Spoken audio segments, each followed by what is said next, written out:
Welcome to Fiction Audiobooks. If you enjoy the content, like and subscribing would be greatly appreciated. If you have any recommendations for novels, comment below. Please join my Patreon at https://www.patreon.com/fictionaudiobook. Chapter 1, Leaving Konoha on the night of the massacre. Deep within the forest outside Konoha. Moonlight filtered through gaps in the branches, scattering mottled shadows across the ground. Tonight's blood moon looked especially eerie. A crimson hue stained the entire sky, like a curtain washed in fresh blood. In a forgotten corner of the forest, a carefully concealed entrance lay hidden behind tangled ancient roots. A staircase descended from the hideout, leading to a cramped underground room barely 10 square meters in size. Uchiha Kyoshin stared at the monitor inside. So I still couldn't stop it. The cold glow of the screen illuminated his youthful face, one that was unnaturally calm for his age. On the display, the Uchiha compound had already become a living hell. Blood, silence, and the blood-red moon reflected one another in grim harmony. Bodies of Uchiha clan members lay scattered across the streets. Blood twisted into streams along the stone-paved roads. Every so often, another figure would collapse after being struck by a kunai or ninjutsu launched from the darkness. The scarlet glow of Sharingan eyes lit up and faded again and again in the night. Most unbearable were the children. Uchiha kids the same age as Kyoshin, or even younger, never even had the chance to understand what was happening before the killers dragged them out from hiding places and forced their eyes shut forever. In one corner of the screen, Kyoshin spotted a familiar neighbor, Uchiha Teka. The jonin who always smiled while treating him to dango now had 3 kunai buried in his chest, his widened Sharingan eyes already devoid of light. Several years ago, Kyoshin had transmigrated from Earth into the Naruto world, becoming a member of the Uchiha clan, the same age as Sasuke. From that moment on, he had worked relentlessly to avoid the night of the clan massacre. To make Konoha's higher-ups believe the first Hokage's ideals were still possible, Kyoshin played the role of a good person. Other Uchiha clan members were arrogant and aloof, some even looking down on their own comrades. But Kyoshin treated everyone with kindness. At the Ninja Academy, he built friendships with the Konoha 12 and became famous as a social butterfly. He even regularly helped elderly ladies cross the street. He had tried to influence the attitudes within the Uchiha clan, but his words carried no weight. He had tried anonymously informing Hiruzen Sarutobi of everything, but the men stayed silent like a useless husband. He had tried using psychology to influence Uchiha Itachi, but the brainwashing ran too deep. In the end, he still became the clan-slaying weasel. Kyoshin had even attempted to make Danzo truly understand the Second Hokage's political intentions, but the man was a half-baked fool who only learned how to suppress the Uchiha. Aside from the elusive Obito, Kyoshin had tried nearly every method he could think of to warn or change the main characters of the massacre night. None of it mattered. Everything still happened. If only he had arrived a few years earlier, with enough time to prepare, then maybe, just maybe, things could have ended differently. Because Kyoshin possessed a system too, though its benefits required time to accumulate. The system had only one function, linear potential. Effort always produced results. His potential had no ceiling and no bottlenecks. If Kyoshin had merely been a few years older, or even just the same age as Itachi, then he would have possessed enough power to change all of this. Kyoshin frowned at the screen as more and more cameras were discovered and destroyed, turning into static before his eyes. The shadows inside the hideout began to shift. Several pitch-black feathers appeared out of nowhere. They gathered together, gradually forming the outline of a human figure. The feathers faded away, revealing the uniform of Konoha's Umbu. Within a pair of scarlet eyes, 3 tomo connected in a strange pattern and slowly rotated. Without warning, Uchiha Itachi appeared inside the narrow room. His crow clone allowed him to pass through all physical defenses like a ghost. He stood directly in front of the only exit. Under the dim glow of the instrument lights, his shadow stretched long across the room, completely enveloping Kyoshin. So you really didn't die. The voice suddenly sounded beside Kyoshin's ear, coldly rational and instantly recognizable. Tear stains lingered at the corners of Itachi's eyes, but his voice remained calm. You completed the Ninja Academy curriculum in just 1 year, graduated early, and deliberately accepted missions in order to fake your death during one of them. Also you could distance yourself from the Uchiha and Konoha. Ha! Kyoshin sighed, turning his chair to face Itachi.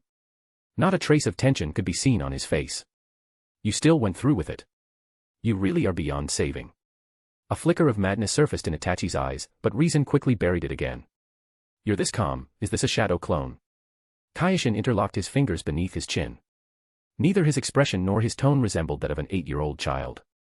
Time will prove just how stupid your choice was. I'm sorry. Itachi's heart and mind were both on the verge of collapse. You're talented. Careful-minded. Your ideas were good too, but the village no longer had the luxury to afford failure. An overwhelming sorrow filled Itachi. If only Kyoshin had appeared a few years earlier. But the story had already reached its ending. Either tonight the village would purge the Uchiha, or tomorrow night the Uchiha rebellion would deal devastating damage to the village. No matter what happened, the Uchiha's fate had already been decided. Kyoshin made no effort to hide the disgust in his eyes. In Jonin investigation theory, there's a section about using the subtle reactions of a clone to determine the approximate location of the original body. And now that things have reached this point, the remaining Uchiha are no longer capable of threatening the village at all. Was there really any need to take things this far? The Mangekyo Sharingan within Itachi's eyes continued observing Kyoshin, but he failed to gather any useful information from the methods described in those reconnaissance theories. Still, Itachi refuted him. They're no longer capable of threatening the village physically. But the order I received was to kill everyone, in order to eliminate future public backlash. The corner of Kyoshin's lips lifted slightly. Everyone. Itachi. Kyoshin slowly raised a finger. Chakra circulated lightly through his body as he prepared to dispel the shadow clone, leaving behind one final sentence. I'll help you finish your mission completely.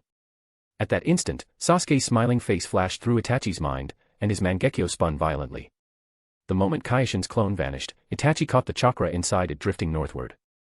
At the same time, the sound of exploding tags burning reached his ears. His body transformed into a flock of black crows that shot out of the hideout, attempting to relay the information. But it was already too late. Flames engulfed the underground hideout as the explosion tore the entire place apart. The crows dissolved into white smoke amidst the blast. Outside the hideout, Obito, who had been waiting nearby, activated his intangibility to avoid the shockwave from the exploding tags. He never received any information transmitted from Itachi's shadow clone. Once the dust settled. On a large tree not far from Obito, the blast had torn apart some of the branches and leaves, revealing a hidden surveillance camera. Its faint red light stood out sharply in the night. Obito turned toward the camera and muttered coldly, "Useless." The next second, a kunai destroyed the camera. In the northern forest outside Konoha, a black-haired boy stood silently atop a tree branch, watching the firelight from the exploding tags deep within the woods. After receiving the memories transmitted back from the shadow clone, he turned and disappeared into even deeper darkness. Chapter 2, Iwagakure. The heavy stone doors slowly shut behind him with a dull rumble. The Tsuchikage's office was even simpler than Kyoshin had imagined, yet it carried an unquestionable sense of authority. At the center of the room stood a massive stone desk, its surface neatly stacked with scrolls and documents. The third Tsuchikage, Inoki, sat behind it in a high-backed chair. The old man was small in stature, but the chakra pressure radiating from him felt as heavy and immovable as a mountain. The office's only window faced east. Morning light slanted through it, casting long shadows across the floor while dust drifted slowly through the beam. It's been a long time since we've had friction with Konoha. Inoki lifted his eyelids, his cloudy yet piercing gaze pressing onto Kyoshin like a physical weight. His voice was low and steady, every word carrying the weight of someone long accustomed to standing at the top. What was your purpose in appearing at the border? Kyoshin pulled a set of documents from his backpack and handed them to the Iwagakure ninja beside him. Maybe these will interest you. He had already been searched before entering, so the action caused no unusual reaction. The Iwagakure ninja delivered the documents to Inoki. Inoki accepted the scroll and opened it. As he continued reading, his eyes slowly narrowed. The scroll detailed the events of the Uchiha massacre and Kyoshin's escape afterward. Once he finished, the old man rolled the scroll back up, set it on the desk, and let out a cold chuckle after a few seconds of silence. Heh. Konoha. He shook his head. The so-called strongest village in the ninja world, yet they can't even control the sharpest blade in their own hands. The Uchiha, what a waste. Inoki looked at Kyoshin. So you've come to defect to Iwagakure? Why us? Kyoshin answered calmly, this was the conclusion I reached after careful consideration. Among the major ninja villages, only Iwagakure can provide what I need. Now interested, Inoki leaned forward slightly. Oh. The Uchiha clan's reputation shakes the entire ninja world. I doubt we're the only village willing to accept you. Tell me, what makes us different? The moment Inoki said that, Kyoshin relaxed slightly inside. He explained, Tsuchigakure's Kazekage, Raza, is still in his prime, but the Sand Village itself is relatively weak and too close to Konoha. They also have a history of stabbing allies in the back, let alone an outsider like me. I'd probably just end up treated as a tool. Kumogakure is extremely militaristic, and their obsession with bloodline limits borders on madness. It's a good option, but once I get a little older, if my strength doesn't reach a certain level, there's a real risk of being turned into a breeding machine. At that point, forget revenge. Just surviving without dying from exhaustion would already be lucky. Though honestly, being tired wasn't the main issue. Kirigakure is isolated from the outside world, and reaching it requires crossing the sea. If I were discovered on the water, there'd be nowhere to run. In reality, it was because Obito had influence within Kirigakure. Going there would be walking straight into a trap. But Iwagakure is different. The Tsuchikage is powerful and experienced. The land of earth is far from the land of fire, making it easier to keep information sealed off, and the village's overall military strength rivals Kimogakure, perhaps even Konoha. Here, the only thing I need to do is earn your trust. After all, the Third Great Ninja War only ended recently. Every nation is still recovering. With my background, no matter which major village I went to, the first suspicion would naturally be that I'm a spy. Inoki leaned back in his chair, carefully studying Kyoshin. There was no fear in those black eyes. Only analysis so calm it bordered on the extreme. Every evaluation struck at the heart of the matter. His understanding of the major ninja villages was far too precise for someone who had supposedly just fled Konoha as a genin. The old man silently nodded to himself. Courage, intelligence, a clear grasp of the political landscape, qualities far beyond his age. More importantly, his analysis objectively laid out the pros and cons. He neither belittled Iwagakure nor tried to flatter it. The more Inoki looked at this surviving Uchiha child, the more pleasing he found him. Iwagakure needed geniuses. And even more than that, it needed geniuses with brains. Inoki lightly tapped his fingers against the stone desk. You survived the massacre night and managed to escape all the way to the borders of the land of Earth. That alone proves you had a clear understanding of your future plans. Then why didn't you contact us beforehand? Kyoshin shook his head. At the time, I was still a Konoha genin.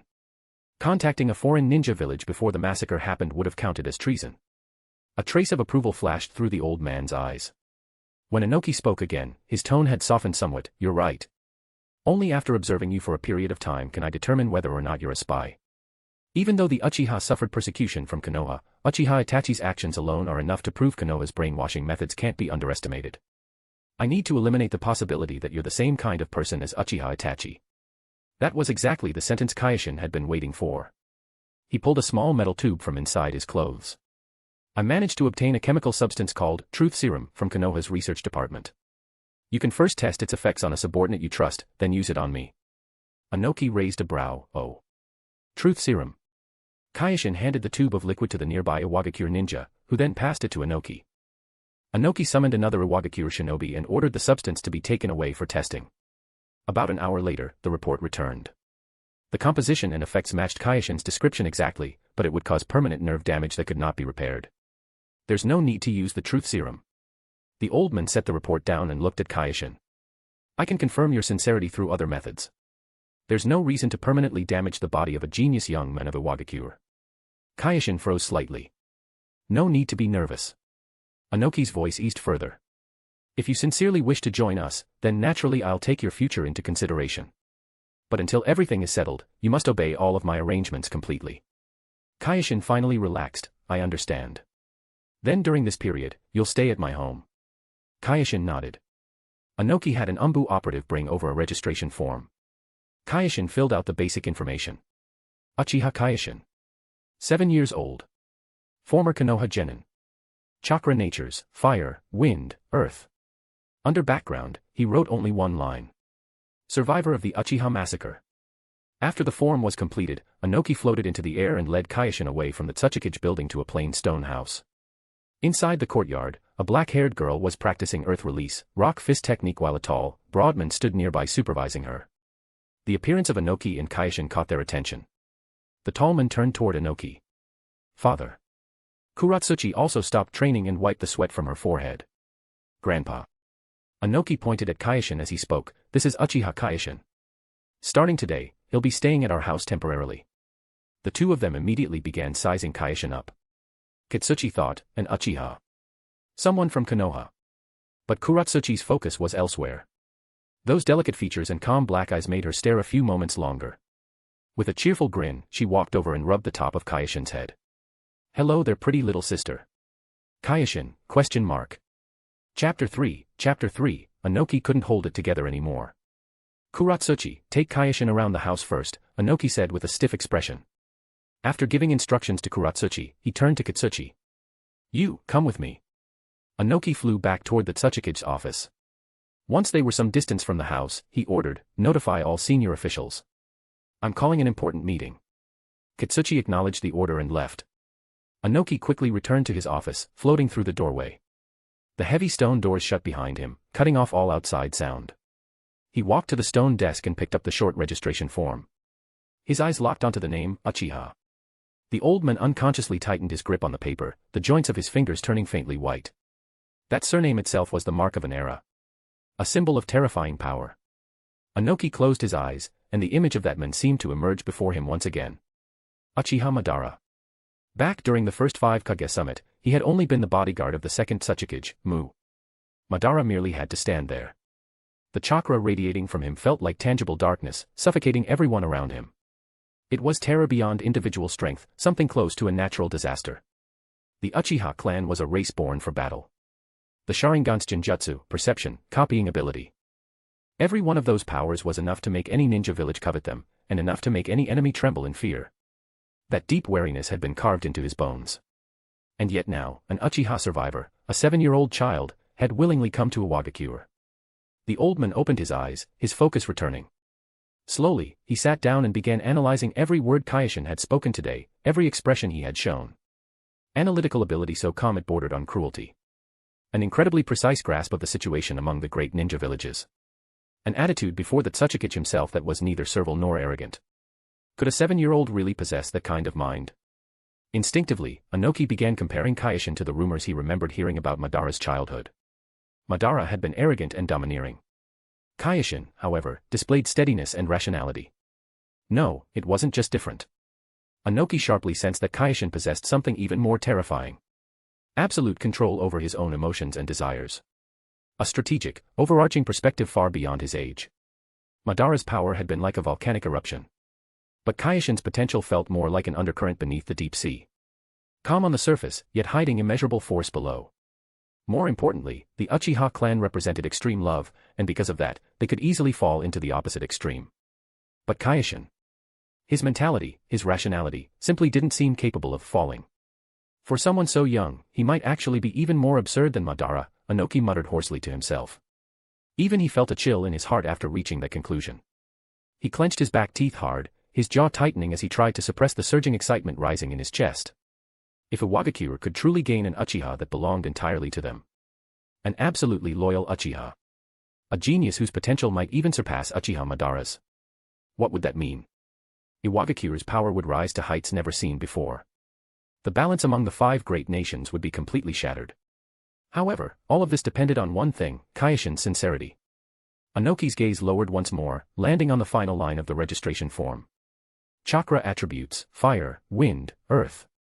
Fire, wind, earth. Dust release. The term exploded through Anoki's mind like thunder. Dust release, a bloodline selection that stood above bloodline limits. Formed by fusing the chakra nature transformations of earth, fire, and wind, it was the signature technique that allowed Anoki to dominate the ninja world, as well as one of Iwagakure's highest secret arts. And yet an Uchiha naturally possessed the exact innate attributes required for learning dust release, the most difficult and precious prerequisite of all. Every ounce of restraint, every trace of rationality, snapped apart in that instant. Anoki abruptly shot to his feet from the stone chair, both hands braced against the desk edge, trembling slightly from excessive force. Hey, ha, ha ha ha ha ha. The old man raised his head. On his wrinkled face, the corners of his mouth stretched nearly to his ears, exposing rows of pale teeth. Uchiha Kyoshin. His laughter gradually subsided, but the feverish light in his eyes remained undiminished. Good. I'm taking this gamble. Kitsuchi moved quickly. Iwagakure's core leadership soon gathered inside the Tsuchikage's office. The atmosphere was heavy. Anoki got straight to the point. Uchiha Kyoshin is currently in our village. An Uchiha. Several shocked cries rang out as the expressions of those present changed drastically, fear and wariness intertwining. Anoki briefly explained Kyoshin's situation. The moment they heard about his chakra attributes, several high-ranking officials lost composure, their breathing growing heavier. We absolutely must confirm his sincerity, the intelligence division chief said excitedly. If it's genuine, then we should devote every resource to train him. The head of the education department's eyes gleamed. A loyal Uchiha genius carries enormous significance. The direction of the meeting quickly became clear. First, confirm his loyalty. Once confirmed, he would become a core strategic asset. His bloodline must be passed down, but we need to handle it carefully, one department head said. Everyone understands why Iwagakure failed to become an option in his own analysis. In a few years, we'll create some accidental opportunities. The others silently agreed. Afterward, they formulated a covert observation plan. Experts from the interrogation and intelligence divisions were secretly dispatched to observe and analyze Kyoshin from every angle without causing resentment. The testing quietly began. Kyoshin's life at Inoki's house became disciplined and grueling. Every day he trained, shuriken techniques, ninjutsu, chakra refinement. Whenever he had enough chakra, he would use shadow clones to cast Sharingan genjutsu on himself, recreating scenes of fear. Each time he directly confronted that fear and forcibly broke free from it, his will grew tougher, and the power of his Sharingan advanced a little further. He devoted an enormous amount of time to training and almost never did anything unnecessary. All of this was carefully recorded by the observers hidden in the shadows. 1 week later, every report reached the same conclusion. Kyoshin possessed a resilient mentality, clear goals, and extremely high sincerity. Inoki's doubts completely vanished, and he once again called a high-level meeting. This time, the atmosphere was filled with excitement. The observation period is over. Although the amount of analyzable material was limited because he spent nearly every day training, Uchiha Kyoshin is trustworthy. Inoki's words instantly energized everyone present. Then we should formulate a development plan, the education department head said immediately. We shouldn't rush the development of his Sharingan, another official added. We have no experience in that area. And there's also dust release, Inoki said slowly. The meeting room instantly fell silent. Don't forget his chakra attributes. There was no need to explain how important dust release was to Iwagakure. It wouldn't even be an exaggeration to say that generations of Tsuchikage had built Iwagakure's dominance upon dust release. But because dust release was so difficult to learn, and because its prerequisites were so harsh, even now, only Inoki himself had mastered it in the entire village. Judging from Kyoshin's level of effort, along with the speed of his progress over this past week, if Inoki personally guided him carefully, then an Uchiha who could use dust release. Chapter 4, Settling in. The morning fog had yet to fully disperse when the rhythmic sound of objects slicing through the air began echoing across the training ground.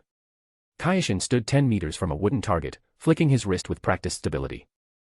3 shuriken flew out in a triangular formation, embedding themselves precisely within 3 inches of the bullseye. He walked over, pulled the shuriken free, returned to his position, and repeated the exact same motion. This wasn't for show. It was fundamentals. He needed every muscle in his body to remember this feeling. Physical training followed immediately afterward. Squats, push-ups, frog jumps, weighted laps around the training field. Sweat quickly soaked through his clothes, but he never stopped until his body reached its limit. This was a world where individual power could stand above the collective. A world built upon a twisted, broken logic. The strong were naturally right. The weak were naturally guilty. The better a future one desired, the more sweat they had to pay for it. Fortunately, Kyoshin possessed the system ability called linear potential. He had no bottlenecks. No upper limit to his talent. 1 part effort, 1 part reward. Not a single drop of sweat would ever be wasted working for some capitalist. How could he not stay motivated? Once the physical training ended, chakra refinement became the mandatory lesson of the day. He sat cross-legged, closed his eyes, and felt the flow of energy within his body. Chakra was extracted from his cells and slowly gathered through his chakra pathways. The process was tedious and lengthy, yet he could clearly sense the gradual growth of his reserves. The most unique training took place in the afternoon. Once his chakra had fully recovered, Kyoshin formed hand seals and created a shadow clone. The Sharingan of both the clone and original body glowed crimson simultaneously. A single tomo slowly rotated. Genjutsu activated. The night of the Uchiha compound. Corpses scattered everywhere. Every detail was magnified. Every ounce of fear was recreated. Kyoshin remained conscious within the illusion. He forced himself to directly face that heartrending pain. During the process, the compressed emotions combined with his chakra through the Uchiha bloodline, transforming into a special kind of energy that flowed like tiny streams toward his brain. The Sharingan slowly rotated, and under the influence of that energy, its ocular power quietly strengthened little by little. The illusion shattered, and the genjutsu training ended. Kyoshin breathed heavily, raising a hand to wipe the sweat from his forehead. Then he froze. The world before his eyes had become clearer than ever before. The spiderweb in the corner of the training field. The cracks in the distant mountain rocks. The frequency of insects flapping their wings in the air. No detail escaped his vision. More importantly, the tomo in his Sharingan had changed from 1 to 2. 2 tomo Sharingan. Its ocular power had risen by more than an entire tier. Kyoshin felt this newly born strength. The increase in his power was so obvious, so tangible. Kyoshin. A crisp female voice called from behind him. Kyoshin dispelled the shadow clone and turned around. Kuratsuchi stood at the edge of the training ground with a bright smile on her face. Grandpa told me to call you home for dinner. Ever since learning Kyoshin was actually a boy, Kuratsuchi's attitude had subtly changed. Simply put, she had become even more enthusiastic. Kuratsuchi walked over wearing the standard black and red training outfit common in Iwagakure. Even at her young age, her astonishing proportions were already beginning to show. Her dark eyes fixed on Kyoshin as she smiled, "Don't train too hard. Make sure you rest too." "Thank you." Kyoshin nodded, though internally he was already analyzing the situation. This change was probably nothing more than simple attraction between the opposite sexes. The two walked home side by side. The dinner table was covered with a rich spread of dishes. Anoki sat at the head of the table, Kitsuchi beside him, while Kuratsuchi naturally chose the seat next to Kyoshin. The atmosphere was far more relaxed than before.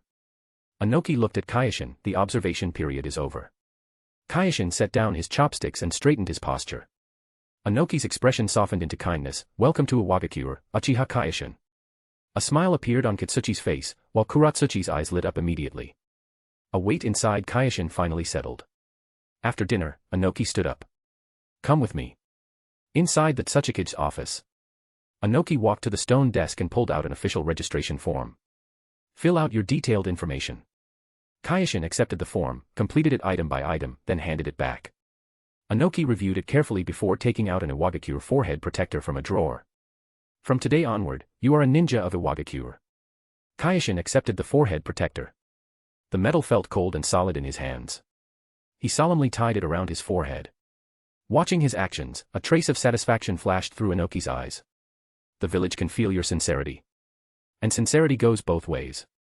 He placed a set of keys onto the desk. "You probably noticed the row of detached houses beside my home. The one on the left belongs to you now." Before Kyoshin could react, Anoki continued, "Every month, you'll receive an allowance of 10,000 ryo. Honestly, considering the cost of living in the ninja world, 10,000 ryo really wasn't much. But what if that was just spending money?"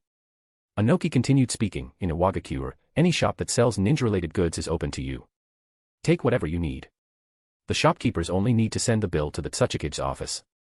Kyoshin completely froze. This far exceeded his expectations. This wasn't ordinary acceptance anymore. This was full investment and training with every available resource. And somehow, it still wasn't over. Anoki continued, "As for the secret archive where ninjutsu scrolls are stored, you may browse it freely. If there's a specific technique you want to learn, bring the scroll to me, and I'll assign a jonin proficient in that technique to teach you. Of course, you're still young. Some jutsu are too dangerous for you right now, so don't complain when your grandpa gets a little naggy." Kyoshin took a deep breath. Having experienced the ninja world, more specifically, having suffered through the double beating that was Konoha and the Uchiha clan, he understood exactly how heavy this goodwill was.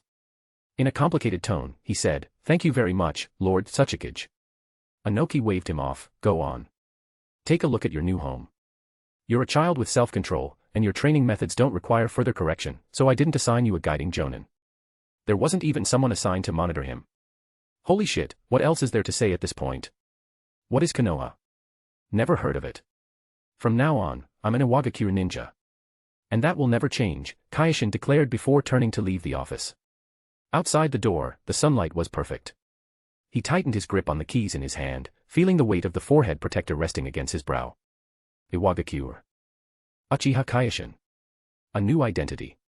A new beginning. A standalone house with its own courtyard. A 2-story stone building with a dedicated training ground outside. Just as Anoki had said, the interior came fully furnished. Bedroom, study, bathroom, kitchen. The training room contained all sorts of equipment, wooden posts, sandbags, shuriken targets. Kyoshin pushed open the second-floor window and looked out at the distant panorama of Iwagakure. People moved through the streets below while ninja hurried past. Store signs glimmered beneath the sunlight. Chapter 5, The Previous Hokage, I'll just quietly watch you. Morning sunlight streamed through the windows of the Ninja Academy classroom. Sakura Haruno stood beside Sasuke's desk, her eyes filled with concern. Sasuke hadn't come to school for an entire week. Today was finally the first time she had seen him again. She softly asked where he had been these past few days. Sasuke's gaze remained fixed on the desk. He said nothing. On the other side of the classroom, Ino Yamanaka kept glancing toward the doorway. Her eyes swept across the room, searching for that familiar figure. Kyoshin had already graduated a year ago, but she still instinctively looked for him. Ino bit her lip. Over the past few days, she had gone near the Uchiha compound several times looking for Kyoshin, only to be stopped every time by Umbu ninja. They told her the area was now restricted. Outsiders weren't allowed in. The unease in her heart kept growing stronger. Did something happen to Kyoshin? The thought left her restless. Finally, Ino gathered her courage and walked toward Sasuke. Her steps were hesitant, but she still stopped in front of him. Sasuke. Her voice trembled slightly. Do you know where Kyoshin is? I haven't seen him in days. The moment that name was spoken, the classroom suddenly fell silent. Several students turned to look. Sasuke raised his head, his black eyes calm and unreadable. Looking at the expectation and fear on Ino's face, he slowly said, Kyoshin is already dead. The color instantly drained from Ino's face. Don't joke around. Didn't they say he just hadn't come back from a mission yet? Maybe she still hadn't heard about the false story Kyoshin had fabricated in order to distance himself from the Uchiha and Konoha, dying during a mission. From the back of the classroom, Naruto Uzumaki suddenly shot to his feet. He had been glaring at Sasuke with jealous eyes the entire time, but now those blue eyes were filled with shock and fury. You're lying. There's no way Kyoshin died. Sasuke, you bastard. Naruto charged over and grabbed Sasuke by the collar. Kyoshin's my best friend.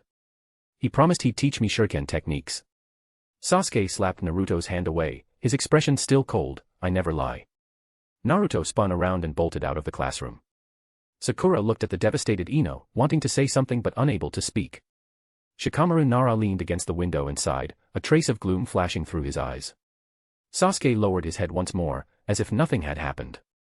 Only his tightly clenched fists revealed the turmoil inside him. The door to the Hokage's office slammed open. Naruto rushed in, tears still hanging on his face. Old man. Naruto shouted anxiously. What happened to Kyoshin? Sasuke said he's dead. That can't be true, right? Hiruzen Sarutobi set down the document in his hand and looked up at the panic and hope in Naruto's eyes. On the wall behind him, portraits of the previous Hokage silently overlooked the scene. Naruto. The third Hokage's voice sounded slightly hoarse. Are you still keeping up with your academy classes? Don't change the subject. Naruto raised his voice. Tell me where Kyoshin is. He's my only friend. A complicated emotion flashed through the third Hokage's eyes. That unusual Uchiha boy. Kyoshin really had been different from the other Uchiha. Ninja have the fate of ninja, the third finally said. Naruto, you should go back to class. But. Naruto tried to continue. This is the Hokage's order. The third's voice carried unquestionable authority.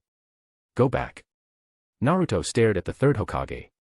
The usually kind old face now held only sternness. Tears welled up again in his blue eyes. I don't care what happened. Someday I'm going to learn the truth. Naruto turned and left the office, his shoulders slumped. Hiruzen picked up the document again, but he couldn't read a single word. He walked to the window and looked down at the streets of Konoha. Where is that child now? The question lingered in his mind. Memories flooded back like a tide. Hiruzen still remembered the first time he met Kyoshin. The other Uchiha children all carried an innate arrogance, but Kyoshin always wore a smile. He could become friends with anyone. Children from the Hyuga clan, the Yamanaka clan, ordinary civilian families. He trained harder than anyone else. Shuriken techniques, taijutsu, ninjutsu, he excelled at all of them. The teachers all called him a genius, yet he never acted proud because of it. Instead, he often helped struggling classmates and patiently explained difficult concepts to them. Kyoshin became a legend within the ninja academy. Not only because of his strength, but because of his character. A kind-hearted Uchiha was rare even in Konoha's history. Hiruzen had secretly kept an eye on the boy. He watched Kyoshin become friends with the lonely Naruto. Kyoshin became the most outstanding ninja student in recent years and graduated early, but later news arrived that he had died during a mission, leaving no remains behind. That day, Hiruzen sat alone in his office for a very long time. After the massacre night, Uchiha Itachi's report brought a new truth. Kyoshin hadn't died. He had escaped during the mission and left Konoha. Hiruzen's emotions became complicated. On one hand, he felt relieved that Kyoshin was still alive. On the other, deep concern took root. From Itachi's deductions, Kyoshin knew the Uchiha clan's secrets. He knew about the decisions made by Konoha's leadership.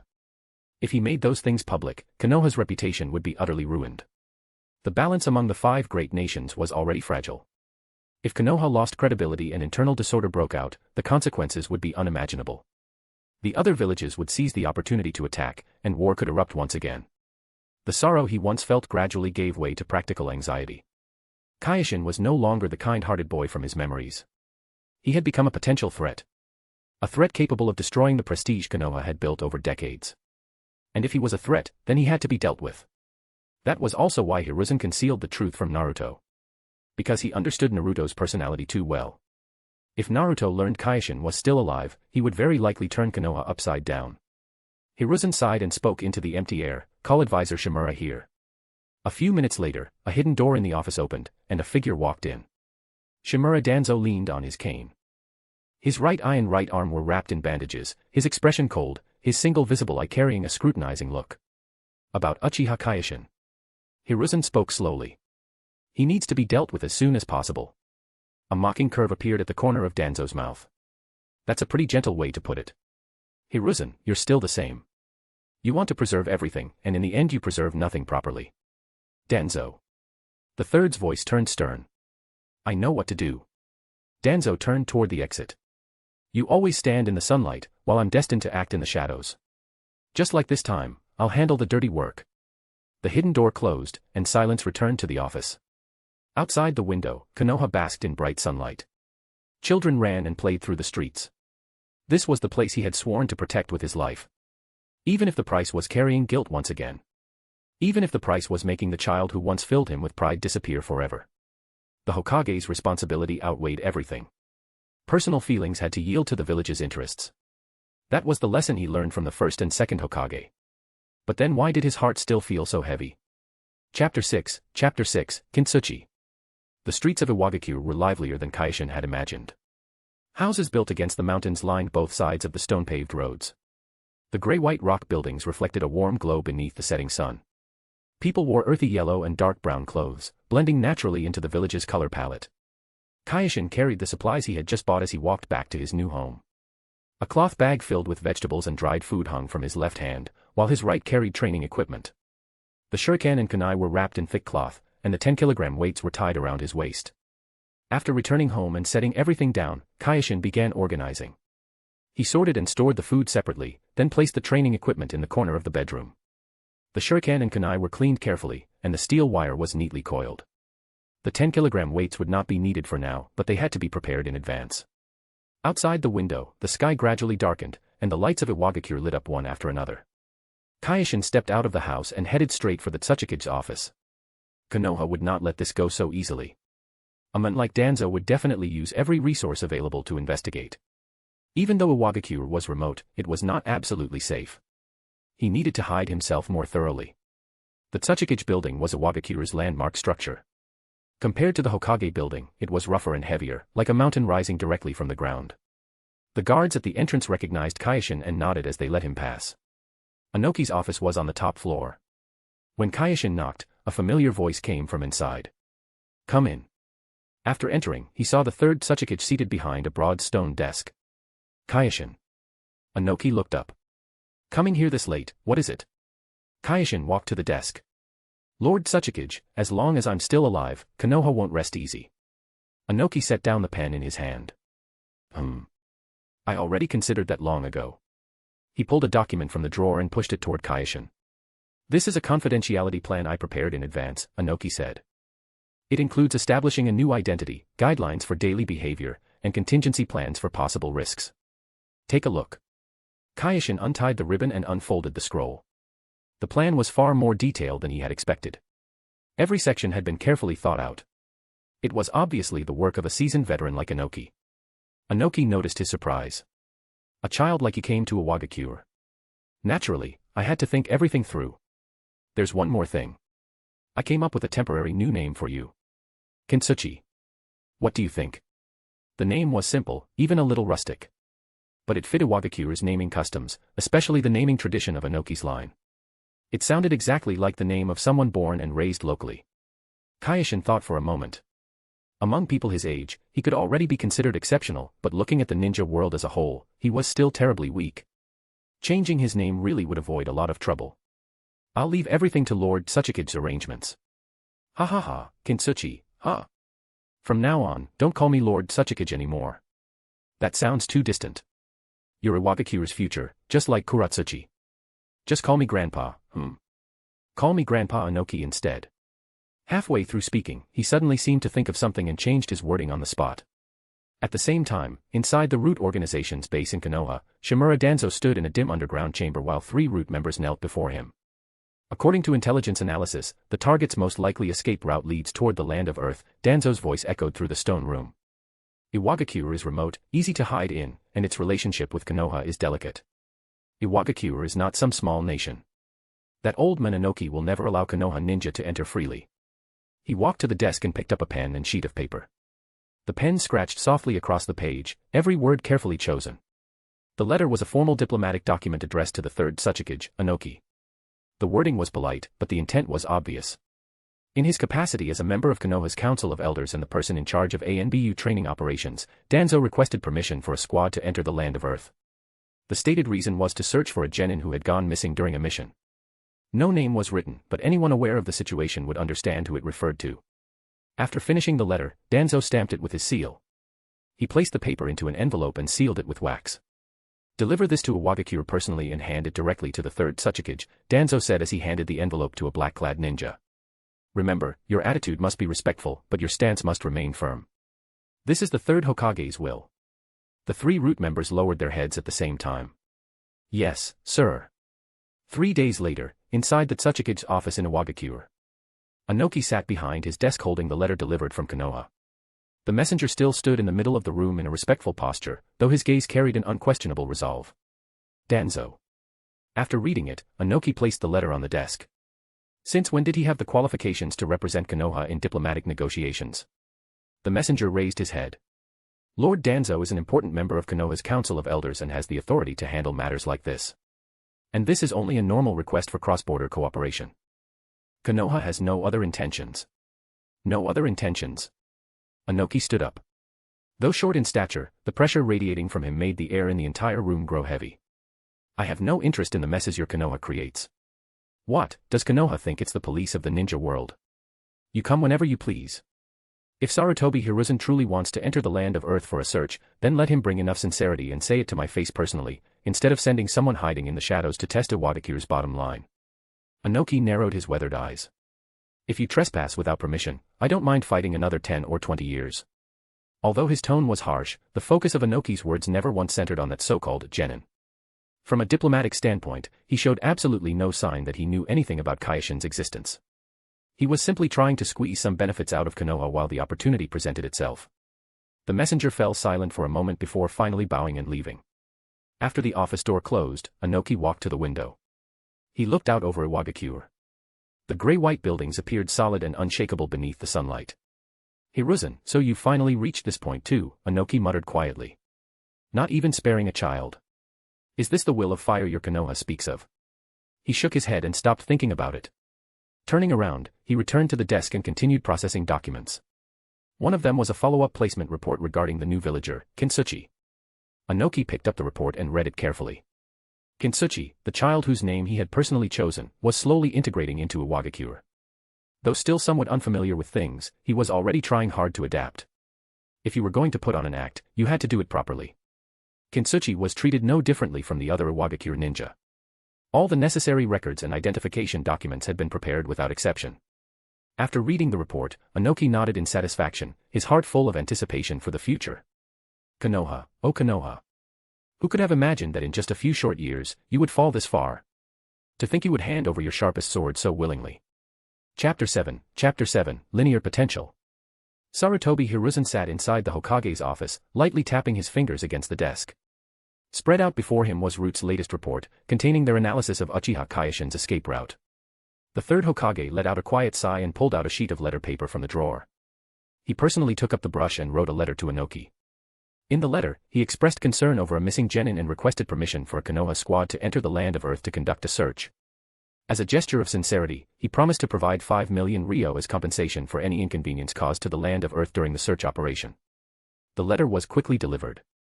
Iwagakure, Tsuchikage's office.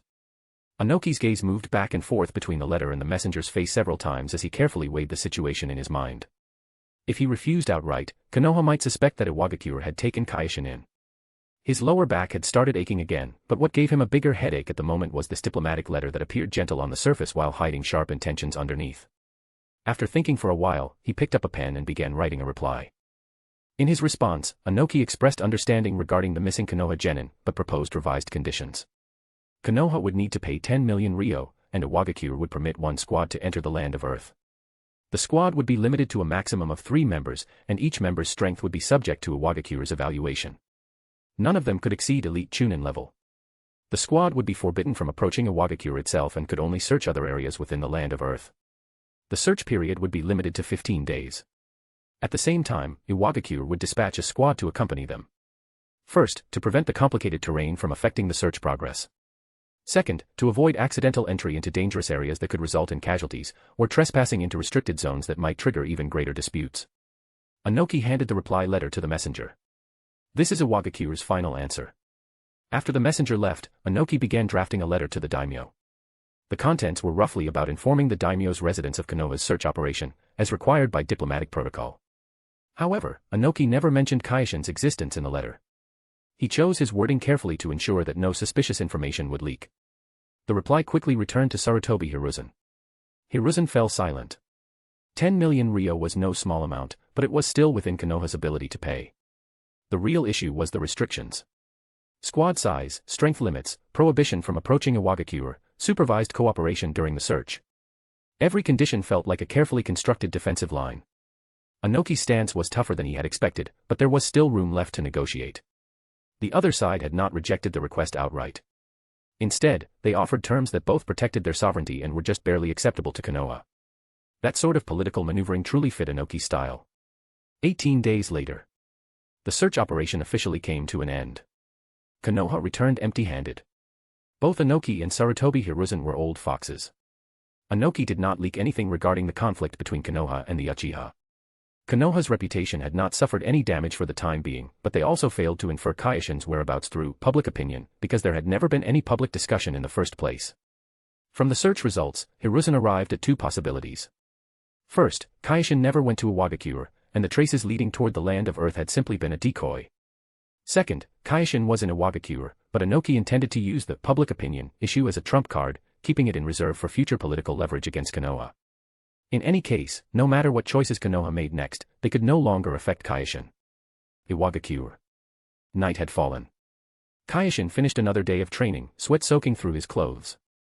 He walked over to a bench at the edge of the training ground, sat down, and took several drinks from his water bottle. Lately, he could clearly feel his own progress. Kyoshin closed his eyes and summoned the status panel in his mind. Host, Uchiha Kyoshin. Bloodline, Tutomo Sharingan. Ninjutsu, Great Fireball Technique, Clone Technique, Transformation Technique. Genjutsu, Sharingan, Demonic Illusion, Hell Viewing Technique. Taijutsu, Konoha-style swordsmanship. Chakra, 8. Combat power, 17. System ability, linear potential, effort will always be rewarded. Your potential no longer has limits or bottlenecks. A normal genin's chakra level was 5. Kyoshin had previously been at 6, and now it had risen to 8. A normal genin's combat power was 5. Kyoshin had previously been at 9, and now it had reached 17. This growth in strength was tangible. He could feel the chakra inside his body flowing more smoothly, and his taijutsu movements becoming more precise. As he rested, Kyoshin analyzed his current situation. Iwagakure's acceptance was genuine, and Inoki's protection was solid. But Kyoshin understood that this protection was not unconditional. He needed to demonstrate enough growth potential in order to maintain Iwagakure's investment of resources into him. So how should he display that potential? Just as he was thinking about it, a figure walked in from the entrance of the training ground. Tonight, Kuratsuchi was wearing a dark brown training outfit. Her short black hair fell neatly behind her head, and she carried a lunchbox as she briskly walked over to Kyoshin. Kintsuchi, you're still training this late? No, I just finished. Kuratsuchi set the lunchbox down on the bench and opened the lid. Inside was steaming hot Iwagakure-style food, grilled rock meat and rice from the land of Earth. The aroma drifted out, instantly making Kyoshin feel hungry. Kuratsuchi sat down beside him, then looked at him with a resentful expression. Her eyes carried a mix of helplessness and mild complaint. You know, ever since you came here, Grandpa's gotten way stricter with me. Before, he pushed me to train too, but he was still pretty gentle about it. But now. He checks my progress every single day, and the training volume has increased too. I'm guessing it's because you're too outstanding, so Grandpa's expectations for me went up along with it. Kyoshin ate the boxed meal. It tasted good, the meat rich and flavorful. That'll help improve your strength. Kuratsuchi sighed. I understand all the logic behind it, but it's still exhausting. 3 days from now, I'm taking the early graduation exam for Ninja Academy students. Grandpa said if I fail this time, the training will double. Even though she sounded like she was complaining, there was a hint of anticipation in her eyes. I hope you'll come watch when the time comes. You're really strong, so maybe you can give me some advice. Kyoshin nodded. I'll be there. A smile appeared on Kuratsuchi's face. Then it settled. 3 days from now, in the morning, at the Ninja Academy testing grounds. Don't be late. After saying that, Kuratsuchi left the training ground with light, energetic steps.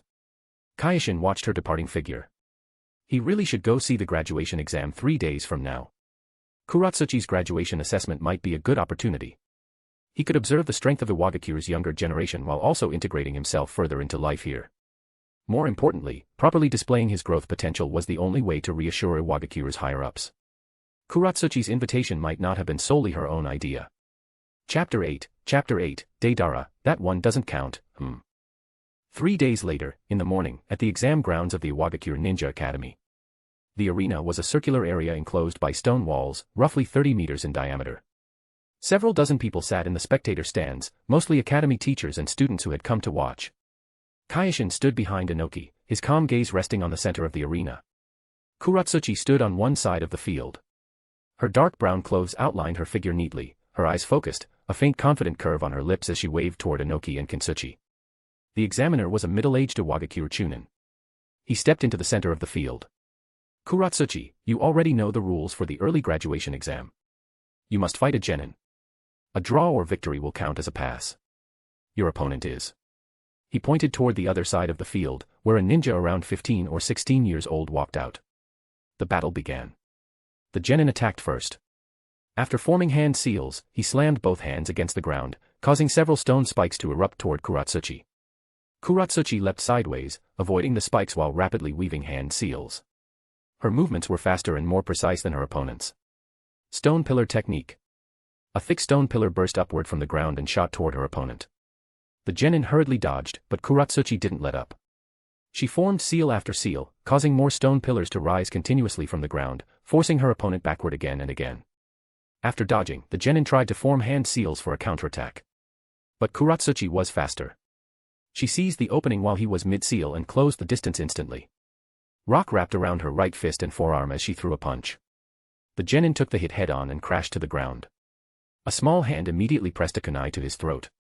The examiner nodded and loudly announced, Kuratsuchi passes the exam. Applause erupted around the arena. Kyoshin watched quietly from the stands. Kuratsuchi's strength was genuinely impressive. Her tactical decisions were sound, and her movements were smooth. More importantly, the calmness and judgment she displayed during battle surpassed the level of an ordinary genin. Inoki's strict training was clearly paying off. The atmosphere at the scene was lively. Among the watching academy students, a blonde kid suddenly raised his hand. I want to graduate early too. Everyone's eyes turned in that direction. A blonde boy stood there, looking a year or two older than Kuratsuchi. His long blonde hair covered one eye, while the visible eye sparkled with excitement. Deidara strode into the arena without caring about the attention focused on him. He carried a small pouch filled with clay. I want to graduate early so I can have more time to create art, The examiner frowned and looked toward the spectator stands. Inoki's expression turned serious. He knew this brat's personality far too well. Deidara was obsessed with explosive art. If he graduated early and gained more freedom, he would definitely become even more unrestrained. Who knew what kind of trouble he would cause then? Inoki thought for a moment before speaking. Deidara, if you want to graduate early, fine. But the examiner is already tired and needs to be replaced. Deidara raised a brow. Then who's going to be my examiner? Inoki turned his gaze to the person beside him. Kintsuchi, you'll be Deidara's examiner. All right. Kyoshin stood up and walked from the spectator stands toward the arena. Everyone's attention focused on him. A new face. Wearing a genin forehead protector, but his age. Was there really a genius capable of early graduation like this among them? Quite a few Iwagakure ninja grew curious. Beside Inoki, Kuratsuchi shouted loudly, Kintsuchi. Beat the hell out of him. Hit him as hard as you can. Humph. Deidara shot Kuratsuchi a disdainful look. What a troublesome girl. But. He looked Kyoshin over again. Kintsuchi, huh? You're younger than me, but already a genin. But in front of my explosive art, everything is fragile. Kyoshin walked to the center of the arena and stood facing Deidara, calmly watching him. Deidara rubbed his hands excitedly, seemingly unaware of what he was about to face. As the examiner announced the start, Deidara pulled clay from his pouch. His fingers skillfully kneaded it, quickly shaping several spiders. Then he infused chakra into the clay, bringing them to life. The spiders crawled across his palm. These are my artistic explosive spiders. Witness them for yourself, The spiders were thrown toward Kyoshin. Kyoshin's calm black eyes tracked their trajectory as he reached into his ninja pouch. Almost instantly, several shuriken flew from his hand, tracing twisting arcs through the air and striking each clay spider with pinpoint accuracy. Bang. Bang. Bang. Small bursts of fire erupted almost simultaneously. That display drew surprised reactions from the surrounding Iwagakure ninja. That level of throwing skill doesn't look like a genin's. Where'd this kid come from? Never seen him before, but he looks really strong. Deidara froze for a moment. Wait, don't tell me you're actually a jonin disguised as a genin just to stop me from graduating. The kid was seriously scatterbrained. He completely forgot they were in the middle of a fight. While Deidara was busy questioning him, Kyoshin had already brought his ninja blade to Deidara's neck. You lost. Deidara looked down, then glared at Kyoshin. You sneak attacked me. Kyoshin. Seriously. A ninja's whole job is sneak attacks, isn't it? The examiner announced, Deidara fails the exam. Deidara refused to accept it. That one doesn't count. Next month I'm applying for the early graduation exam again, and I'm picking you as my examiner. Next time I'll prepare properly, so get ready to become the loser beneath me, Kyoshin gave no response. He simply gestured toward Inoki with his eyes. What a goody two-shoes, Deidara sneered at Kyoshin before turning his attention toward Inoki. Inoki pondered briefly, then nodded. This was exactly what he wanted. Deidara was already one of the most outstanding students of the younger generation, yet he still hadn't forced Kyoshin to use his full strength. Next month, he would definitely lose again. And after that, he would challenge him again. This way, having Deidara challenge Kyoshin every month would both suppress Deidara's arrogance and test Kyoshin's growth. Killing two birds with one stone. Fine, Inoki said. But until you graduate, stop causing trouble. Deidara grinned widely. No problem. I'll definitely beat him, 1 month later, at the same examination arena, Deidara once again stood across from Kyoshin. Over the past month, he had trained taijutsu like mad, improved his control over the explosive spiders, and even developed new clay creations. He believed he would definitely win this time. But once the battle started, Deidara realized he was wrong. His clay creations were too slow and could be intercepted by ninja tools. The taijutsu he had desperately trained was insignificant before Kyoshin. It was as if the other side already knew what he was about to do next. The dust clouds kicked up by the clay explosions instead became cover for Kyoshin. After closing in on Deidara, Kyoshin knocked away his kunai with his ninja blade. And then, the battle was over. Chapter 9, they're only 8 years old.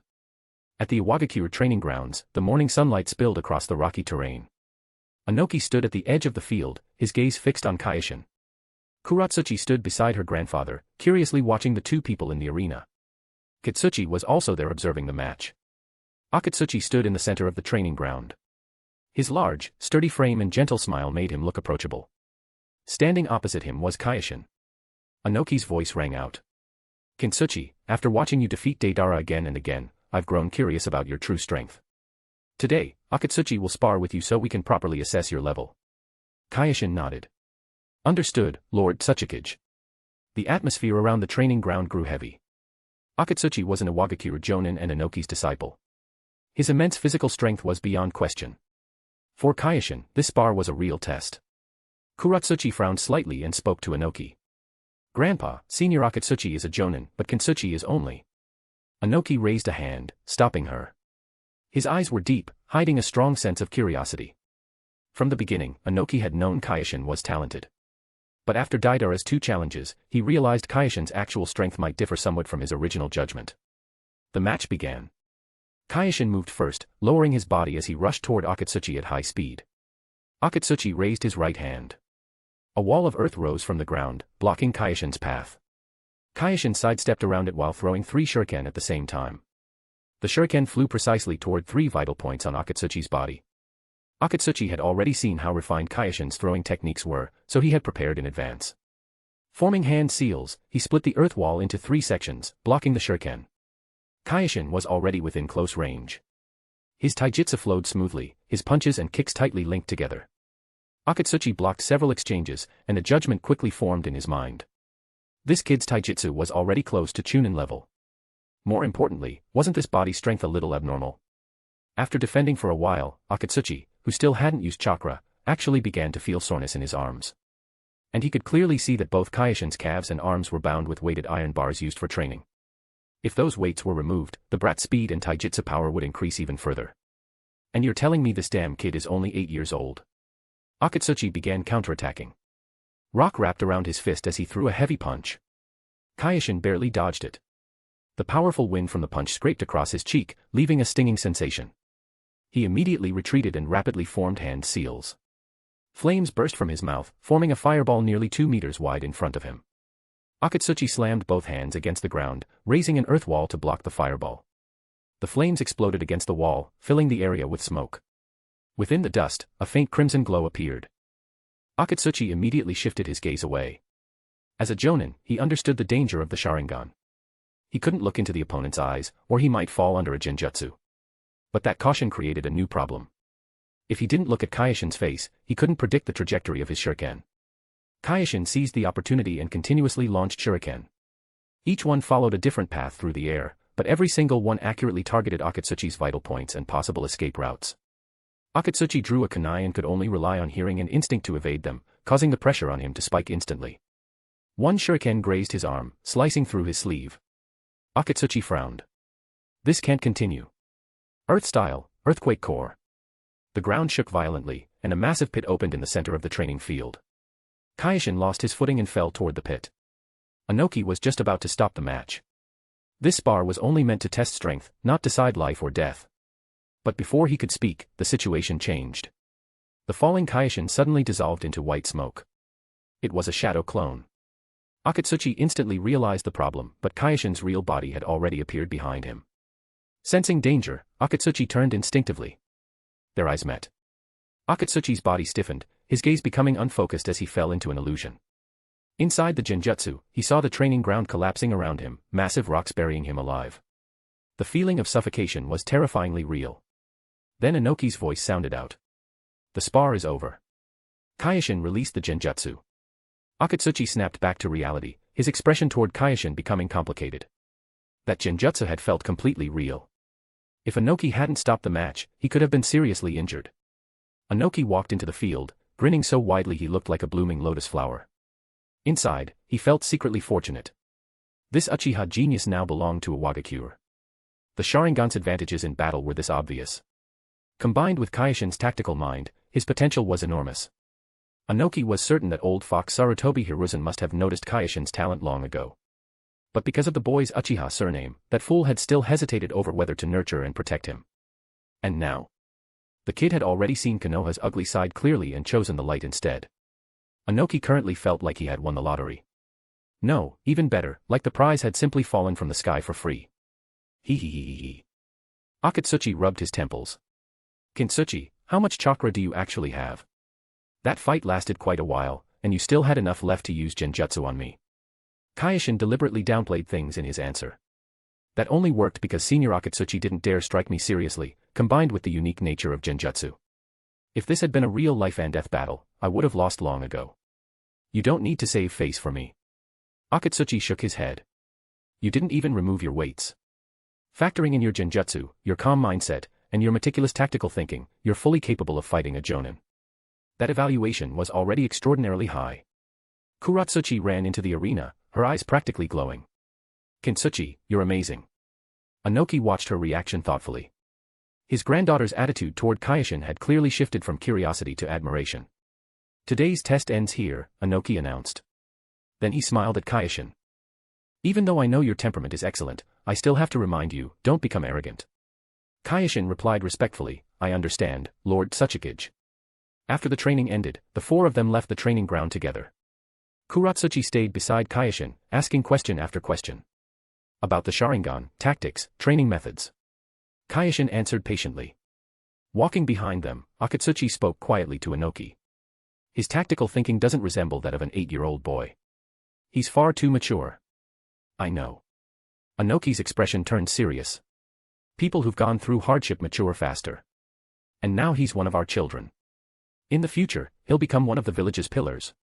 The tragedy of the Uchiha must never repeat itself. We shouldn't treat him with suspicion. We should give him a real home. Hearing those words, Kitsuchi, who had remained silent the whole time, instinctively looked toward the front, toward his daughter walking beside Kyoshin. The way Kuratsuchi looked at the kid was full of admiration, and her questions just kept coming. More importantly, the boy didn't carry any so-called expert attitude at all. He answered patiently, almost like a babysitter. For some reason, Kitsuchi suddenly felt a faint ache in his chest. Isn't this starting a little too early?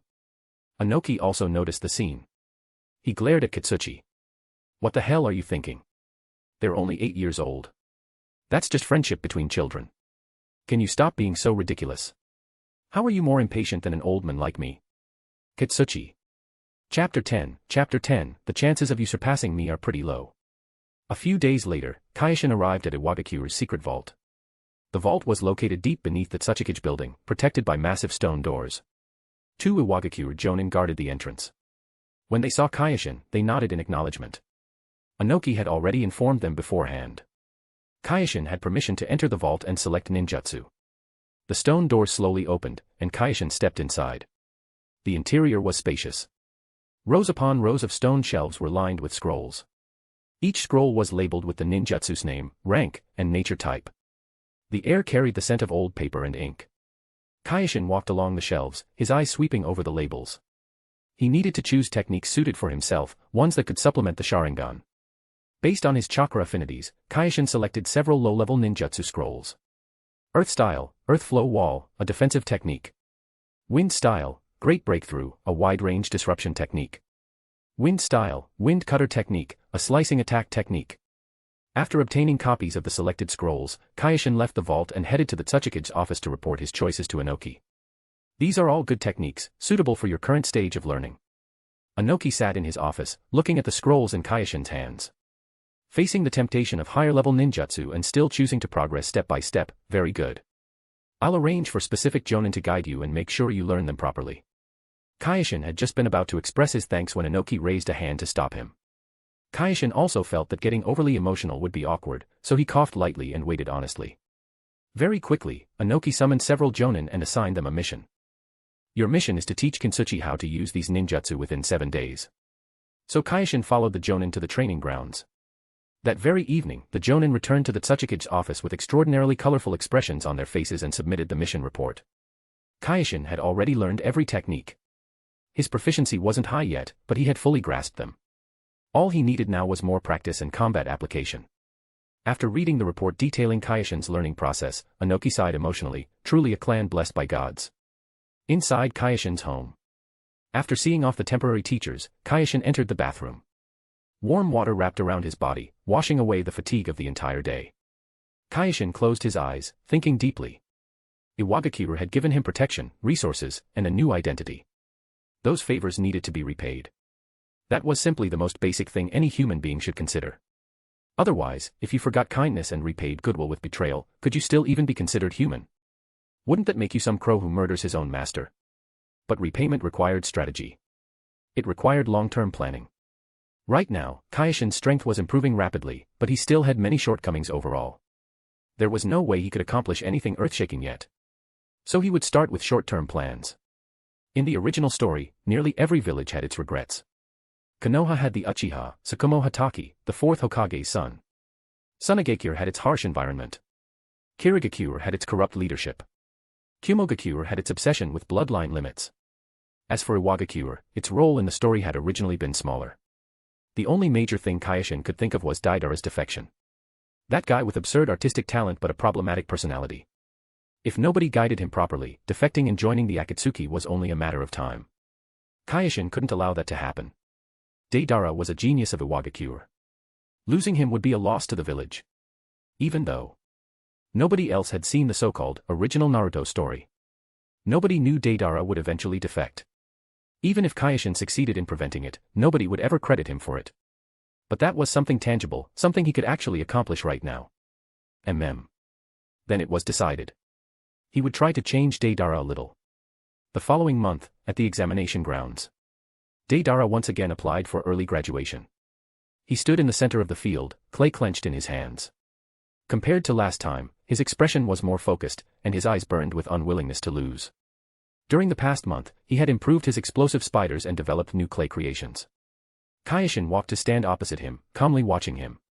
The moment Deidara saw that face, irritation bubbled up inside him. Grinding his teeth, he said, "This time I'm definitely going to win, I improved my art, so let me show you." I refuse to believe it, The battle began. Deidara threw out explosive spiders. This time, they moved faster and followed trickier paths. He had also added explosive frogs that could leap through the air, trying to surround Kyoshin from multiple angles. Kyoshin responded the same way as before. He observed the spiders and frogs' movement patterns, analyzing Deidara's tactical intentions. Then he began moving, using precise footwork to avoid every explosion. 3 minutes later, Deidara was defeated once again.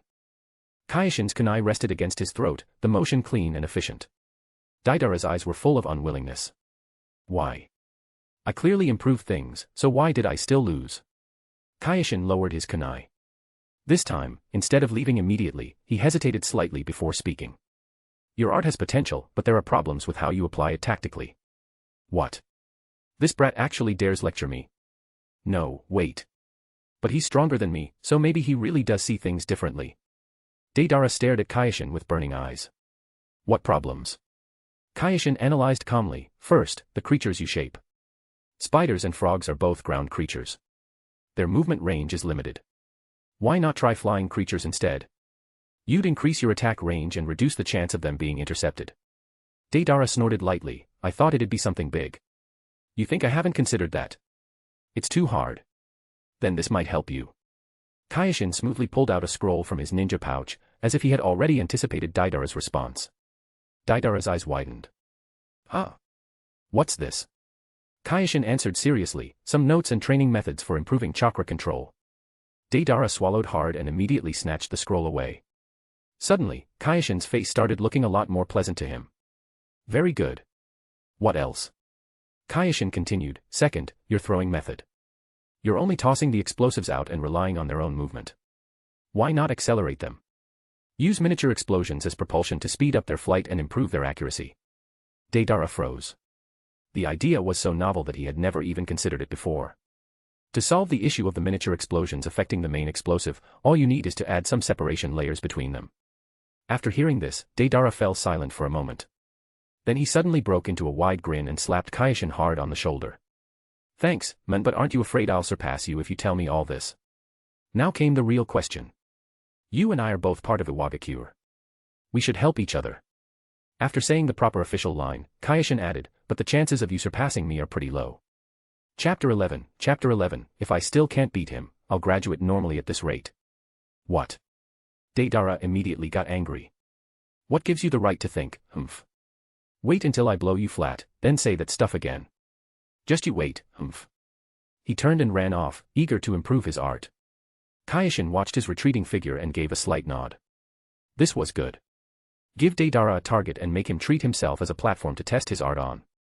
As long as he stayed in the hidden stone village, if Deidara wanted to keep challenging him, then after every defeat, as long as he wasn't killed, he wouldn't leave the village. And this was only the first step. He also needed to properly shape Deidara's sense of honor and shame, guide him onto the right path. Time passed, and a year went by. An area outside the hidden stone village filled with strange rock formations. Vendors shouted along the roadside while crowds of people came and went with excited expressions. The 15th time already. Place your bets, place your bets. A traveling merchant who had come from elsewhere looked at the bustling scene in confusion. He grabbed a passerby and asked, "Hey, what's going on here? I heard this place had too many weird rocks, so nobody planned to develop it. I haven't been here in 2 years, so how did it turn into this?" The passerby's face was red with urgency as he snapped, "The hell are you grabbing me for? I'm in a hurry."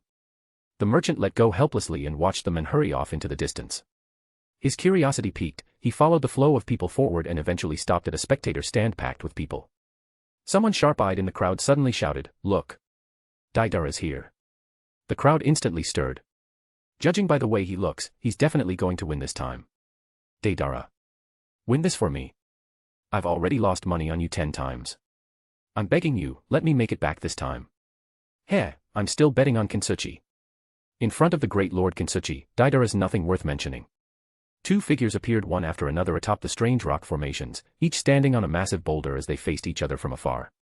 Deidara glared viciously at Kyoshin and roared, "The 15th application for early graduation assessment begins now." Humph. The farce between the two of them had gone on so long that Inoki could no longer be bothered dealing with it. There wasn't even a referee anymore. Usually, Deidara handled that himself. Kintsuchi. Deidara stared at the boy across from him. "This time I'll definitely beat you. I'll definitely beat you." Humph. Over the past year, he had challenged Kyoshin again and again without stopping. But every single time, he lost.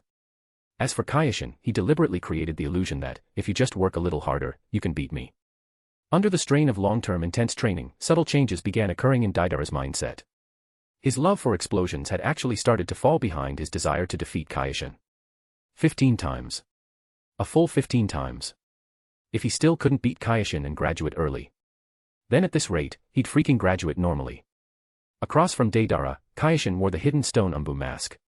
Beneath the mask, he was struggling to keep a straight face. "Show me how much you've improved." That tone, the kind only an elder speaking to a junior would use, instantly made Deidara snap. Visible heat practically surged from his forehead. Kyoshin was only 9 years old. He himself was nearly 12. Hearing Kyoshin talk to him like that, he couldn't take it. Absolutely couldn't take it. Die. Humph. The battle began. The battle ended. Even after giving it everything he had, he still couldn't do it. Deidara lay on the ground, blankly staring at the sky. As usual, Kyoshin walked over to comfort him. He even deliberately breathed heavily while speaking. "Huff, that was close. You almost pulled it off." How many almosts had there been by now? Deidara's gaze refocused as he looked at the fox mask in front of him, his tone calming down. "See you next month." He turned over and left. Kyoshin waved at him kindly. "Keep it up, Deidara. You're only a little bit away from becoming the Hidden Stone Village's #1 genius." In the distance, Deidara's footsteps seemed to falter for an instant. Tap tap. Soft footsteps approached. An umbu appeared before Kyoshin. "Kintsuchi, Lord Tsuchikage summons you." Kyoshin nodded and followed the umbu toward the Tsuchikage building. He could more or less guess the reason. His growth over the past year had been far too obvious. Inoki definitely had plans now. Tsuchikage's office. Inoki spoke with emotion. "Kintsuchi, I've seen all the progress you've made this past year." Kyoshin replied calmly, "It's all thanks to Lord Tsuchikage and the Hidden Stone Village's guidance." Inoki shook his head. "No. This is your own hard work. The Hidden Stone Village only provided the environment. Real growth depends on yourself." He paused for a moment before continuing, "Your strength has already reached a certain level. I'm considering beginning instruction in dust release." A slight change flickered through Kyoshin's eyes. Dust release. A Kekei Tota. Inoki's signature ninjutsu. Being taught a technique of this level meant that Inoki truly viewed him as a successor. "I'll follow your arrangements." Inoki nodded in satisfaction after hearing that. He took out 6 scrolls from the drawer and placed them on the desk. Inoki said, "But before learning dust release, you'll need some mental preparation. Learning dust release may be extremely difficult. You may even fail entirely. Kekei Tota isn't ordinary ninjutsu. It requires extraordinary talent and effort." Kyoshin picked up the first scroll and opened it. Then the second. The third. After reading all 6 scrolls, he fell silent. "Lord Tsuchikage, where's the dust release? None of this mentions it." Inoki tried his best to make his tone gentler. "These are the training methods for the foundational prerequisites required before cultivating dust release. They are not the cultivation methods for dust release itself." Kyoshin. The 6 scrolls corresponded respectively to Fire Release Chakra Shape Transformation Training Methods. Fire Release Chakra Nature Transformation Training Methods. Earth Release Chakra Shape Transformation Training Methods. Earth Release Chakra Nature Transformation Training Methods. Wind Release Chakra Shape Transformation Training Methods. Wind Release Chakra Nature Transformation Training Methods. If ninjutsu difficulty were ranked as D, C, B, A, and S, Then up until now, the difficulty of mastering the Flying Thunder God technique would be considered S+. The difficulty of mastering Dust Release, however, was 4 times greater than the Flying Thunder God technique. To put it more plainly, during Naruto's training in the original story, he once raised a question. This technique is too difficult. It's like making one eye look upward while the other eye looks downward. Then Dust Release would be equivalent to, while making one eye look upward and the other downward, growing a third eye to look forward at the same time. Ahem. Seeing Kyoshin frozen in place, Inoki quickly added, "Don't put too much pressure on yourself. Just give it a try. These are only the prerequisite conditions. Even if you can't learn Dust Release, this will still be tremendously beneficial for your future." Kyoshin nodded. "I'll do my best." Inoki nodded as well. "Good. Once you've mastered these, come find me. Then I'll officially begin teaching you Dust Release." After leaving the Tsuchikage's office and returning home, the sky gradually darkened. While taking a bath, Kyoshin opened his status panel. Host, Uchiha Kyoshin. Bloodline, 3 Tomo Sharingan. Ninjutsu, Great Fireball Technique, Clone Technique, Transformation Technique, Substitution Technique, Body Flicker Technique, Earth Flow Wall, Great Breakthrough, Wind Cutter Technique. Genjutsu, Sharingan, Demonic Illusion, Hell Viewing Technique. Taijutsu, Konoha-style swordsmanship. Chakra, 388. Combat power, 155. System ability, linear potential. Effort will always be rewarded. Your potential no longer has limits or bottlenecks. Chapter 12, Umbu. These were the results of a year of training. The 3 Tomo Sharingan had completely stabilized, chakra had reached 388, and combat power stood at 155. Judging from the numbers alone, his combat power was already approaching the 200 mark of a Jonin. His chakra reserves were nearing the 500 level of an elite Jonin. This wasn't because Kyoshin himself had some extraordinary physique. It was all thanks to the system's linear potential. He had adopted Naruto's training method from the original story, using shadow clones for training. When shadow clones refined chakra, the total amount of chakra would increase. After dispelling the shadow clones, all the chakra accumulated during that process would return to the original body. As the shadow clones refined chakra, the original body's chakra reserves rapidly grew. The greater the chakra reserves, the more shadow clones he could maintain. The more shadow clones he had, the faster his training speed became. It was a positive cycle. At present, he could maintain 20 shadow clones simultaneously for daily training. The price, however, was that at night, once the shadow clones were dispelled, a full day's worth of fatigue and experience would flood into his mind at once, causing him to collapse face first onto the bed. It solved his insomnia problem quite effectively. And Kyoshin had also noticed that his body's recovery speed from training fatigue was getting faster and faster. That was probably due to the combined effect of the human body's resilience and linear potential. As a result, the speed at which his injuries healed had become astonishing. He had tested it before. A cut half a centimeter deep only needed 2 days to heal completely, the kind that didn't even leave a scar behind.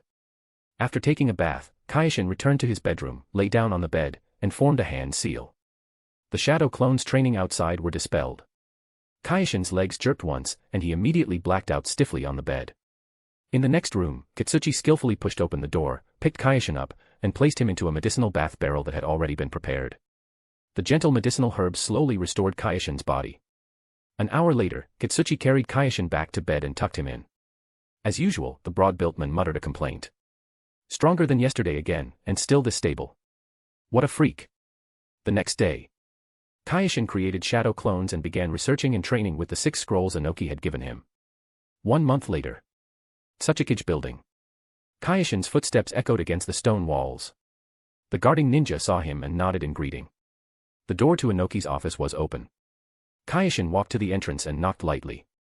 "So it's Kitsuchi. Come in." Inoki looked up and smiled when he saw Kyoshin. "Did you run into some difficulties? But don't get discouraged. I know it's difficult." Kyoshin coughed lightly. "I think I've mastered the prerequisites for training Dust Release." Inoki, ? In Inoki's estimation, even with Kyoshin's exceptional talent and the help of shadow clones, it should still have taken at least half a year to master those prerequisites. That was already the shortest possible estimate he could make. Inoki's expression became serious. "It's not that I don't believe you, but hearing is one thing and seeing is another." 10 minutes later. Training ground.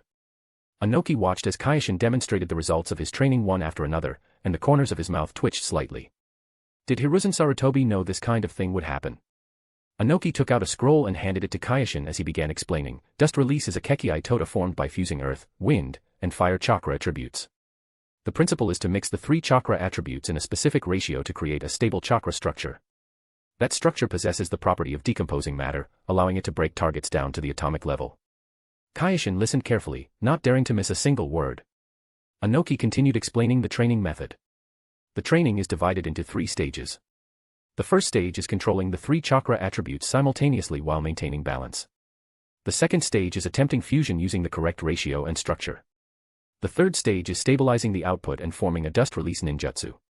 What you need to begin now is the first stage. Simultaneously controlling 3 chakra attributes is extremely difficult. The differing natures of the 3 attributes interfere with one another.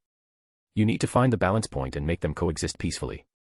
Kyoshin sat cross-legged and began attempting to control the 3 chakra attributes simultaneously. The earth, wind, and fire chakra attributes were guided through his body and gathered toward his palm. But because they were so close together, they immediately began interfering with one another. The balance was almost instantly broken, and the chakra became chaotic. Bang! The stream of chakra that had just begun gathering in Kyoshin's palm underwent a tiny explosion, then dissipated into white mist in midair. Watching this familiar yet unfamiliar scene, Anoki comforted Kyoshin just as his own teacher had once comforted him. Don't rush it. There are no shortcuts with dust release. From the moment I mastered the prerequisites to the first successful use of dust release, it took me 5 years and nearly 100,000 failures. Experience is built up little by little. Kyoshin wasn't discouraged. He immediately began a second attempt. Anoki nodded in satisfaction, and a faint mist actually rose in his eyes. If I could see a young person from the hidden stone village use dust release even once, just once, then I could close my eyes without regrets.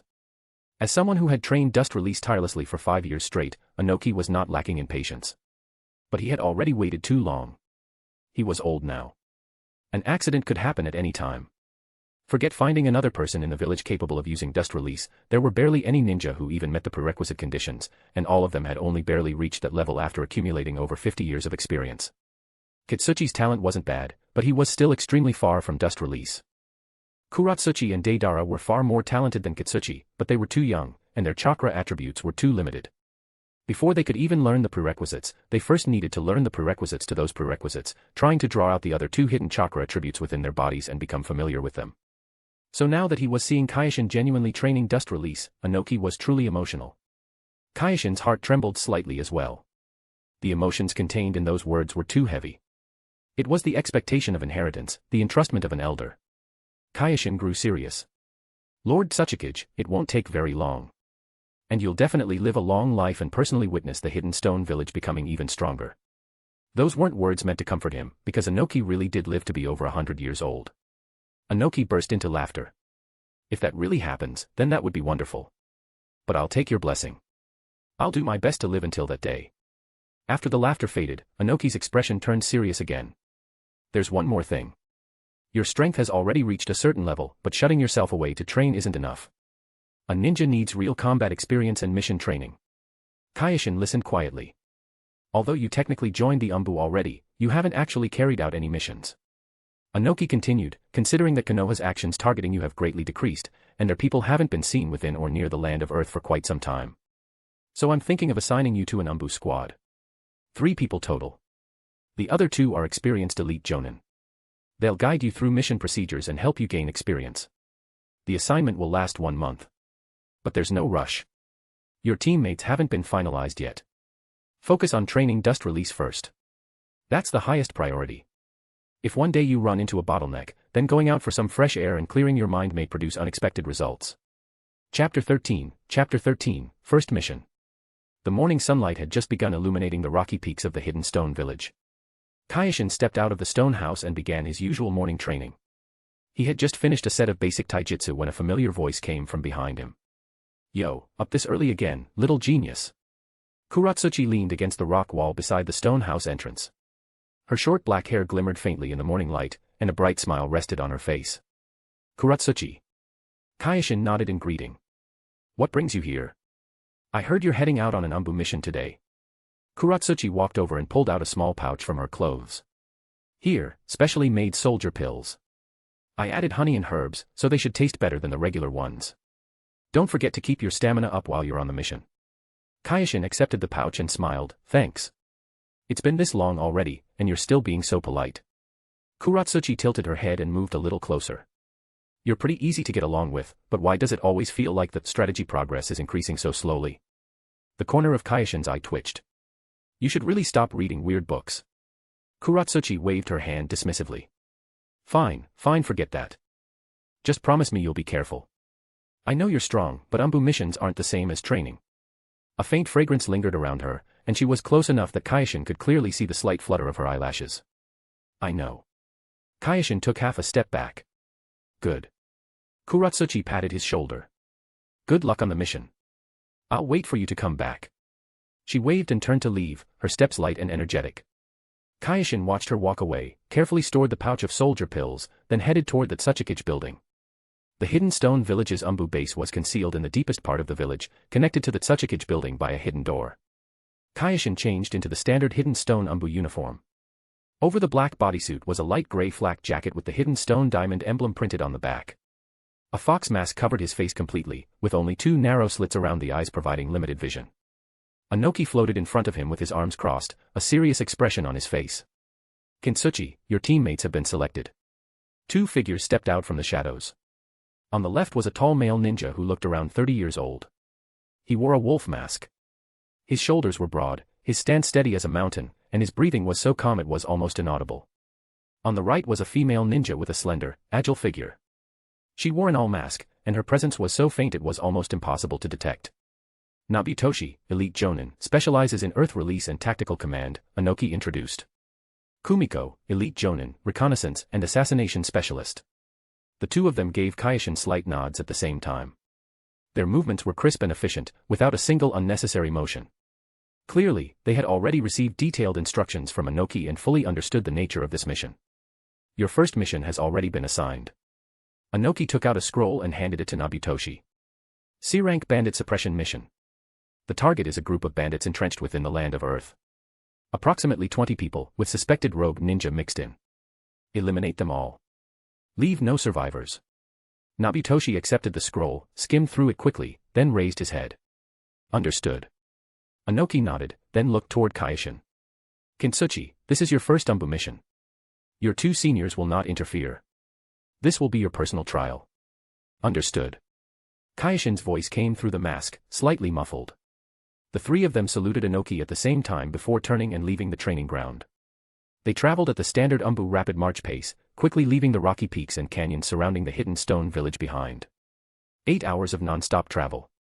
The scenery along the way gradually shifted from the relatively prosperous areas surrounding the hidden stone village into barren wastelands and steep mountainous terrain. This was near the border region of the land of Earth, far from the hidden stone sphere of influence. Lawlessness ran rampant here, making it a paradise for bandits and rogue ninja. Following the information in the scroll, the 3 of them found the mission location. A concealed valley. The entrance was narrow, flanked on both sides by steep rock walls dozens of meters high. Inside the valley stood crude wooden huts and tents.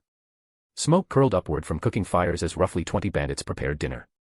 The 3 concealed themselves atop the rock wall above the valley entrance, overlooking the camp below. Several larger wooden houses stood in the center, with tents scattered around them and crude wooden fences along the perimeter. 2 sentries leaned lazily near the entrance, clearly not believing anyone would dare attack them.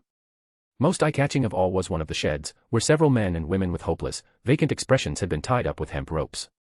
Clearly, they were the bandits' hostages. Targets confirmed, Kumiko whispered. 23 people total. 3 have chakra signatures, suspected rogue ninja. Strength ranges from genin to chunin level. Camp layout is loose. Defenses are weak. Nabitoshi stood up and rolled his shoulders. Kumiko immediately snapped, Captain. So what? A lazy, heavy voice came from beneath Nabitoshi's mask. Our mission is to familiarize Kintsuchi with the process. So all I need to do is tell him what to do. Kintsuchi, in situations like this, absolutely don't expose yourself like I just did. That's about it. Go ahead. Relax.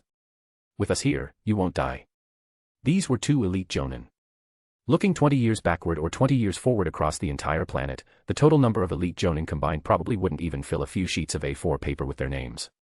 If it weren't for Kaioshin, elite jonin would never have accepted this kind of starter village mission. Without exaggeration, even if Danzo himself came personally and wanted to kill Kaioshin, he'd still need to warm up first. Kaioshin nodded, took a deep breath, and closed his eyes to steady his breathing. Chakra began flowing through his body. Beneath the mask, the Sharingan silently activated, crimson pupils observing the camp below through the eye slits. This was his habit. He never underestimated any enemy. Kyoshin leapt down from the rock wall. The 2 sentries on the outer perimeter of the bandit camp spotted him and immediately drew the blades at their waists. Who goes there? Kyoshin formed hand seals with both hands. Shadow clone technique. Bang. Bang. Bang. A chain of white smoke bursts exploded outward as 10 shadow clones appeared around Kyoshin. A ninja. The other sentry staggered backward in terror and turned to flee. 2 shadow clones instantly rushed forward, the kunai in their hands tracing cold arcs. The sentries only managed to let out short screams before collapsing to the ground, blood pouring from their throats.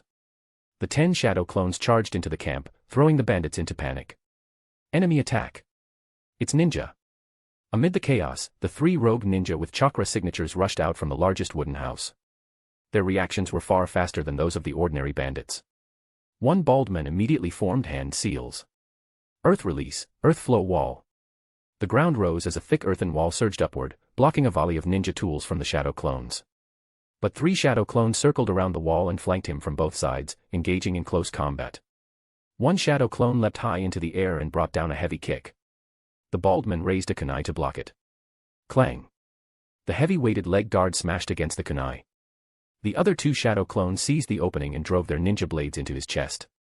Chapter 14, The Test. Fire release, fireball technique.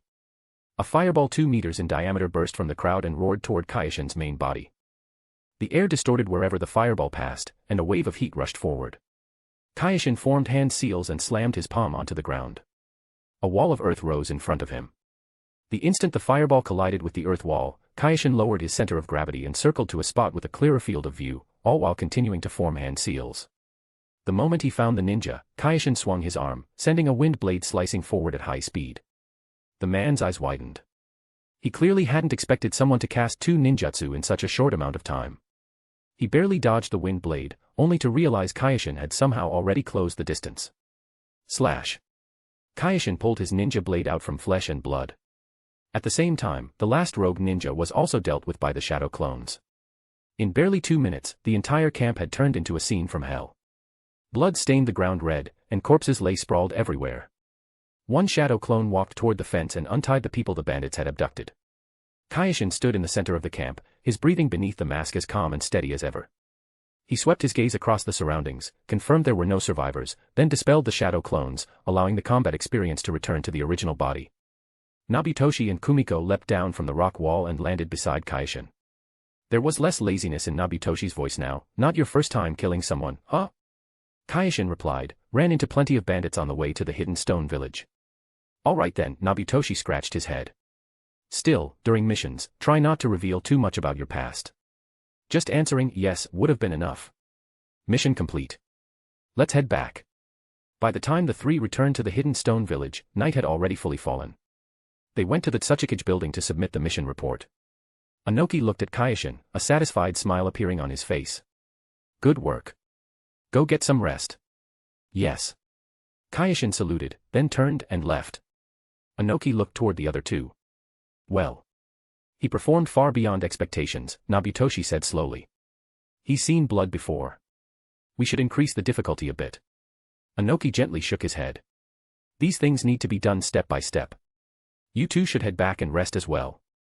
The barren mountains along the land of Earth's border looked especially grim at dawn. Wind passed through the cracks in the rocks, producing mournful whistling sounds.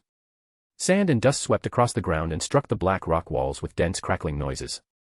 Nabitoshi stood atop a towering stone pillar, the eyes beneath his wolf mask scanning the valley below. Kumiko hid within the shadows 10 meters to his left. Beneath the owl mask, only half her face was visible, her entire body nearly fused with the rocks themselves. Kyoshin crouched to Nabitoshi's right, his youthful features hidden beneath the fox mask. The target stronghold is in the hollow 300 meters ahead. Nabitoshi's voice was transmitted directly into their ears through chakra. According to intelligence, there are 23 bandits total. 5 are suspected rogue ninja with weak chakra signatures, probably around genin level. The rest are ordinary bandits. Behind the mask, Kyoshin's Sharingan slowly rotated. Through the narrow slits in the mask, he could clearly see smoke rising from the valley and hear faint sounds of noise and commotion. What about the hostages? Kumiko asked in a cool tone. According to intelligence, the bandits kidnapped 7 villagers from nearby settlements. 3 women and 4 men. They're being held in a wooden cabin on the eastern side of the stronghold, Nobitoshi answered. Our top priority is rescuing the hostages. After that, exterminate the bandits completely. I'll launch a frontal assault and draw their attention. Kumiko will infiltrate to rescue the hostages while clearing the outer sentries. Kintsuchi, use your Sharingan to observe the battlefield. Deal with any stragglers immediately, and stay alert to the surroundings. Understood. Kyoshin nodded. Nobitoshi reminded him, Kintsuchi, this is training for tactical coordination. Do your part. Kyoshin naturally understood that and nodded again. If that weren't the purpose, the one sent here would have been a squad of Chunin instead. Nobitoshi leapt from the stone pillar while forming hand seals in midair. Earth release, rock pillar technique. A massive stone pillar 3 meters thick erupted from the ground and slammed directly into the center of the bandits' stronghold. Boom. Half the wooden houses collapsed instantly, and dust filled the air. The panic screams of the bandits immediately rang out. Enemy attack. It's ninja. Grab your weapons. Nobitoshi landed and formed hand seals once more. Earth release, earth flow wall. 3 thick earth walls burst upward from the ground, sealing off all 3 exits of the stronghold. A crossbow bolt whistled toward him. Nobitoshi casually swung his ninja blade and knocked it aside with ease. The battle officially began. Kumiko's figure flickered through the shadows. She was astonishingly fast, like a gray phantom. Almost nobody noticed her approach at all. Standing on higher ground, Kyoshin's 3-tomo Sharingan allowed him to clearly see everything. 2 elite jonin were practically playing house with a bunch of trash mobs, and they even deliberately let 5 bandits escape. Those 5 bandits fled toward the valley exit in a panic. Kyoshin threw 5 shuriken. They traced bizarre arcs through the air, colliding with one another and changing direction before precisely striking the backs of the 5 bandits' necks. At the same time, Kumiko rescued the hostages. Nobitoshi, meanwhile, was surrounded by bandits and the 5 rogue ninja, the situation looking dangerously unstable. Wait. This was definitely a test for him. An elite jonin versus a group of bandits plus 5 rogue ninja. And the result was the elite jonin supposedly being pushed into danger. Behind the mask, a thoughtful look appeared on Kyoshin's face. Rather than a mission, this felt more like an examination. If his teammates weren't Kumiko and Nobitoshi, and if the enemies had been much stronger instead. His task was to deal with stragglers and stay alert to the surroundings. But if his teammates fell into danger, he couldn't abandon his post, yet he also couldn't just stand by and watch. So how should he handle this situation? If his main body joined the battle, that would clearly violate the assignment. Use shadow clones to assist. That would reduce the combat power of his main body. And if enemy reinforcements appeared at that moment, he would no longer have enough strength to deal with them. Very quickly, Kyoshin made his decision. He took out several kunai from his ninja pouch and tied steel wires and explosive tags to their handles.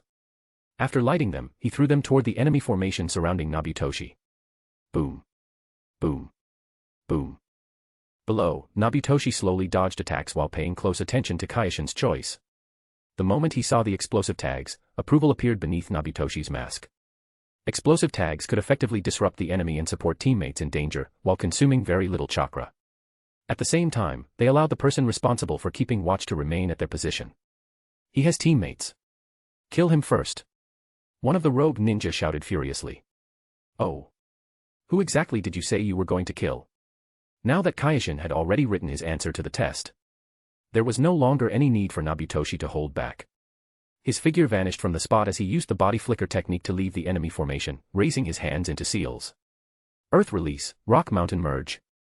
Nobitoshi's chakra rapidly spread through the ground from his hands, covering nearly half the bandit camp in an instant. Rumble. Rumble. Rumble. 2 small mountains rose from either side of the camp, then violently slammed into each other. In the blink of an eye, wooden houses, rocks, small trees, enemies. Everything was crushed and buried within the artificially created mountain. Chapter 15, Kuratsuchi, this game difficulty is a bit too high. The Umbu base's briefing room was spacious and minimalistic. A map of the land of Earth hung on the rock wall, while chakra lamps in the corners emitted a steady white glow that illuminated the entire room. Nobitoshi stood before the map, reporting the details of the mission to Inoki. Kumiko leaned against the wall with her arms crossed.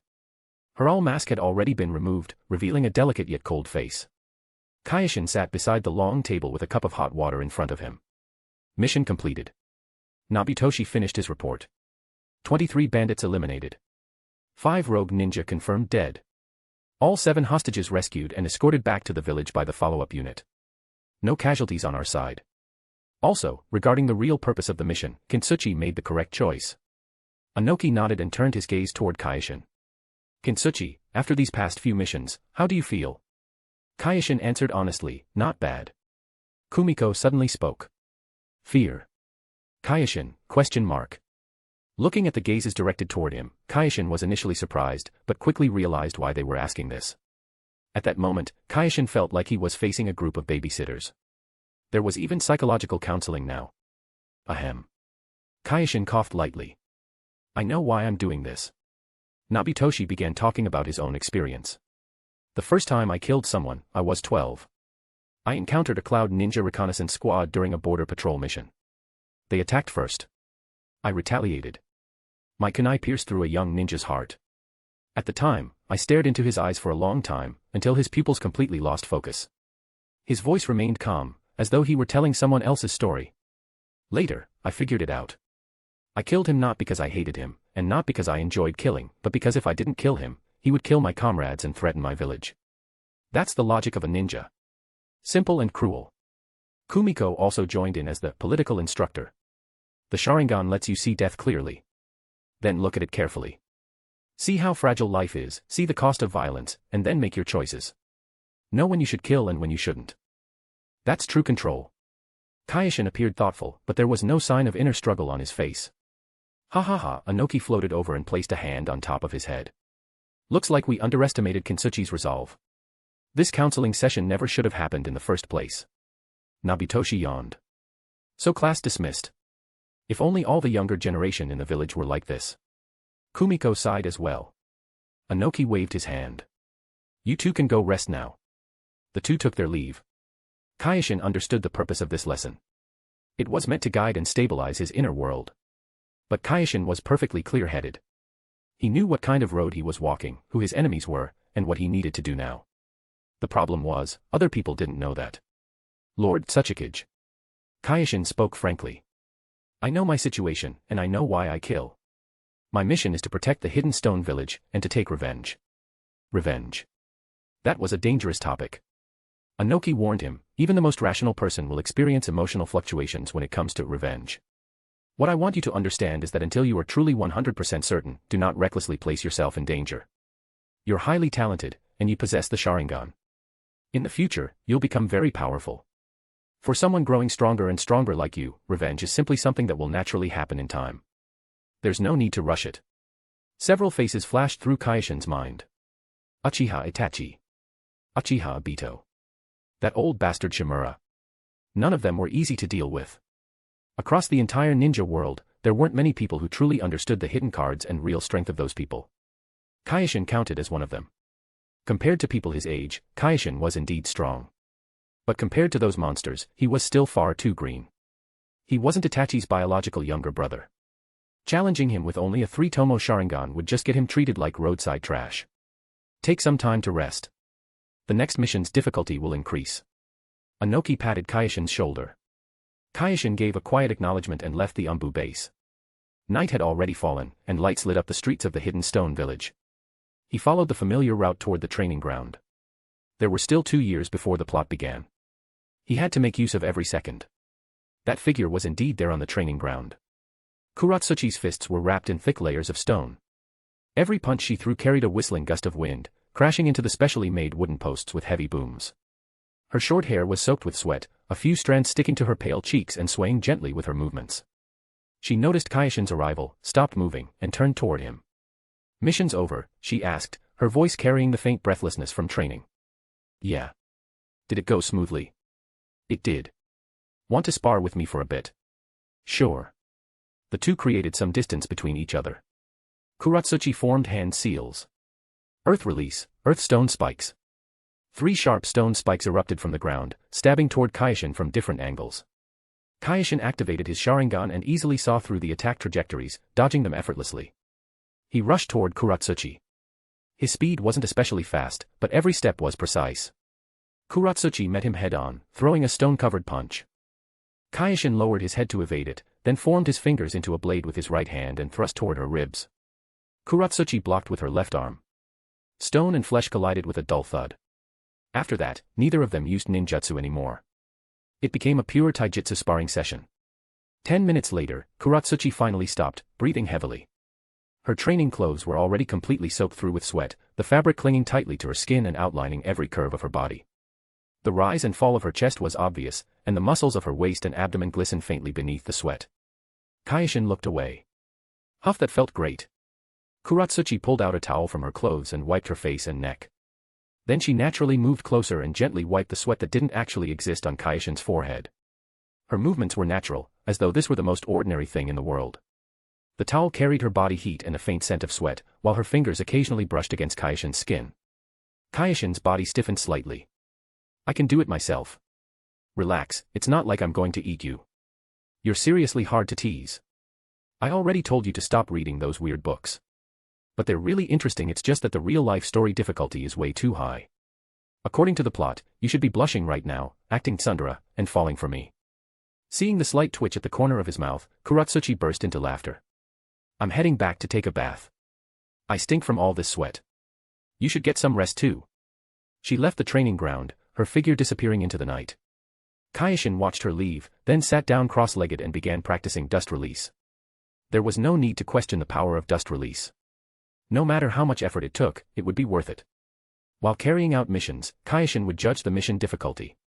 If he could return to the hidden stone village on the same day, he would still create shadow clones to refine chakra, though only half the amount he used during normal training days. Chapter 16, Karen. Inside the Tsuchikage's office, Inoki held a border patrol report in his hands. Nobitoshi and Kumiko stood in front of the desk, having just finished reporting on their previous mission. Kyoshin stood beside the two of them. After Nobitoshi finished speaking, he stepped forward. Lord Tsuchikage, there's something I want to report. Inoki looked up. What is it? It's information regarding Kyoshin. Kyoshin paused for a moment, organizing his thoughts. On my way from the land of fire to the land of earth, I stopped in a small town near the border of the land of grass to resupply. While I was there, I overheard some rumors. Nobitoshi and Kumiko both turned to look at him. Inoki gestured for him to continue. The rumor says Kyoshin recently took control of a mother and daughter from the Uzumaki clan. Kyoshin said, the mother's name is Uzumaki Chinatsu, and the daughter is called Karen, around 10 years old. Inoki narrowed his eyes. The Uzumaki clan, that bloodline that was nearly wiped out. Is the information reliable? I heard several merchants chatting about it at the time. They said the news spread from inside Kyoshin itself. Kyoshin replied, considering the special value of the Uzumaki clan, I felt it was necessary to report it to you. Nobitoshi spoke up. Why bring it up only now? I wasn't sure whether the information was true before, and I also didn't know if Iwagakure would even care about something like this. Kyoshin answered honestly. But after carrying out Umbu missions during this period, I realized the village places great importance on valuable talent and bloodlines. The Uzumaki clan is indeed highly valuable. Excitement crept into Inoki's voice. Their sealing techniques, powerful vitality, and chakra are all precious resources for a ninja village. If this mother and daughter are really being oppressed in Kyoshin, then rescuing them would not only be morally justified, it would also benefit Iwagakure. He looked toward Nobitoshi and Kumiko. What do you think? Nobitoshi thought for a few seconds. Kyoshin belongs to a small nation. Their strength isn't impressive. If we move carefully, the difficulty shouldn't be high. The key issue is what happens afterward. If Kyoshin discovers we were behind it, it could trigger diplomatic conflict. Kumiko's voice was filled with doubt.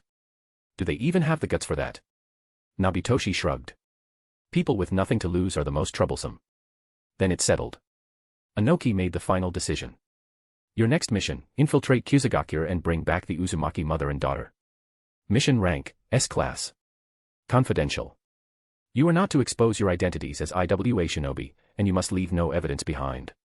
Yes, sir. The three answered at the same time. Make thorough preparations before departure. Inoki added, Kyoshin may not be strong, but it's still their territory. Proceed carefully.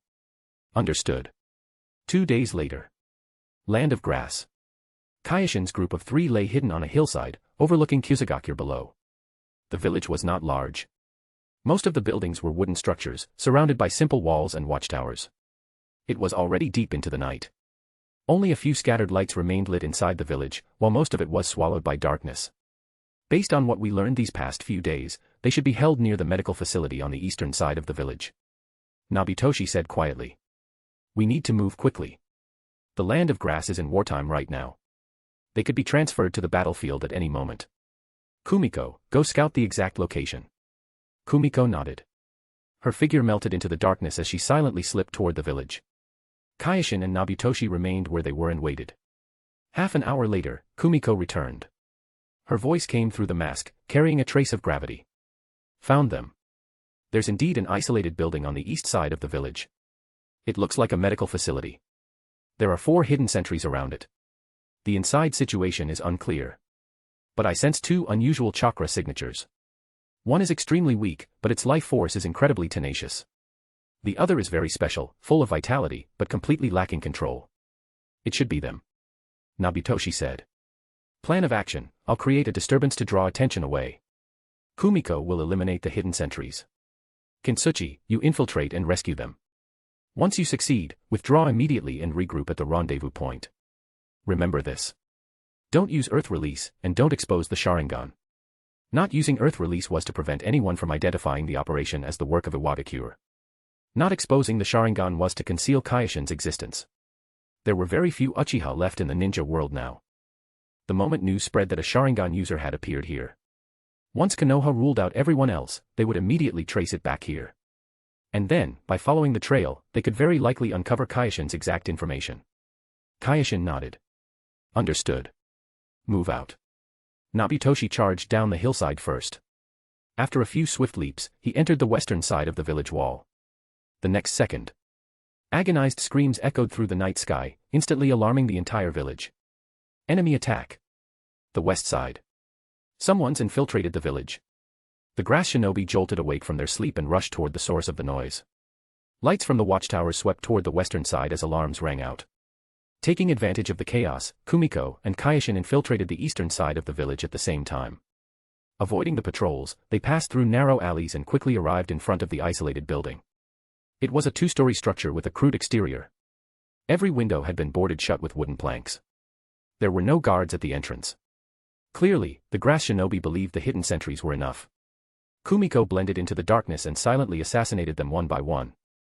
Meanwhile, Kyoshin circled to the back of the building and found a small ventilation window. Carefully prying the wooden boards loose, he climbed inside. The interior was dark. Only a single oil lamp at the end of the hallway provided faint illumination. The air was filled with a strange mix of disinfectant and blood. He moved down the corridor, his Sharingan giving him clear vision in the darkness. The first floor contained several empty rooms stacked with medical equipment. There were sounds coming from the second floor. Kyoshin silently climbed the stairs. There were 3 rooms upstairs. 2 had their doors tightly shut. The third was slightly ajar, with light spilling through the crack. He approached the room and looked inside through the gap. The room was small and plainly furnished. A red-haired woman sat beside the bed. She wore a worn-out white patient gown, and several tubes were inserted into her arms, connected to a machine nearby. Her face was pale, her eyes exhausted, but traces of her former beauty could still be seen.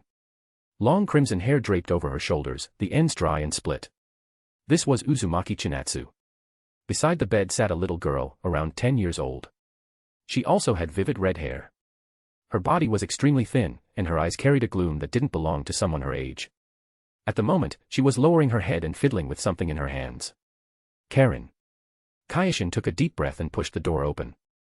Chinatsu and Karen both looked up at the same time, freezing when they saw him. Kyoshin was still wearing the fox mask and umbu uniform, his entire presence radiating a cold and dangerous aura. Don't be afraid.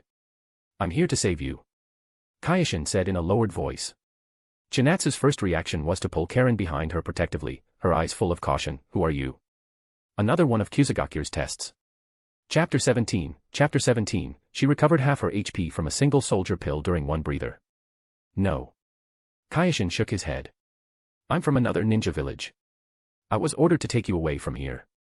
Are you willing to leave? A glimmer flashed through Chinatsu's eyes, but quickly faded. No. We're not going. Absolutely not. What if we promise not to force you to do anything against your will? Kyoshin interrupted her. There's not much time. The outside is already in chaos. This is your chance. Why should we trust you? Chinatsu stared at Kyoshin warily, shielding Karen behind her with all her strength. The little girl clutched tightly at her mother's clothes. Her large eyes were filled with fear, but there was also a faint trace of hope. Mom. Karen whispered, I want to leave this place. They're always drawing your blood. Kyoshin removed his mask, revealing a gentle face. Exactly. Staying put only leads to death, moving forward at least gives you a way out.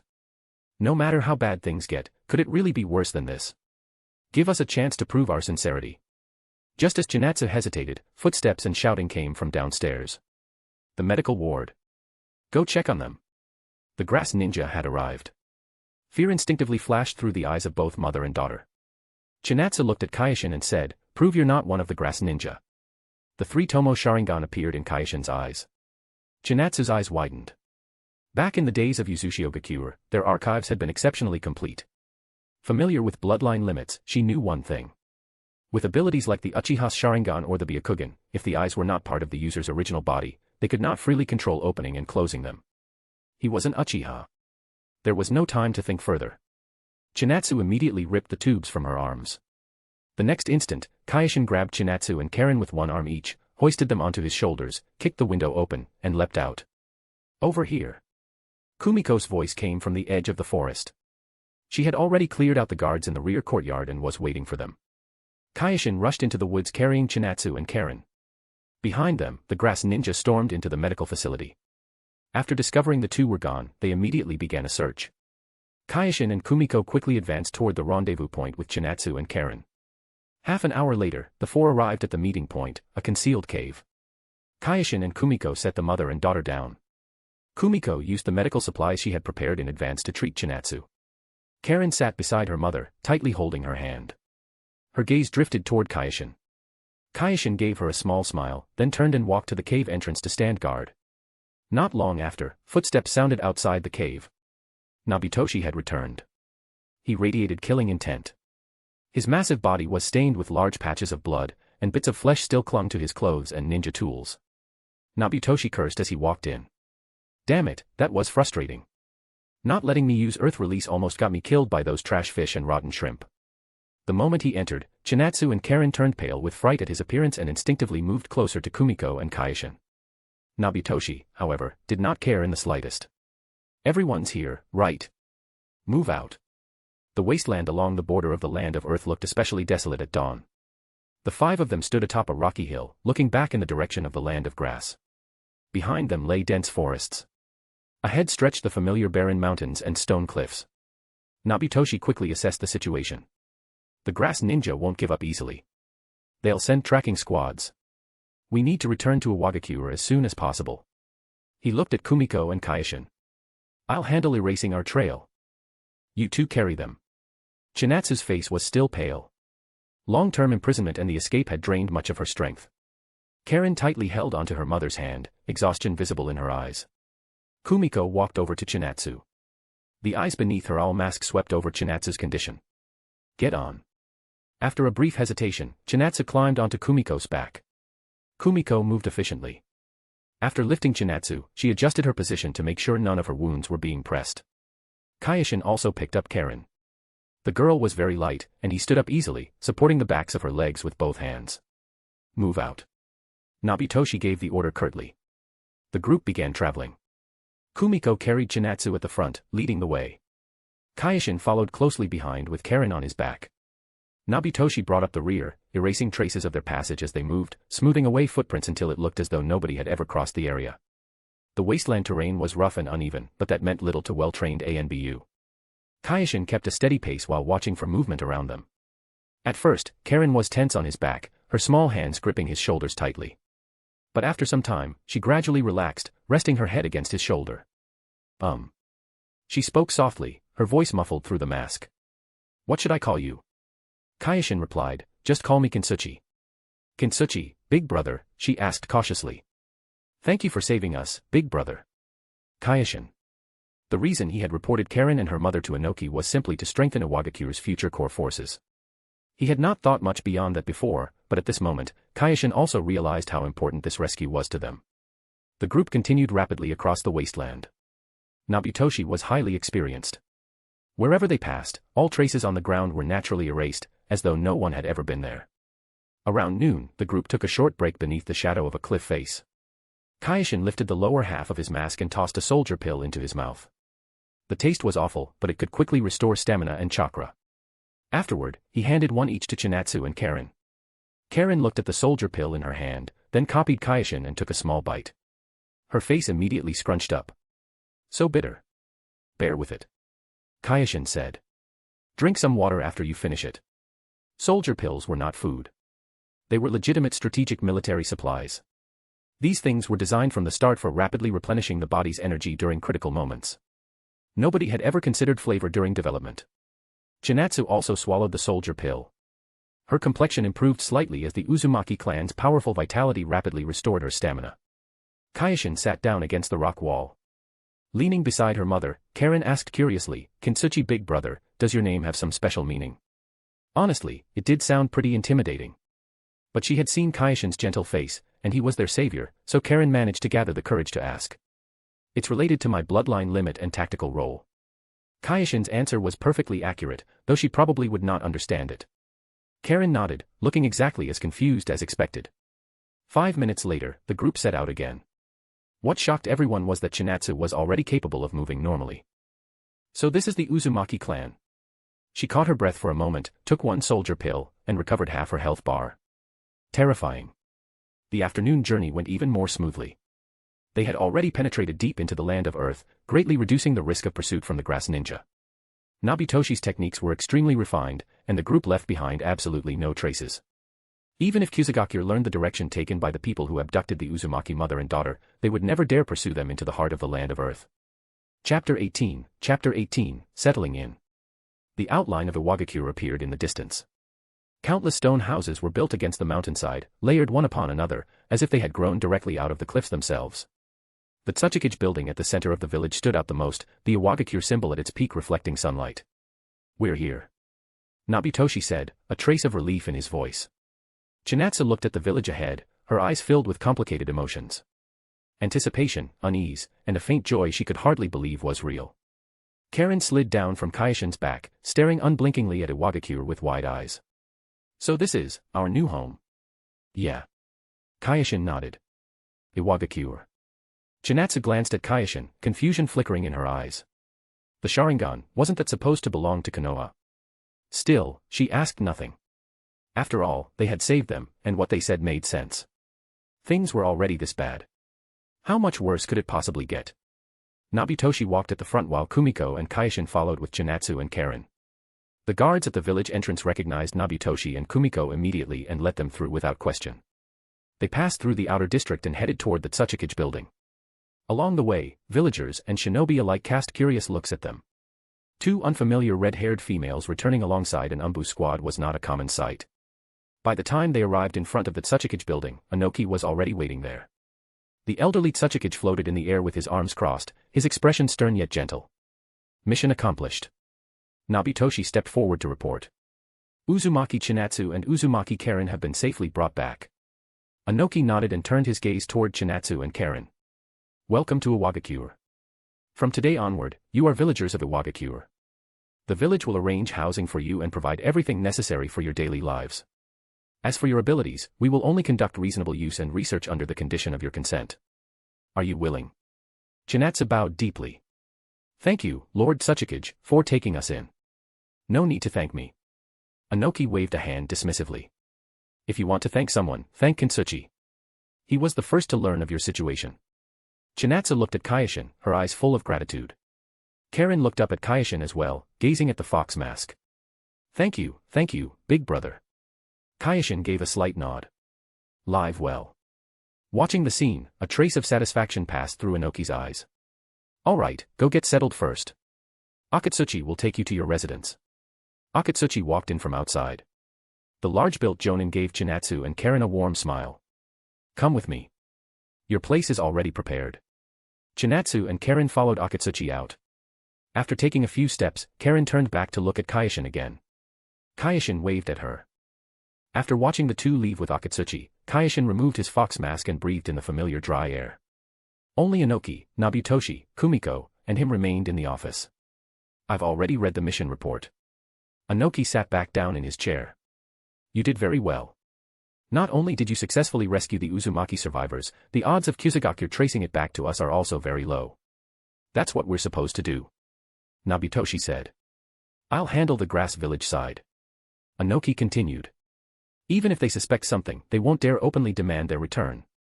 At most, they'll pull a few tricks behind the scenes, but Iwagakure doesn't fear that. As for settling them in, I've already made arrangements.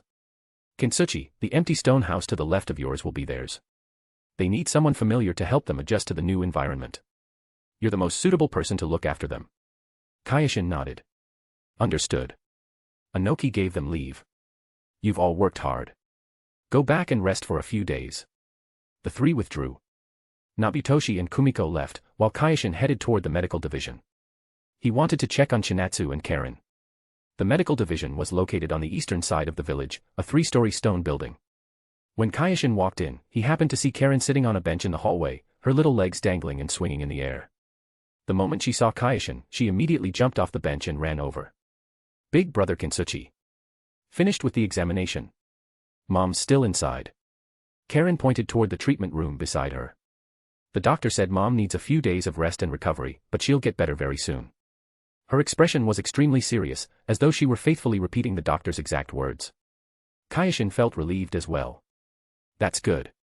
You need to behave these next few days too. Don't make your mother worry. MHM. Karen nodded hard, then grabbed Kyoshin's hand. Big brother Kintsuchi, can we really stay in Iwagakure from now on? Really? At that moment, a familiar voice sounded from the doorway. Kintsuchi. You're finally back. Kyoshin turned his head and saw Kuratsuchi walking quickly into the medical division. Her gaze swept between Kyoshin and Karen before finally landing on their joined hands. One eyebrow lifted slightly. So this is the little girl you rescued. Kuratsuchi walked over and smiled at Karen. Hello there, little sister. What's your name? Karen timidly hid behind Kyoshin and answered softly, Karen. Karen, huh? Nice name. Kuratsuchi straightened up and looked at Kyoshin, the corners of her lips curving into a half-smile. Kintsuchi, you made a huge contribution this time and even gained a little sister. You're not going to start liking the new one more than the old one, are you? Her breath brushed lightly against his ear, carrying a faint fragrance. Kyoshin stepped back, widening the distance between them. Quit messing around. Karen and her mother just went through a lot. They need someone to take care of them. All right, I know. Kuratsuchi waved her hand, then gave Karen a friendly smile. Karen, I'm Kuratsuchi, a friend of big brother Kintsuchi. If there's anything you don't understand in Iwagakure from now on, or if anyone bullies you, you can come find me. Kuratsuchi rubbed Karen's head. Karen instinctively shrank farther behind Kyoshin. Thank you, big sister Kuratsuchi. Looks like little sister Karen likes her big brother more. Kuratsuchi looked at Karen. Her tone sounded perfectly normal, yet somehow there seemed to be a faint sourness hidden underneath. At that moment, the treatment room door opened. Chinatsu walked out. Her complexion looked much better than before, and the bandages on her body had been replaced with fresh ones. When she saw Kyoshin, a smile appeared on her face. Lord Kintsuchi. Ah, and this is... I'm Kuratsuchi. Kuratsuchi introduced herself first. Welcome to Iwagakure. Thank you. Chinatsu replied somewhat stiffly. Kyoshin asked, finished with the examination. If everything's fine, let's head back together. We're going the same way anyway. Chinatsu nodded. All right. The examination is done. I'll come too. Kuratsuchi said. Perfect timing. I wanted to see how well your stone house has been cleaned up. The four left the medical division and headed toward Kyoshin's stone house. The setting sun stretched their shadows long across the streets of Iwagakure. And somewhere along the way, certain subtle feelings quietly began to take root. Chapter 19, Root. At the border region between the land of earth and the land of grass, the terrain gradually shifted from dense forest into barren rocky mountains. The place was almost devoid of human presence. Only weathered stone and dried riverbeds remained, with the occasional stubborn thorn bush clinging to life. Kyoshin's three-man squad lay hidden within the shadow of a rocky peak, waiting for 2 full hours. Their mission objective was to intercept a group suspected of disguising themselves as wandering ninja. According to intelligence, the enemy numbered 8 and was entering the land of earth from the direction of the land of grass. Kumiko's sensory abilities detected the anomaly first. They're here. Southeast direction. 8 people. Their chakra fluctuations are deliberately suppressed, but they're well trained. Not ordinary rogue ninja. Nabitoshi nodded. Beneath the wolf mask, his eyes were as sharp as an eagle's. Stay hidden. Wait until they enter the ambush zone. Kyoshin activated his Sharingan. Crimson pupils pierced through rock and distance, clearly seeing the chakra flow within the 8 figures. Orderly. Efficient. Carrying a certain ruthless discipline. Their equipment was also highly uniform. Though their outward appearance looked worn down, the standardized design of their weapons and armor could still be vaguely recognized. Konoha's style. Root, or some other branch of Konoha Anbu. Whoever they are, infiltrating the land of Earth certainly means nothing good. The 8-man squad entered the valley. They moved carefully, with 2 scouts in front, 4 in the center, and 2 bringing up the rear. Every step landed in the safest possible position while their eyes constantly swept the surroundings. Far too professional. Move. Nabitoshi said quietly. Kumiko vanished from the shadows. The next second, she appeared behind the 2 rear guards. The eyes beneath her all mask were ice cold as both kunai stabbed forward at once. But the enemy reacted extremely quickly. One of them twisted sideways instantly, the kunai grazing past his ribs and drawing a spray of blood. The other drew a ninja blade in reverse grip and blocked Kumiko's second strike. Clang. Clang. The metallic collision sounded especially harsh in the silent valley. Enemy attack, the leading ninja barked. His voice was steady, completely unshaken. The 8 immediately formed a defensive formation back-to-back. Their movements were perfectly synchronized, clearly the result of long-term training together. Nabitoshi leapt down from the rocky peak, forming hand seals midair. Earth release, rock pillar technique. 3 massive stone pillars erupted violently from the ground, splitting the 8 apart. The lead ninja formed seals. Wind release, great breakthrough. Violent gusts slammed into the rock pillars, sending shattered stone flying everywhere. Using the momentum, he jumped backward and shouted, groups of 3. Scatter and break through. Well trained. Clear tactics, Kyoshin appeared from the opposite side, his Sharingan locking onto the nearest enemy group. 3 men. All around Chunin level. Their chakra natures were fire, wind, and earth respectively. The moment they saw Kyoshin, they immediately changed direction and charged toward him, clearly intending to eliminate the one who appeared weakest first. Kyoshin created 2 shadow clones. The Tomo in his Sharingan spun rapidly. The original body and both clones formed hand seals simultaneously. Having mastered fire nature, earth nature, and wind chakra shape and nature transformation, he used a pseudo-Kekkei Genkai technique for the first time. A great fireball burst from the original body's mouth, 3 meters wide, carrying rolling waves of heat. One shadow clone raised an earth flow wall directly in the fireball's path. But the wall was not structured as solid defense. Instead, it was made of loose, porous rock filled with holes. Boom. The moment the fireball struck the wall, countless tongues of flame drilled into those pores. The fire burned and expanded within the rock itself as the temperature skyrocketed. The minerals within the stone heated to their limit. Then the final shadow clone unleashed wind release, great breakthrough, scattering the burning, loosened earth wall while adding terrifying kinetic force. And then... bang. Bang. Bang. Bang. The earth wall exploded. Countless burning fragments of rock blasted outward in every direction, each piece carrying scorching heat and tremendous momentum. The 3 ninja had originally intended to attack Kyoshin, only to see him unleash a bizarre combination of techniques. They had already tried to evade. Scatter. Find cover. But the rain of blazing stone covered an enormous area, while the wind release stretched the flames several meters farther outward. Combined together, the 3 techniques formed something like an airtight fishing net. The threads of the net were made of fire. The knots were made of stone fragments.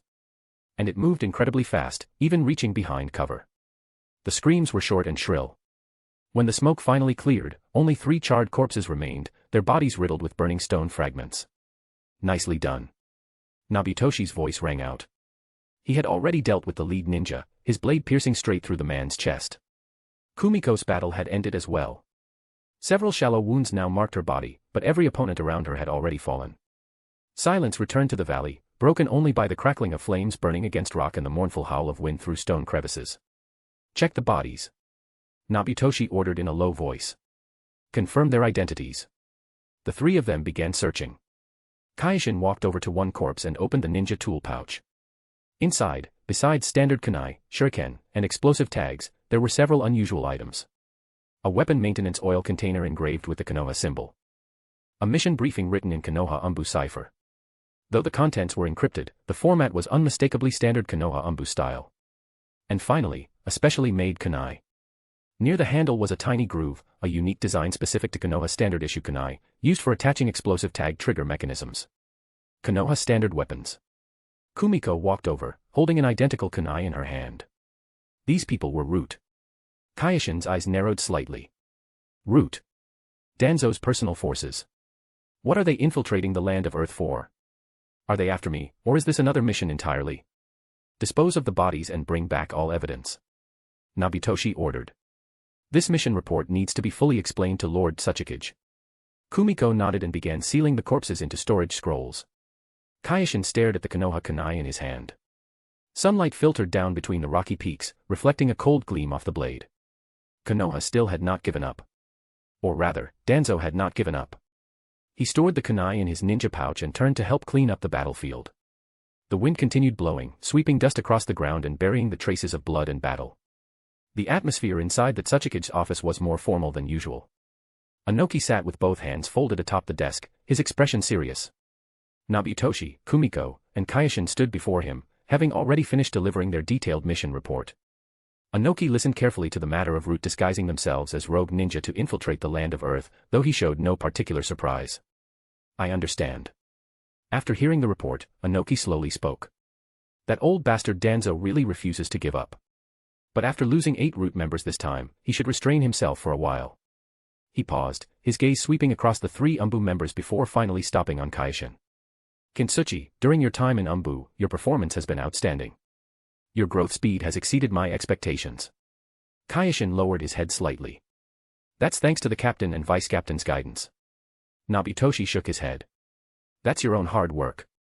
I've served in Umbu for many years, and this is the first time I've seen someone your age perform like this. Though Kumiko said nothing, she gave a small nod in agreement. Inoki smiled faintly, then his expression turned serious again. So, I've decided. As of today, the Umbu squad is officially disbanded. Chapter 20, A Peaceful Life. The office fell silent for a moment. Disbanded? Nabitoshi asked. Inoki said, Kintsuchi has already proven that he possesses the ability to carry out missions independently, and he's gained enough real combat experience. Keeping him tied to an Umbu squad any longer would only limit his growth. Starting today, he'll enter an independent training period and focus entirely on chakra accumulation and dust release training. He looked toward Nabitoshi and Kumiko. As for the two of you, there will be new missions and new teammates. You've worked hard during this time. Nabitoshi and Kumiko bowed at the same time. Yes. Kyoshin also bowed, a complicated feeling rising within him. Life in Umbu had been tense and dangerous, but Nabitoshi and Kumiko truly had been excellent teammates and mentors. These experiences had given him a much deeper understanding of what it meant to be a ninja. All right, you can head back now. Inoki waved a hand. Kintsuchi stays. I still have a few things to discuss. Nabitoshi and Kumiko left the office. After the door closed, Inoki floated up and flew over to Kyoshin, reaching out to pat him on the shoulder. Don't get too sentimental. Umbu was only one stage on your path of growth. What comes next is the real beginning. I understand. Kyoshin nodded. Any new progress with your dust release training? Kyoshin answered, it's progressing rather slowly. That's normal. Inoki smiled in satisfaction. You've been carrying out missions, and your training volume dropped sharply. The fact that you're still making progress is already impressive. Remember, don't rush. You have plenty of time, and Iwagakure has plenty of patience. What we want isn't some rushed dust release user. We want a true powerhouse capable of carrying Iwa's future. Kyoshin clenched his fist slightly. I won't disappoint you. I believe you. Inoki brought up another matter. Uzumaki Chinatsu's injuries have basically healed. She came to speak with me. She wants to formally contribute to the village, so I assigned her to the Sealing Technique Research Division. Her knowledge and experience are very valuable to the village. Kyoshin nodded, then asked, what about Karen? That little girl. Inoki's expression turned somewhat strange. She spends all day talking about becoming a ninja, protecting her mother, and, well, catching up to you. I had Akatsuchi arrange for her to enter the ninja academy. She's the same age as you, but she started far too late. So far, the only talent she's shown is in sensory abilities. After graduation, she can specialize in that direction. A smile appeared on Kyoshin's face. Karen really did have a stubborn streak. All right, you should head back too. Inoki said. Starting tomorrow, you're free. Training grounds, secret archives, however you want to train is up to you. But for now, don't leave the village for missions. Root didn't use official channels this time, which means they still suspect you're in the land of Earth. Kyoshin nodded. Understood. By the time he left the Tsuchikage building, the sky had already darkened. Lights glowed along the streets of Iwagakure, and the scent of dinner drifted through the air. Kyoshin followed the familiar route toward his stone house. But when he arrived, he froze. Two people were standing outside the door. Kuratsuchi held a food box in each hand, a bright smile on her face. In the twilight, she looked like a blazing flame. Karen wore the Ninja Academy student uniform, her red hair tied into a neat ponytail. She was carrying a small basket herself, her face filled with timid anticipation as her large eyes kept darting between Kuratsuchi and Kyoshin. Big brother Kintsuchi. The moment she saw Kyoshin, Karen immediately ran over, her little face blooming with a smile. Congratulations on finishing your Umbu missions. Kuratsuchi walked over as well, lifting the food boxes in her hands. I heard you graduated from Umbu, so Karen and I specially made some food to celebrate for you. Kyoshin looked at the two of them, then at the food boxes and basket in their hands. A trace of satisfaction from a peaceful life rose in his heart. But why did he suddenly have a bad feeling about this? Thanks. He opened the door. Come in first. Kyoshin cleared off the table while Kuratsuchi and Karen placed the food boxes and basket on top and opened them. The fragrance instantly filled the entire room. Inside Kuratsuchi's food boxes were traditional Iwagakure dishes. Roasted rock sheep meat, a stew made from root vegetables unique to the land of Earth, and a plate of golden crispy fried rock insects. Karen's basket, meanwhile, contained simple snacks. Handmade rice balls decorated with cute smiling faces made from seaweed, along with several pieces of colorful candy. You made all this? Kyoshin looked at Kuratsuchi in surprise. He knew she could cook, but he hadn't expected her to be this good. Of course. Kuratsuchi proudly lifted her chin. I put real effort into it. Karen also spoke softly, I helped too. I made the rice balls. Looking at the hopeful expressions in both girls' eyes, Kyoshin picked up his chopsticks and placed a piece of roasted rock sheep meat into his mouth. The meat was tender and juicy, perfectly seasoned. It genuinely tasted excellent. Delicious. He said. Kuratsuchi's smile became even brighter. She pulled out a chair and sat down, naturally placing a piece of fried rock insect into Kyoshin's bowl. You need to try this too. Then she added some vegetables. This helps chakra recovery. Eat more. Then came the soup. Drink some soup too. Warm up your stomach. In less than a minute, Kyoshin's bowl had turned into a small mountain. Karen watched Kuratsuchi's actions, blinked, then picked up her own chopsticks and carefully placed one of the rice balls she had made into Kyoshin's bowl. Big brother Kintsuchi, try this too. Her movements were gentle and her voice tiny, but the anticipation in her eyes was no less than Kuratsuchi's. Kyoshin looked at the rice ball in his bowl, then at the growing pile of food Kuratsuchi kept adding, and suddenly felt this meal might be harder to survive than he originally thought. Kuratsuchi noticed Karen's actions. Her brows lifted slightly, but she said nothing and simply continued putting food into Kyoshin's bowl. Kintsuchi's been training hard lately, so you need to eat more and keep your nutrition up. Here, this lamb was slaughtered fresh this morning. It's especially fresh.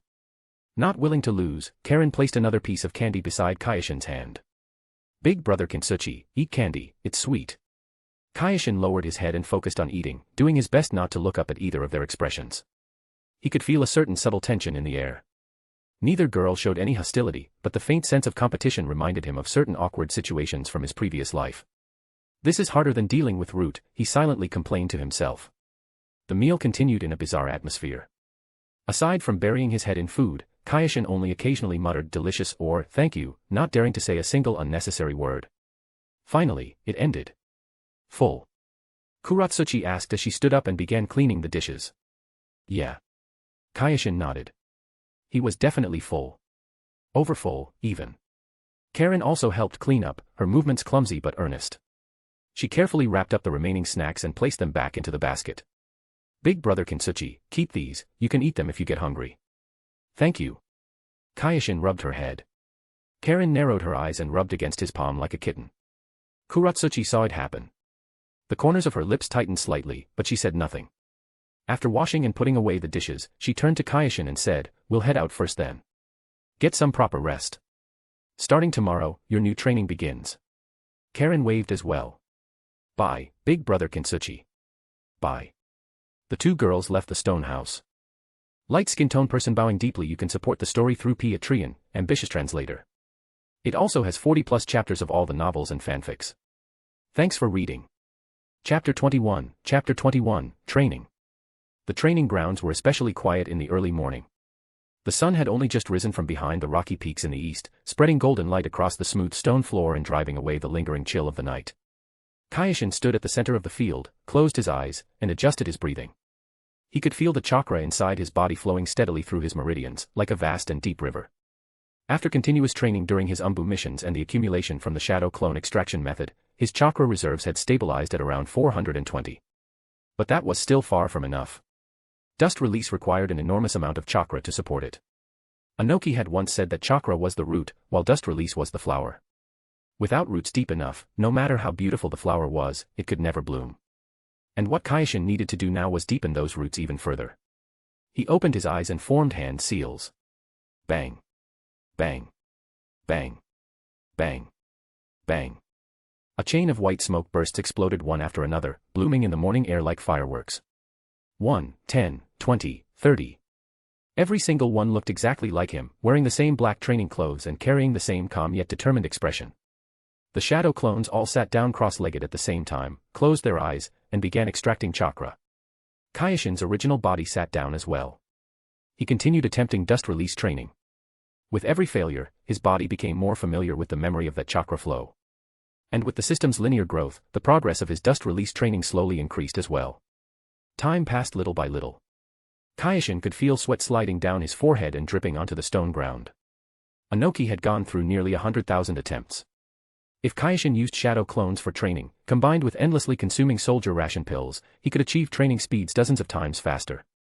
But Inoki had also said that what the village needed was not strength built through shortcuts, but powerful shinobi who improved steadily and solidly step by step. The total amount of chakra was extremely important. Right now, Kyoshin's chakra reserves were still insufficient. So instead of accelerating his dust release training, he had the shadow clones carry out a form of training that could sustain a positive cycle. Days passed one after another. Kyoshin could clearly feel that his total chakra reserves were growing at a visible pace.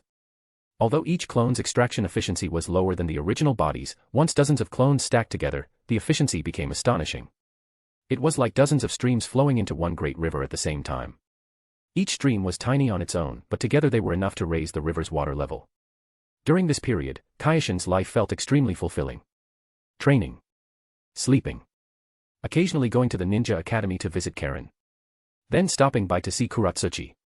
Ever since the day Kyoshin arrived in Iwagakure, Kuratsuchi had taken especially good care of him. It was like maintaining family ties. You couldn't always expect others to come see you while never visiting them yourself. One-sided effort could never last long.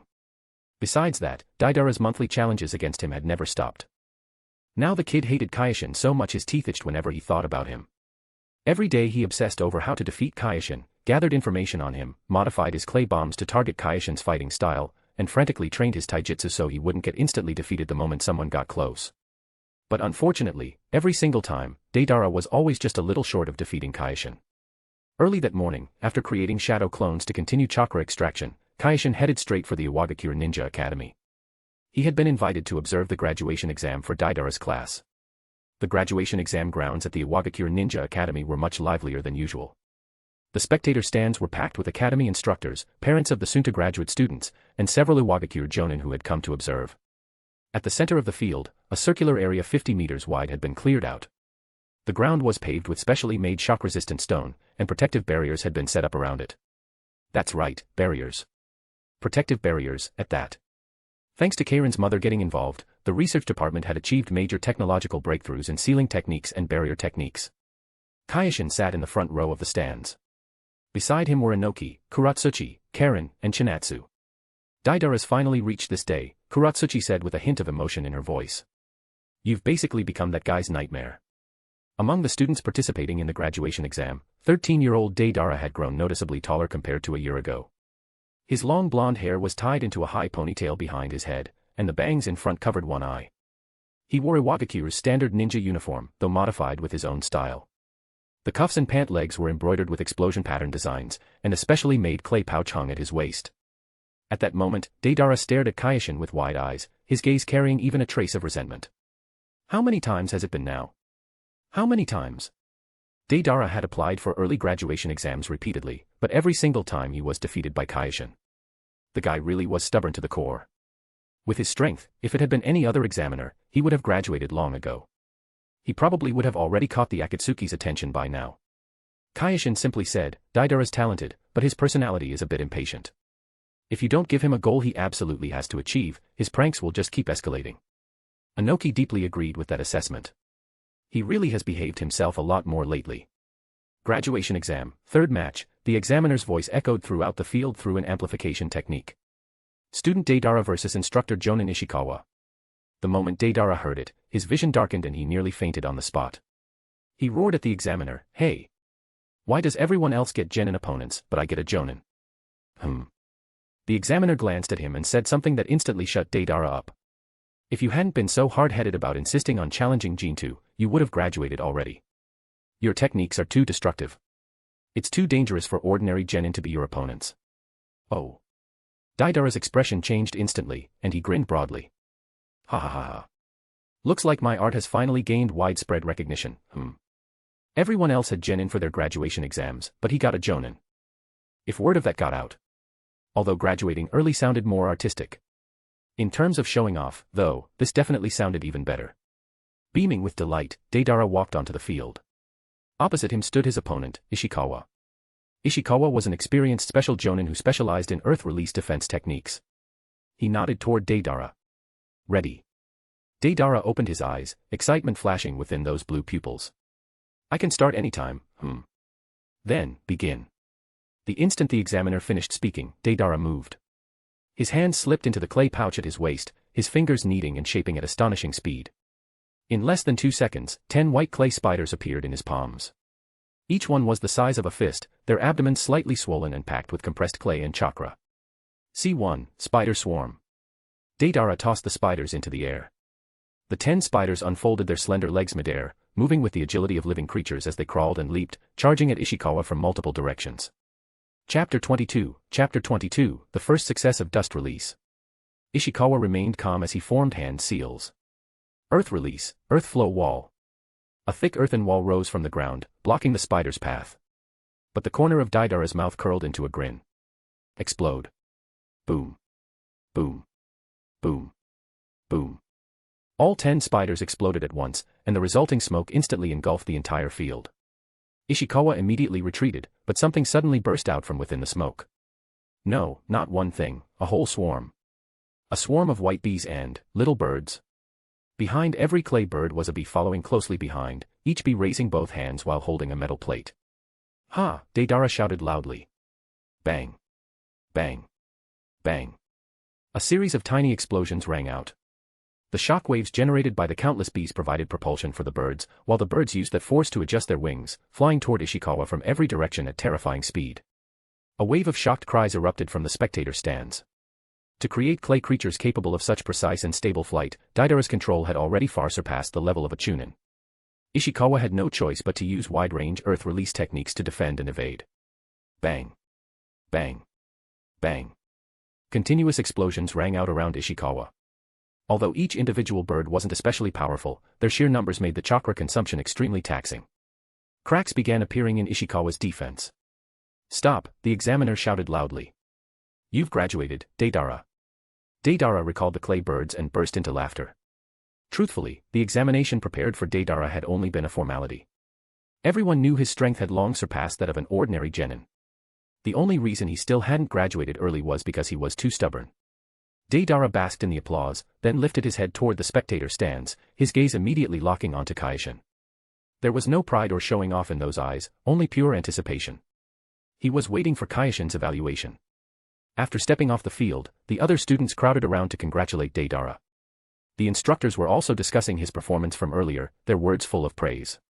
But Deidara only responded perfunctorily before squeezing out of the crowd and heading straight toward Kyoshin. Kuratsuchi raised an eyebrow. "Looks like he's here for you." Kyoshin stood up and walked toward Deidara. The two met in the passageway beneath the stands. Deidara looked directly at Kyoshin and asked, "So?" His tone sounded calm, but Kyoshin could hear the tension underneath. This proud young man actually cared a great deal about his opinion. Kyoshin smiled. "Very good. The corners of Deidara's lips lifted slightly, but he quickly suppressed it again. But. But. Kyoshin paused. There's still room for improvement. Damn it. If you were gonna criticize me, why phrase it so politely? Deidara ground his teeth together, but the irritation caused by Kyoshin's roundabout way of speaking was quickly overwhelmed by his thirst for knowledge. Then say it already. Kyoshin said, the bees can provide propulsion for the birds, but the energy efficiency is too low. The birds are flying at 20 meters per second. Compared to before, when you just threw them directly, it's definitely much faster, and it greatly reduces the enemy's reaction and evasion time, but it's still not fast enough. Deidara frowned.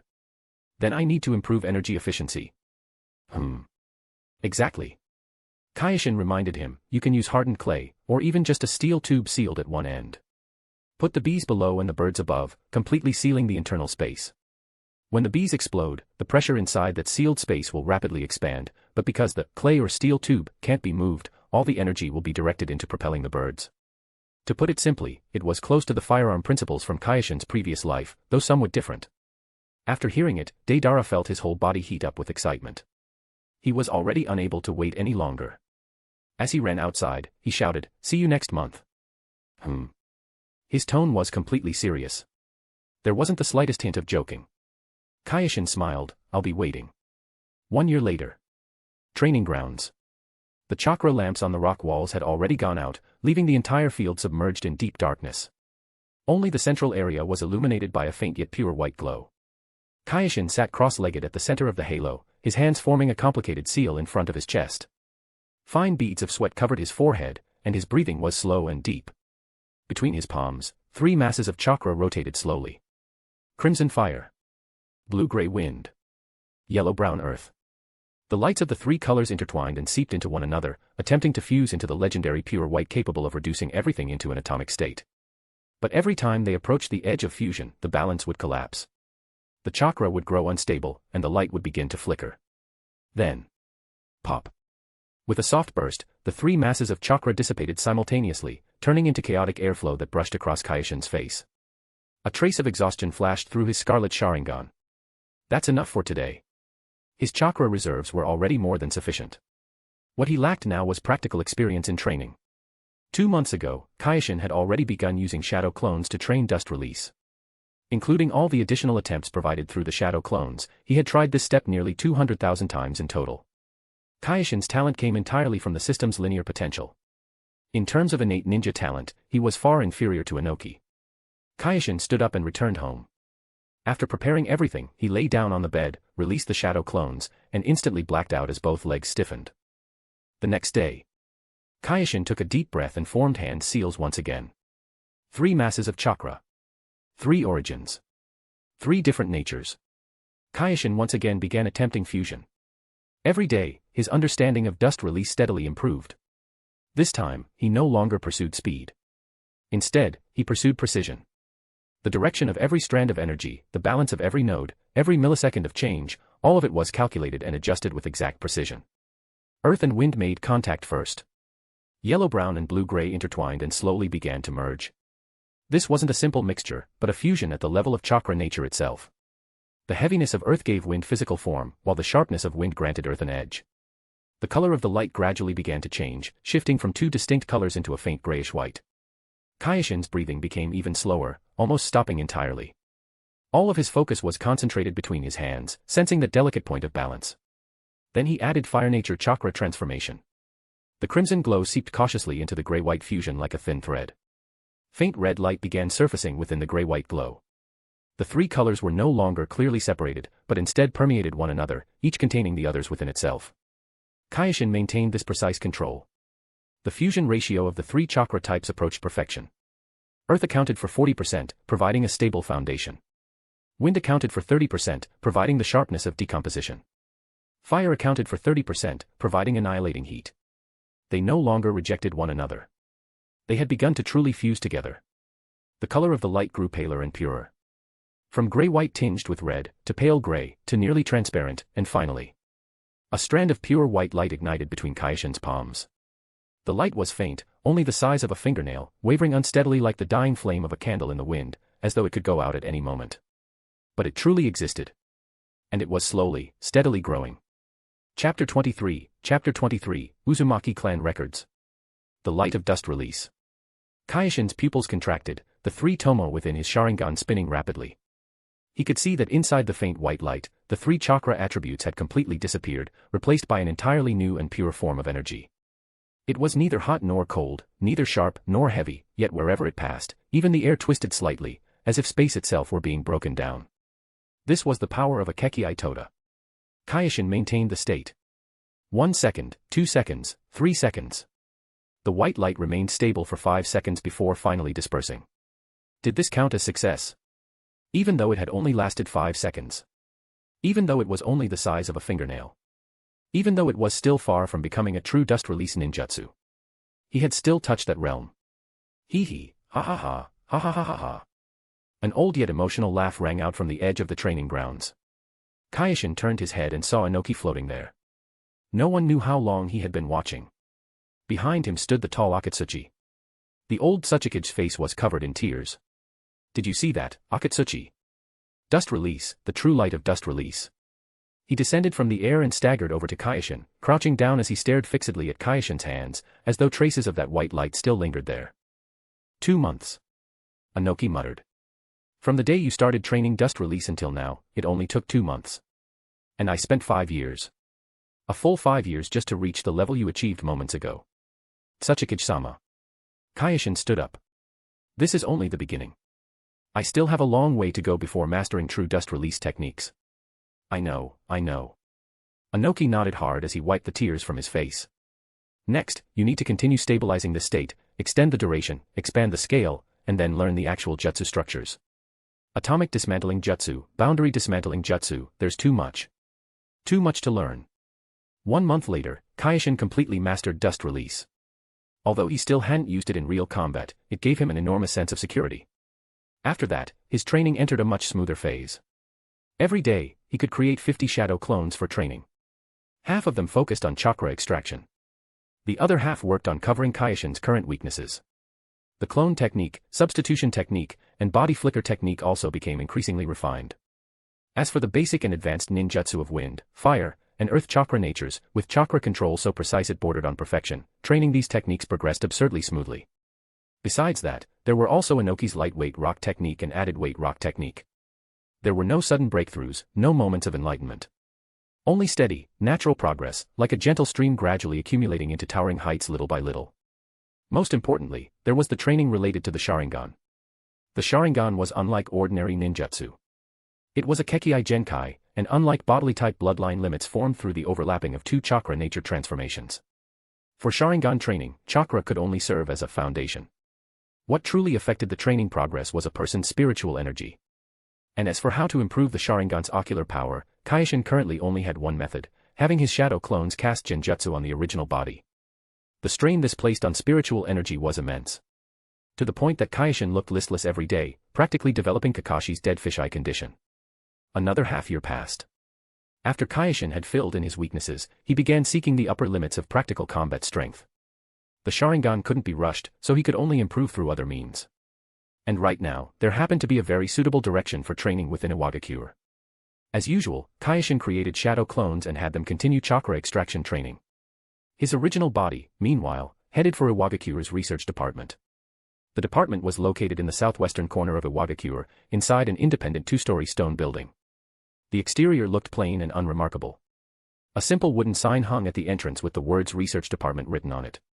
Kyoshin went directly to the 2nd floor. The moment he stepped inside, he could feel how different this place was. The walls were covered in various sealing formulas. Faint chakra fluctuations filled the air. The bookshelves were piled high with ancient scrolls and documents. The entire space was wrapped in a solemn and mysterious atmosphere. When Kyoshin entered the research division, Chinatsu was organizing a newly arrived batch of scrolls. She wore the standard uniform of the research division, a dark blue robe with sealing symbols embroidered along the sleeves. Her red hair was tied into a simple bun behind her head, with a few loose strands hanging by her cheeks, softening her appearance slightly. When she saw Kyoshin, she put down the scroll in her hands and revealed a gentle smile. Lord Kintsuchi, you're here. Chinatsu walked over and bowed slightly.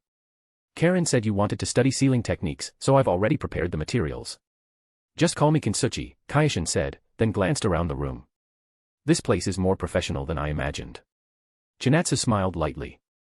The Tsuchikage places great importance on sealing techniques, so he's invested a lot of resources into them. And Iwagakure already had a certain foundation in sealing arts to begin with.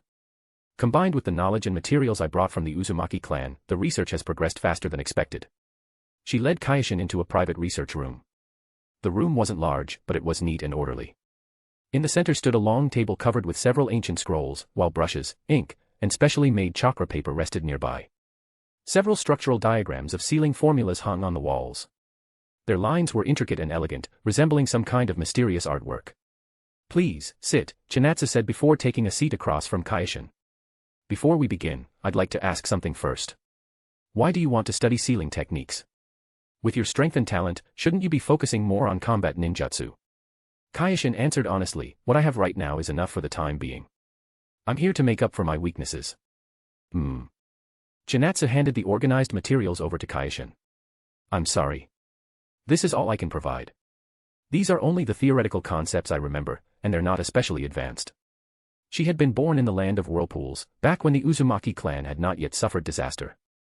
As one of the younger members of the clan, Chinatsu had naturally learned the relevant knowledge. However, while her theoretical understanding was decent enough, her practical ability was practically non-existent. Otherwise, she wouldn't have been completely helpless that night, nor would she have ended up fleeing with Karen and becoming trapped in the land of grass. The moment she thought of that, her expression dimmed slightly.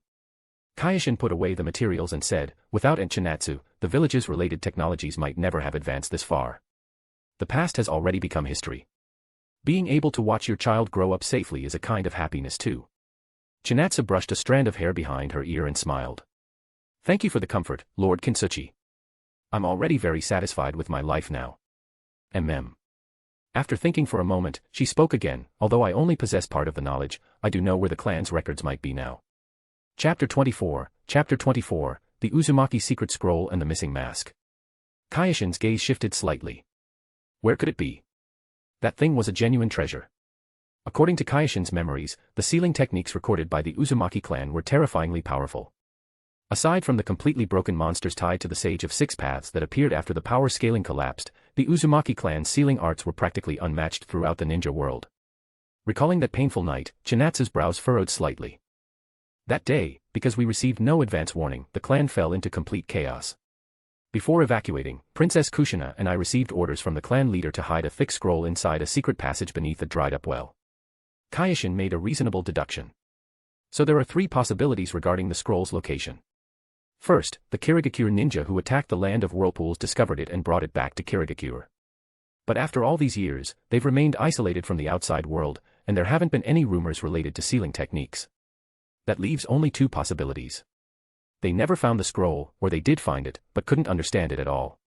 Second, if Kirigakure never found the scroll, then it may have later been obtained by Konoha after learning about it.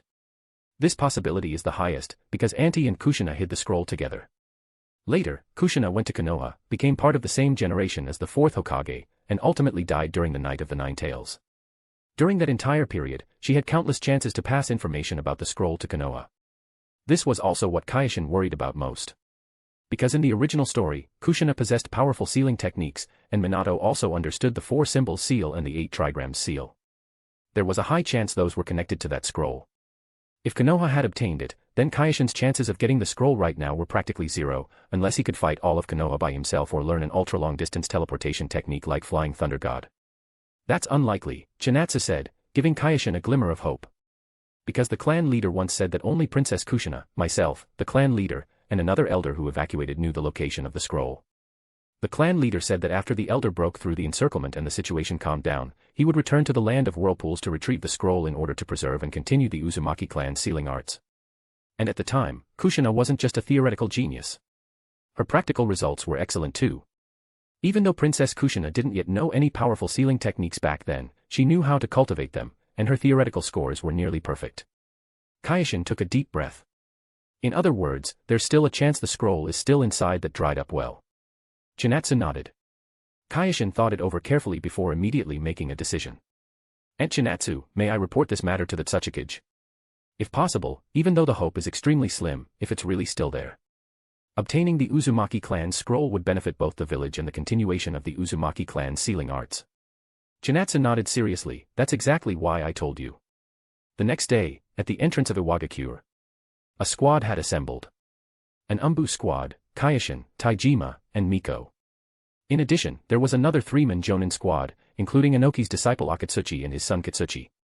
Leading the group was a gigantic masked man clad in heavy red armor.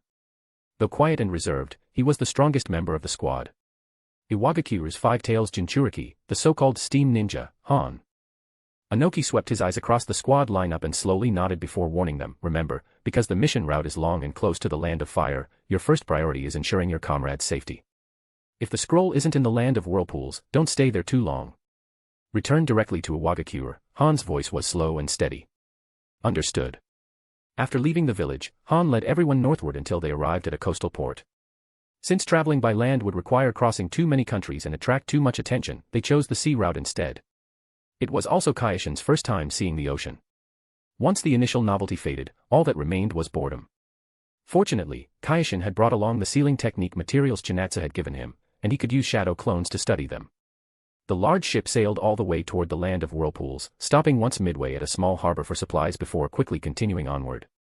After successfully arriving in the land of whirlpools, the group disguised themselves as merchants before entering the country and locating the Uzumaki clan ruins using the location information provided by Chinatsu.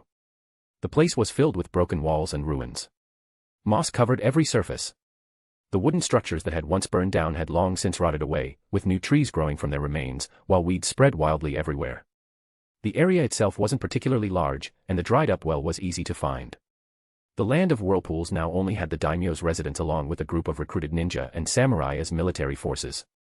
Their supervision over this place couldn't even be described as lax. It practically didn't exist. Miko climbed down into the dried-up well and successfully located the hidden passage, then brought up a nearly rotten scroll as thick as a bucket. The group inspected it briefly and, after confirming that its appearance matched Chinatsu's description, carefully stored it away. After so many years, once opened, the fragile material might cause some of the writing to peel away. First mission complete. Han slung the massive scroll named Uzumaki Secret Scroll onto his back and gave the next order. Proceed with the second mission. The second mission was to locate the Uzumaki clan shrine. According to Chinatsu, many terrifying entities sealed inside masks were kept within. Those things were extremely mysterious and dangerous. But if used properly, they could also be considered a type of resource. Soon, the group gathered at the location where Orochimaru found the Shinigami mask in the original story. Sure enough, they discovered those ferocious-looking masks hanging on the wall, each one carrying an extremely strong sealing power. No one knew what was sealed inside them. Kyoshin inspected them one by one, his gaze sweeping across the masks before his brows suddenly knitted together. Back in his previous life, he hadn't paid attention to details like these while reading the original work. And since the masks all generally looked demonic, Kyoshin couldn't tell which one was the actual Shinigami mask. But what surprised him was that among the row of masks hanging on the wall, there was an empty spot right in the middle. Kyoshin stepped closer to inspect it. Judging from the dust marks on the wall, the sealing mask that had originally hung there seemed to have been removed not long ago. Could this be the butterfly effect? Kyoshin frowned, an ominous feeling rising in his chest as Orochimaru's sinister face involuntarily flashed through his mind. Kintsuchi. Time to go, Miko's voice rang out. Kyoshin looked up. They had already collected all the masks and were preparing to return to the ship. Unable to figure it out, Kyoshin could only temporarily suppress the doubts in his heart and follow after them. The land of whirlpools was basically a barren wasteland now. The daimyo's residents barely possessed enough strength to protect itself, and its control over the country was weak. The group avoided detection completely, boarded the ship smoothly, and set sail. Chapter 25, Team Kintsuchi. Time passed swiftly. 2 years after Karen entered the Ninja Academy, the graduation examination grounds of the Iwagakure Ninja Academy were once again packed with noise and excitement. But today, the audience contained several unusual faces. It wasn't just students' parents and instructors anymore. There were also several Iwagakure Jonin and members of the Sealing Technique Research Division. Because the one being tested today was a special child. Karen. 11-year-old Karen stood at the edge of the field, wearing the neat academy uniform, a dark gray shirt and shorts with Iwagakure's diamond-shaped emblem printed on the back. Her red hair was tied into a high ponytail. Her small face carried a seriousness far beyond her age, and her hands were clenched tightly at her sides, making her nervousness obvious. In the front row of the audience sat Kyoshin, Kuratsuchi, and Chinatsu together. Chinatsu clasped her hands tightly, her knuckles pale from the force. Her eyes never left her daughter in the arena, and her lips trembled faintly. "Don't be too nervous," Kyoshin said. Karen prepared thoroughly. "She'll be fine." Chinatsu nodded, but her gaze still remained fixed on her daughter. The examiner walked to the center of the field and cleared his throat. Graduation examination, special session. Student Karen has applied for early graduation. According to regulations, she must pass both the written examination and the combat examination. The written examination has already concluded. Karen's score is perfect marks. A wave of quiet astonishment spread through the audience. The Ninja Academy's written examination covered many fields, including ninjutsu theory, chakra control, tactical analysis, and ninja world history. Very few children could achieve a perfect score. Not to mention doing so after only 2 years. Next is the combat examination. The examiner looked at Karen. Your opponent is Genin Matsumoto-ken. The rules are simple, stop at the appropriate point. The match ends once one side admits defeat or loses the ability to fight. Understood. Understood. Karen nodded hard, her voice crisp and clear. Matsumoto-ken walked to the center of the arena. Ready. Karen bowed according to ninja etiquette before taking the opening stance of basic taijutsu. I'm ready. Begin. The instant the examiner finished speaking, Matsumoto-ken rushed forward. His speed wasn't particularly fast, but his attacks carried solid power as his fist shot straight toward Karen's face. It was the most basic taijutsu attack, but for an 11-year-old child, it was already threatening enough. Karen lightly stepped backward, narrowly avoiding the strike by the slimmest margin. Matsumoto-ken continued attacking, one punch after another, but each strike was dodged by Karen by mere fractions. Her movements weren't especially fast, but her timing was incredibly precise. Every time, she would sidestep, tilt her head, or retreat at the exact instant the attack was about to land. Whispers began spreading through the audience. What precise evasion! It's like she can predict her opponent's movements. No, not prediction. Perception. She can see the flow of chakra. After failing to land a hit for so long, Matsumoto-ken jumped back several steps and formed hand seals. Fire release, fireball jutsu. A fireball half a meter wide roared forward. While dodging the fireball, Karen also began forming hand seals. But her seal sequence looked strange. It wasn't a common offensive or defensive ninjutsu, but something older and far more complex. Sealing technique, 4 limbs heavy seal, simplified. Karen dodged out of the fireball's range and thrust both hands forward. There was no light. No flashy effects. Only an invisible force spreading outward. Matsumoto-ken's body suddenly froze. He felt his limbs become incomparably heavy, as if bound by invisible chains. Every movement became incredibly difficult. What is this? He tried to struggle, but even lifting an arm required all his strength. Karen looked at him and asked, "Do you surrender?"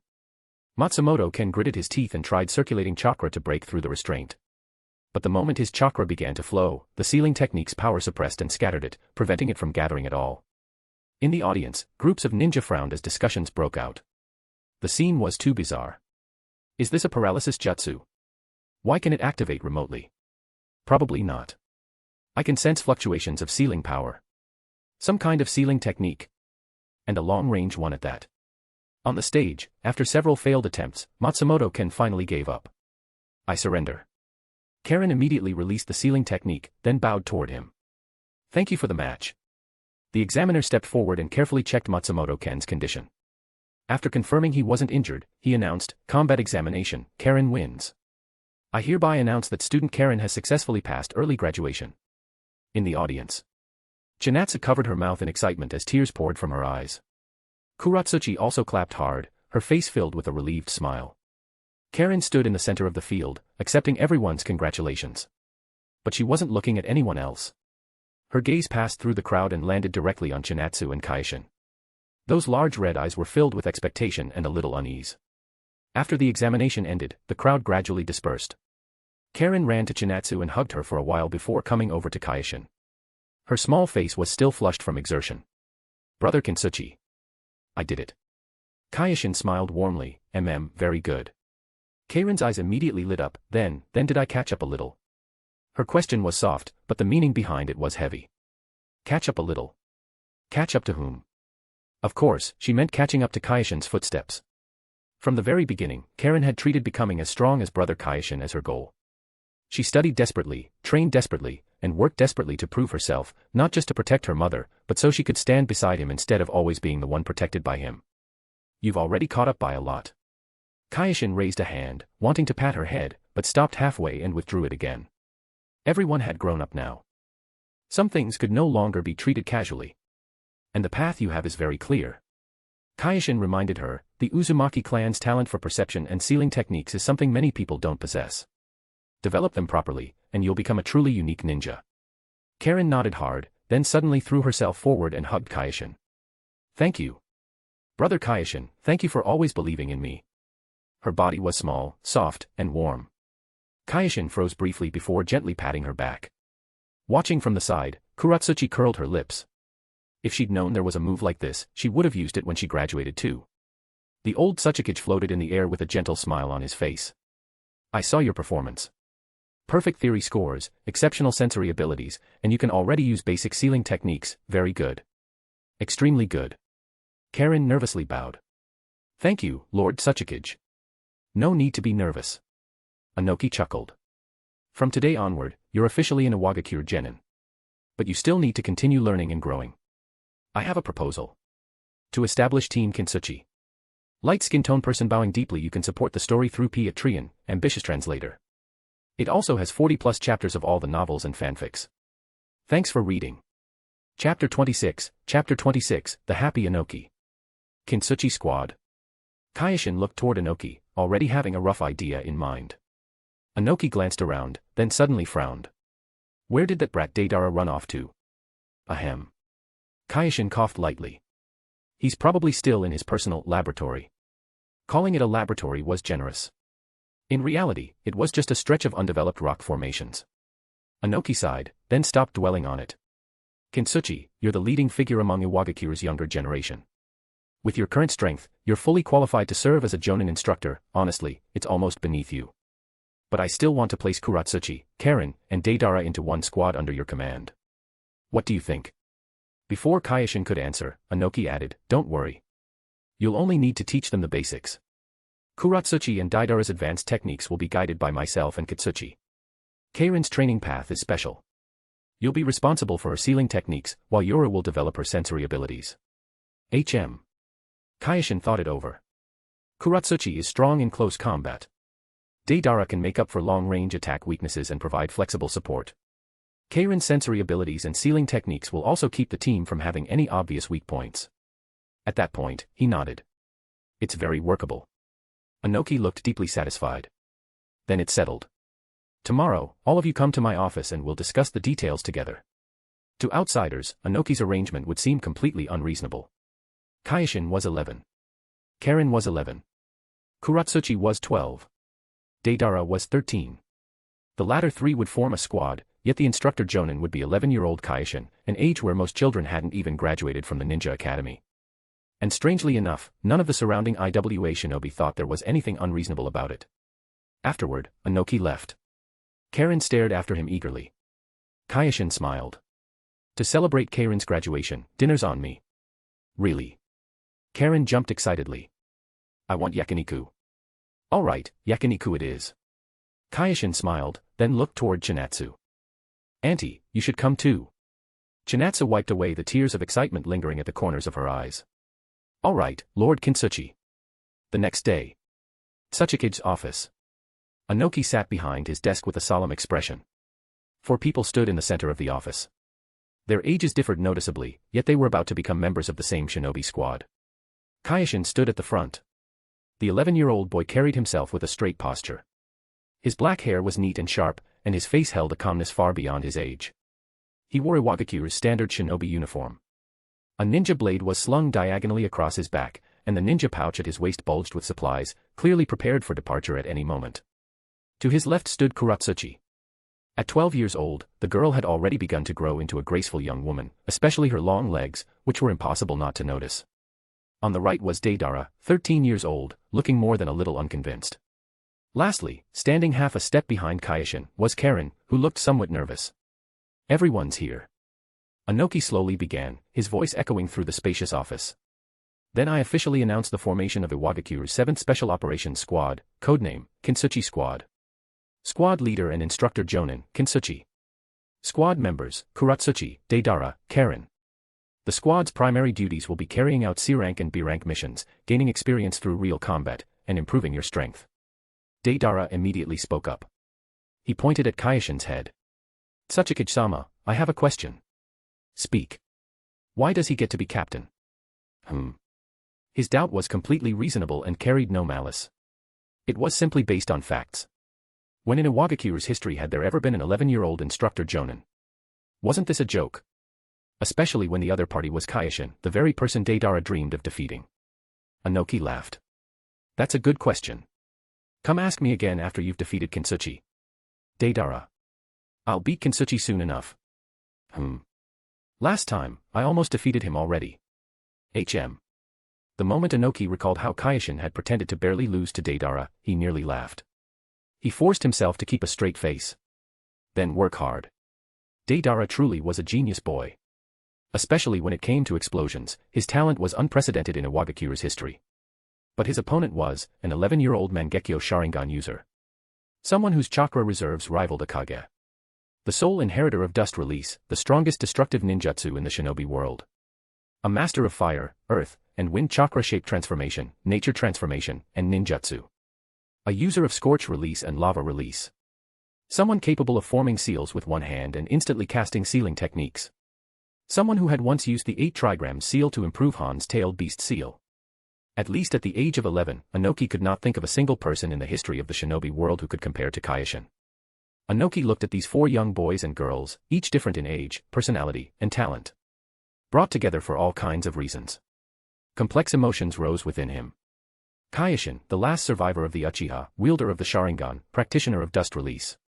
Kuratsuchi, his granddaughter, Iwagakure's future, straightforward and strong.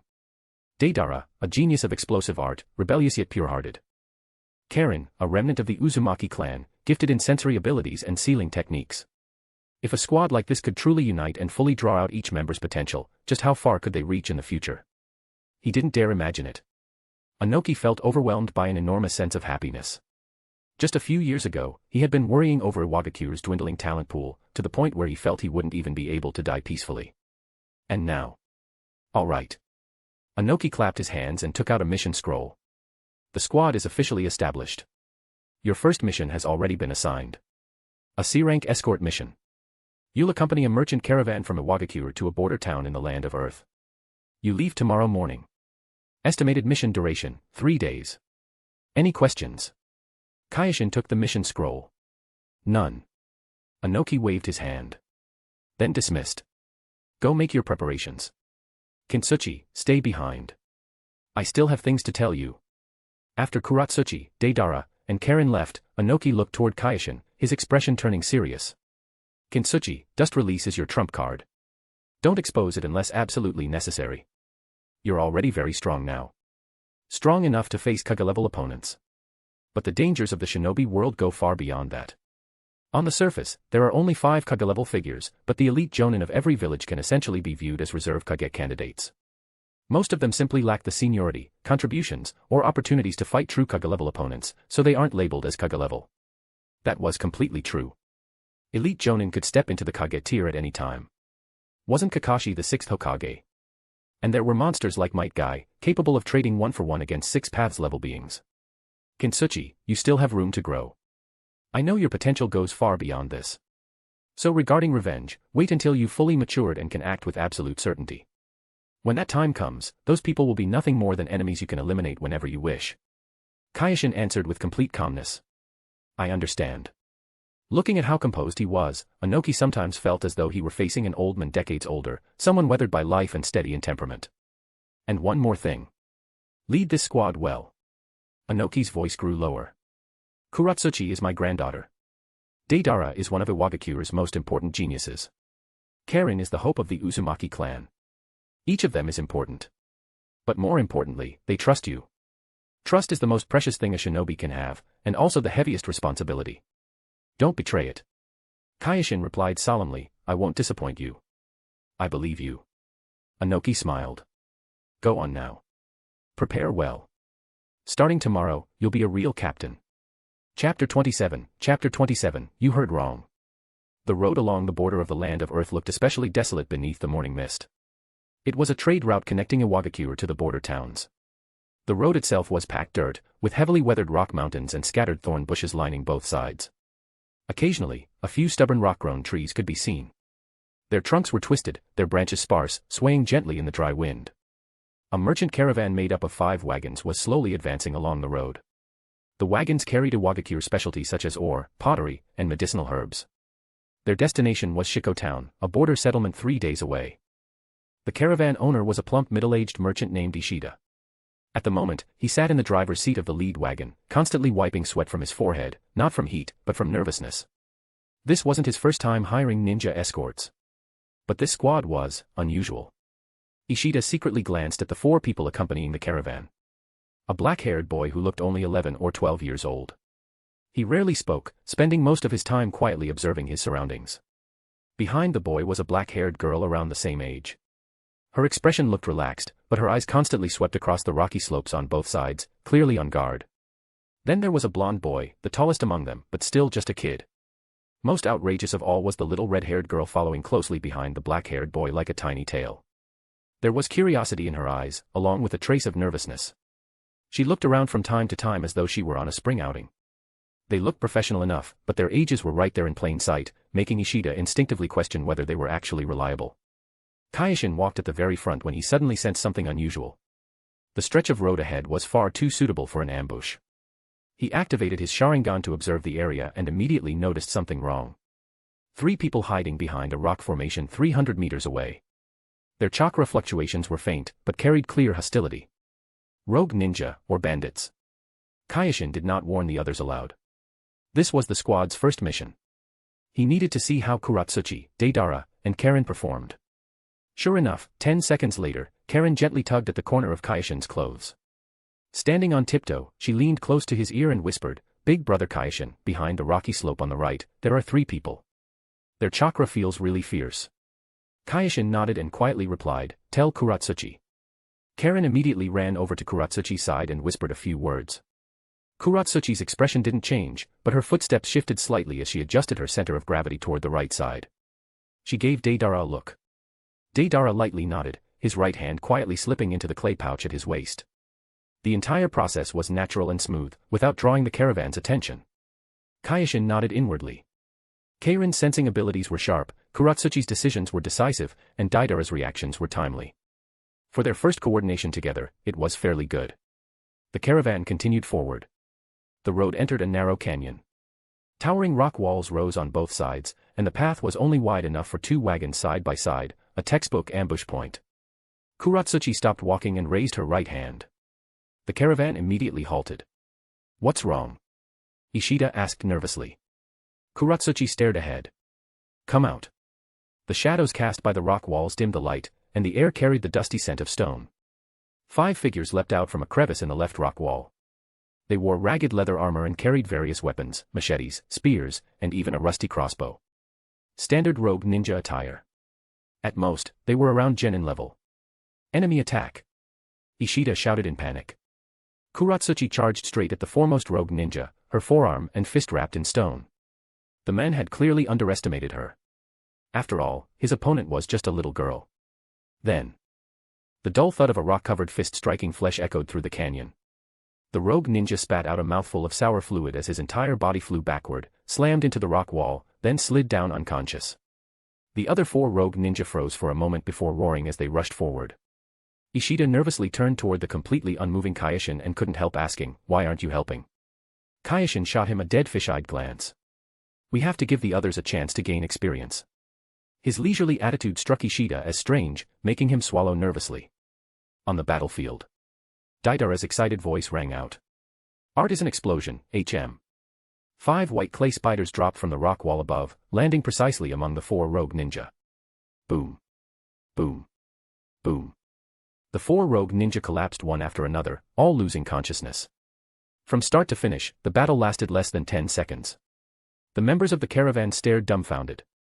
Ishida stood there with his mouth open, unable to speak for a long time. Kuratsuchi dusted off her hands and walked over to the unconscious rogue ninja to check their injuries. After confirming there was no danger to their lives, she turned to Deidara and said, "Handle them. Tie them up and leave them by the roadside. We'll hand them over to the border guards when we come back." "Got it, HM." Deidara jumped down from the rock wall and began tying up the rogue ninja with rope. Kyoshin suddenly spoke up. "There's no need to make it so troublesome." Several people turned to look at him. He explained, "Escape techniques aren't hard to learn, and they're widespread. If they get away again, they'll just keep harming other people. And we don't have the time to escort them somewhere for rehabilitation, so it's best to choose a simpler method. Kuratsuchi realized what he meant, and her heart tightened slightly. She had graduated early and carried out missions before. But most of them involved catching cats or walking dogs. Although she had experienced combat, she had never gotten blood on her hands. Before Kuratsuchi could react, an explosion sounded in the distance. Ha! This is my art. Ha ha ha. Boom. The bodies of several rogue ninja exploded into pieces. Kuratsuchi's expression didn't look very good, but overall she handled it all right. Karen, however, reacted surprisingly well. She remained very calm, as though she were already used to such scenes. Having wandered the shinobi world with her mother since childhood, Karen had seen far too many cruel sights. Deidara and Karen performed well, Kyoshin evaluated. Kuratsuchi, don't get discouraged either. One of your teammates has experienced this since childhood. And the other one is a lunatic. In this regard, you really are still a beginner. Kuratsuchi let out a long breath and nodded. I'm fine. I'll get used to it. Deidara clenched his fist and shouted angrily at Kyoshin, hey! Did you just call me crazy? The caravan resumed moving. Kyoshin yawned and said to Deidara, you heard wrong. Deidara frowned. How could I have heard wrong? You said it, didn't you? No. But I clearly heard it. I already told you, you heard wrong. Kuratsuchi, Karen. The rest of the journey went relatively smoothly. On the afternoon of the second day, the caravan arrived at Shiko town. It was a small town built against the mountains. Most of the buildings were made of stone, and the streets were narrow but clean. When the townspeople saw the caravan arrive, they quickly gathered around to trade, and the place immediately became lively. Ishida busied himself unloading goods and handling business, while Kyoshin's group of 4 rested at the town's only inn. Chapter 28, Deidara's Ultimate Art. After dinner, Kyoshin gathered the squad for a meeting. The mission is basically complete. Once Ishida finishes his business tomorrow, we'll escort him back to Iwagakure, and the mission will be over. Deidara grinned and complained, this is seriously boring. We came all this way just to sell some junk. Makes me want to blow all his cargo sky high. After hearing that, Kyoshin actually felt a sense of relief. This counted as one of Deidara's friendlier states. If it were the original version of him, he'd already be thinking about blowing people up instead. Kyoshin ignored the remark and continued, a ninja's training requires constant effort. We can't afford to slack off today either. Next, I'm going to teach you all one of the most basic abilities. He paused for a moment, glanced at everyone, and asked, who here still can't tree climb or water walk? Deidara chuckled. That's kid stuff. He had once received a scroll from Kyoshin on chakra control training, so tree climbing and water walking were things he'd already practiced. Kuratsuchi's education had also included those fundamentals. So everyone's gaze shifted toward Karen. She looked completely blank. What's that? Kyoshin immediately took the opportunity to pass the work off to someone else. Kuratsuchi, you'll be responsible for Karen's training in that area. My pleasure. Kuratsuchi agreed without a second thought. Maybe the thoughts of a teenage girl weren't entirely focused on improving her strength. Kuratsuchi knew very well that if she refused, then Kyoshin would have to personally teach Karen. Wouldn't that just be giving the two of them alone time for free? Kuratsuchi had long noticed that the way Karen looked at Kyoshin was anything but innocent. As payment, I'll leave my earth-style chakra training to instructor Kyoshin. Kuratsuchi raised an eyebrow at him. Kyoshin replied, that was already my responsibility. But before that, I'll handle Deidara's training first. Deidara dug at his ear casually and said in a flippant tone, you should worry about yourself first. Just don't let me defeat you one day, I seriously don't know what the old man was thinking, making you the squad leader, Kyoshin gestured toward Kuratsuchi. You two can start your training. Don't go too far. Then he looked at the blonde-haired boy again. Deidara. Come with me. The group split up. Kyoshin brought Deidara to an open area behind the inn. The kid still looked unconvinced. You're not seriously planning to coach me hand in hand, are you? Deidara said. That'd feel pretty weird. Kyoshin nodded. I know you don't like people telling you what to do. Unless they're as strong as Lord Tsuchikage. Deidara's heart skipped a beat, and a bad feeling instantly crept over him. Then let's fight again. Kyoshin's eyes shifted into Scarlet Sharingan. The 3 tomo rotated slowly within his pupils before converging toward the center, merging into an utterly black circle that looked strangely ominous. Deidara became a little excited after hearing that. Alright. What's that? Then he frowned and glanced at the nearby inn. We should probably move farther away first. I don't want to end up with nowhere to sleep tonight. Kyoshin crossed his arms. No need. Just attack me however you like. Quit looking down on me. Deidara instantly exploded in anger, one hand reaching into the pouch at his waist for clay. But at the same moment, an overwhelming pressure crashed in from all directions, swallowing Deidara like a tidal wave. Heavy. Dangerous. Deidara's eyes widened. Sweat seeped from his forehead, his heart felt like it was about to leap out of his throat, and his body became frighteningly stiff. Across from him, Kyoshin's expression was deadly serious. His Mangekyo locked firmly onto Deidara while the surrounding air visibly twisted beneath the pressure of a violent blue chakra current. This guy is serious. If he attacked, I might actually die. You. Deidara swallowed hard. What is that? Visible chakra with the naked eye. This guy is actually this strong. All this time, he'd only been humoring me like some child's game. Kyoshin closed his Sharingan, and his expression softened. Deidara's body relaxed. Even without a fight, he was drenched in cold sweat. Deidara, what do you think of Iwagakure? Kyoshin suddenly asked a question unrelated to training. Deidara curled his lip. What do you mean, what do I think? I live there. That was all. Then is there anything you dislike about it? If I had to say something, it'd be that the old man meddles too much. On the other hand, he's way too lenient with you. Probably because you're stronger. And now you've proved it to me.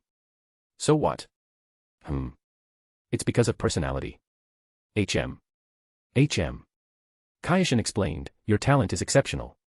Your techniques are powerful, and because of that, they're also more dangerous. They could affect other people, so naturally they restrain you more. So what? Deidara laughed. There's no way I'd give up pursuing art over trivial nonsense like that. One day I'm going to need even more freedom. So that was the reason he defected, Kyoshin understood inwardly, then said, I'll apply to Lord Tsuchikage to designate an area near the village specifically for you, so you can research explosions without holding back. Really? Deidara's eyes lit up, but then he became wary again. And what's the price? Kyoshin looked puzzled. Why ask that? I'm doing this because I'm interested in some of your abilities too. Oh. Deidara became excited. So you also think it's beautiful, artistic, right? Looks like we're kindred spirits. Kyoshin spoke with a trace of regret. The scale is just a little too small, though. Too small. The moment the topic shifted there, Deidara became fully energized. He rushed in front of Kyoshin and asked, then how do I increase the scale? My chakra reserves aren't that large. Want to give it a try yourself? Actually. Kyoshin recalled, it's another kind of power system I once learned about. Deidara looked confused. Not related to chakra. Right. Kyoshin's tone carried a strange sense of anticipation. Back in Konoha's archives, I once found an ancient text. It described a type of bomb whose fireball alone instantly reached a diameter of 8 kilometers. It could annihilate everything within dozens of kilometers, cause lethal damage across hundreds more, and its aftereffects could even circle the planet 3 times. But that thing didn't belong to the ninja system. I think it was called physics. Deidara's whole body heated up from excitement. I know that. Back when I was researching art, I studied some physics too. Recently, I've even been planning to make some kind of visual device that lets the eye see farther. But I never imagined it could create that kind of ultimate art. He had even dropped his usual verbal tick. What else do you know? Tell me everything you can, in as much detail as possible. When the time comes, I'll let you witness ultimate art. Kyoshin chatted with him about some basics, like black powder. Afterward, Kyoshin glanced at Deidara, who was far too excited now. Solve the issue of him not feeling free enough in the village, then give him a research direction that depended on the village's resources. After that, find an opportunity to kill a missing nin in the cruelest way possible right in front of him. That should more or less do it. Chapter 29, Mangekyo Ability, Aragami. The border region between the land of earth and the land of lightning gradually shifted from barren rocky mountains into rugged hills. Kyoshin's group of 4 moved through the hilly terrain. Their current mission was B rank. According to intelligence reports, several missing nin that the Umbu had been tracking had appeared nearby. This had originally been Umbu work, but Kyoshin had taken the assignment for himself. At noon, the 4 rested inside a concealed rock cave. Deidara stood guard outside while Kyoshin, Kuratsuchi, and Karen analyzed a map inside the cave. Based on the current situation, traces of the missing Nin's activity are concentrated 20 kilometers north of the border. Kuratsuchi pointed at several marked locations on the map. Karen suddenly opened her eyes. 3 chakra signatures. Judging from the chakra levels, they're Chunin. Northeast direction. They're coming toward us. Kyoshin immediately regrouped with Deidara at the cave entrance alongside Karen and Kuratsuchi. Prepare for combat. Formation Plan 2. The 4 quickly left the cave and spread into formation in the open area outside. Less than a minute later, 3 figures burst out from behind the northeastern hills at high speed, like 3 streaks of yellow-brown shadows.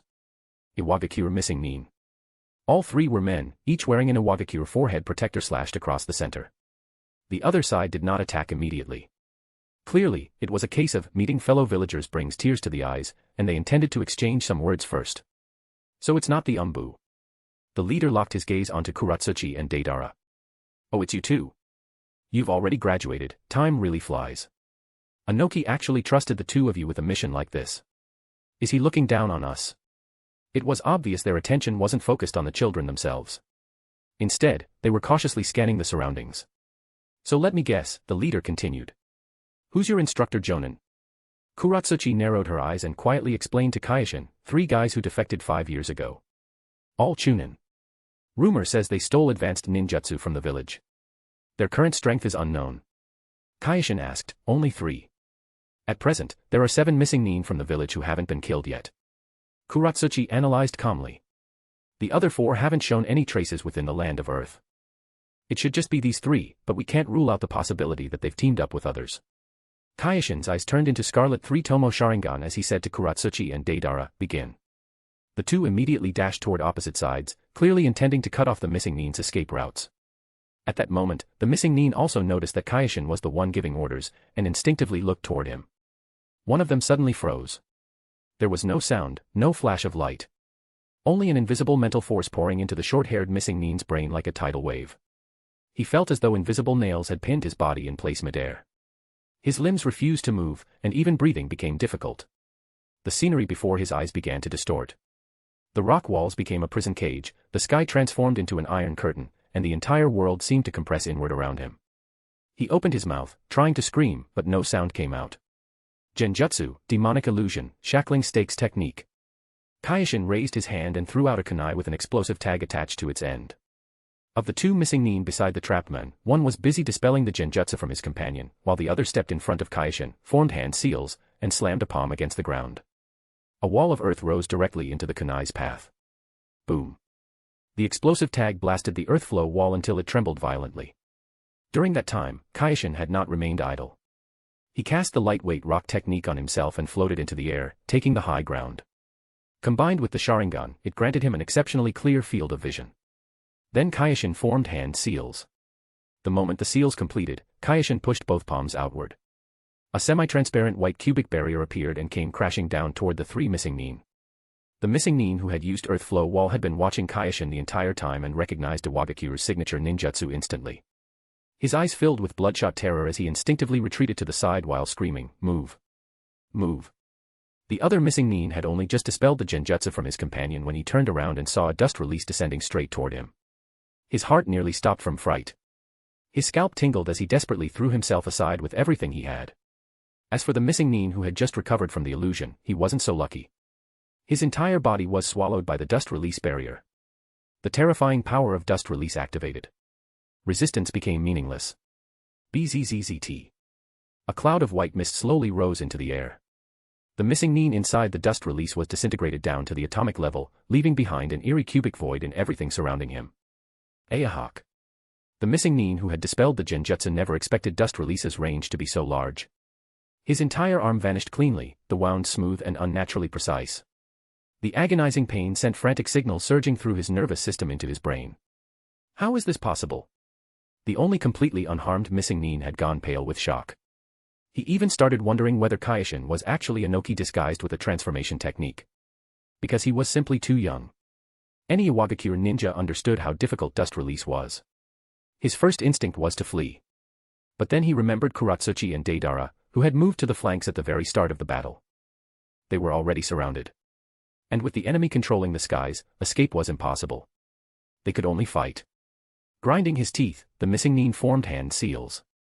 Earth-style, rock spear. The ground beneath him split apart.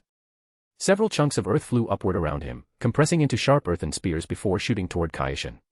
Kyoshin neither dodged nor evaded, but the three-tomo Sharingan in his eyes had already transformed into Mangekyo. The moment the rock spears closed in, visible chakra suddenly erupted around Kyoshin's body. The chakra rapidly condensed into a white skeletal frame that enveloped him completely. Bang. Bang. Bang. Several rock spears slammed into the Susanoo, failing to shake it in the slightest. But below, a scream suddenly rang out from the Iwagakure missing nin. Aya. The one-armed missing nin looked over in panic. The companion who had attacked Kyoshin. His body was now covered in bizarre wounds. Despite never being struck by anything, several bloody holes had mysteriously pierced straight through his torso. This missing nin had extensive combat experience. He could tell what had happened. The man had clearly been struck solidly by rock spear, because behind him, several distinct spear-shaped holes were visible in the ground. But the strange part was that he couldn't see the rock spears themselves. It was as though they were invisible ninjutsu. Had that black-haired brat modified rock spear so it couldn't be seen with the naked eye? No. No, this isn't right. The one-armed missing nin immediately rejected that conclusion, because he hadn't seen Kyoshin perform any hand seals at all. High in the air, the white skeletal chakra surrounding Kyoshin slowly faded away. The bizarre attack suffered by that missing nin came from one of Kyoshin's Mangekyo Sharingan abilities. Left Eye, Origami. Its ability was to return any technique inflicted upon Kyoshin directly back onto the attacker, exactly as received, regardless of distance or obstacles, and without any so-called cooldown. The drawback was obvious: if the enemy didn't attack Kyoshin, then the ability was completely useless. But in actual combat, this technique was unbelievably nasty. If the enemy avoided attacking him because of Origami, then Kyoshin would simply attack the enemy himself. Chapter 30, the story begins. Kyoshin's gaze fell on the one-armed missing nin. The men realized this was a battle they had never had any chance of winning, and immediately dropped to the ground. I surrender. I'm willing to tell you everything. No need. Kyoshin's response left him confused. What did he mean, no need? The one-armed missing nin raised his head just as the dust release barrier came crashing down toward him. Bzzzt. The battle was over. Aside from the missing nin who had been killed by Origami reflecting his own attack back at him, the other two didn't even leave behind corpses. Deidara and Kuratsuchi returned from the distance and regrouped with Kyoshin. Kuratsuchi's dark eyes sparkled as she looked at him. Ah. Kintsuchi, you can already use dust release. That's seriously amazing. Kyoshin descended from the air and shrugged. It's all thanks to having a good teacher. Karen and Kuratsuchi both had their own opinions about that. Something like dust release wasn't the kind of thing you could learn just because someone was willing to teach it. Before Kyoshin, Inoki had worked himself nearly to death over the matter. As long as anyone in the village showed even the slightest bit of talent, Inoki would try steering them toward the path of dust release. But unfortunately, most people couldn't even meet the prerequisites for learning the prerequisites of dust release. Deidara didn't join the discussion. His eyes swept across the two massive craters left behind by dust release and the corpse still pinned to the ground. He swallowed nervously and cautiously glanced sideways at Kyoshin. Did you really have to wipe them all out? He already said he'd tell us everything, What could they possibly tell us? Kyoshin pointed at the remaining corpse. You can already infer most things from him anyway. And besides, shouldn't traitors naturally die? Then why use a cannon to kill a mosquito? Deidara muttered under his breath, weren't you a defector from Konoha too? Deidara. Kyoshin looked over curiously. What did you say? I said, as expected of the captain. Deidara's eye twitched. Also, leave the body search to me. Kyoshin nodded. Then I'll leave it to you. In truth, Kyoshin had heard him clearly, but chose not to argue. After all, from Konoha's perspective, he really had defected. But from his own perspective, Konoha had abandoned the Uchiha. The Uchiha clan had become people without a village. In that case, joining any village afterward couldn't really be called defection. To put it simply, defection meant voluntarily quitting a company, maybe even taking company secrets with you. But Kyoshin's situation was more like being fired by the company without compensation, while the company also wanted him dead because he knew too many secrets. Not to mention that before being fired by Konoha, Kyoshin had never truly belonged to any company in the first place. How the hell was that the same thing? After Deidara finished his work, the group returned to Iwagakure with the mission results. Time passed. On the training ground, Kyoshin sat cross-legged with his eyes closed, cultivating chakra. The childishness had already faded from him. He had grown noticeably taller, his shoulders broader, and the contours of his face sharper. Though he still retained a young man's clean-cut appearance, the steadiness and calmness in his eyes far surpassed others his age. When his training ended, Kyoshin opened his eyes and slowly exhaled a breath of stale air. 12 years old. The main story should be starting soon. As a transmigrator, it was only natural for him to join in on the excitement. At the same time, he wanted to secure some practical benefits for Iwagakure, the village that had shown him tremendous kindness. Over the past few years, only Kyoshin truly understood just how outrageous Iwagakure and Inoki's indulgence toward him had been. Without exaggeration, they had absolutely no bottom line when it came to him. If Kyoshin had been someone without morals, or a real child lacking an adult's way of thinking, then by now his personality might have resembled that spoiled kid who refused to eat cheap food. As for strength, Inoki completely trusted him by this point. He possessed absolute freedom. Even if he wandered the shinobi world, Inoki wouldn't worry. When the company treated him like this, what more was there to say? This wasn't a company anymore. This was home. And since it was his home, of course he wanted to help build it up. Kyoshin recalled the original plot. After graduation, Team 7 would form. They'd start with catching cats and walking dogs, then move on to the Land of Waves mission. So what benefits could he get from it? Kyoshin thought of two things. First, Gato. A ruthless man who squeezed every last drop from people and scraped oil from stone. Money still carried a great deal of influence in the shinobi world. Well, in most situations. Nobody disliked having a fatter wallet. Second, human resources. Team 7's enemies in the Land of Waves were Zabuza and Haku. Zabuza was a missing nin from Kirigakure. Bringing him in might create diplomatic problems. Besides, Kirigakure had Obito's fingerprints all over it. It was better to avoid involvement with them whenever possible. It wasn't that Kyoshin feared Obito. He simply understood the current situation clearly.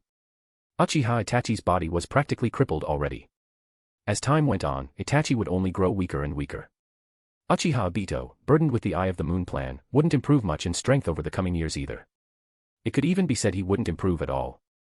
As for Kyoshin, although he already had confidence in defeating either of them, he still had tremendous room for growth. And more importantly, he hadn't exposed himself yet. Within Iwagakure, everyone only knew him as Kintsuchi. Only a handful of people and the upper ranks knew the name Kyoshin. Since his enemy's strength wouldn't increase much in the near future, while his own would steadily grow stronger. Then why expose himself early? The stronger he became, the safer things would be. As for revenge, he had already endured for years. Waiting a little longer didn't matter. In short, Kyoshin couldn't target Zabuza. At the very least, he couldn't openly bring him back to Iwagakure. So instead, he'd target Zabuza's little follower, Haku. Haku possessed a Kekkai Genkai. Unfortunately, he died young in the original story, so no one knew how high his future potential truly reached. But one thing was certain, at minimum, he would have reached elite Jonin level.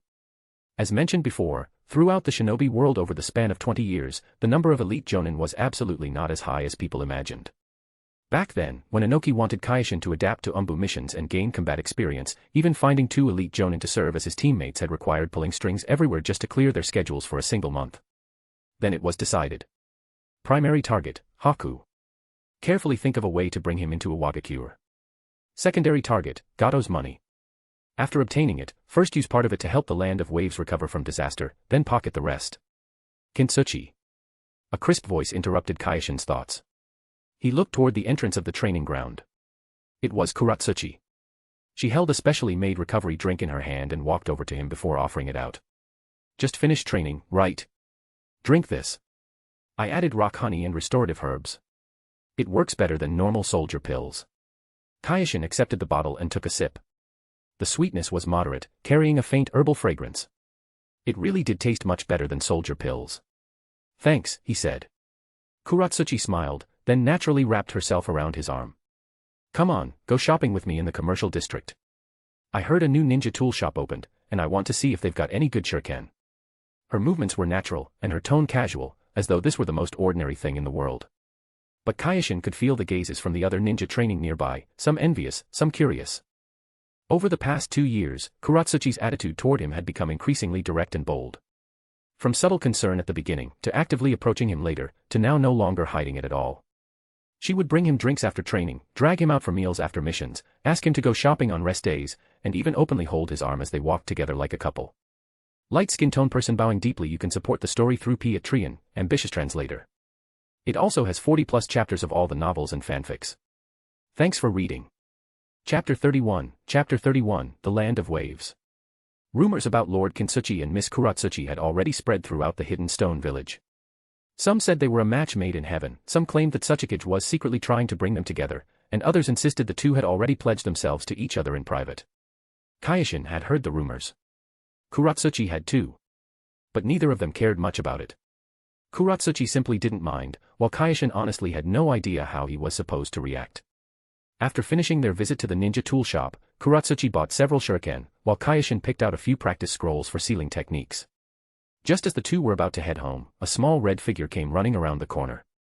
Big brother Kyoshin. Big sister Kuratsuchi. It was Karen. Unlike in the original story, her red hair was tied into a ponytail, and some of the baby fat had already faded from her face. She was holding a small bottle in her hand. Panting lightly, she ran up to Kyoshin and handed it over. Big brother Kyoshin, this is for you. Kyoshin took the bottle.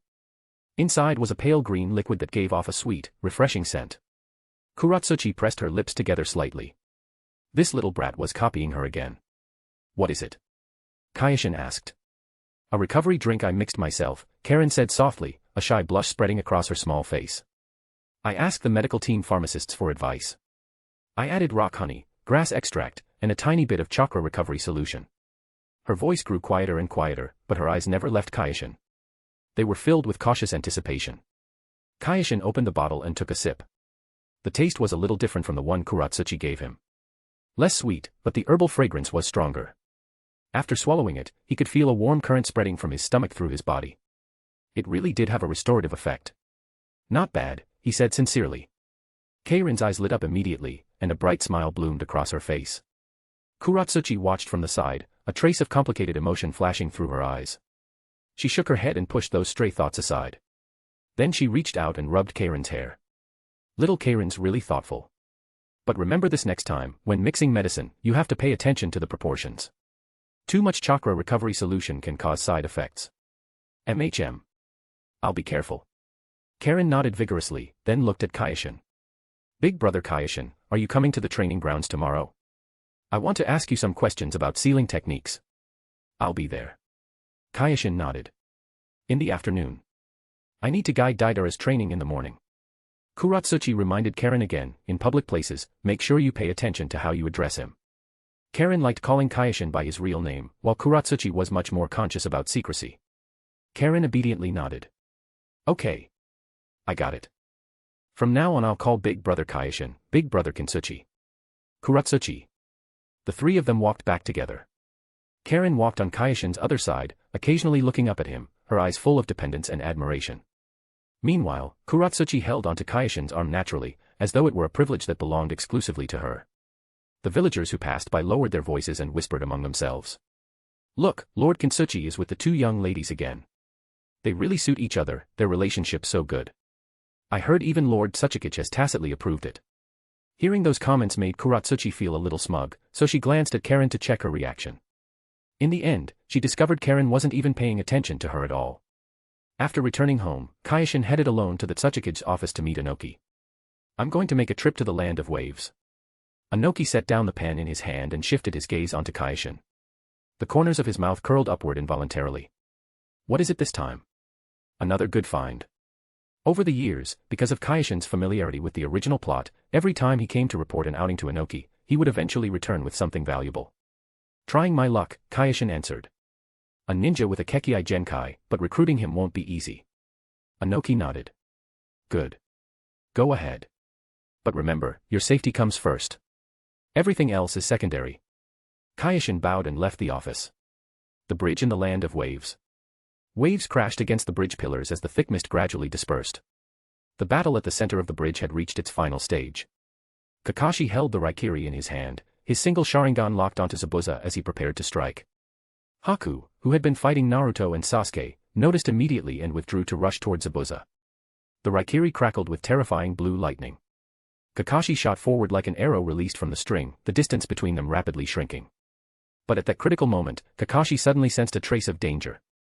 The sprinting Kakashi forcefully shifted his trajectory more than 3 meters to the side. At the same time, several shuriken rained down from the sky, landing in front of Zabuza and Haku. The sudden turn of events instantly put both sides on guard. Good thing I made it in time, a calm voice came from overhead. Everyone looked up toward the sky. At some unknown point, a young man wearing simple black clothing and an umbu mask had appeared floating high in the air. Strong winds whipped the sandproof cloak over his shoulders until it snapped loudly in the air. Sakura, Sasuke, and Naruto hurried over to Kakashi's side. Taking the opportunity, Zabuza and Haku widened the distance between themselves and Team 7. The Ninetales chakra cloak around Naruto faded away. He gasped for breath, then burst out laughing toward Kyoshin.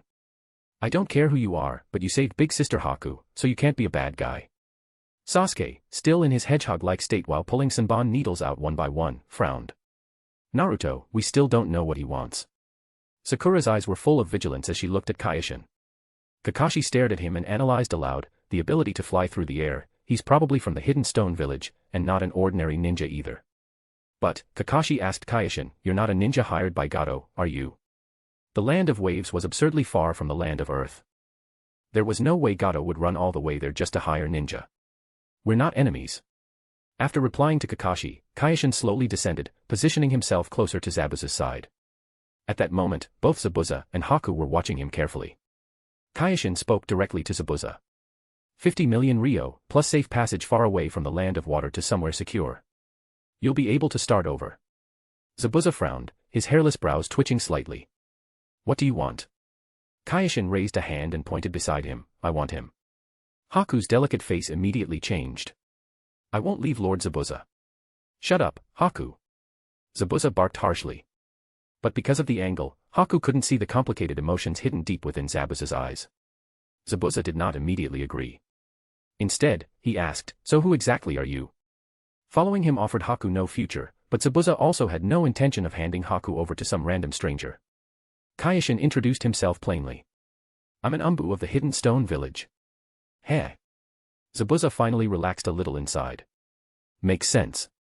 Only the Tsuchikage of the Hidden Stone would have that kind of bizarre flying ability. But isn't 50 million a little stingy? You should know this is a Kekkei Genkai we're talking about. Hearing Zabuza openly discussing the price attached to him with Kyoshin filled Haku with pain and helplessness. Party popper shout out to Jesus, Gavin, Jage and Pierre for joining Patreon. Thank you very much, hugging face. Chapter 32, Getting something for free. As long as you're interested in making a deal. Name your price. Kyoshin sounded very generous. Zabuza immediately opened his mouth wide like a lion demanding tribute. I want 300 million Ryo, plus monthly updates about Haku. Kyoshin nodded without hesitation. Deal. Zabuza, ? In truth, Zabuza's psychological expectation had only been 100 million. That was already a huge amount, enough for him to live extravagantly for the rest of his life. He didn't gamble, nor did he have any way to start a business. But seeing Kyoshin agree so easily, Zabuza started wondering if he had asked for too little. At that moment, in front of Zabuza, the tears that had gathered in Haku's eyes finally fell, sliding down his delicate cheeks that looked soft enough to break with a touch. Zabuza, you traitor. A shrill voice rang out from one side of the bridge. Gato arrived with a large group of subordinates, glaring viciously at Zabuza through gritted teeth. I knew a bastard like you couldn't be trusted. And that useless half-man half-woman freak. If you weren't at least a little useful, I would have thrown you into the sea to feed the fish long ago. Hearing that, rage surged through Zabuza's chest. He was about to get 300 million Ryo. Why would he still care about Gato's petty payment? What did you just say? Zabuza's killing intent exploded outward. The rows of sharp steel-like teeth in his mouth looked ready to tear through Gato's throat at any second. Gato snorted coldly and waved his hand. His lackeys immediately parted to make way for someone walking out from the crowd. What drew attention was the pair of ninja swords in the man's hands, both curved downward at the tips, along with the bizarre objects strapped to his back. Oh. Zabuza asked mockingly. Raiga. You're planning to make a move against me. Kurisuke Raiga, one of the 7 ninja swordsmen of the mist, the second wielder of the Kiba blades. Raiga looked somewhat unstable in the head. Staring wide-eyed at Zabuza, he sneered, the genius who slaughtered all his classmates, huh? Pretty rude way to talk to your senior. Looks like I'll be arranging your funeral today. The users of the Mist Village's ninja swords were all very familiar with each other. Still, Raiga's seniority really was slightly higher than Zabuza's. Just slightly. Raiga knew well enough how fearsome Zabuza's reputation was. Under normal circumstances, if Zabuza weren't injured, Raiga might have been somewhat wary. But right now, Zabuza was obviously at the end of his rope, yet he still dared to act arrogant in front of a senior. Zabuza shifted his gaze away from Raiga and toward Kyoshin. You still remember our deal, right? At that moment, Kyoshin was thinking, why is Raiga here? In the original story, Gato had never hired Raiga. The two of them should have had absolutely nothing to do with each other. Still, since he was already here, Kyoshin couldn't do much about it. Raiga's attention was also drawn toward Kyoshin, and he immediately frowned. Kyoshin stepped forward 2 paces and slowly raised his hand. At the same time, a trembling little boy's voice came from behind Raiga. Run. The next second, Raiga turned and fled without the slightest hesitation. Gato was completely dumbfounded and shouted, where the hell are you going? Raiga's voice drifted back from farther and farther away. I'll avenge you another day. Well then. Zabuza took a step forward and began advancing toward Gato. What was it you said just now? On the other side. Naruto's eyes widened. Whoa. The enemy instantly became our friend. Masked big bro, thanks a lot.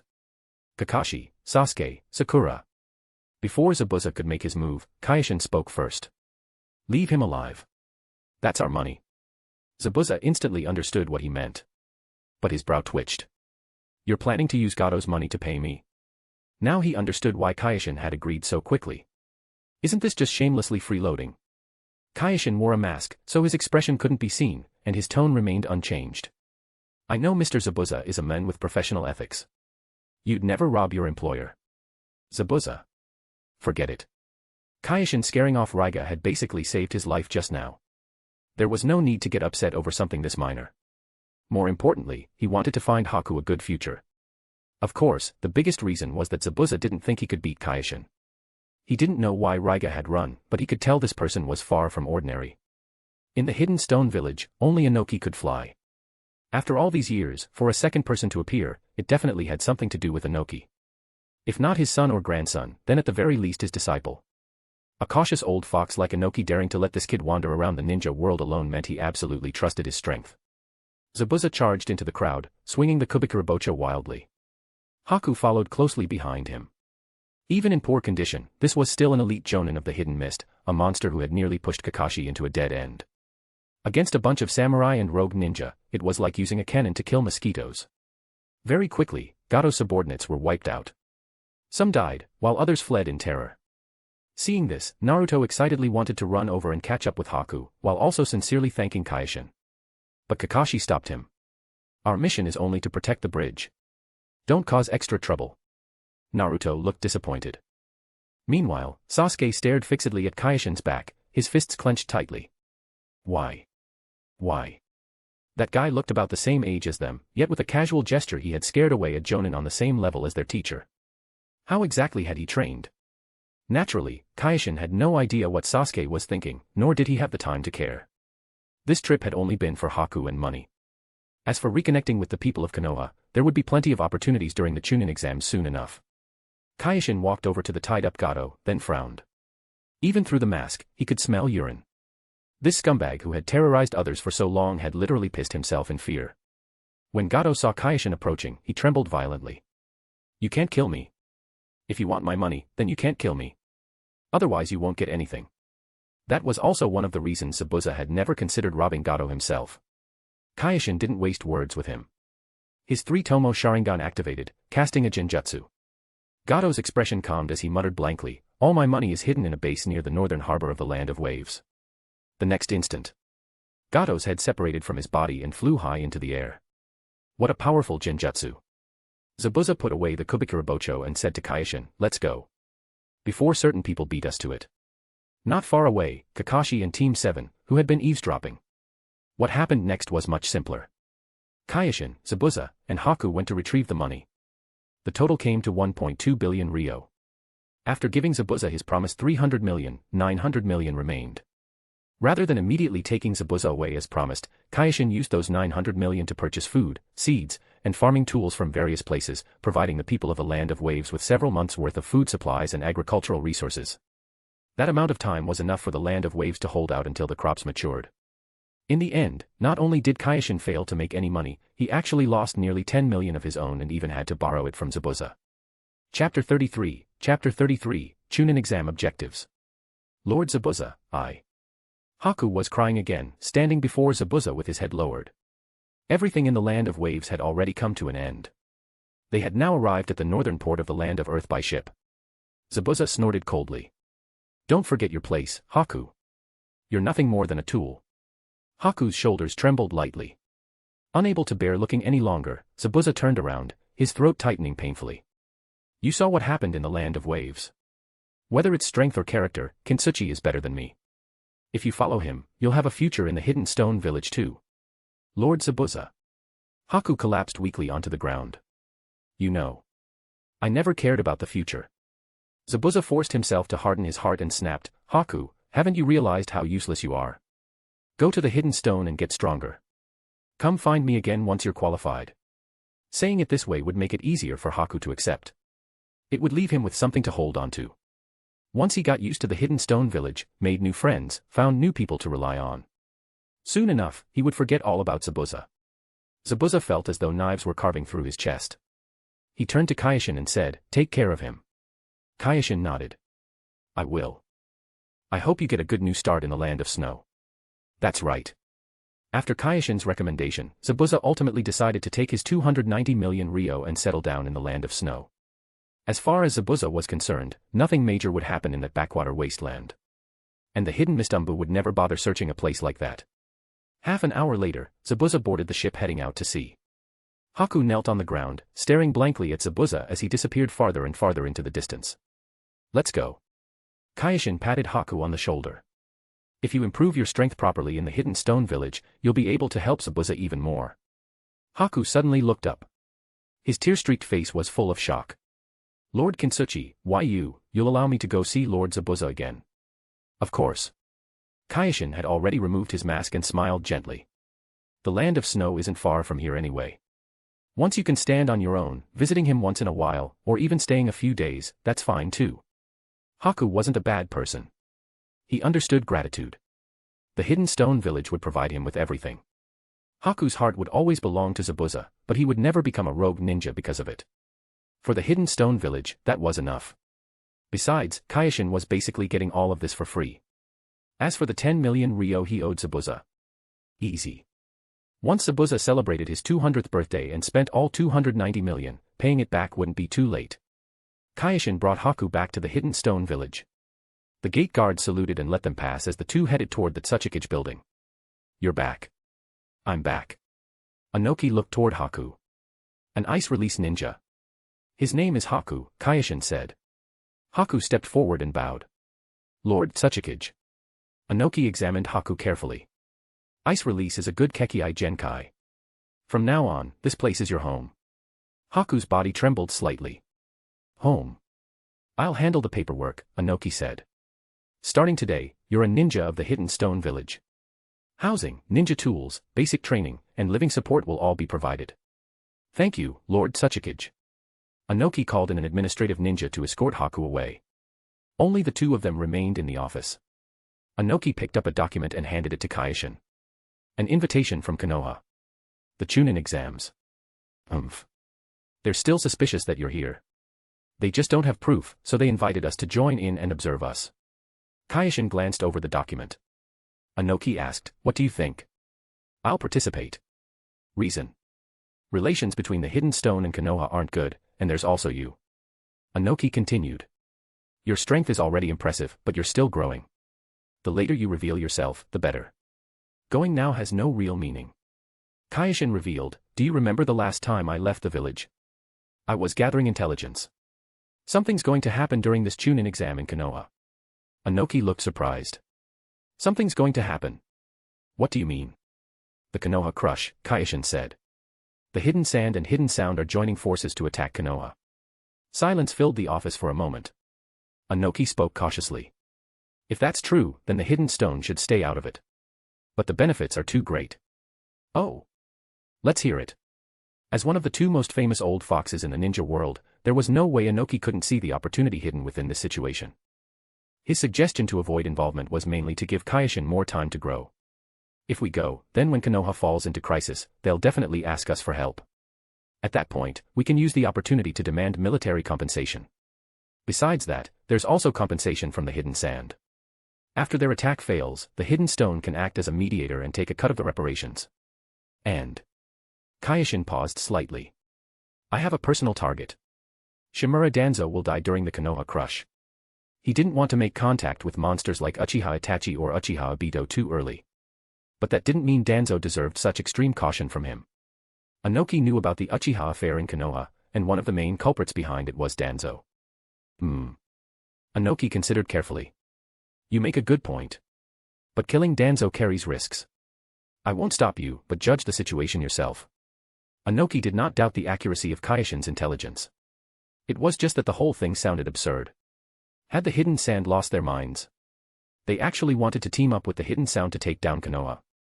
Had all the gold in the desert dried up? Was Raza so poor he'd gone insane? Sure, they could replace every exam participant with elites.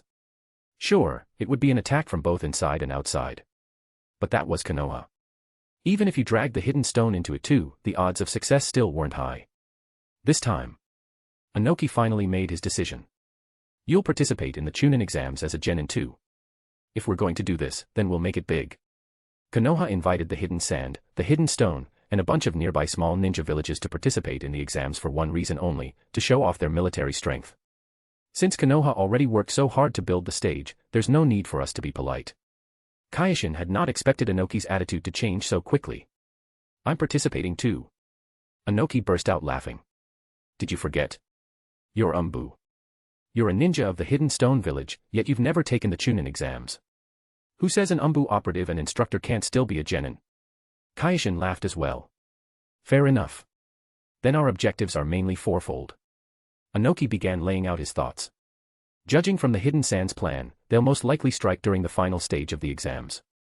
That's when the largest crowd will gather, and the resulting chaos will spread the furthest. Inoki's analysis was spot on.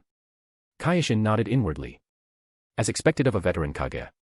Inoki continued, first, Konoha wants to show off its strength, so we'll steal the spotlight instead. The Hidden Sand will make this incident huge, which means it'll spread everywhere.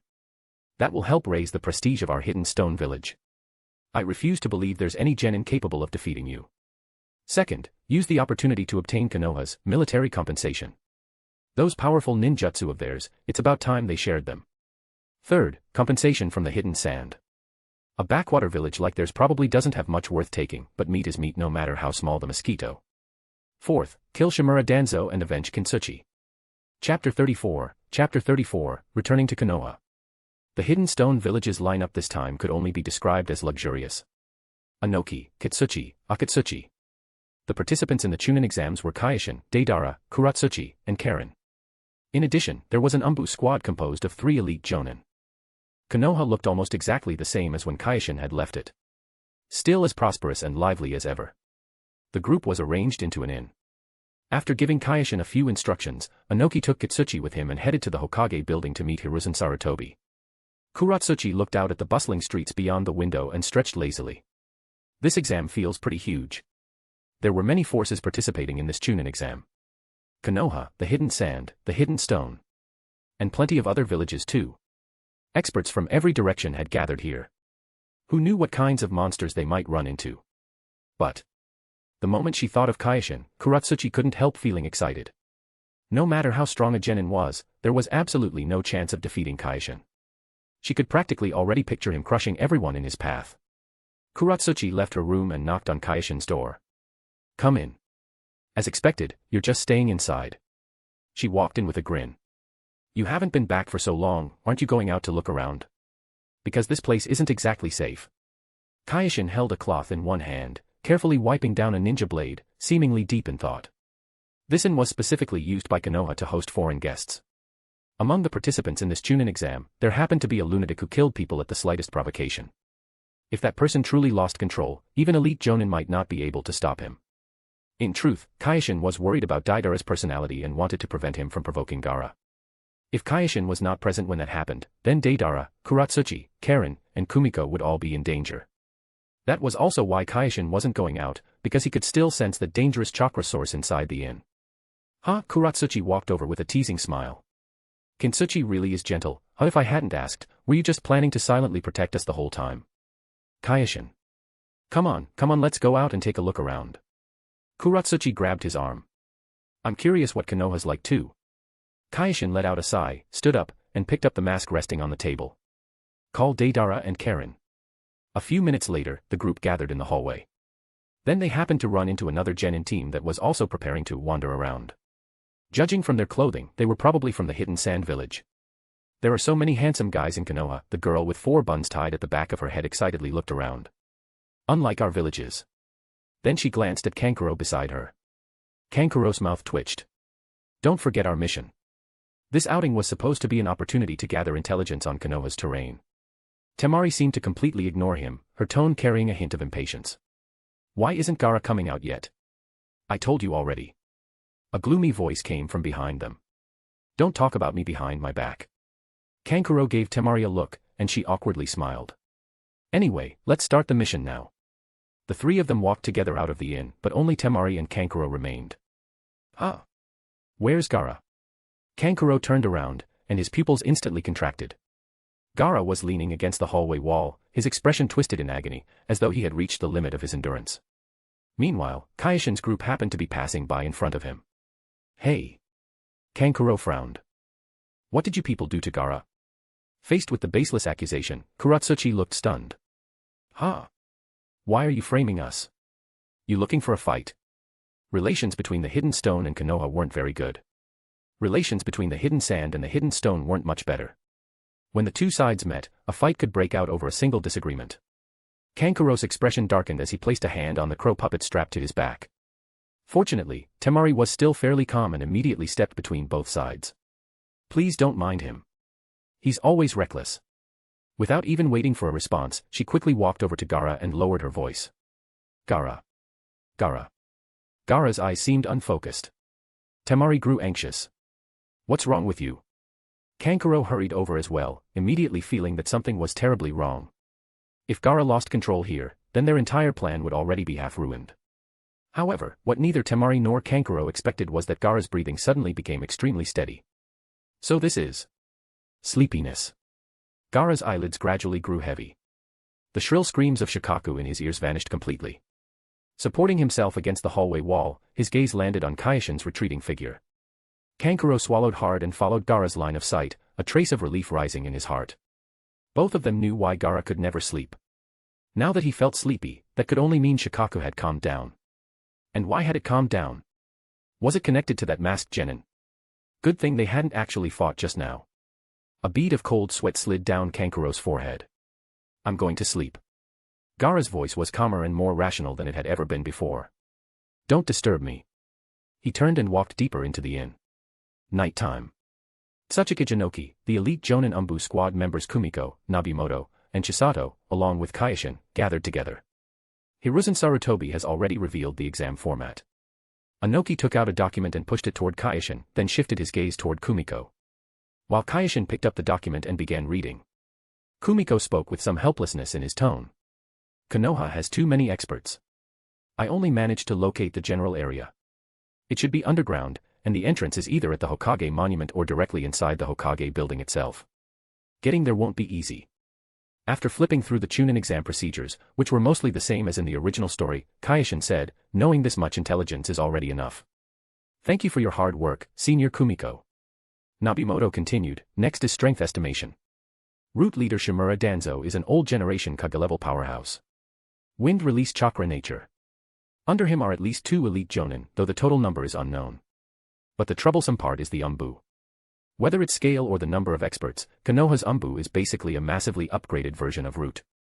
After hearing that, Inoki sneered, I really don't know what that old fool Hiruzen is thinking. A man once called the hero of shinobi, yet he couldn't suppress Root, leading to the tragedy back then.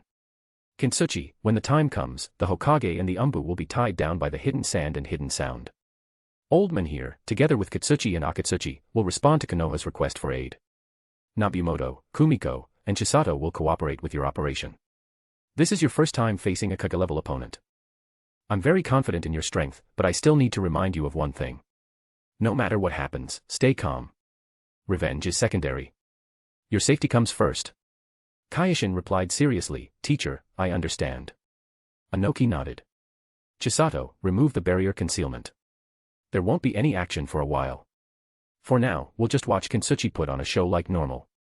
Chapter 35, Not Good, Someone's Smuffing. The first stage of the Chunin exams was about to begin. Kyoshin led Kuratsuchi, Deidara, and Karen toward the examination hall. The moment they reached downstairs, they heard sounds of fighting coming from ahead. A thick-browed, big-eyed Lee in a green jumpsuit was currently chasing Sasuke around and beating him up. And the more he fought, the more excited he became. So that's the Sharingan. Good. Next, I'm going to use my true speed. Lee crouched down, seemingly preparing to remove his weights. That's enough, Lee. A middle-aged man with the exact same thick eyebrows and green jumpsuit stood atop a turtle. Might Guy looked sternly at his student. Have you forgotten what I told you? Sparring between comrades shouldn't go too far. Lee instantly wilted. Sorry, Guy-sensei. I just wanted to prove that hard work can surpass genius too.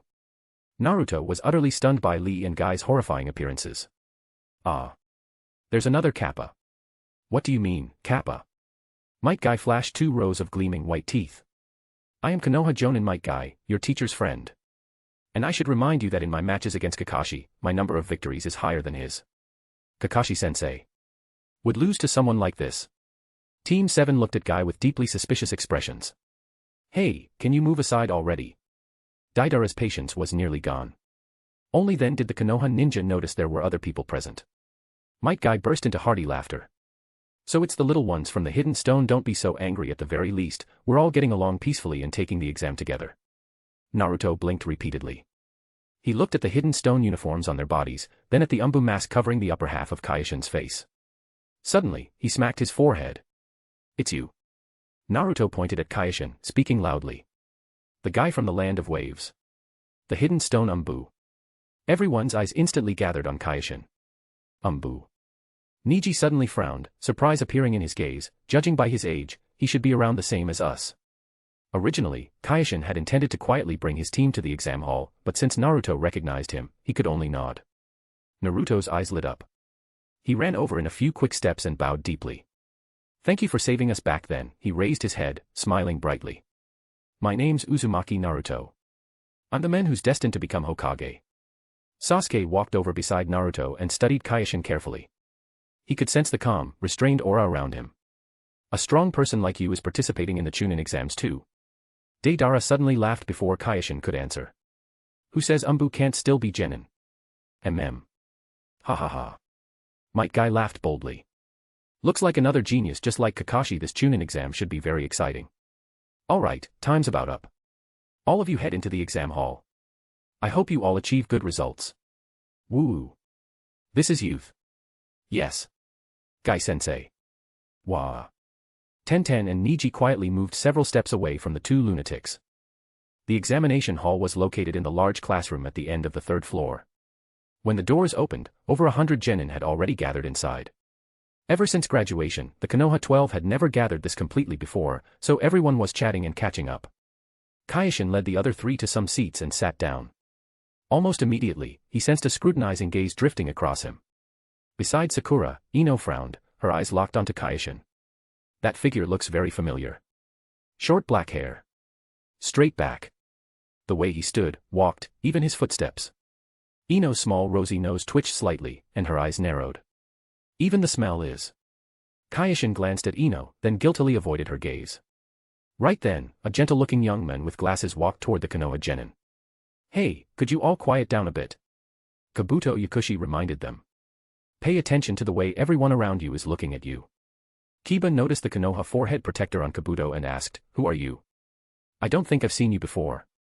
Kabuto modestly bragged about himself a little and mentioned that he had gathered a lot of intelligence for this Chunin exam. If you need information, I can help.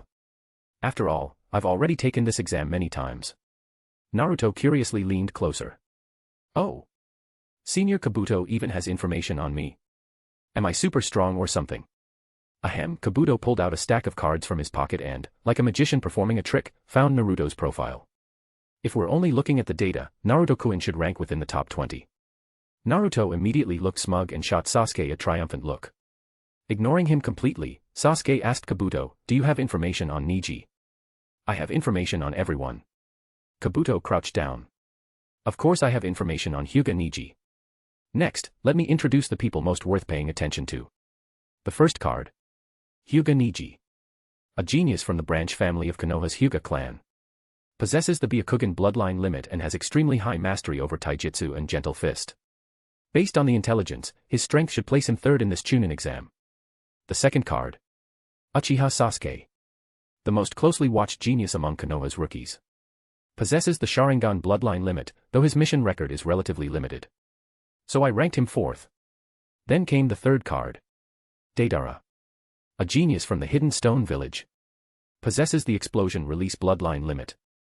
Mission records show he has completed multiple B-rank missions and even A-rank missions. Everyone present knew exactly what an A-rank mission implied. People had already started secretly wondering which one among the Hidden Stone participants was this so-called Deidara. However, because he usually operates together with a squad, I ranked him second. The fourth card. Gaara. A genin from the Hidden Sand Village. The One-Tail Shikaku's Jinchuriki. Intelligence records show he has completed 8 C-rank missions and 1 B-rank mission. Worth mentioning is that the B-rank mission was completed solo, and he returned completely unharmed. He's an extremely dangerous individual. Southwest first place goes to Gaara. Low murmurs spread through the classroom. At the back of the room, the corners of Gaara's mouth curled upward slightly. Kabuto's praise had put him in an excellent mood. On top of that, for reasons he didn't understand, as long as that masked man was nearby, Shikaku would immediately stop screeching in his head. Gaara had been living extremely comfortably these past 2 days. No, to be more precise. He had been sleeping unbelievably well. However, Kabuto's introduction was not over yet. There's also one particularly special existence. Kabuto pulled out another card of a different color. Kintsuchi of the Hidden Stone Village. Because the confidentiality level of his files is too high, the information I could obtain is extremely limited, making it impossible to accurately judge his strength. But one thing is certain. He has previously served as both an Umbu operative and the supervising jonin of a genin squad in the Hidden Stone Village. Even so, he has never participated in the Chunin exams before, and he isn't very old, so he meets the qualifications for this year's exam. The classroom instantly fell silent. Supervising jonin. What the hell, this guy's here to stomp newbies. Whenever this happened, Naruto's mood would sink a little. So that masked guy's called Kintsuchi. Too bad Kyoshin isn't here, otherwise he'd definitely be way stronger than him. The Konoha 12 all fell silent at those words. They all knew just how monstrous Kyoshin's talent had been. Unfortunately, something had happened during that mission. The moment Ino heard the name, her entire body shook violently. She suddenly turned toward the masked Hidden Stone Umbu. When it came to understanding Kyoshin and knowing what really happened, Ino absolutely knew more than anyone else. After that incident back then, she had pestered her father with questions for years. Her heartbeat seemed to skip a beat. Quietly, Ino moved closer to Hinata and whispered something to her. Light skin tone person bowing deeply. You can support the story through Patreon, ambitious translator. It also has 40+ chapters of all the novels and fanfics. Thanks for reading. Chapter 36, the exam hall awaits you. Why are you blushing? I told you to look at that Umbu guy. Ino stared at Hinata's face as it gradually turned pink, a vein bulging on her forehead. That. Hinata deactivated her Byakugan and shifted her gaze away from Kyoshin. It's him. He's alive. Ino took a deep breath and slowly closed her eyes. When she opened them again, some rationality had finally returned. You can't tell anyone about this, got it, Hinata? Huh. He's our comrade. No matter what happened, he must have his reasons. We need to ask him face to face. Ino explained, if you expose his identity, it could easily cause a conflict between both sides. And when that happens, people could die. Hinata was startled by the eerie look on Ino's face and obediently nodded. Go on. Ino looked very satisfied. She switched off the flashlight shining up at her face, then openly walked over to Kyoshin and sat beside him, staring straight at him. Kyoshin swallowed. Hee, Ino started laughing, and the sound became increasingly sinister. Ha ha ha, you there. Kyoshin. Fortunately, Marino Ibiki appeared and interrupted her arrogance. Standing at the podium, Marino Ibiki began explaining the exam rules. Meanwhile, Ino lowered her voice and asked Kyoshin, how have you been these past few years? Kyoshin knew that if he stayed silent, Ino absolutely would not let it go. Left with no choice, he replied, we'll talk after the Chunin exams. Ino wiggled her brows at him. I get it, I won't tell anyone. Their conversation was heard clearly by Kuratsuchi, who sat on Kyoshin's other side. She tilted her head and examined Ino. Almost instantly, Kuratsuchi understood exactly what kind of position this girl occupied. Her movement was too obvious, and Ino noticed her staring back. Kuratsuchi pressed her lips together, a sly glint flashing through her dark eyes. We're already engaged. Ah! The sudden scream startled everyone in the exam hall, and all eyes turned toward them. Kyoshin. Marino Ibiki barked, what are you doing, Genin? Ino wiped the cold sweat from her forehead and explained, your rules just scared me. Marino Ibiki. That was technically the effect he was aiming for. But did she really have to exaggerate it that much? The atmosphere he had worked so hard to build was completely shattered by Ino's inexplicable shriek. Forget it. Marino Ibiki said, if anyone dares ignore discipline after the exam begins, get out immediately. Does anyone want to withdraw now? The room fell silent. For some reason, the veins on Marino Ibiki's forehead bulged as his chest puffed up. The exam begins now. What exactly are you trying to do? After the exam ended, Ino didn't head home with the other Konoha ninja. Instead, she secretly followed the Iwagakure genin through several streets. Seeing they were about to reach the inn, Kuratsuchi finally lost patience, turned around, and dragged her out. Ino glanced around in confusion. Were you talking to me? Kuratsuchi narrowed her eyes dangerously. Well, ahem, Ino simply said, this isn't the place to talk. You'll know in a bit. Oh. In a bit. Once we get back to the inn and meet Grandpa Noki along with the 3 elite jonin, it won't be so easy for you to leave. Kuratsuchi also understood that Kyoshin was special, so she stopped talking and quickened her pace. The group returned to the inn together. To show sincerity, Konoha had arranged the place without surveillance or Konoha ninja nearby. Not wanting to make things worse, Kuratsuchi once again told Ino, I know what you mean, but we're already engaged. But you're not married yet, right? Ino shrugged. Why the rush? Kuratsuchi. Karen looked curiously at Kuratsuchi. When did that happen? How come I didn't know? Deidara had no clue what was going on. He scratched his head. What a pain, yeah. Then he turned and left. The 3 girls instantly focused all their attention on Kyoshin. Kyoshin raised a hand and removed his mask, revealing the handsome face Ino found both familiar and unfamiliar. So it really is you. Ino patted her slightly raised chest. You have no idea how happy I am right now. Kuratsuchi stared at Ino with clear displeasure. Karen also looked full of vigilance. Kyoshin swept his gaze across the 3 girls and said, go back to your own rooms. Whatever it is, we'll talk after the Chunin exams. After speaking, he turned and walked toward his room. Ino hesitated as if wanting to say something. She was incredibly curious, but because of Kyoshin's words, she could only turn and leave. Kuratsuchi and Karen watched Ino's retreating figure. Kuratsuchi suddenly said, she's way harder to deal with than you. Good thing she's from Konoha. Kuratsuchi sis, what are you talking about? Karen looked confused. I don't understand. This was called pretending to be weak before the enemy. Karen knew very well that compared to Kuratsuchi, she didn't really have any advantages. Whether it was her figure or those terrifyingly long legs. But Kyoshin had saved her mother, and granted her every request. Aside from her mother, he was the person who treated her best in the world. She would never change her choice.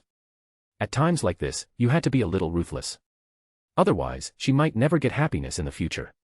First stabilize Kuratsuchi, then launch a surprise attack on Kyoshin. Who cares about all that? Just secure him first. He. Kuratsuchi looked at Karen with disgust. Can you stop making creepy laughs in front of people? Karen. The outer area of the Forest of Death. A large crowd of genin had gathered. The genin formed a circle, obviously watching some kind of commotion. Hidden in the shadows, Enko Mitarashi secretly observed everything. It wasn't that she didn't want to go out. She had simply decided to enjoy this drama first. Because this situation was just too rare. A few genin from Kusagakure were actually provoking that group of Iwagakure ninja. And the Iwagakure ninja leading them had an unbelievably good temper, not even talking back once. You people from Iwagakure stole our ninja. Do you still need us to prove it? She was originally our property. After you abducted her, do you know how great our losses became? How many people failed to receive treatment in time, forced to watch their lives drain away in agony? Karen hid behind Kyoshin, her expression gloomy as obvious bad memories surfaced. Kuratsuchi was softly comforting her. Even if they were rivals in some ways, they were companions first. Deidara also remained silent. He knew Kyoshin would handle this matter. As he looked at the 3 grass ninja, it was as though he were looking at dead men. When the other side finally stopped yapping, Kyoshin's voice sounded muffled beneath the mask, but remained calm. Come find me after the exam begins. I'll give you a satisfactory answer. Chapter 37, Let Naruto get a taste of how harsh the real world is. Kabuto really didn't have much information on Kyoshin. Hidden within the crowd, he adjusted his glasses, a cold gleam reflecting off the lenses. Kyoshin was about to make his move. Now they'd finally get to see his actual strength.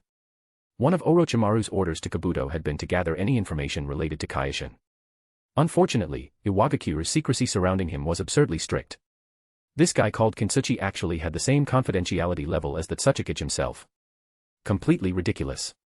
Meanwhile, the three genin from Uchiha mixed in with the crowd also sensed that something was wrong. But just as they were about to say something, Examiner Anko appeared and stopped the commotion. The second Chunin exam. Location, the Forest of Death.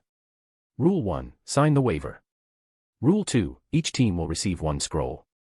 There are two types of scrolls, Heaven and Earth. Gather both types and bring them to the central tower to pass. After explaining the rules, Anko revealed a sinister grin. In other words, at most only half of you will pass. The waivers were quickly distributed to every genin. Quite a few people paled at the words stating that death would be their own responsibility. But others signed their names without hesitation, excitement visible in their eyes. Once the waivers were signed, it was time to receive the scrolls. Anko stood at the entrance holding 2 stacks of scrolls. Teams of 3 genin stepped forward one by one to randomly receive a scroll. When Kyoshin's group stepped forward, everyone looked over. It wasn't just because of the earlier incident and the promised clash with Uchiha that made things entertaining. It was also because this team had 4 people. That was obviously unfair compared to the other teams, so everyone wanted to see how it would be handled. Deidara, Kuratsuchi, and Karen stood together and accepted a scroll from Anko. Then Kyoshin stepped forward alone and took another scroll from her. Seeing this, the genin all looked away. So that's how it is. They were actually 2 separate teams from the start. That Umbu and Jonin instructor is simply acting alone. Judging from team size alone, Kyoshin clearly seemed to be at a disadvantage. But now even fewer people dared provoke him.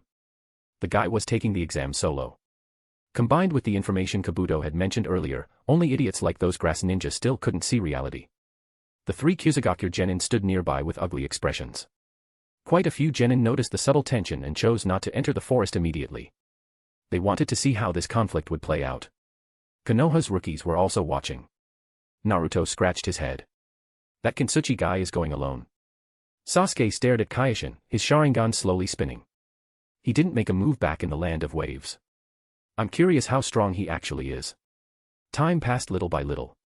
Some teams could no longer hold back and rushed into the Forest of Death first. They wanted to widen the distance between themselves and the stronger competitors as quickly as possible to avoid early clashes. But nearly half the genin still remained where they were, observing both Kyoshin's group and the Uchiha team. Behind his mask, Kyoshin's calm gaze settled on the 3 grass ninja, sending chills down their spines. The pressure kept building. The Uchiha leader gritted his teeth and said in a low voice, "Move. Get into the forest first." The 3 of them no longer dared linger and immediately charged into the entrance, vanishing among the dense trees. The instant their figures disappeared, Kyoshin moved. No hand seals. No preparatory motion. His figure blurred instantly, turning into an afterimage as he vanished from where he stood. Body flicker technique. The observing genin only felt their vision blur before Kyoshin disappeared. Only a handful barely managed to catch his movement trajectory. What a fast body flicker. Sasuke's pupils contracted slightly. Kabuto Yakushi pushed up his glasses, narrowing his eyes behind the lenses. Inside the Forest of Death, the 3 Uchiha ninja were sprinting desperately. Damn it. That Iwa Umbu is following us. Split up and run. No. We'll die faster if we split up. Their leader clenched his teeth. We stop him together. All 3 halted simultaneously and turned to form hand seals. They knew they couldn't escape. Their only option now was to fight with everything they had. Water style, great water sphere technique. Wind style, great breakthrough. Fire style, great fireball technique. Because they came from Uchiha, most of the ninjutsu they had access to were common, widely available techniques with mediocre power. Kyoshin applied the lightweight rock technique to himself, instantly rising into the air and effortlessly avoiding the attacks. After forming hand seals, he clapped his hands together. Behind him, dozens upon dozens of scorching light spheres appeared, radiating terrifying heat and white steam. This was Scorch Release, created after Kyoshin perfectly fused the nature transformations of Wind Chakra and Fire Chakra. When using ninjutsu, Kyoshin had no habit of shouting technique names. In fact, he hadn't even named this technique yet. The glowing spheres rained down toward the ground. The grass ninja immediately scattered in response. But there were over 50 of those spheres, and once they struck the ground, they erupted into orange-red steam that rapidly spread outward. Sizzle. The steam covered a radius of over 100 meters, rapidly evaporating all moisture within it. The screams of the 3 Uchiha ninja rang out as their skin cracked and their muscles shriveled. In the blink of an eye, they became dried corpses. Thud. The mummified bodies hit the ground with dull sounds. Once the scorch release dispersed, Kyoshin descended and pulled a scroll from the leader's clothes. Deidara and the others arrived shortly afterward. Kyoshin casually tossed the scroll to Kuratsuchi. Perfect. That makes a matching set for your team. Kuratsuchi, take the team directly to the central tower. I have other matters to deal with. Kuratsuchi caught the scroll and nodded, understood. Deidara. Kyoshin turned to him again. Don't act alone. Ha. Deidara looked annoyed. Coming here to play house with these little brats is already irritating enough. I haven't even shown off my art yet, yeah. But after seeing Kyoshin's expression, Deidara sighed. Got it, teacher. In front of Kyoshin, Deidara still had a rebellious streak, but he was also unusually obedient. That probably had something to do with the help Kyoshin had given him, along with Kyoshin's attitude toward Rogue Ninja. In any case, Deidara had personally witnessed several of Kyoshin's battles against Missing Nin. He knew very well that he didn't want to be reduced to ashes by dust release. He didn't want to become a mummy through scorch release. He didn't want to be buried alive in lava by lava release. He didn't want to be crushed to death beneath a mountain. He didn't want to be shredded into chunks of flesh by raging winds. Kuratsuchi, Deidara, and Karen headed straight for the tower. They already possessed a complete Heaven and Earth scroll set, but almost nobody dared target them. And even if someone did, they'd first have to get past Deidara. According to the original timeline, Deidara would likely already have caught the Akatsuki's attention by now, though he hadn't displayed Kage-level combat strength yet, so Itachi had never invited him into the organization. But now, Deidara was only stronger than in the original story, and by a considerable margin. After all, under Kyoshin's careful guidance, Deidara was less a ninja now and more a weapons expert. Even now, whenever Kyoshin thought back to the time Deidara proudly showed him a mortar cannon, the whole thing still felt bizarrely out of place. Outside the forest's iron fence, the genin scattered as they rushed deep into the woods, all wanting to stay as far away from Kyoshin as possible. Kabuto lowered himself and quietly moved away from Kyoshin while mentally organizing the information from the earlier battle. Scorch release, a Kekkei Genkai that once belonged to Tsunagakure. Extremely powerful. And judging by the scale of Kyoshin's use of scorch release, his understanding of it had already reached a terrifying level. At the very least, this guy's chakra reserves far exceeded Kabuto's estimated figures. Naruto suddenly shouted toward Kyoshin, "Kintsuchi bro. We'll wait for you at the central tower." Shut up. Sasuke gritted his teeth, looking like he wanted to sew Naruto's mouth shut. We don't even know if he's friend or foe. Naruto grinned. Hee, I believe Kintsuchi bro would never attack me. Behind the mask, Kyoshin smiled. Naruto is still Naruto. Still so enthusiastic and sociable. Still so naive. Since that was the case, then he'd just have to let Naruto experience how cruel the real world could be. Kyoshin, hand over your scrolls. Naruto, Sasuke, Sakura. Chapter 38, Orochimaru. Kintsuchi bro. Naruto froze in place. How could you? We're friends. Good friends. Sasuke, on the other hand, reacted much more decisively. His Sharingan was already activated, and he had drawn a kunai, fully prepared for battle. Though caution lingered in his eyes, there was also a restless excitement. Seeing this, Kyoshin almost lost it. Sasuke in the original story had basically been like a honey badger. He refused to submit to anyone and wanted to throw hands with everybody he met. And the result? Almost every time, he ended up beaten black and blue. Yet he never learned. Only after his redemption, when he fought Uchiha Madara and Tsuchikage alongside Naruto, did he finally achieve one of the few genuine victories of his life. Even their final battle could only be considered mutual destruction. There was no real winner. As for Sakura. Why is this girl so calm? Kyoshin was a little surprised as his gaze landed on Sakura. She wore a smile on her face and casually took out her scroll without the slightest psychological burden, tossing it toward him. Here you go. What? Naruto immediately started shouting. Sakura. How can you do that? Sasuke also frowned tightly and once again shot Sakura an irritated look. Then Kyoshin glanced at the scroll after catching it and tossed it back to them. No choice. Their scrolls didn't match. Under Naruto and Sasuke's stunned gazes, Sakura calmly put the scroll away. She glanced at her two hot-headed teammates and sighed. Didn't either of you notice? Our scrolls can't complete a pair. There's no prerequisite for conflict here. Naruto and Sasuke. Oh crap. Crap. We do meet the conditions for conflict. Gaara, aren't we leaving yet? A nervous voice came from nearby. Team 7 and Kyoshin turned toward the source. Gaara stood there with his arms folded, his dear brother and dear sister behind him. The one who had shouted was Kankuro. The moment Gaara noticed Kyoshin looking over, he didn't hesitate at all. Copying Sakura's earlier action, he tossed over his scroll. After catching it, Kyoshin stored it away with satisfaction. Thanks. He knew perfectly well why this adorable little raccoon was doing this. Wayot. Kankuro's eyes instantly widened. He kept it. Gaara, what are you doing? Gaara shot Kankuro a glare. Shut up. Only when he stayed near Kyoshin would Shikaku stop its incessant barking. Right now, Gaara didn't want to go anywhere else. He simply intended to follow Kyoshin. As for scrolls, if they ran into another team along the way, they could just casually kill a few people. Problem solved. While Kyoshin was talking with the Sunagakure team, Team 7 quietly prepared to slip away. As expected, Kyoshin noticed immediately and followed after them. And not just Kyoshin. The moment Kyoshin moved, Gaara tagged along like a little follower. After noticing Kyoshin trailing them, Naruto asked, Kintsuchi bro, why are you following us instead of heading to the central tower? Kyoshin thought for a moment before explaining, simply put, it's because my sensory ability is lower than the target's concealment ability, so I can't lock onto their whereabouts. Since intelligence suggested they'd come looking for you, then. Sasuke's eyelid twitched. So you're using us as bait. Utter humiliation. This was absolutely humiliating. But he really couldn't do much about Kyoshin. Sakura hurriedly said, as long as he's not attacking us, then he's not a threat. Let's just keep moving quickly. She was almost at her limit.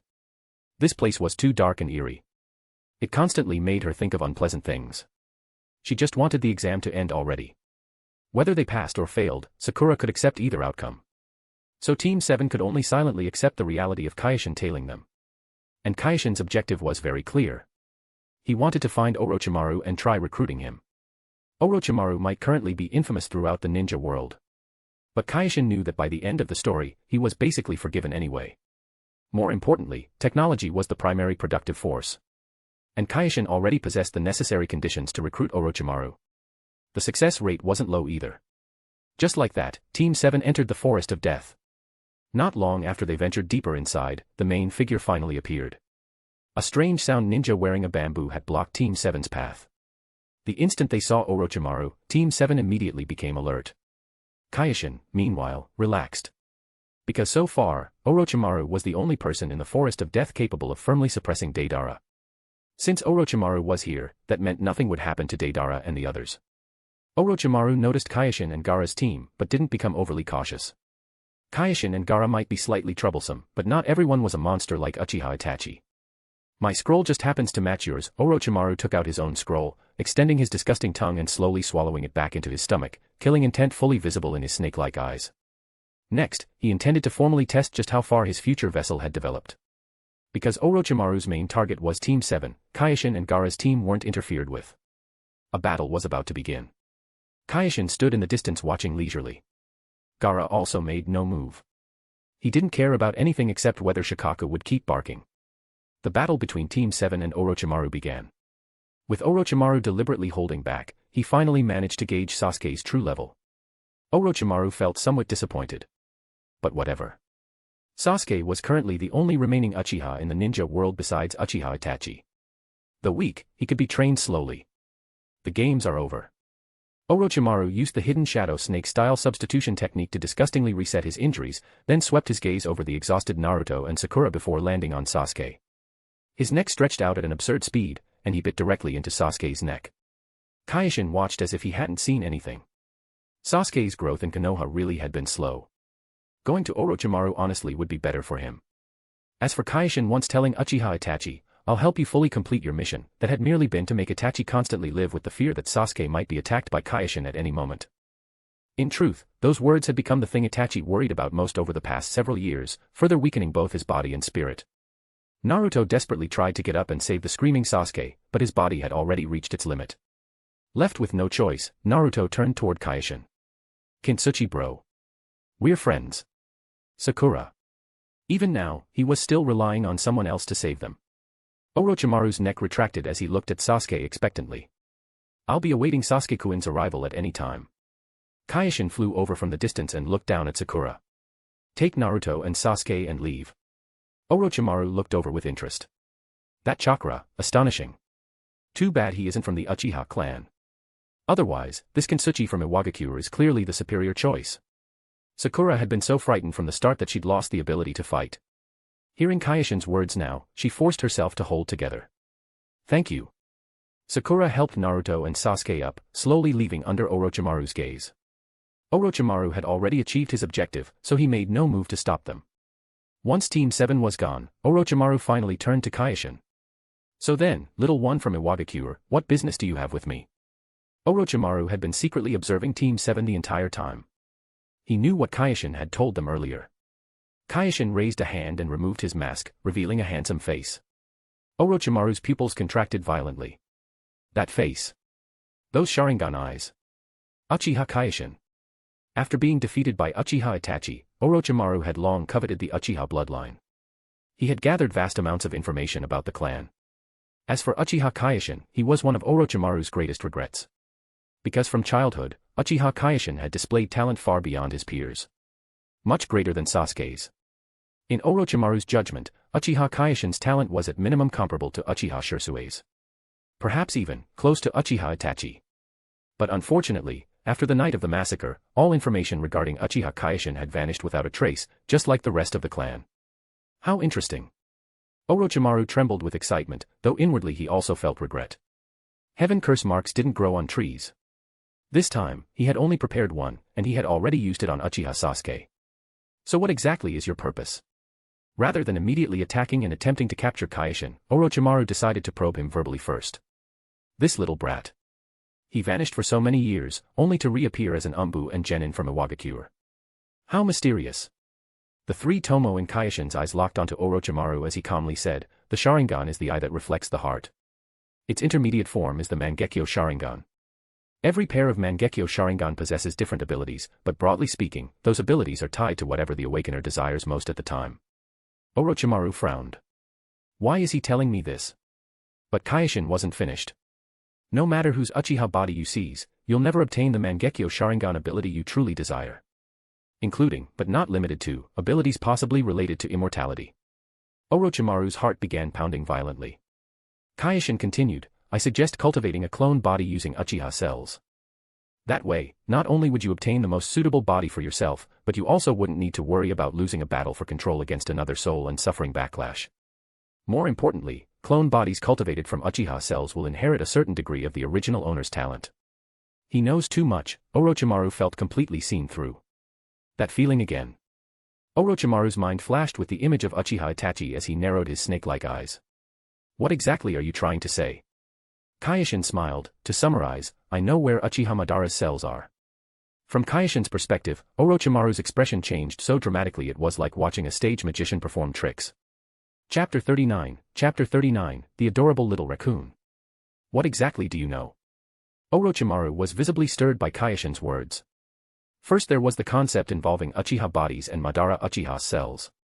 More importantly, the level of control he had over Orochimaru's information was terrifyingly high. Before this, Orochimaru hadn't paid too much attention to Kintsuchi. He had only ordered Kabuto Yakushi to gather information on him, but the results had been minimal. Hovering in the air, Kyoshin deliberately kept a certain distance from Orochimaru. I understand how you're feeling right now, but please believe me when I say I mean no harm. If you're interested, come find me in Iwagakure. Though of course, there's no need to bring any gifts that might frighten people. He. No need to go through that much trouble. Orochimaru's expression didn't change much, but a sense of danger rose within Kyoshin. Whoosh. Whoosh. Whoosh. From every direction, enormous pythons as thick as buckets suddenly extended outward. Using rocks and trees as support points, they surged toward Kyoshin like a tidal wave. Kyoshin narrowed his eyes slightly. Because he had stayed too low profile over the years and lacked any particularly famous accomplishments, his reputation throughout the ninja world remained fairly ordinary. Even his impact on the original storyline wasn't all that significant. As a result, Orochimaru had misjudged Kyoshin's strength. In the end, after being completely crushed in terms of intelligence and tempted by what he heard, he still decided to make a move. The three tomo in Kyoshin's eyes spun rapidly before gradually merging into a simple circular pattern. The Mangekyo Sharingan appeared. Vast chakra surged under Kyoshin's control. Molded through the Mangekyo's ocular power, it formed a visible white skeletal structure around his body. Susanoo, initial form. The giant snakes opened their bloody jaws wide, their sharp fangs sinking into the Susanoo, yet they failed to shake it in the slightest. 1 second before Kyoshin was struck, Orochimaru had already drawn the Kusanagi sword, waiting for an opening to launch a surprise attack. But in the very next instant, Orochimaru's body suddenly froze. Dense holes erupted throughout his body as blood poured out. What? Orochimaru frowned tightly, gritting his teeth as he glanced at the wounds, shock flashing through his eyes. He recognized these injuries instantly. They were clearly caused by summoned snakes attacking him. Orochimaru's body began softening and collapsing. His mouth slowly stretched open to a grotesque degree as a pair of hands emerged from inside, shedding the shell completely. After using the Great Snake Replacement technique to avoid the damage, Orochimaru looked at Kyoshin with a new layer of caution in his eyes. Those eyes again. He absolutely had to obtain them. But now, his presence had already been locked onto by a certain disappointing disciple. If Konoha's experts arrived, leaving wouldn't be so easy. He hadn't expected this guy to be this troublesome despite being the same age as Sasuke. I'll pay you a visit. Orochimaru's voice was hoarse and sinister, though slightly weakened. That was because he had already spent chakra earlier playing around with Team 7, and he had used the Great Snake Replacement technique twice in a short period. After being humbled one after another by Uchiha Itachi and Uchiha Kyoshin, Orochimaru's craving for the Uchiha bloodline had reached its peak. At this moment, he had two plans in mind. First, Uchiha Sasuke. Raise him, then take over his body. Second, Uchiha Kyoshin. Strange abilities, and chakra that didn't lose to his own at all. The only option was to cooperate and see whether Kyoshin's proposed method could work. Clone bodies. Madara Uchiha's cells. That really did sound like a good choice. But now that the play had already begun, it had to continue. Orochimaru usually only trusted conclusions produced in his laboratory. He didn't have much time left. If he could first obtain Sasuke's body, then finding Kyoshin afterward would naturally be even better. Only children make choices. Orochimaru's body transformed into countless tiny white snakes that vanished into the surroundings almost instantly. Kyoshin deactivated his Susanoo and Mangekyo before raising a hand to put his mask back on, then turned to look behind him. Kankuro subconsciously took a step backward. Cold sweat covered his body as he trembled while asking Gaara, "We really don't need to run. If he suddenly decides to kill us." They had seen everything just now. Among the three genin from Konoha's Team 7, Sasuke and Naruto had both shown impressive strength. Only the girl looked like dead weight. And that strange grass ninja's strength was even more unfathomable. If they fought Orochimaru, Gaara's group would definitely get crushed. Yet above their heads floated an even fiercer monster who had casually forced Orochimaru to retreat. Is this really still the Chunin exams? Temari looked at Kyoshin warily. She completely agreed with Kankuro, but unfortunately, Gaara was the one leading the team. At this moment, Gaara was actually in an excellent mood. After Shikaku's voice disappeared from his ears, he realized he could finally control his temper a little. For example, right now, he hadn't told his brother and sister to shut up. Gaara looked directly at Kyoshin and asked, "Should I call you Uchiha Kyoshin, or Kintsuchi?" Kankuro immediately sensed a faint trace of killing intent. After hiding his identity for so many years, hearing a stranger suddenly call out his real name had triggered an instinctive reaction from Kyoshin. "Oh, of course." Kankuro stammered, "Of course it's Kintsuchi. Unless we don't want to live anymore." He looked up at Kyoshin. "Believe me, we didn't see anything." "Believe you? I really can't." The three Tomo Sharingan slowly rotated beneath the mask as Genjutsu activated. Kankuro and Temari's expressions blanked for a moment, the recent memories of reality in their minds being altered. Kyoshin knew that later on these people would all more or less redeem themselves, but for now, he was only willing to show sincerity to those worth recruiting. This is for the sake of the scroll. Kyoshin slowly descended from the sky as chakra light glimmered at his fingertips. Gaara could clearly sense the sealing power contained within it. Kyoshin reinforced Shikaku's seal slightly, causing Gaara to ask blankly, "Why are you helping me?" "You'll understand soon enough. 3 or 4 years at most." Kyoshin's voice was calm and gentle, not seeming difficult to get along with at all. "Although Iwagakure and Tsunagakure have had conflicts before, we've also cooperated. Yet as fellow villages stuck in unfortunate geographic positions, we shouldn't be turning a blind eye to each other. Gaara was the future Kazekage. Helping him now was equivalent to securing a more friendly and relaxed future relationship between Tsunagakure and Iwagakure. Besides, since Tsunagakure had allied with Konoha, they would eventually find a way to properly control Shikaku, even if Konoha would undoubtedly squeeze them for benefits in the process. As for Kyoshin, strengthening Gaara's seal was merely a casual task. It wouldn't affect Gaara losing control during the upcoming Chunin exams, nor would it interfere with Iwagakure's plans, while also earning goodwill. Why not? Thank you. Gaara sounded somewhat awkward. Kintsuchi, believe me, I won't reveal your information. Perhaps because he wasn't used to interacting with people this way, Gaara actually looked a little shy, his dark-ringed eyes drifting uncertainly. Ha ha ha. What an adorable little raccoon. Kyoshin patted him on the shoulder. The future relationship between our two sides will depend on you. Goodbye. Then Kyoshin flew toward the central tower. Inside Gaara's seal space, a tanuki crushed beneath overwhelming chakra pressure could barely breathe. Chapter 40, Namikaze Minato, I don't understand. Central Tower. As the participating teams gradually gathered, the exam was nearing its end. The third Hokage and the third Tsuchikage arrived. The examiner was switched from Anko Mitarashi to Heiate Gecko. After announcing that there were too many remaining participants and a preliminary elimination round would be held to determine who advanced to the final exam, Heiate asked whether anyone wished to withdraw. As expected, Kabuto Yakushi raised his hand and forfeited, though it didn't matter much. If nobody else wishes to withdraw, then the preliminary matches will begin. Heiate Gecko announced, the rules are elimination format. The participants displayed on the screen will be the opposing sides. Everyone looked toward the screen above the arena. First match, Kuratsuchi vs Yamanaka Ino. Heiate Gecko said, all participants except the combatants, please leave the arena. Everyone else headed up to the second floor balcony to watch, leaving only Kuratsuchi and Ino below. Since most people were unaware of the circumstances, the way Ino and Kuratsuchi looked at each other carried a certain amount of personal hostility. Ahem, Heiate coughed lightly as a reminder. Competition second, friendship first. Well then, begin. Ino immediately raised her hands into the hand signs for the Yamanaka clan's secret technique, her slender fingers slightly curved as she aimed at Kuratsuchi. Kuratsuchi had already been informed about the Yamanaka clan's abilities beforehand. The moment the fight started, she directly cast Earth-style, Earth Flow Wall in front of herself to block Ino's line of sight.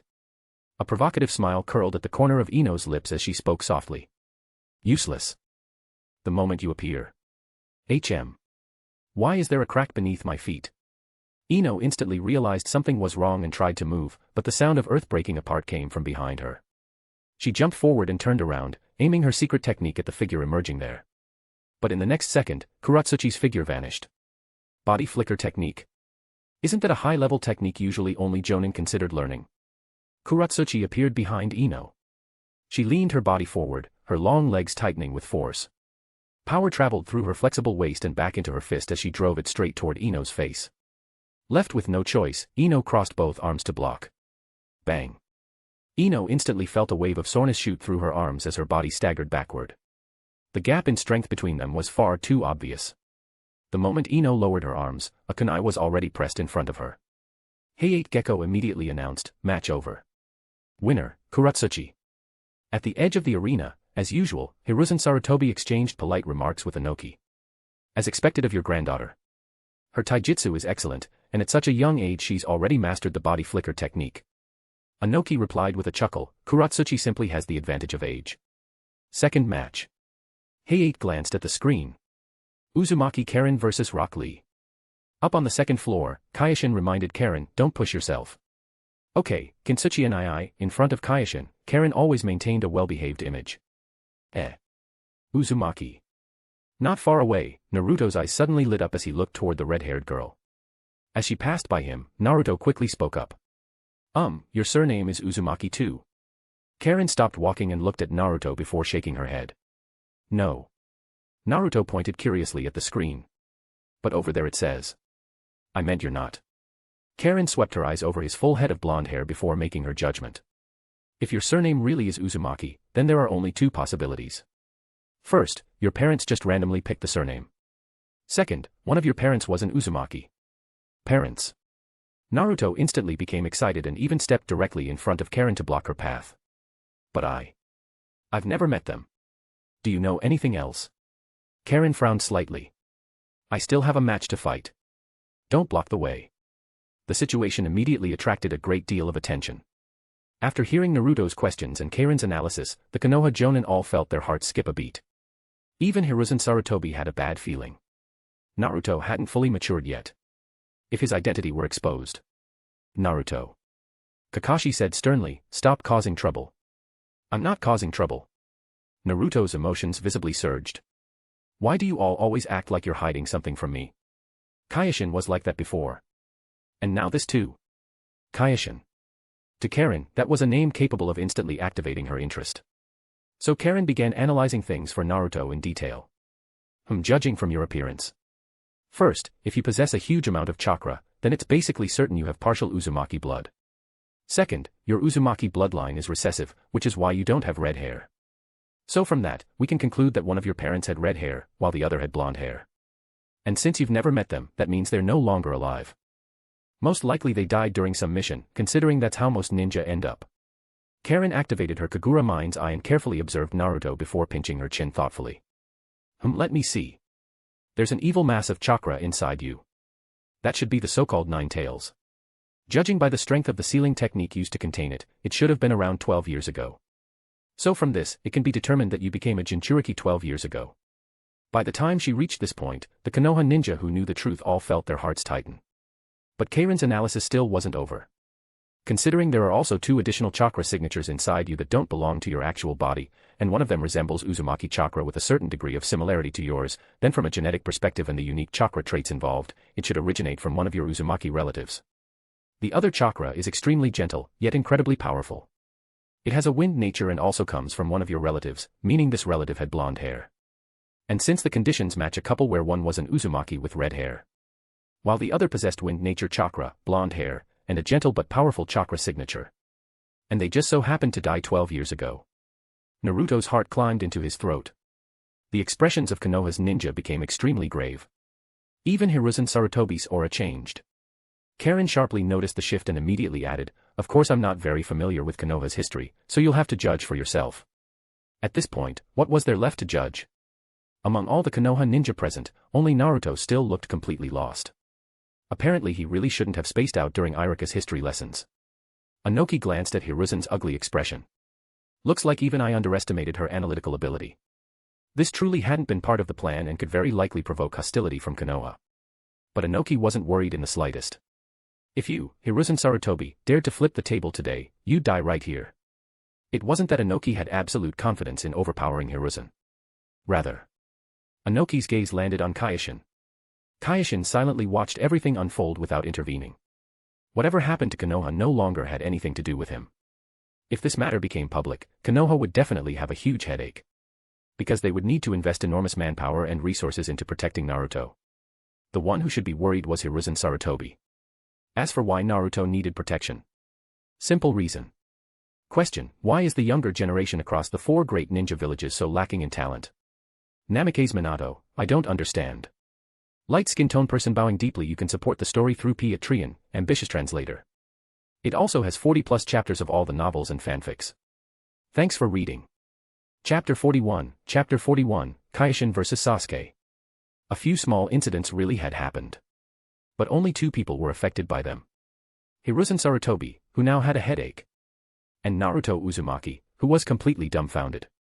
Down in the arena, Karin and Lee stepped into their respective positions. "Then, begin the match," Hayate Gecko announced. Lee lowered his body and shot forward like an arrow released from a bow. His speed was terrifying, kicking up a fierce gust of wind. From the second-floor viewing area, Might Guy gripped the railing tightly, anticipation filling his eyes. He knew better than anyone how frightening Lee's speed was. Behind her glasses, Karin narrowed her eyes as the Kagura mind's eye expanded to its limit. The flow of chakra inside Lee's body became perfectly clear to her. The rhythm of his muscle contractions, the subtle shifts in his center of gravity, even the direction of force behind his next movement, all of it was reflected in her mind. Right leg moves first. Left punch is a feint. The real attack is the right elbow, Karin muttered softly and shifted sideways half a second in advance. Lee's left fist brushed past her body. The right elbow followed immediately after, but struck nothing but air. A flicker of surprise crossed his eyes. Karin's predictions were accurate enough to make one's skin crawl. Lee spun, his right leg whipping toward Karin's waist like a steel lash. This strike was even faster and more vicious, explosive strength bursting from the muscles in his leg. But Karen had already predicted it and lightly leaped backward to avoid it. Her red ponytail traced a graceful arc through the air. When she landed, her steps were light and her breathing steady. 15% faster than I estimated, Karen analyzed while retreating, shock flashing through her eyes. And there's only a 0.3-second gap between attacks. Just dodging was already this difficult. She absolutely could not engage him in taijutsu directly. The person standing before her was a true taijutsu master. As Karen widened the distance, her hands rapidly formed seals and chakra surged through her body. Lee charged in again without hesitation. Sealing technique, 4 limbs heavy seal. 4 miniature sealing arrays condensed in the air and stamped themselves precisely onto the joints of Lee's limbs. Lee instantly felt his arms and legs grow heavy, as though invisible weights had been fastened onto them. Every movement now required several times more effort. Grinding his teeth, he tried to force through it. His muscles bulged and veins rose across his forehead. But the sealing power held him firmly in place. Lee looked toward Might Guy on the second floor, and Guy responded with a thumbs up. Go, Lee. Let your youth bloom. Lee nodded fiercely. Yes. Guy-sensei. Unfortunately, this was a battle. In his sealed state, he had no room for things like this. And Karen was not the kind of fighter Gaara was, someone who enjoyed watching opponents exhaust themselves in hopeless struggle. While Lee and Guy were exchanging words, Karen had already closed the distance and lightly tapped a finger against his chest. This is the end. Chakra flowed directly into his body. Lee's entire chakra pathway system went numb, and he collapsed stiffly onto the ground. Hey-8 Gecko's voice rang out, the winner, Karen Uzumaki. The fight was over. Wah. Might Guy burst into tears on the spot. Lee, your teacher should have reminded you not to lose focus during battle. Lee also began bawling. Wah. Guy-sensei, I'll learn from this lesson. I'll do 10,000 push-ups right now. If I can't finish them, then... Karen turned away, unwilling to look at such an absurd scene, and headed up the stairs. Nicely done. Kyoshin looked at Karen as she skipped happily toward him. The moment she received Kyoshin's praise, a bright smile immediately bloomed across her face. Might Guy also carried Lee back upstairs. Niji activated his Byakugan to inspect Lee's chakra points, and his pupils contracted slightly. This method was actually quite similar to the Hyuga clan's techniques. But without the Byakugan, how had she achieved such precise accuracy? As Niji helped unblock Lee's chakra points, he pondered silently, could it be some kind of advanced sensory ninjutsu? Nearby, Hiruzen Sarutobi, who had finally recovered somewhat from his headache, sighed with emotion. Iwagakure truly knows how to gather talented people from all over. As he said this, the feeling in his heart was anything but pleasant. Once upon a time, the relationship between the Uzumaki clan and Konoha could only be described as inseparable. We merely provide a real home for those who need one, Inoki replied with hidden meaning in his words. Then he casually returned the flattery. Isn't Konoha the same? It was a jab at what had once happened between Konoha and the Uchiha. But Inoki had done such an excellent job concealing information about Kyoshin that Hiruzen still had no idea Kensuchi was Kyoshin. He completely failed to understand the implication behind those words. Below them, Hey-8 Gecko glanced at the screen. The next match, Kensuchi vs Sasuke Uchiha. Kyoshin lifted his head and glanced at Sasuke not far away. Sasuke happened to look back at him. Sasuke. Sakura Haruno quietly warned him. Maybe you should just forget it. Sasuke frowned and ignored Sakura completely. What did she mean, forget it? He was someone carrying a mission on his shoulders. His blood-soaked vendetta still remained unresolved. How could he retreat without fighting simply because the enemy was strong? Let me see your true strength, Sasuke said to Kyoshin before turning and walking into the arena. Earlier, when Kyoshin sparred with Orochimaru, both Naruto and Sasuke had already fallen unconscious. At this point, the kid still had no idea what kind of monster he was facing. Soon, both sides took their positions. Sasuke struck first, throwing 3 shuriken in a triangular formation toward Kyoshin. The angles were vicious, sealing off every possible escape route. At the moment of release, his Sharingan had already locked onto Kyoshin's potential movements. This was a perfectly calculated attack. Kyoshin flipped his right hand, 3 shuriken suddenly appearing between his fingers. With a casual flick of his wrist, his attack somehow moved later despite being released later, tracing 3 silver streaks through the air. 3 sharp clangs rang out almost simultaneously. Sasuke's shuriken were knocked away with perfect precision, yet Kyoshin's kunai continued flying straight toward him without losing momentum. Sasuke hurriedly pulled out a kunai and blocked 3 times in succession, barely managing to stop them. The opponent's skill with projectiles vastly surpassed his own. Sasuke clenched his teeth and rapidly formed hand seals. Chakra gathered in his throat. Fire style, great fireball technique. A massive fireball roared forward, over 3 meters wide. Heat waves swept across the arena, and the air itself warped from the temperature. Kyoshin formed seals as well, even faster than Sasuke. His movements were refined to the extreme. The same jutsu. Yet Kyoshin's fireball formed instantly, over 5 meters in diameter, darker in color, and far hotter. The two fireballs collided midair, but Kyoshin's attack completely devoured Sasuke's fireball with overwhelming force. The enormous fireball continued forward without slowing, crashing down toward Sasuke as scorching heat blasted against his face.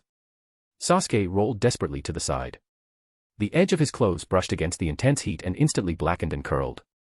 He gritted his teeth and stood back up, his Sharingan spinning wildly. How is this possible?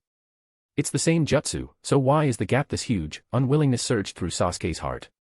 He charged forward, fully unleashing the taijutsu he had copied from Lee with his Sharingan.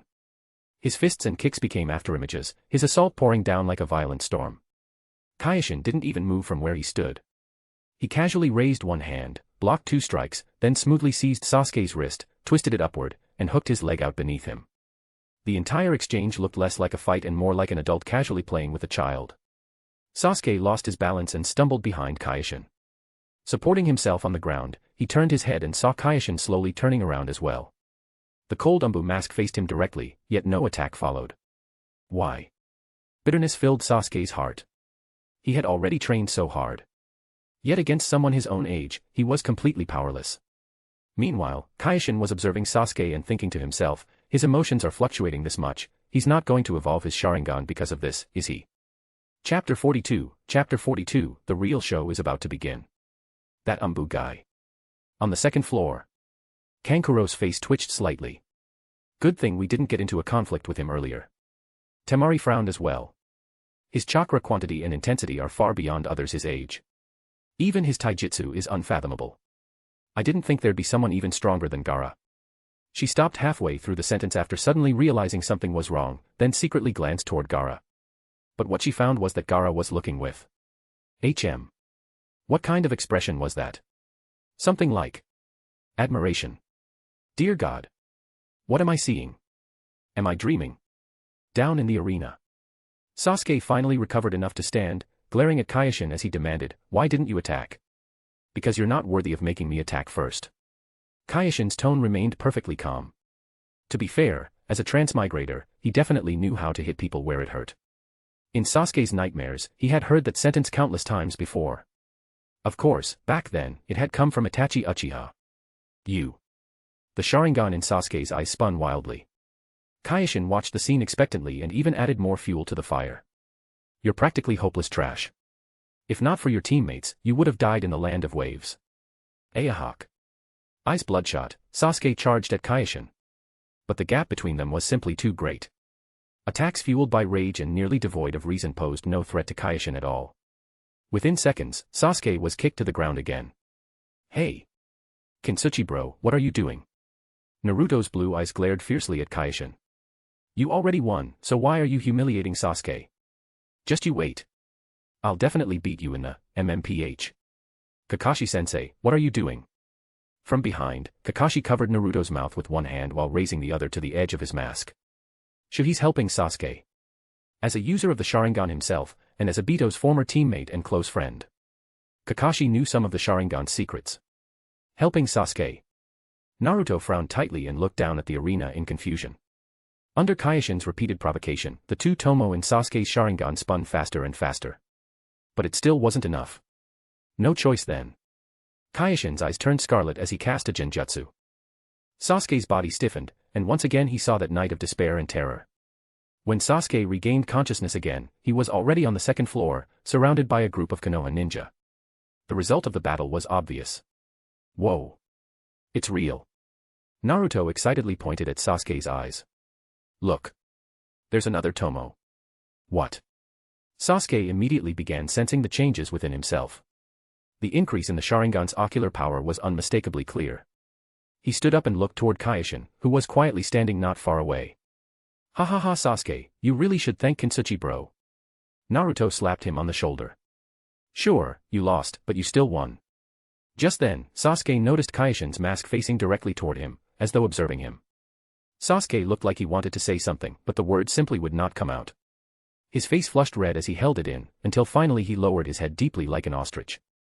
At the very end, Sasuke stammered out in an incredibly awkward tone, the. Kyoshin watched the whole scene with great interest and nodded. Although his body was only 12 years old, his soul was still that of a man in his 30s. If he had married earlier, his son would probably be around Sasuke's age by now.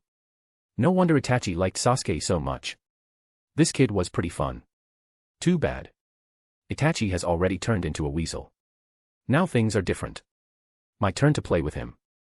Actually, the reason Kyoshin could maintain such a stable mindset and not redirect his hatred for Itachi onto Sasuke was mainly because, in this life, his parents had died for the village rather than at Itachi's hands. As a result, Kyoshin placed that debt on Konoha instead of Itachi. Otherwise, Sasuke might not have lived until now. Suddenly, Kyoshin sensed something off. He turned his head and discovered Neji staring at him, veins bulging around his eyes. Kyoshin raised a hand and casually waved at him. Neji's eyes slowly widened, and his mouth fell open. You. Tenten noticed his reaction and asked curiously, "What's wrong, Neji?" Under normal circumstances, Neji was usually pretty cold and aloof. It was rare to see him make an expression like this. Ahem. Neji quickly replied, "Nothing." A faint smile curved at the corner of his lips. So that's who it was. Someone that strong. Turns out it was Kyoshin. Then everything makes sense now. Neji's gaze briefly swept toward Hiruzen Sarutobi before immediately pulling back. Whatever Kyoshin's goal was, the fact that he wore a mask meant he didn't want others knowing his identity. There was no need to create unnecessary trouble. All he needed to do now was wait. Wait for Kyoshin's message. At that time, the so-called fate within the Hyuga clan would cease to exist. After all, even Konoha itself would be gone. The matches that followed were just as entertaining. Gaara vs Yoroi Akado, complete domination. Yoroi could absorb chakra through physical contact, but by sheer bad luck, he ended up facing Gaara. Deidara vs Kiba Inuzuka. Kiba got thoroughly toyed with by Deidara. Fortunately, after Kyoshin's influence, Deidara's personality, while still mischievous, had become much more restrained. Kiba only suffered minor injuries. Neji Hyuga vs Hinata Hyuga. Neji still won, but this time there wasn't a scene where 3 Jonin stepped in to stop him. At the crucial moment, Neji restrained himself and calmly said, "Go train harder." As Hayate Gecko announced Neji's victory. Neji looked up toward Kyoshin. The Umbu mask gave an almost imperceptible nod. Excitement stirred in Neji's heart. Back then, Kyoshin had been the strongest student at the Konoha Ninja Academy. But only Neji truly understood just how strong Kyoshin really was. His favorite thing had always been sparring with Kyoshin because it let him improve rapidly. Then during breaks, he would listen as Kyoshin described social systems and worlds that fascinated him endlessly. The only thing he didn't know was when Kyoshin planned to make his move. But no matter what, he, Neji Hyuga, would absolutely help support the situation when the time came. But for now. Since Kyoshin didn't want to expose his identity, Neji would avoid interacting with him as much as possible. Soon, the matches finally came to an end. The genin who had passed gathered together and listened as Hayate Gecko droned on about the time and location of the final exam before everyone dispersed on the spot. Anoki led Kyoshin's team back to their lodging. Anoki was in an excellent mood today. Because Hiruzen Sarutobi now had plenty of headaches to deal with. First, how to explain Naruto's identity to Naruto himself. Second, how to continue hiding Naruto's identity from the outside world. Third, among the ninja students who advanced this round, Konoha genin made up too small a proportion. That did not fit Konoha's strategic goals for this Chunin exam, so how was he supposed to resolve that? Anoki gathered everyone into the room. You all performed very well. But the real show will be during the final exam. As for that, Kyoshin already knows what's going to happen. When the time comes, don't hold back. Give the ninja world a little shockwave. Kyoshin nodded seriously. I will, sensei. Anoki nodded in satisfaction. Even at his age, he could not suppress a trace of excitement. Since they had chosen to reveal themselves, then they might as well reveal everything completely. He could already see it now, the scene where Kyoshin's name would soon shake the entire ninja world. Chapter 43, the Konoha Crush Plan.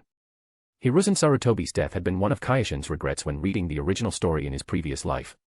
Because his sacrifice truly lived up to the title of Hero of the Shinobi.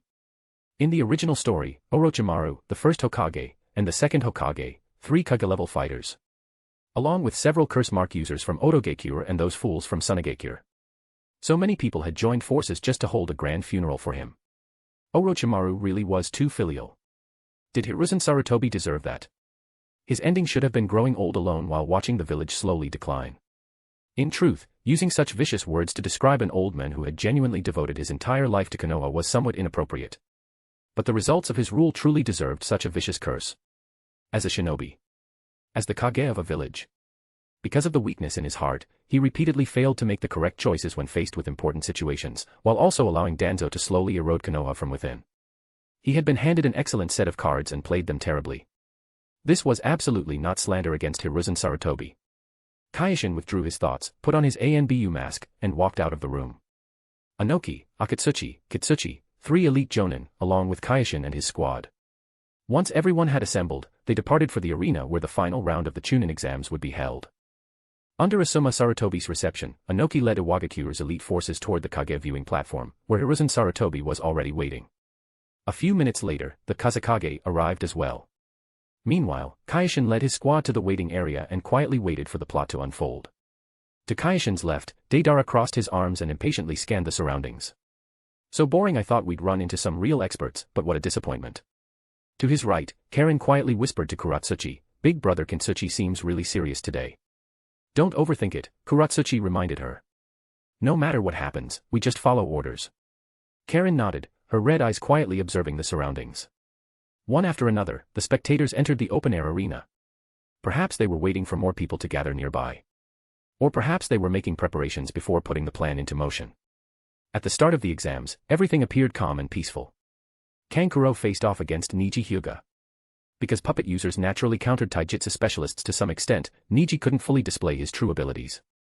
The two actually fought evenly back and forth. In the audience stands, Ino glanced at her father before looking toward Kyoshin in the distance. In the end, she still couldn't hold herself back and quietly said, "Dad, there's something. I need to go for a bit." Inoichi Yamanaka gave a slight nod. She immediately turned and left, circling toward Kyoshin's position. Inoichi's sharp, clear eyes shifted subtly, his peripheral vision locking onto Kyoshin as his eyes narrowed slightly. That person. Lord Hokage had already begun suspecting Kyoshin's true identity. And the moment Ino headed over, Inoichi was almost completely certain. Elsewhere. Kuratsuchi looked at the youthful and beautiful Ino with annoyance. "Why are you here again? Didn't we say we'd talk after the exams?" Ino gave a light snort. "I didn't come to see you." Kyoshin himself showed no reaction to her arrival. It didn't matter anymore. The real business was about to begin. Even if his identity were exposed now, it wouldn't matter. At the same time, Naruto also wanted to come over, but Kakashi stopped him. Naruto was curious about his true background.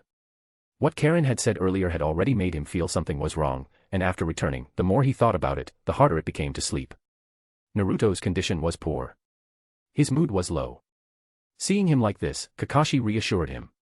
"For now, focus on the exams. Trust the Hokage. He has his own judgment. There'll be an answer afterward." Naruto could only nod. Down in the arena.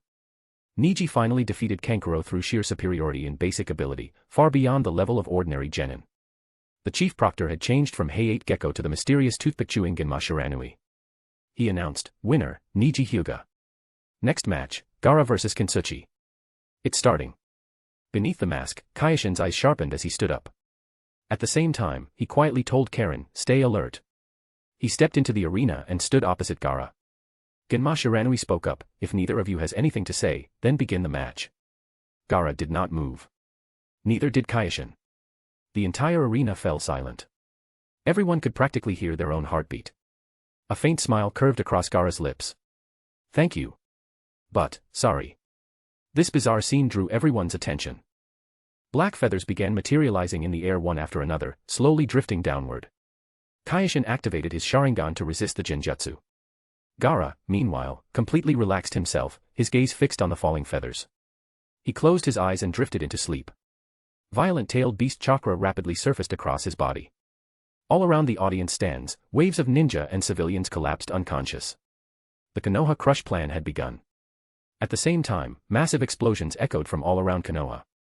Above the viewing platform, Hiruzen Sarutobi instantly sensed something was wrong. Lowering the brim of his Hokage hat, he shot a sharp gaze toward Raza and Inoki. What is the meaning of this? I'd like to know the same thing. Anoki's tone carried a trace of mockery. Even Iwagakure obtained intelligence about this, yet you noticed nothing. Hiruzen's pupils contracted slightly. The cold chakra around Raza no longer hid itself. I didn't expect Iwagakure's intelligence network to be this strong. Fortunately, I made preparations as well.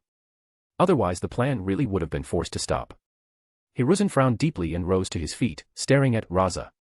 Orochimaru. Orochimaru tossed aside the Tsuchikage's hat, revealing a pair of snake-like eyes. The awakened Konoha and Iwagakure Jonin were already rushing toward them. But suddenly, a purple barrier rose up, sealing the entire structure inside. Outside. The instant Kyoshin saw the feathers, he activated his Sharingan and formed hand seals, creating a shadow clone. The clone immediately rushed toward the waiting area and woke Kuratsuchi, Karen, and Ino, who had all fallen unconscious nearby. After briefly explaining the situation, the shadow clone ordered, Deidara, take them and leave. The farther away the better.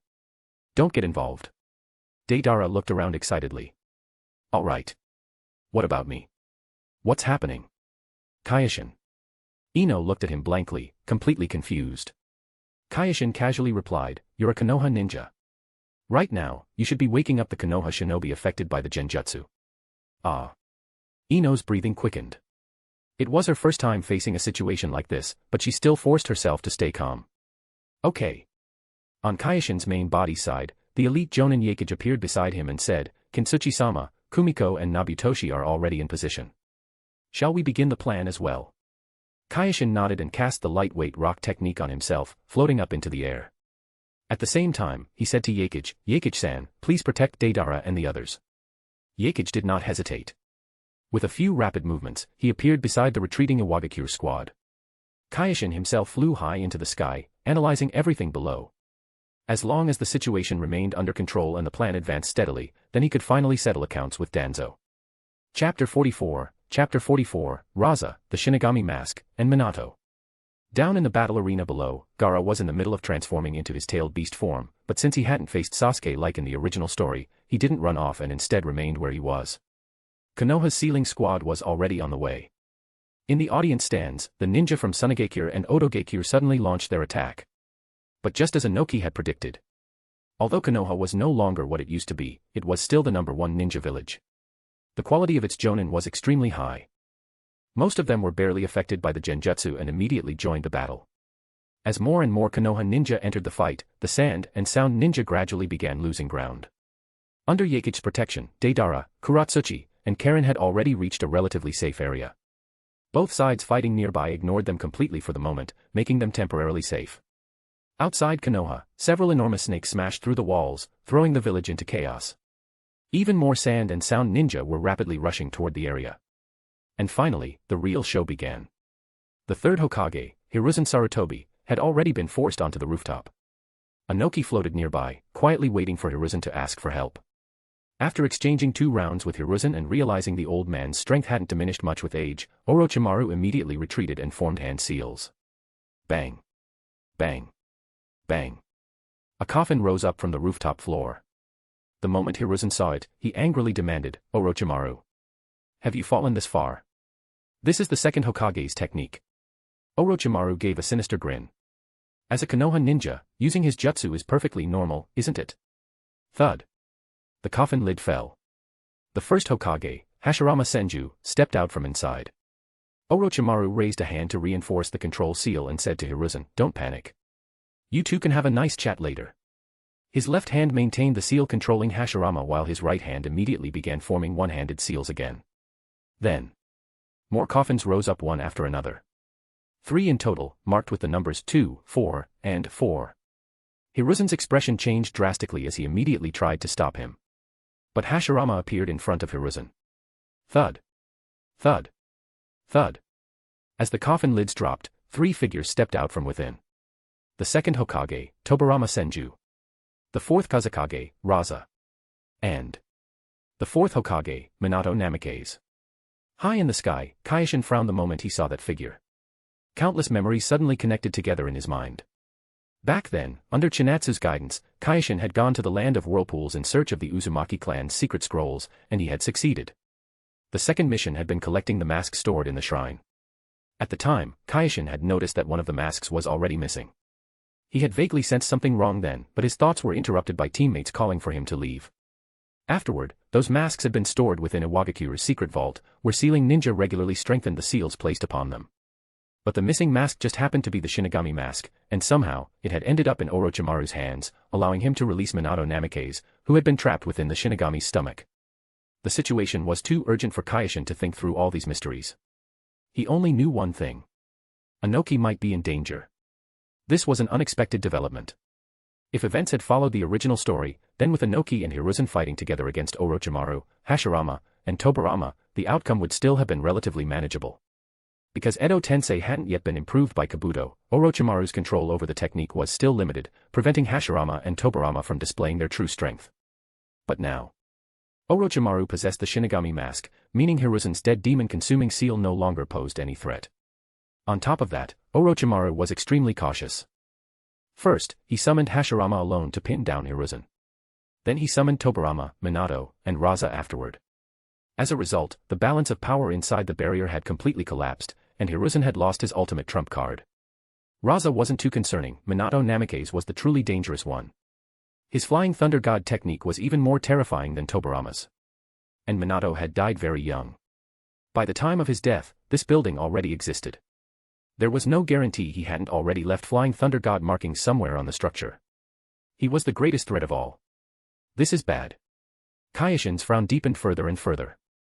Outside the barrier, the Sand Ninja had already discovered Raza within it and, after being warned by Konoha Ninja, stopped fighting. Once the Sand Ninja realized the truth, every one of them became furious, wanting to break into the barrier and kill Orochimaru. Several Sunagekure Jonin had already departed to regroup with the main Sand forces outside Konoha and explain the situation. Otogekure originally belonged to Orochimaru to begin with. Knowing the mission was complete, they had already withdrawn, apart from the Sound 4 maintaining the 4 Violet Flames formation. Large numbers of ninja were blocked outside the barrier. Inside the 4 Violet Flames formation, meanwhile, a group of people were having a lively conversation. To think we'd meet again under circumstances like these, Hiruzen. Tobirama quickly assessed the surroundings and immediately understood the situation. He let out a sigh. Looks like we've caused you trouble. Raza was actually able to move freely. He lowered his head to look at his cracked hands before walking toward the edge of the barrier, where the Sand Ninja outside stared at him with tear-filled eyes. Tobirama's sharp gaze swept across the area before he immediately warned Hiruzen. Monkey, that bastard can only control 3 Edo Tensei at the same time. The remaining one can move freely, but won't be able to use ninjutsu. Still, they could remain a threat. Hiruzen replied, understood, teacher. Tobirama glanced around. Aside from Hashirama, he recognized no one nearby, so he asked, who are you? No one answered. Hey. Kid. What are you spacing out for? Huh. Confusion rose in Minato's eyes. This is Konoha. How did I come back? He turned toward the voice and said in surprise, whoa. Second Hokage-sama. I'm the 4th Hokage, Minato Namikaze. The corner of Tobirama's eye twitched. No wonder he died young. So he's an airhead. Whoa.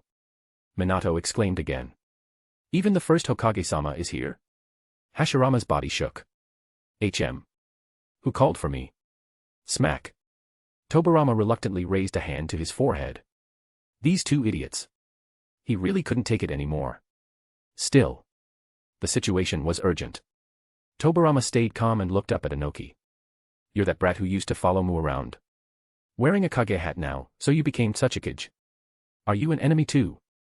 Hiruzen also turned his gaze toward Inoki, who had been quietly spectating the whole time.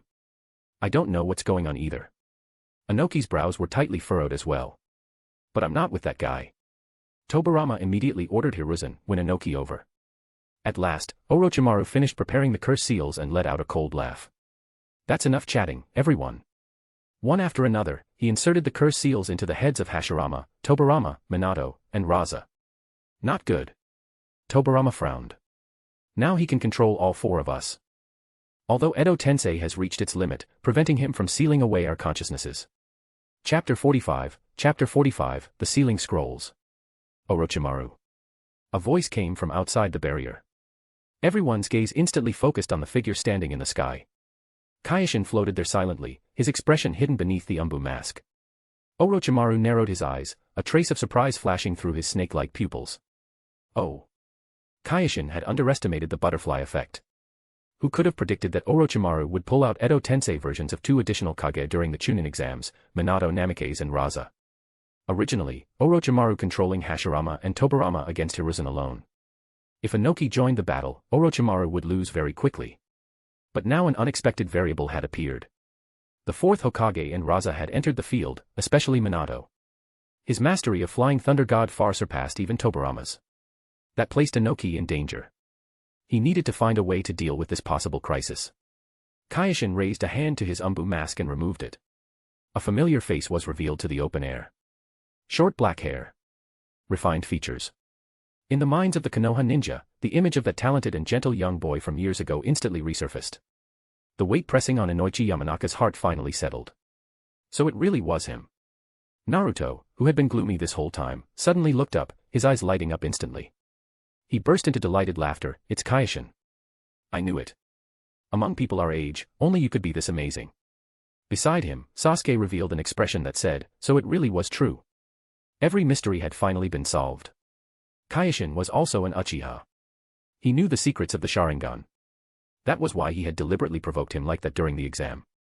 At this moment, an inexplicable sense of reassurance rose inside Sasuke. As long as Kyoshin was here, then killing Itachi would surely. The thought had only just appeared before he forcibly crushed it himself. He clenched his fists again until his knuckles turned white. Such intense emotional fluctuations. As expected of an Uchiha genius. Hiruzen Sarutobi also saw Kyoshin. A trace of complicated guilt flashed across his aged face. He let out a sigh. Regarding the Uchiha matter, this old man was wrong. Kyoshin rubbed his temples. Now isn't the time to pursue responsibility. The situation inside the 4 Violet Flames formation differed from the original story. Inoki could genuinely be in danger. When he had been at his weakest, Inoki had given him everything. Between ensuring Inoki's safety and killing Danzo, the latter had to give way to the former. Hiruzen froze briefly before turning toward Inoki inside the barrier. Name your price. Inoki floated in midair and chuckled, the ceiling scrolls. Hiruzen Sarutobi, Tobirama Senju, and Minato Namikaze all fell silent. Good lord. This wasn't just asking for an outrageous price. This was swallowing everything whole. Yet Hashirama Senju nodded seriously, okay. Everyone. Hashirama looked around in confusion. What's wrong? They're just some little trinkets. It's not like they're valuable. Everyone once again sank into speechless silence. The first Hokage's sense of value truly was different. Orochimaru's hoarse voice carried clear irritation. Kyoshin-kun, you exposed yourself just so they could negotiate terms. Kyoshin's gaze sharpened. No. I'm reminding you not to forget our cooperation. He deliberately emphasized the word cooperation. The warning behind those words could not have been clearer. If anything happened to Inoki, Kyoshin would make Orochimaru regret ever being born. Orochimaru's golden snake pupils contracted slightly as hesitation appeared on his face. Tobirama Senju let out a cold snort, his expression darkening. Humph, an Uchiha. Kyoshin gave him no courtesy whatsoever and immediately fired back. And an incompetent teacher thinks he can judge others. Danzo only learned half your lessons, yet you still gave him a graduation certificate. He slaughtered the entire Uchiha clan, forcing me to seek another path. After hearing that, Tobirama's chest visibly swelled. If he still had a flesh and blood body, the blood probably would have rushed straight to his forehead. His attitude toward the Uchiha had indeed been unusual, but that was because he had taken the clan's emotional instability into consideration. The policies he adopted had actually been relatively moderate. He had never once considered severing one of Konoha's own arms. Uchiha Kagami was proof of that. Tobirama's methods were ruthless. In front of him, Danzo was nothing more than a little brother. If Tobirama had truly wanted to wipe out the Uchiha completely, then the moment Madara Uchiha stepped outside Konoha to take a leak, the Uchiha clan would have ceased to exist. As Kyoshin publicly exposed part of the truth, an uproar erupted among the Konoha ninja outside the barrier. Sasuke looked like he'd been struck by lightning, his entire body frozen stiff. Danzo. Not Itachi. His mind descended into chaos as he stared fixedly at Kyoshin, trying desperately to find answers on his face. In the distance, Kuratsuchi watched with worry. She had never seen the normally calm and rational Kyoshin display emotions this obvious in his eyes before. Kyoshin took a deep breath and forced himself to stay calm before turning his gaze back toward Orochimaru. The patterns of the Mangekyo Sharingan slowly rotated within his eyes. Orochimaru discreetly swallowed. His cold snake-like eyes met those legendary pupils. Almost imperceptibly, he gave a slight nod, conceding. Kyoshin relaxed slightly, though the tension in his heart still remained. He had to find a way inside that barrier. But suddenly, a piercing screech tearing through the air interrupted his thoughts. In the center of the Chunin exam arena, massive amounts of sand gathered wildly as the fully transformed Shikaku burst out from the ground. It seemed Konoha's sealing squad had failed to accomplish anything. Inoki immediately shouted toward Kyoshin, "Kyoshin! Got it." Though Kyoshin inwardly found it troublesome, his movements were lightning fast. His body shot toward the center of the arena like an arrow leaving the string. He raised his right hand, fingers forming seals at incredible speed. A blazing white cube of light rapidly expanded before his palm. In the blink of an eye, it formed into a terrifying barrier over 30 meters wide. Shikaku had just finished roaring when it looked up and saw that massive dust release technique hanging above it. Its body instantly stiffened, and even its voice changed pitch. "Wait, kid." It hurriedly raised its claws, panic filling its voice. "I finally got out. Let me move around a bit. I swear I won't hurt anybody." The Sand and Konoha ninja were completely dumbfounded. A tailed beast was the symbol of catastrophe. 12 years ago, the Nine-Tails disaster had plunged Konoha into suffering. Yet Shikaku had actually been frightened into trying to reason with someone by a single jutsu. But when they looked at the dust release barrier, every one of them swallowed nervously. If it were them, they'd behave too. At that moment, Kyoshin suddenly twisted his wrist. Boom. The gigantic dust release barrier did not crash toward Shikaku. Instead, Kyoshin casually slammed it directly into the four violet flames formation. At its core, dust release was also a type of barrier technique. And two barriers could not overlap. They could only collide physically. Rumble. A deafening explosion shook the air. The glowing walls of the four violet flames formation trembled violently, ripples spreading across its surface. Even the entire building seemed to shake. Orochimaru frowned deeply, his voice turning cold. "I already agreed to your terms." The white glow of the dust release instantly dispersed. Inside the barrier, Inoki's voice rang out, strong and full of energy. "Kyoshin, there's no need to worry about me. These Edo Tensei bodies can't display their true strength from when they were alive. And I've been wanting to use this opportunity to witness the glory of the past Hokage myself."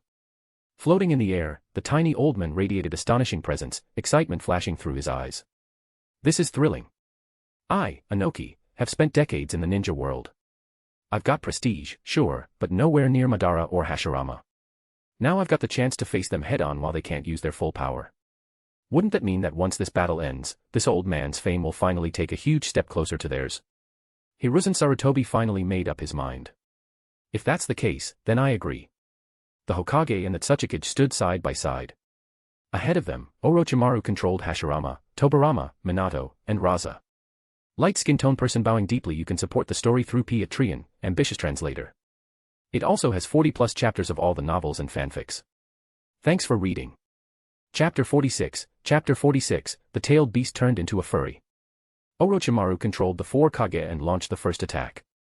Hashirama clapped his hands together, and countless thick tree branches burst out from beneath the floor, rushing straight toward Hiruzen Sarutobi.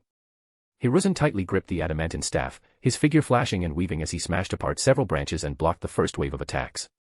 Tobirama finished his hand seals, and a flood of water gathered around him, wrapping around his body while a water dragon bullet formed above his head. Inoki glanced at Hiruzen Sarutobi.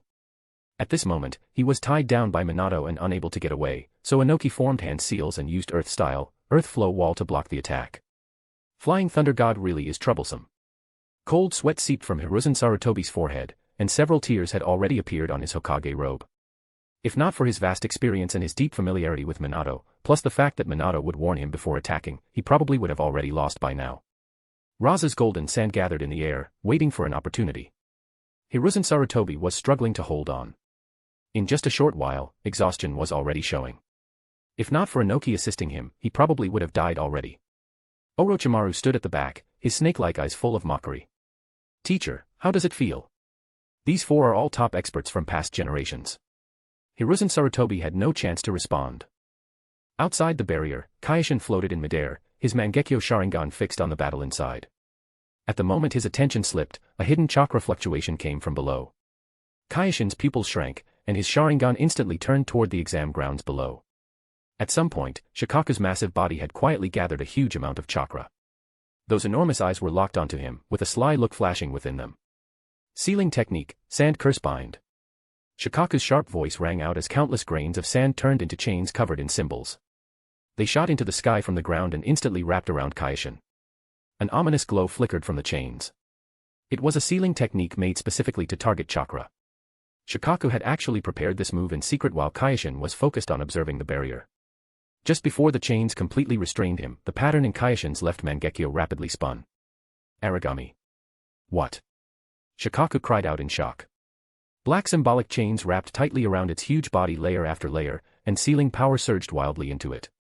Shikaku felt its power rapidly being suppressed, and its chakra flow became sluggish. But Kyoshin was not in good shape either.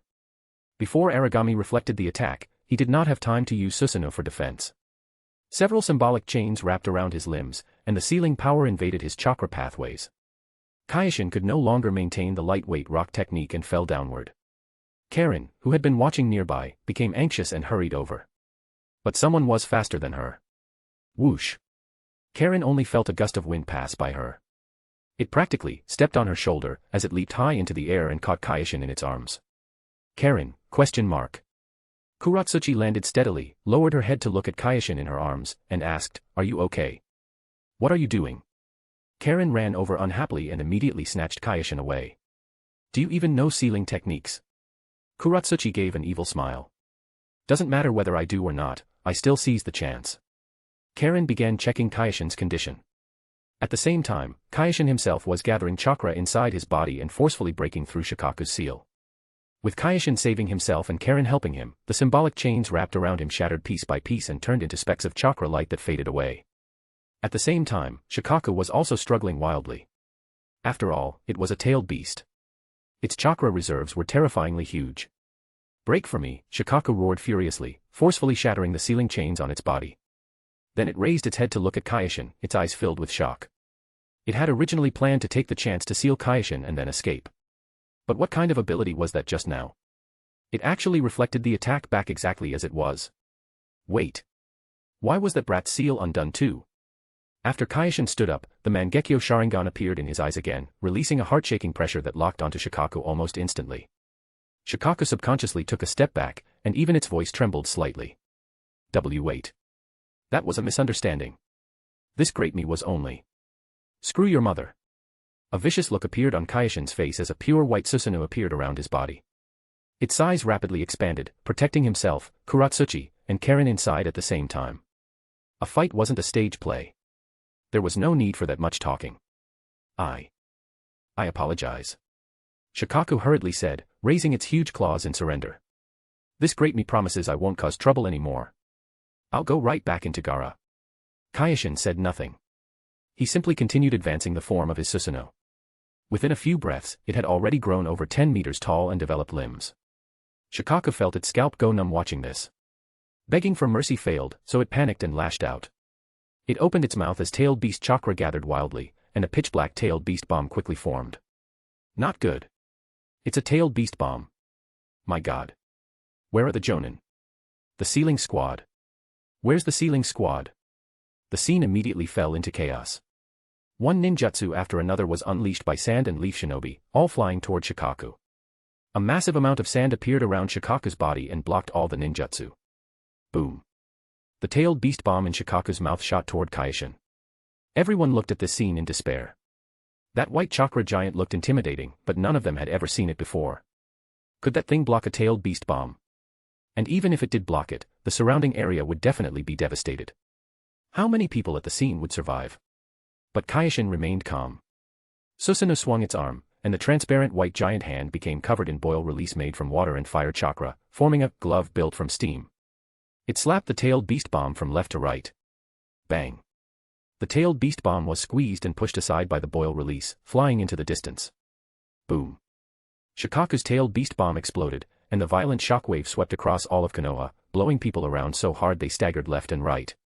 When everyone turned to look, they discovered that nearly half of Konoha had become ruins. One shocked gaze after another turned toward Kyoshin, while he gave a slight smile. He did it on purpose. He clearly could have knocked it into the sky, but instead. Crack. Crack. Susanoo began moving, stepping across the Chunin exam grounds. Every step left a deep footprint in the earth, while the half-destroyed wrist shattered by the tailed beast bomb was rapidly regenerating through the power of Kyoshin's Mangekyo. Susanoo approached Shikaku. Its left hand directly pinned it to the ground while the right hand rose high into the air. A terrifying sealing power appeared in its palm and descended toward Shikaku's head. No, Shikaku screamed. As someone who understood sealing techniques, it knew that was the four-symbol seal. If it got sealed by that thing, then it could forget about harassing Gaara every day anymore. That thing was prepared for the Nine Tails. Not for me. No. I'm begging you. Stop. This great. I don't want. But Kyoshin remained unmoved. Under everyone's dumbstruck expressions, Shikaku looked like a furry getting violated. Its body was bound by countless dense black markings. Shikaku's body rapidly shrank, and in the end, all of it returned into Gaara's body. Gaara quietly lay on the ground, deeply asleep. A red seal similar to a whirlpool appeared on his abdomen, hissing with white steam. And just like that, it was over. The others could not recover for a long time from the battle that had ended so quickly. Kyoshin brought Kuratsuchi and Karen to a safe place, then dismissed Susanoo and flew back into the sky to look into the barrier again. The battle inside was still continuing. Chapter 47, What do you mean you want to learn the Flying Thunder God technique on the spot? Cold sweat appeared on Orochimaru's forehead. Not because of Hiruzen Sarutobi and Inoki, but because of Kyoshin. Susanoo could absolutely break through the four violet flames formation, but Kyoshin did not do it. At this point, Orochimaru no longer dared to attack Inoki. Because Orochimaru knew very clearly that he absolutely did not want to face that level of technique. If that little old man somehow threw out his back because of him, the brat outside would definitely skin his snake hide alive. Kyoshin saw this scene from outside the barrier, and relaxed slightly regarding Inoki's safety. But Kyoshin's gaze landed on Hiruzen Sarutobi again. Flying Thunder God really is cool. And it was extremely practical, with low chakra consumption too. Hiruzen Sarutobi was considered one of the people standing at the peak among non-bloodline ninjas. Even though he was old and weakened, and even though Orochimaru was not familiar with the Flying Thunder God technique, preventing him from bringing out Minato and Tobirama's true strength, Hiruzen Sarutobi was still struggling greatly against Flying Thunder God. I want it. How could he get his hands on it? Kyoshin thought about this question. I have a good idea. Orochimaru should know the four violet flames formation well enough to judge that he could break through it. Then it would depend on how good Orochimaru's understanding was. The battle inside the barrier entered a white-hot stage. Orochimaru did not dare attack Inoki, and Inoki became even more reckless in supporting Hiruzen Sarutobi. Even so, Hiruzen Sarutobi's pressure kept increasing, and it looked like defeat was close. Kyoshin moved. His figure quickly approached the barrier while forming hand seals to release ninjutsu. One seemingly powerful fire style, earth style, and wind style attack after another crashed onto the barrier, creating deafening explosions. Orochimaru was startled and looked toward Kyoshin. Orochimaru, it's time to end this farce. Kyoshin's voice was extremely calm. What? A question rose in Orochimaru's mind. If you want to stop the battle, then why not use the terrifying ninjutsu to break the four violet flames formation? No. This brat definitely has another goal. What exactly is it? Orochimaru's mind spun wildly as he considered all kinds of possibilities. But while analyzing things, Orochimaru subconsciously treated Kyoshin as a 12-year-old child. This was not his fault. After all, nobody knew Kyoshin's true soul age was already over 30. So what did a 12-year-old child want most? Or rather, what was he trying to gain by doing this? Of course it was fame. Kyoshin was this strong, yet he had never attracted much attention in the ninja world. Although Kyoshin looked very rational and mature, children at this age inevitably had certain psychological needs. Orochimaru continued following his train of thought. Since he wanted fame, then give him fame. Orochimaru shifted his gaze toward the battlefield inside the barrier, choosing a suitable target. Hashirama was obviously the best choice. But a 12-year-old child defeating Hashirama, even if it was an Edo Tensei body, was something basically nobody would believe. Raza. Forget it. The boss of some poor backwater village might sound intimidating, but he was far behind the other two. Tobirama was from too long ago, and his fame spread less widely than Namake's Minato's. Then it's you. Whoosh. Minato's Edo Tensei suddenly left the battlefield and threw a Flying Thunder God Kunai toward the top of the barrier. Just as the Flying Thunder God Kunai was about to touch the barrier, a small opening appeared in it, letting the kunai pass through smoothly. The next second, Minato's figure appeared outside the barrier. Not good. Lord Fourth is outside. What do we do? The moment Minato left, panic instantly spread through the crowd. Everyone knew the Yellow Flash's reputation, and now they were the Yellow Flash's enemies. Everyone immediately became uneasy, afraid that Minato would attack them at any moment. Orochimaru pretended to glare angrily at Kyoshin. Since that's the case, then I'll deal with you first. Kyoshin stopped attacking the barrier with ninjutsu and retreated, widening the distance between himself and Minato. The flying thunder god kunai flew straight at him. Kyoshin raised his hand and drew his ninja blade, preparing to knock it away. Below, Kuratsuchi let out a sigh of relief after seeing this scene. Because although Kyoshin's swordsmanship was also very strong, compared to his other abilities, it seemed somewhat weak. Whenever Kyoshin used a ninja blade against an enemy, there were basically only two possibilities. First, the enemy was laughably weak, and Kyoshin was testing the teamwork ability of his squad members. Second, Kyoshin's real goal was not to defeat the enemy quickly.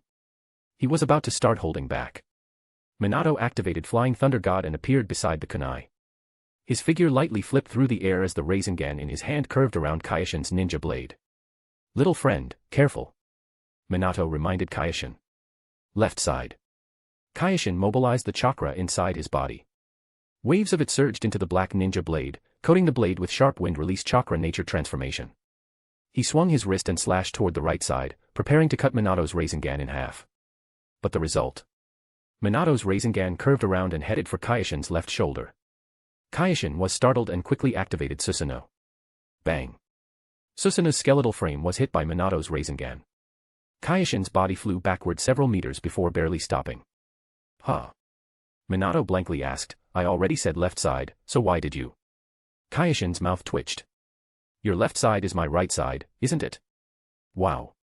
Minato's body started falling as he exclaimed, "In that situation, I thought you wouldn't have time to think about that. That's my mistake. I didn't expect your thinking speed to be this fast." Kyoshin. Ha ha ha. Minato laughed. "Looks like you're really good material for learning the Flying Thunder God technique." His body threw out another Flying Thunder God kunai, and Minato quickly reminded him, "This time it's the right side." Bang. Why was it the left side again? Ah. I thought you'd keep thinking about that problem. This idiot.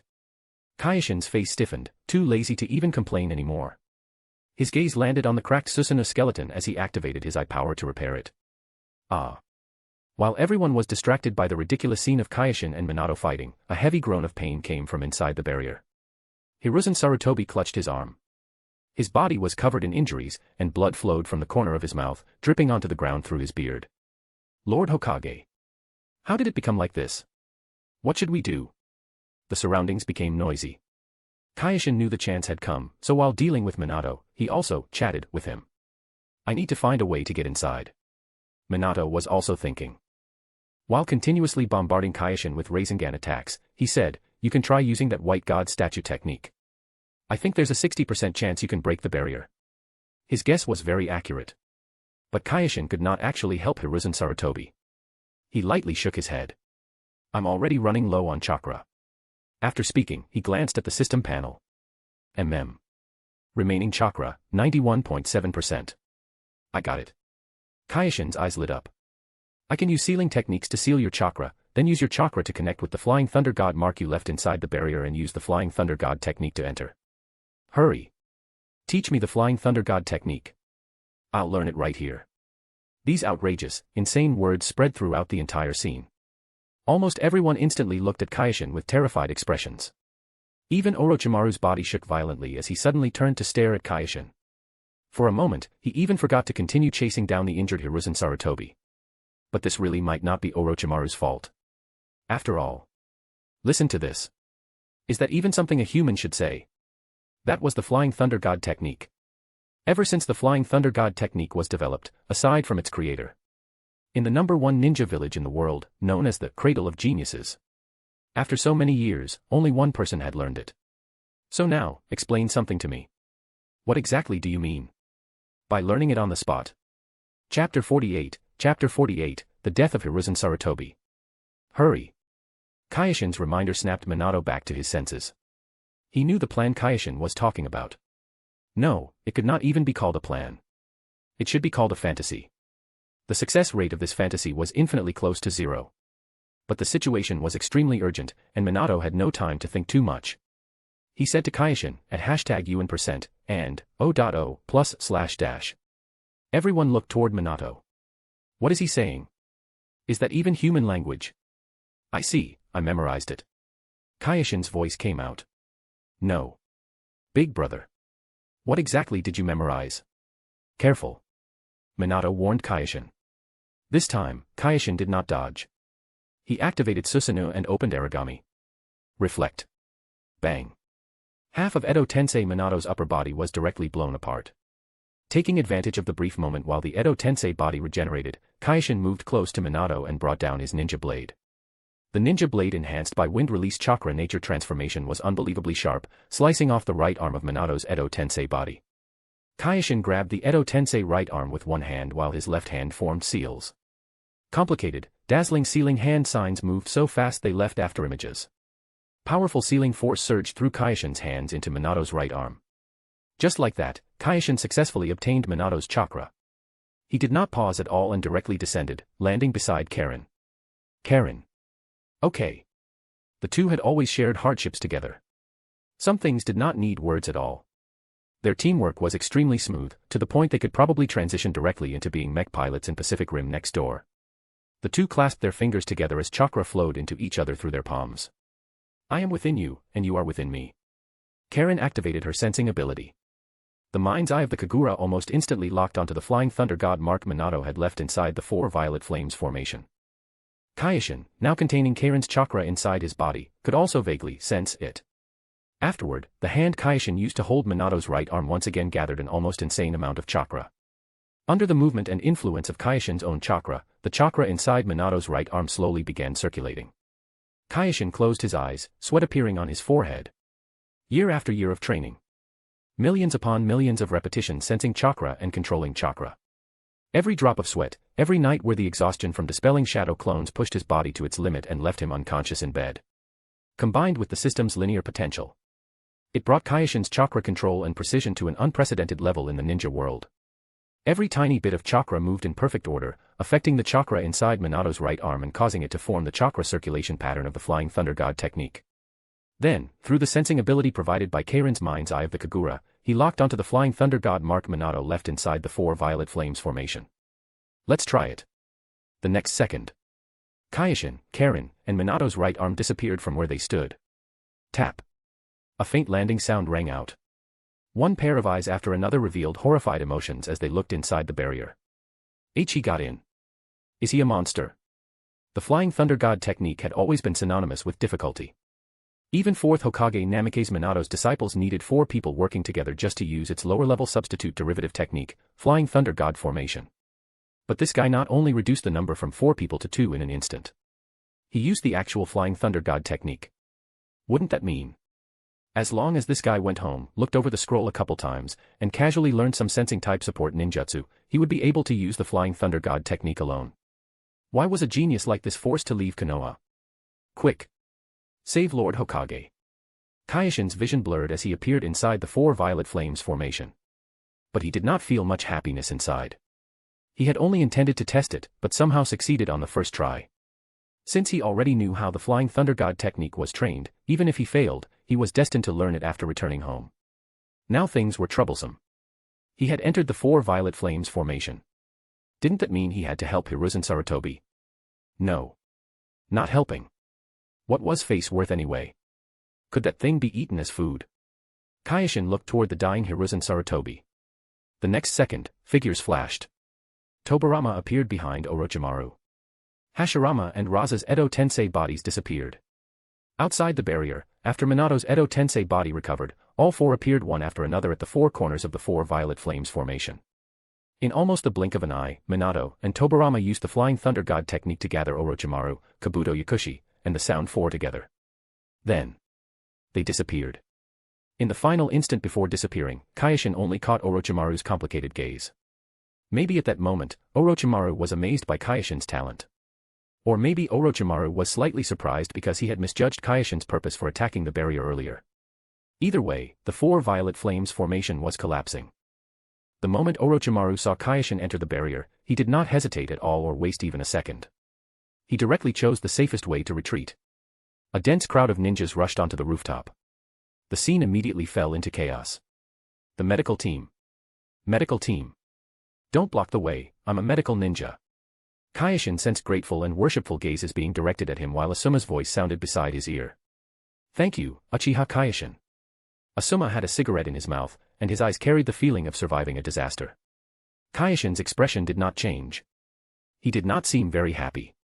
But nobody noticed anything strange. The Uchiha clan was always like this. Although Kyoshin was not like this back when he was in Konoha, after going through so much, people really could become numb. Nobody suspected he had only pretended to save Hiruzen Sarutobi. All they saw was that he had indeed rescued Hiruzen Sarutobi alive from Orochimaru's hands. It's useless. Suddenly, the exhausted voice of Konoha's medical department head rang out. The scene quickly quieted down. Kyoshin's expression still did not change. Although, just now he had been a little regretful. But now, he was trying hard not to laugh. Karen, who sensed the change in Kyoshin's emotions, looked at him curiously with her red eyes. Brother Kyoshin. Kyoshin lightly squeezed her small hand, while showing a sad expression on the surface. His Mangekyo Sharingan had been accumulated little by little through illusion training using the system. After experiencing everything inside illusion so many times, Kyoshin's mental state and emotions had already been tempered to another level. As long as he did not want people seeing his true thoughts from the surface, nobody could tell what he was really thinking, unless that person possessed extremely powerful sensing-type ninjutsu or a bloodline limit, like Karen. Karen slowly lowered her head, not daring to let others see her expression at all. Kyoshin shifted his gaze toward Hiruzen Sarutobi. He lay on the ground surrounded by a circle of medical ninjas. Anoki floated in midair, looking at him with a complicated expression. Further away, Asuma and Konohamaru were walking over while the crowd automatically made a path for them. At the edge of death, Hiruzen Sarutobi's gaze passed over Asuma and Konohamaru before landing on Kyoshin's face. That calm expression seemed to prove that a once kind and lively Uchiha boy had finally been forced into becoming a normal Uchiha clansman. I understand now. What a good child. There was never any hatred between the village and the Uchiha clan. Hiruzen Sarutobi's vision blurred. Everything was his fault. If he had realized these things earlier, maybe he could have changed the outcome between the Uchiha and Konoha. But it was too late now. Under extreme sorrow, regret, and self-blame, the third Hokage, Hiruzen Sarutobi, closed his eyes forever. Only, on the face of this Hokage, a cloudy tear slowly slid down from the corner of his wrinkled eye. Not many people could understand it. Chapter 49, The Pure Land. We shouldn't have trusted Orochimaru. Inside a vast white space, Raza's body was transparent with a faint gray tint. This was the Pure Land, the place people were said to go after death. In front of Raza's soul, Senju Hashirama was anxiously pacing back and forth, or rather, floating back and forth. Raza's voice reached Hashirama's ears, and the first Hokage known as the God of Shinobi immediately forgave him. Don't be too sad. Hashirama laughed heartily while patting Raza's shoulder. Your village has so many cute and strong youngsters, and the Jinchuriki was given the 8 trigrams seal by Kyoshin. There should be a peaceful period next, enough to help Tsunagakure get through its difficulties. Raza still looked downcast, though influenced by Hashirama, he no longer looked completely gloomy. Lord First Hokage, do you really think we'll have peace for a while? Of course. Hashirama's expression became serious, but his tone remained firm. Konoha also suffered losses this time. Iwagakure obtained the sealing scrolls. Even though the techniques inside aren't that powerful, they'll definitely need time to study them. I can tell that Hiruzen is a Hokage who loves peace. He absolutely won't push Tsunagakure too hard. Iwagakure will be busy studying the sealing scrolls, so they won't make any major moves for a while. Tsunagakure has a geographical advantage. It's far from Kimogakure and Kirigakure. Even if those villages have ideas, they'll need to overcome a long supply line. My guess is Tsunagakure and Konoha will form an alliance again to deal with possible threats from outside. Hashirama looked absent-minded, but in reality, he understood everything clearly. That surprised Raza somewhat. Although he had never met Hashirama, the rumor said Hashirama was an extremely powerful ninja with wood release who usually relied on overwhelming strength to win battles. But later, in order to achieve peace across the ninja world, Hashirama held the 5 Kage summit and lowered his stance considerably. Because of that, everyone's impression of Hashirama was someone impossibly strong, yet soft-hearted to an unbelievable degree. He never expected the men to possess such sharp and accurate political judgment. Did his younger brother teach him this stuff? Raza did not dare say that out loud because he was afraid of dying again. Thank you for the guidance, Lord Hokage. Raza's attitude was very polite. The man in front of him was honest. He himself was not honest, but the other man's name was Senju Hashirama. Hashirama kindly said, "Just call me Hashirama." Raza felt uneasy inside and did not dare address him that way. As soon as the words fell, 2 figures appeared in the Pure Land. Tobarama. And that little guy flying around. Hashirama quickly floated over and asked, "What's happening outside?" I only saw that Uchiha child learn the Flying Thunder God technique, then Edo Tensei was released. Tobarama crossed his arms, serious as always. That brat called Uchiha Kyoshin has potential beyond big brothers. Oh. Hashirama became excited. That amazing, young people these days, that's great. Konoha will have hope in the future. Tobarama narrowed his eyes and started forming hand seals. Don't celebrate too early, big brother. As Tobarama finished the seals, countless light screens appeared in midair inside the Pure Land. The screens displayed scenes from all over the ninja world. This is... Hashirama looked around in surprise. Konoha, the land of fire, the surrounding regions. Tobarama explained, this is a ninjutsu I developed. It can collect information from around Flying Thunder God marks through the aura attached to them, then transmit it into the Pure Land. It's just that the situation was too urgent back then. I didn't have time to prepare the prerequisites before being forced to stay behind, so I never managed to meet the conditions to use it. In other words, every light screen represented a Flying Thunder God mark Tobarama had once left in the ninja world that had not been destroyed. How come I never knew about this technique? Hashirama rubbed his chin. This is really interesting. Tobarama's brow twitched. How could you know? There was even a trace of resentment in his eyes. This older brother was far too irresponsible. Back then, Tobarama believed every ninjutsu he invented had extremely high practical value. But every time he told Hashirama about them, the first question was always, is it water release? Tobarama, no. Hashirama, oh let me see. Not bad. Put it into the sealing scroll. Tobarama had never argued with Hashirama over this. After all, one of the purposes of the sealing scroll was to stop young people in the village from recklessly learning techniques they were destined not to master and wasting their golden growth period. And most of the techniques Tobarama invented were fairly complicated. So those techniques did fit the requirements to be stored in the sealing scroll. Minato looked at one of the light screens, which showed present-day Konoha, and sighed in admiration. As expected of the second Hokage. Wait. Lord Third.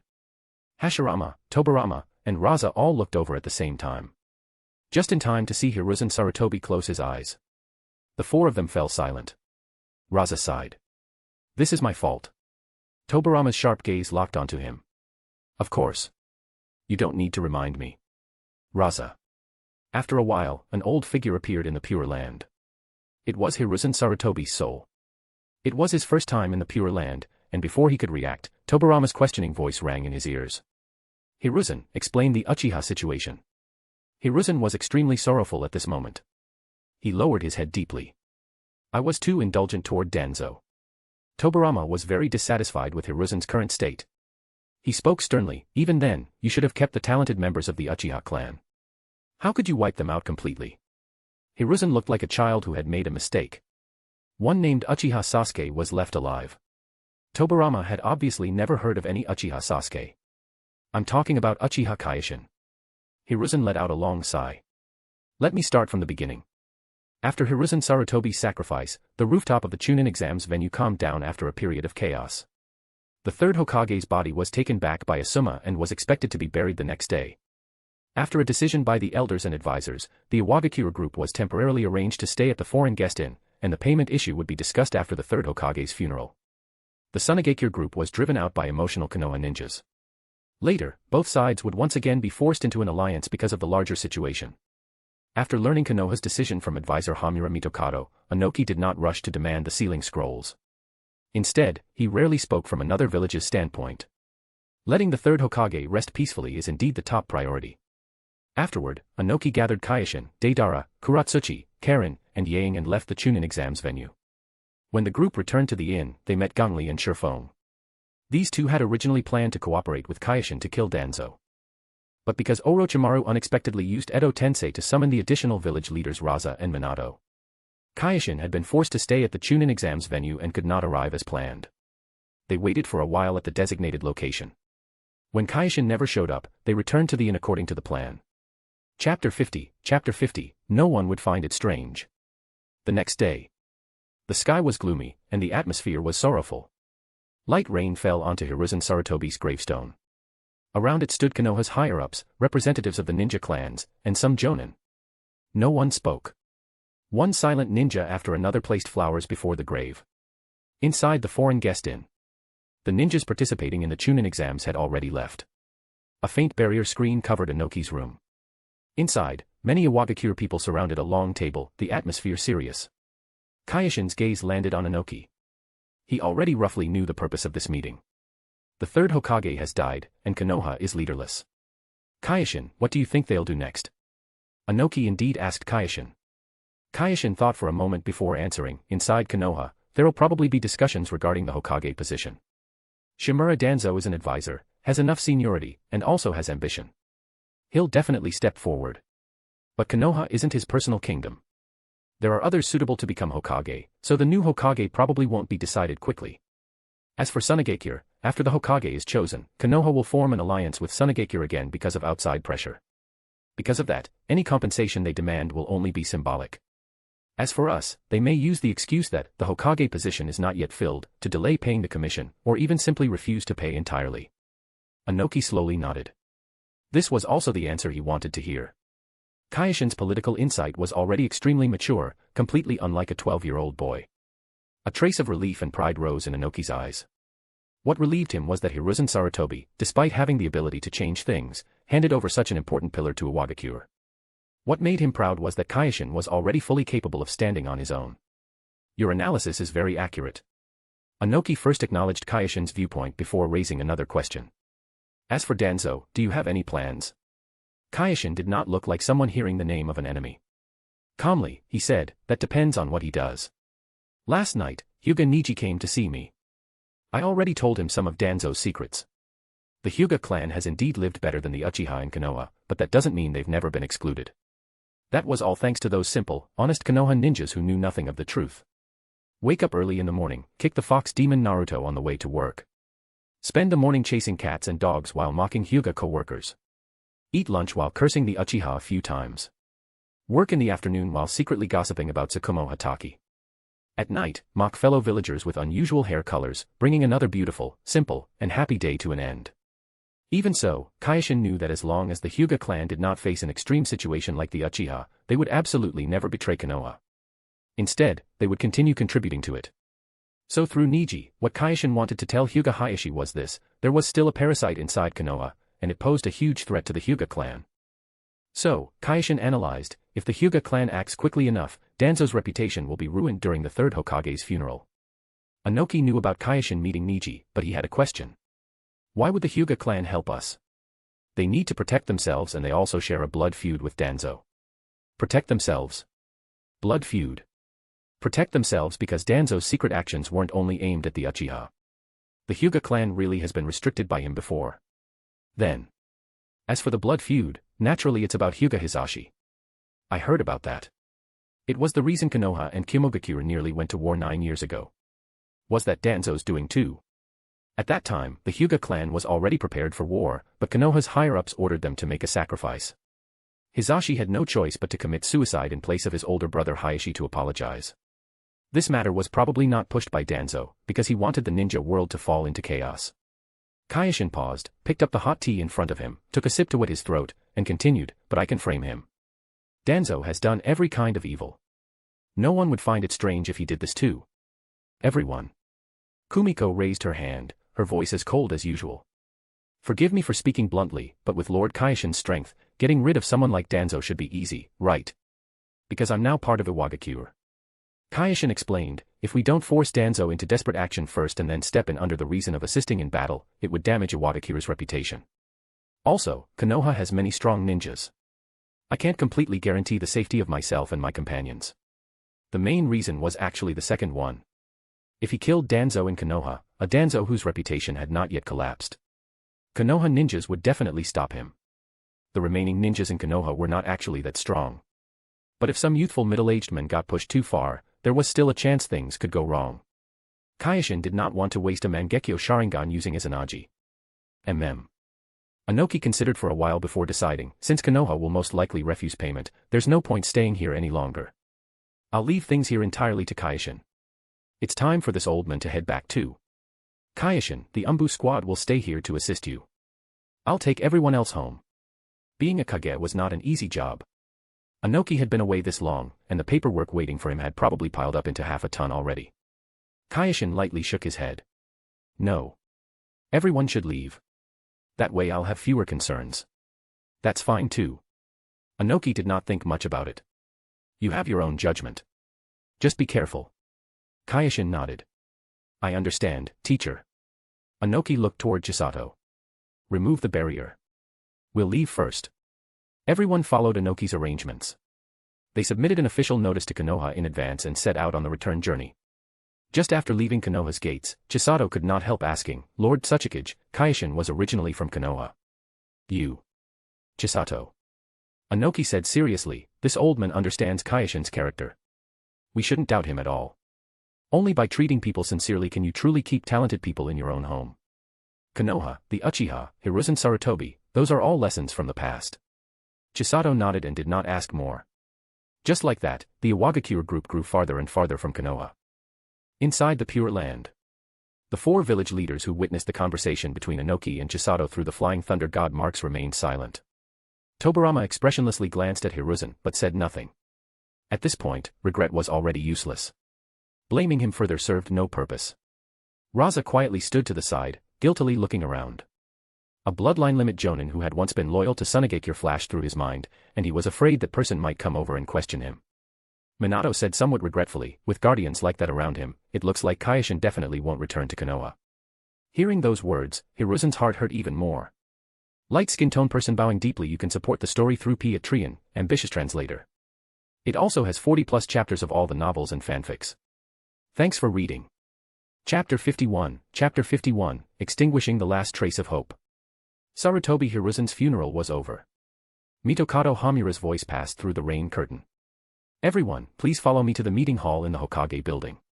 The village cannot be without a Hokage. We need to decide on the next candidate as soon as possible. The crowd moved silently, footsteps echoing across the wet stone road. Inside the Hokage building's meeting hall, both sides of the long table were filled with people. The main seat was empty. That was the third Hokage's seat. Now no one could sit there. Mitokado Hamura and Udatane Kohara sat on both sides of the main seat. On the left were the clan heads of the various ninja clans. On the right was Konoha's Council of Elders. Around the room stood representatives of Konoha's elite ninja as well. Mitokado Hamura spoke first. The third Sama sacrificed himself. The village is now facing pressure from both inside and outside. We need to confirm the next Hokage candidate as quickly as possible and stabilize everyone's hearts. Shimura Danzo leaned on his cane and stood up impatiently. I will take on this responsibility. Hiruzen and I were from the same generation. We went through 3 ninja wars together. Root's intelligence network covers the entire ninja world. It's enough to handle any threat. Low discussions rose inside the hall. Some people nodded, some frowned. Mitokado Hamura shook his head. Danzo, you're already over 70 years old. I'm afraid your energy can't handle the Hokage's workload. I recommend Jiraiya. He's the third Sama's disciple. His strength and reputation are both enough. Danzo's right hand suddenly tightened around the cane as he questioned sharply, he's been away from the village for years. He is absolutely not the best choice. And you are. Hayashi narrowed his pale white eyes slightly and suddenly spoke up. Advisor Shimura, before discussing the Hokage candidate, I have a few questions. The meeting hall instantly became quiet. Everyone looked at Hayashi. They all knew this definitely wasn't an ordinary question. Danzo looked at Hayashi coldly. Hayashi knew very well he could not wait any longer. Neither could the clan. He spoke directly. On the night of the Uchiha massacre, why have traces of Root now been discovered? Danzo's pupils shrank, but he still stayed calm. Where's the evidence? Hayashi took out a scroll from his clothes and placed it on the table. This is information Niji obtained during the Chunin exams. It came from Uchiha Kyoshin of Iwagakure. He has even more evidence in his hands. It includes, but is not limited to, secretly supporting Orochimaru's forbidden jutsu and human experiments. When the Nine Tails attacked Konoha and the fourth Hokage couple died, Root spread rumors saying Uzumaki Naruto was the demon fox. Hatake Tsukumo committed suicide because of rumors, and the source of those rumors came from Root, because someone in a high position saw potential in him that could threaten his own status. At those words, in one corner of the room, Kakashi's dead fish eye tightened slightly. Years ago, you killed Uchiha Shursui and took his Mangekyo Sharingan, pushing the relationship between the village and the Uchiha toward worsening. Even during yesterday's crisis in Konoha, Root stayed completely inactive, increasing Konoha's losses. Mitokado Hamura put down the scroll and let out a long sigh. Danzo, these accusations, although the evidence is insufficient, everyone witnessed the last point themselves. As for the others, can you give an explanation? Danzo stood where he was and spoke hoarsely. These are all one-sided claims from outsiders. But since everyone is suspicious, tomorrow evening I will give a reasonable explanation here. By then, everything will be clear. He turned and walked toward the door, the sound of his cane hitting the ground especially harsh. When he reached the doorway, Danzo stopped without turning back. What Konoha needs is not leaves under the sunlight, but roots buried in darkness. Hiruzen never understood that until his death. Deep inside the root base, under the bandages covering Danzo's right eye, the scarlet Sharingan was filled with blood vessels and madness. 3 root members knelt before him, wearing masks, their presence cold like corpses. Danzo's voice was hoarse. Tomorrow night, take control of the meeting hall. If necessary, kill the stubborn ones. The 3 root members lowered their heads. Yes. They turned into black shadows and disappeared, leaving Danzo alone in the secret room. The Hokage position should have been mine from the start. Hiruzen is dead. This is fate. He clenched his right fist tightly, dark red blood seeping through the bandages on his arm. Konoha needs absolute control, not weak democracy. Danzo walked to the wall. There was nothing there. He stared at the cold stone wall. In his mind appeared Senju Tobarama. Teacher Tobarama, you were wrong. Konoha doesn't need a balance between light and darkness. It needs absolute rule. Weakness only brings destruction, just like the Uchiha, just like Hiruzen. After tomorrow, Konoha will welcome a new era. An era ruled by root. He had nowhere left to retreat. As long as certain things were not exposed, he still had a chance to become Hokage through normal means. He could still stay patient and willingly continue hiding. Otherwise, he would completely lose all hope. Root originally belonged to the Umbu. It was only a branch of the Umbu. The reason Sarutobi Hiruzen tolerated him was not only because of Tobarama's theory about balancing yin and yang, nor because of the bond between fellow disciples. The most important reason was because of the Umbu. Or more accurately, because Hiruzen possessed some mission scrolls from Root since its founding. Although not all of them, with even a small investigation, traces and clues would be enough to convict him, Danzo. He absolutely could not withstand investigation. On the second floor of the foreign guest inn, Kyoshin sat beside the window. Raindrops struck the glass. Outside the window, Konoha's streets were covered in gray rain mist. Kyoshin looked outside, admiring the unease, grief, and anger spreading across Konoha, along with the distant ruins blown apart by Shikaku's tailed beast bomb. Danzo should have already received the gift. He should like it, Kyoshin thought quietly. As a transmigrator, he knew Danzo's weakness. An old thing obsessed with fame and power. Once the tiny bit of hope inside Danzo was shaken through certain methods, Danzo would be completely swallowed by darkness. So next. Kyoshin lightly tapped the table with his index finger. His black eyes, calm to the point of cruelty, shifted slightly as his gaze landed on the chessboard. There were 3 possible moves Danzo might make. First, Danzo blows up at Kyoshin directly. Kyoshin was not afraid of this. Konoha would not offend Iwagakure for the sake of a high-ranking official who had done every evil thing possible. Kyoshin could act in self-defense. Then have a friendly spar with the lonely old man. Of course. Friendship second, competition first.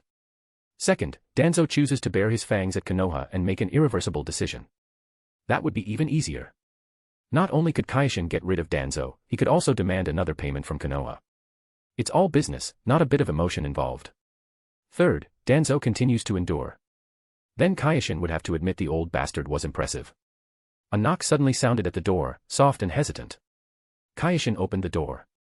Standing outside was a blonde girl. Yamanaka Ino held a closed light purple paper umbrella in her hand. Raindrops slid from the edge of the umbrella.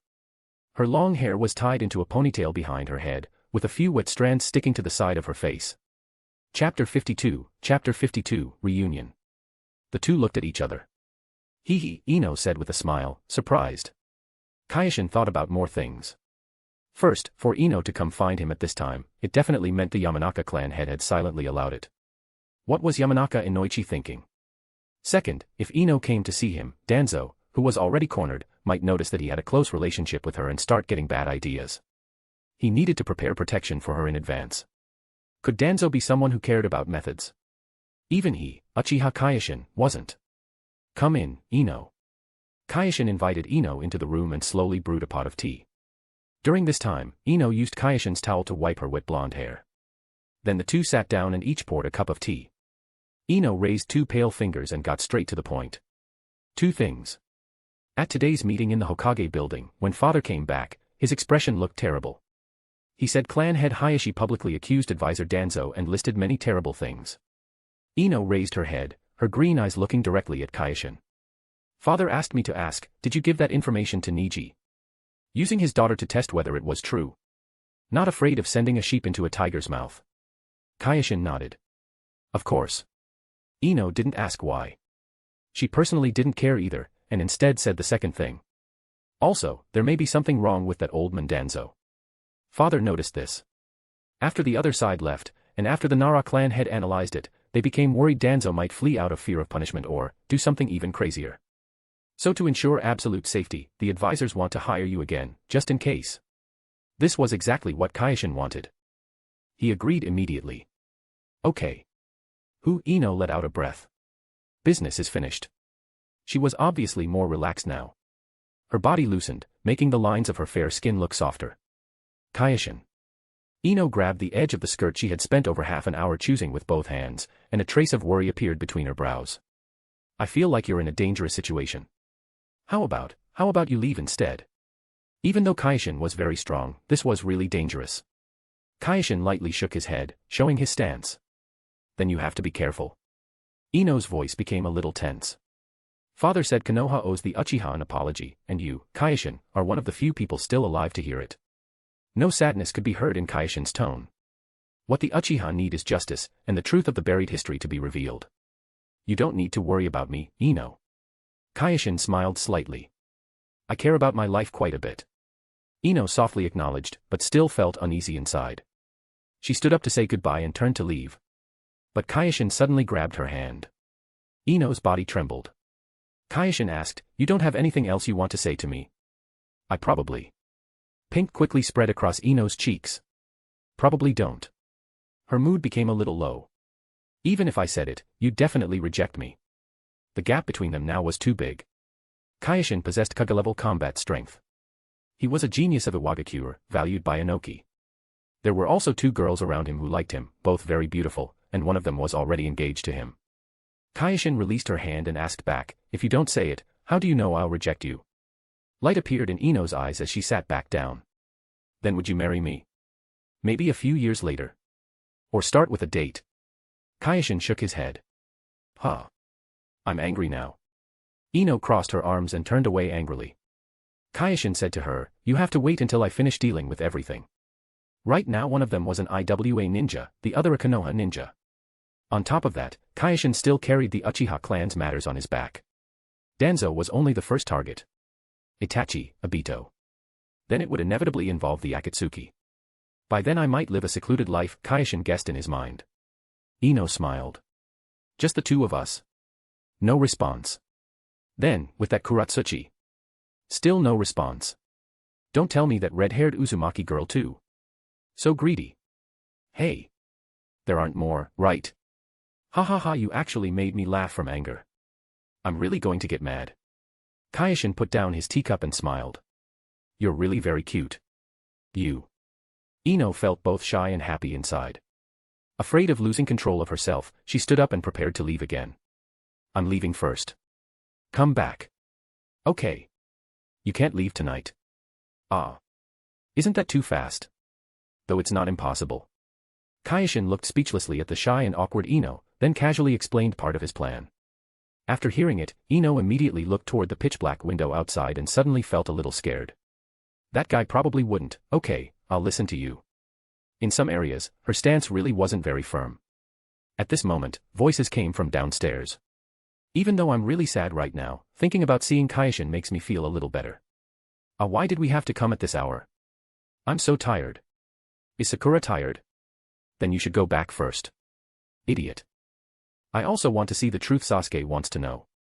Inside the room, Kyoshin and Ino exchanged a glance. It was Team 7.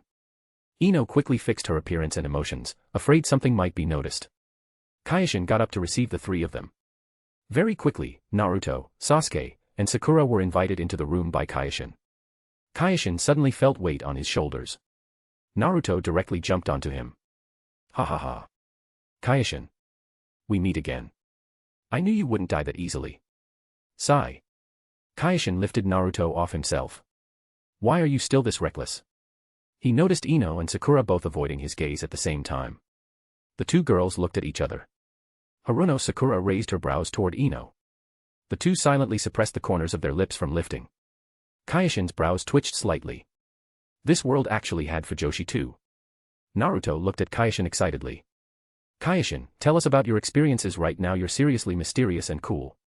Way better than that show-off Sasuke. We can talk about that later.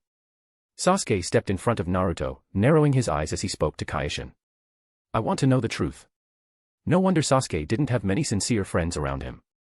Was that any way to ask someone something? How should I put it? Kyoshin glanced at the three members of Team 7.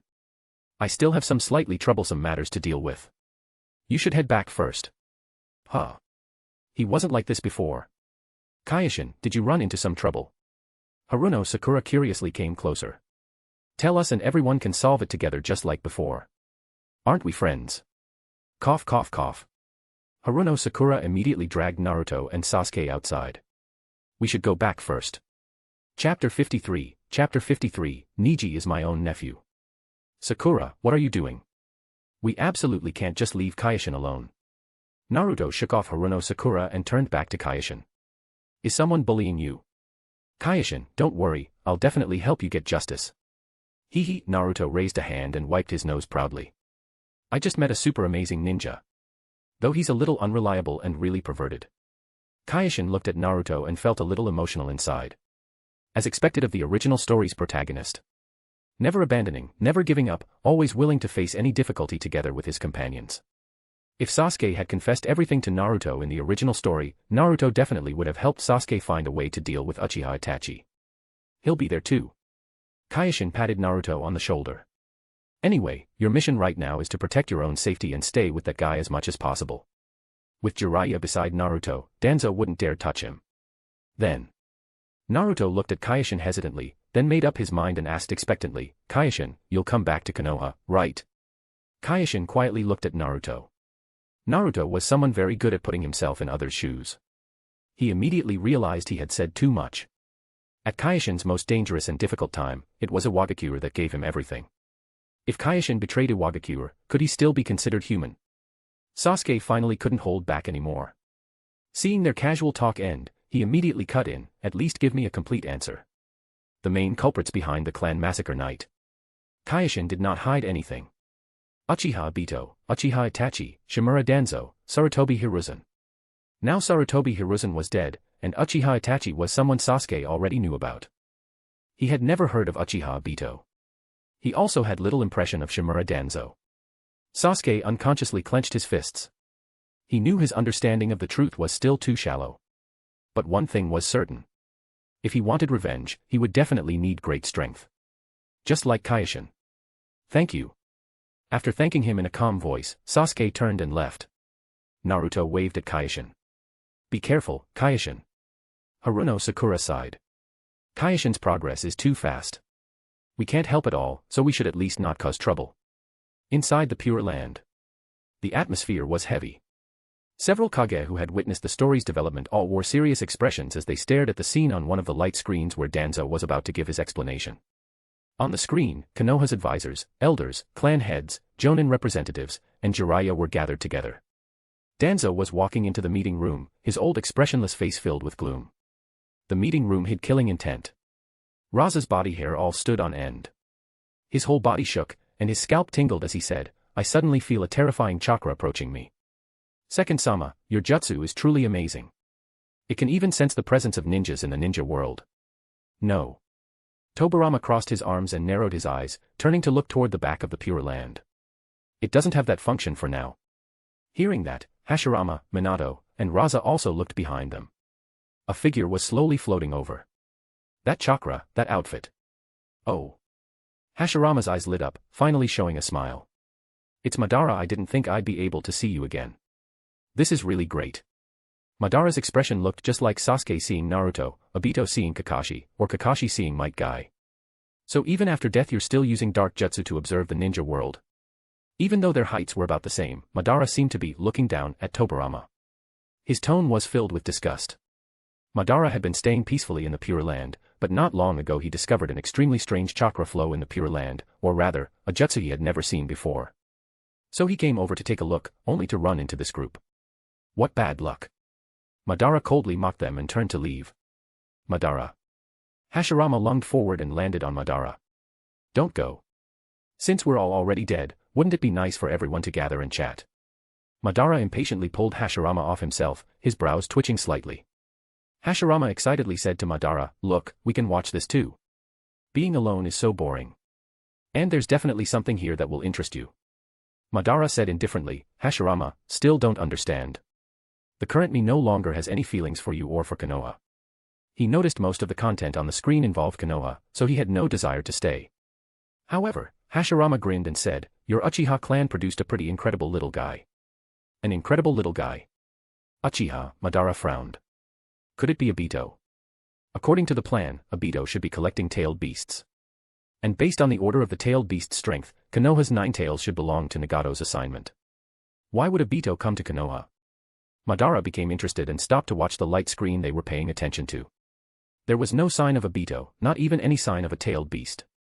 Then was it not Uchiha Obito? Ninja World, Konoha, Hokage Building Meeting Hall. A dense crowd of root ninjas flooded in from every direction. A barrier rose up, covering the Hokage building. It was once again the familiar 4 violet flames formation. Advisor Mitokado Hamura remained expressionless, his hands crossed beneath his chin as he looked sharply at Danzo. The 4 violet flames formation was the barrier Orochimaru used to seal off the Chunin exam arena. Why do you know it too, Danzo? Hayashi calmly picked up a teacup and took a sip. That also proves he indeed has connections with Orochimaru. Danzo looked at Hayashi with hostility and asked through gritted teeth, why are you targeting and framing this old man? Framing. Hayashi was still a clan head after all, and his presence was not lacking in the slightest.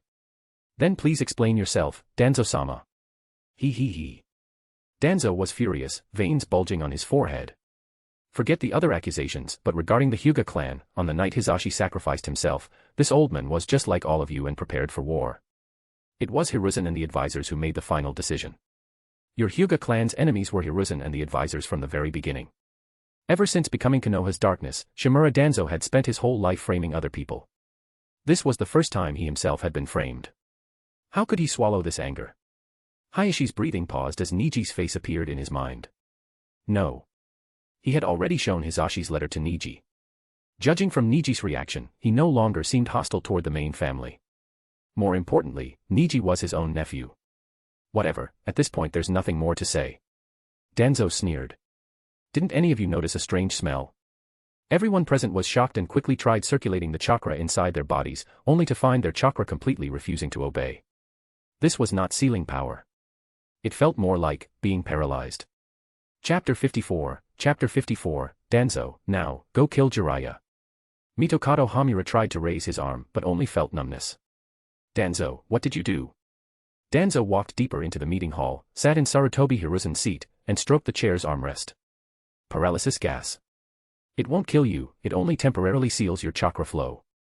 Under each root member's mask, sealing formulas faintly glowed, able to filter out the poison gas. Danzo had Hashirama cells transplanted into his body, so he was barely affected. Hiruzen was wrong. He always wanted to solve problems with gentle methods. And the result? Hee. What Konoha needs is an iron fist, absolute power. From today onward, Konoha will be under this old man's control. You can choose to cooperate, or choose to resist. If you resist. A cold light flashed through Danzo's single eye. This old man doesn't mind copying Iwagakure and ruling through bloodshed. As soon as he finished speaking, Jiraiya slowly walked out from the shadows with a fierce expression, 2 old toads crouched on his shoulders. Fukasaku Sage, Shima Sage. Jiraiya spoke expressionlessly, his gaze sharp. Advisor Danzo, your speech was wonderful. Danzo calmly said, Jiraiya, even you cannot change the situation. This old man is now the strongest in the ninja world. Mitokado Hamura suddenly spoke. Then what if Uchiha Kyoshin is added too? The next second, an earth-shaking shattering sound came from outside the Hokage building. The 4 violet flames formation surrounding the building shook violently. Crack. Cracks appeared on the purple barrier's surface and rapidly spread. Mitokado Hamura calmly said, the strength of this 4 violet flames formation seems weaker than the one Orochimaru set up during the Chunin exams. Through the broken roof, everyone saw a white giant formed from solidified chakra. It wore heavy armor and held a giant white sword in its hand. That giant sword was actually compressed from a dust release barrier, surrounded by strange black light that could even break down the air. Kyoshin stood inside the Susanoo, his three-tomo Sharingan looking down at Danzo. The paralysis from the poison gas weakened slightly, and the ninjas inside the meeting room helped each other evacuate. The root ninjas quickly gathered. More than 30 elites surrounded Jiraiya and Kyoshin. Danzo tore the bandages off his right arm, revealing a dense mass of Sharingan. Kill. The root ninjas attacked at the same time. Kunai, shuriken, and explosive tags poured down like rain. Jiraiya clapped his hands together. Sage art, needle Jizo Senbon. His white long hair transformed into countless sharp Senbon needles that shot out, colliding with the ninja tools in midair and producing endless sparks. The Susanoo swung the dust release sword. Everything it touched turned to dust, and the number of root ninjas rapidly decreased. They didn't even have time to scream before their bodies broke down into molecules and disappeared. The killing speed was indeed fast, but for some reason, the Susanoo's movements were huge, and the aftermath was practically world-destroying.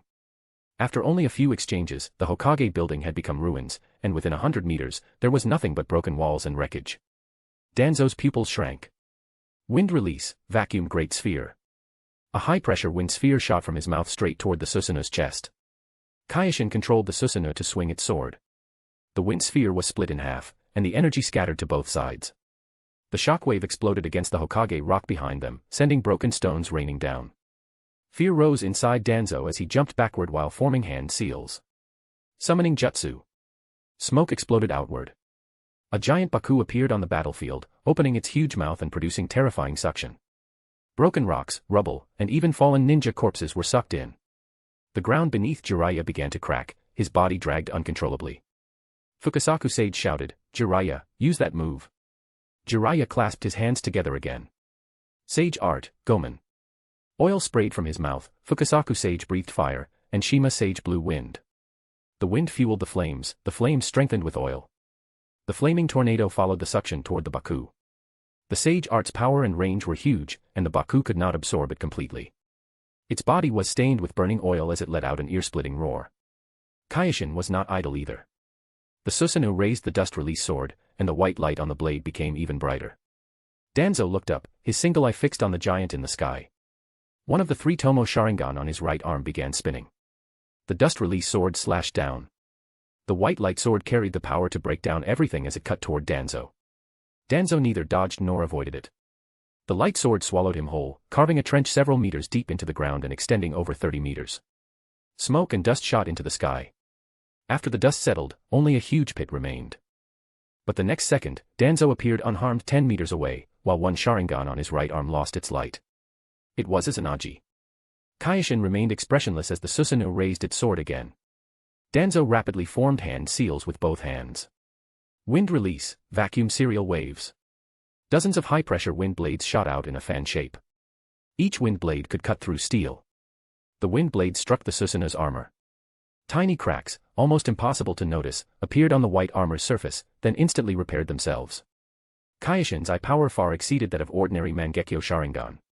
The shockwaves from the collision sent the surrounding root ninjas flying. Danzo was swallowed once more by the dust release sword.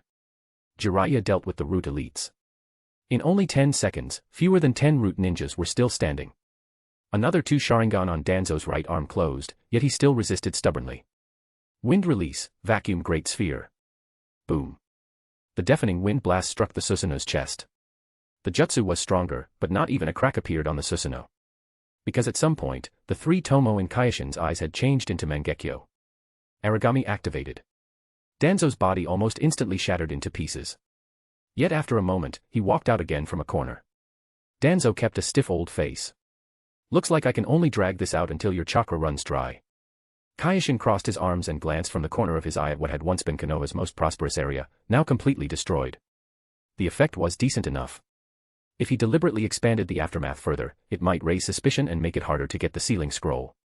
The Susanoo's height began shrinking. Kyoshin said to Danzo, "Then try and see whether you can break the third form." As the height lowered, Danzo trembled excitedly from head to toe, endless greed showing in his eyes. Susanoo, dust release, massive chakra, Mangekyo Sharingan. Most importantly, he was only 12 years old. Danzo raised a trembling hand and ripped off the bandages around his right eye, revealing the scarlet and strange Mangekyo Sharingan. The two looked at each other. Shirsui's Mangekyo Sharingan spun wildly inside Danzo's eye socket, blood vessels covering the whites of his eyes, crazed and greedy. Kyoshin's Mangekyo Sharingan remained calm and rational, seemingly completely unaware of Koto Amatsukami. Koto Amatsukami. Blood surged through Danzo's body as he activated the genjutsu known as the strongest, Koto Amatsukami. Koto Amatsukami could interfere with a person's self-awareness, allowing the target to be controlled unconsciously by the caster. It could even override the binding force of the reanimation jutsu. This technique was known as the Eye of Will Domination, turning anyone seen by the caster into their puppet. It succeeded. Danzo's chest rose and fell. Ha ha ha ha. As expected. As expected. All Uchiha were arrogant and conceited. Once they gained power, they would look down on everything. Now. Danzo directly gave Kyoshin an order. Go kill Jiraiya. Chapter 55, Right Eye Mangekyo, False Takamagara. The surrounding scene changed. This place is. Danzo looked around in shock at the Scarlet World. Silent. Above his head hung a giant Mangekyo Sharingan like a bright moon. It had Shirsui's pattern, bright, strange, extreme, sacred. But why was it out of control? Aren't you curious? Why Shirsui-senpai's eye has no effect? Kyoshin's figure appeared in the sky at some unknown moment, leaning against the Eye of Will Domination, like the eye of a god. Uchiha Kyoshin.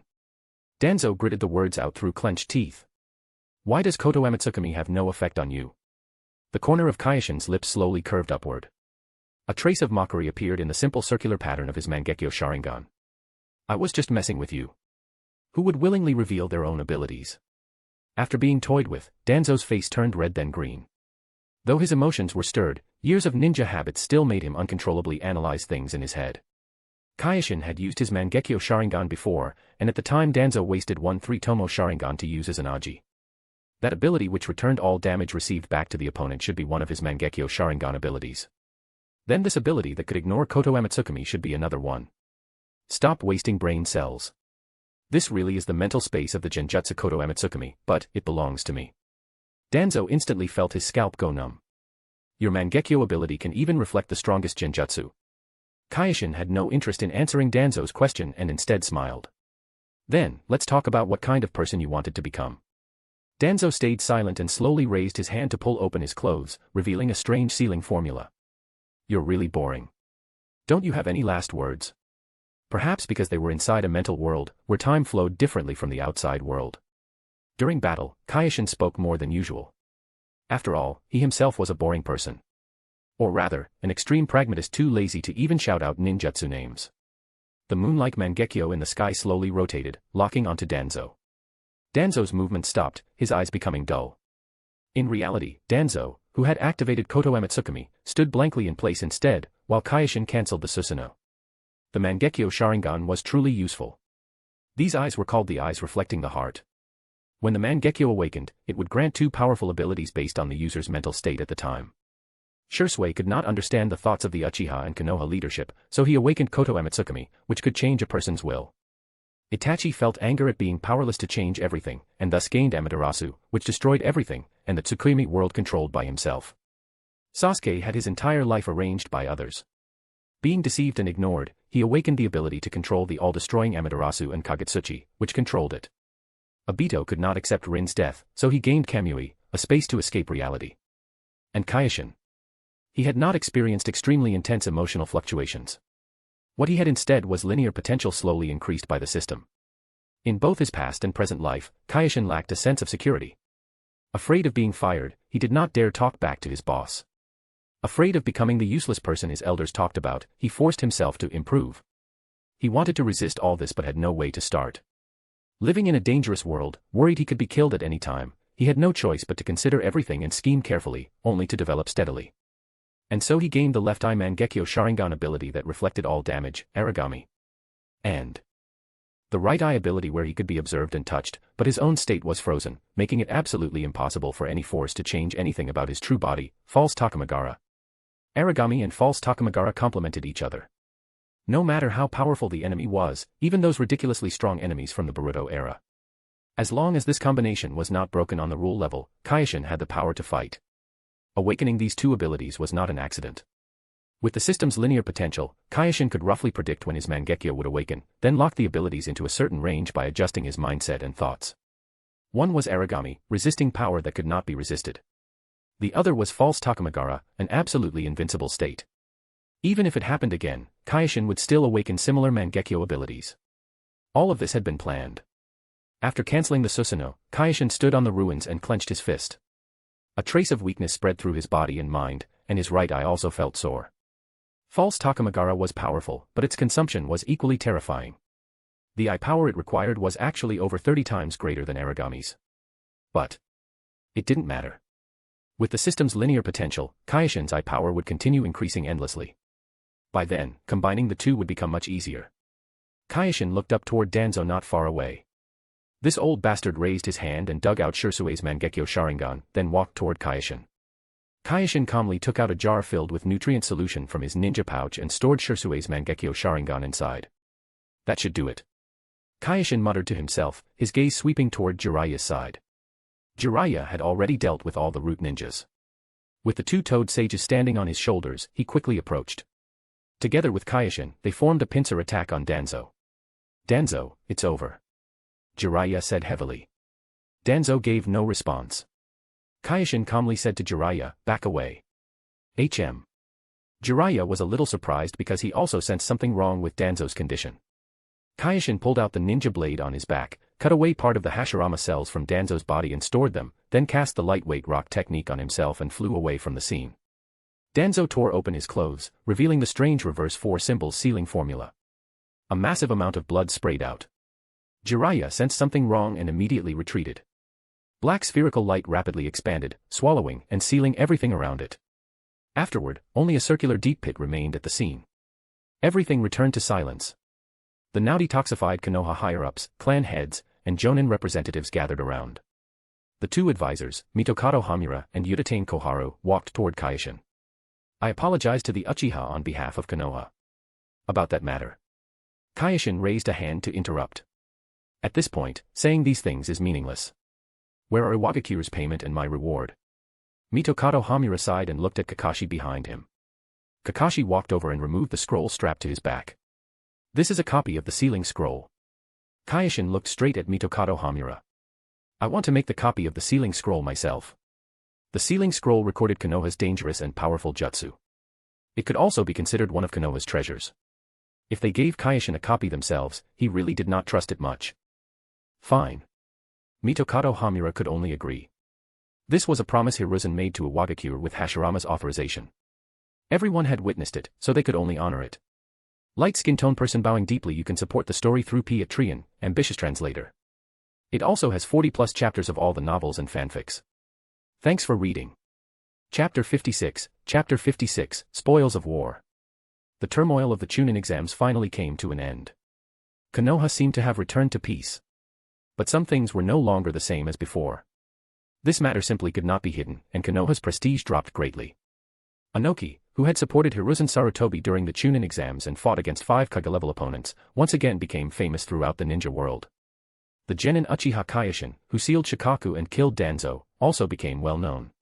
On Konoha's side, Jiraiya refused to become Hokage and left with Naruto to search for Tsunade.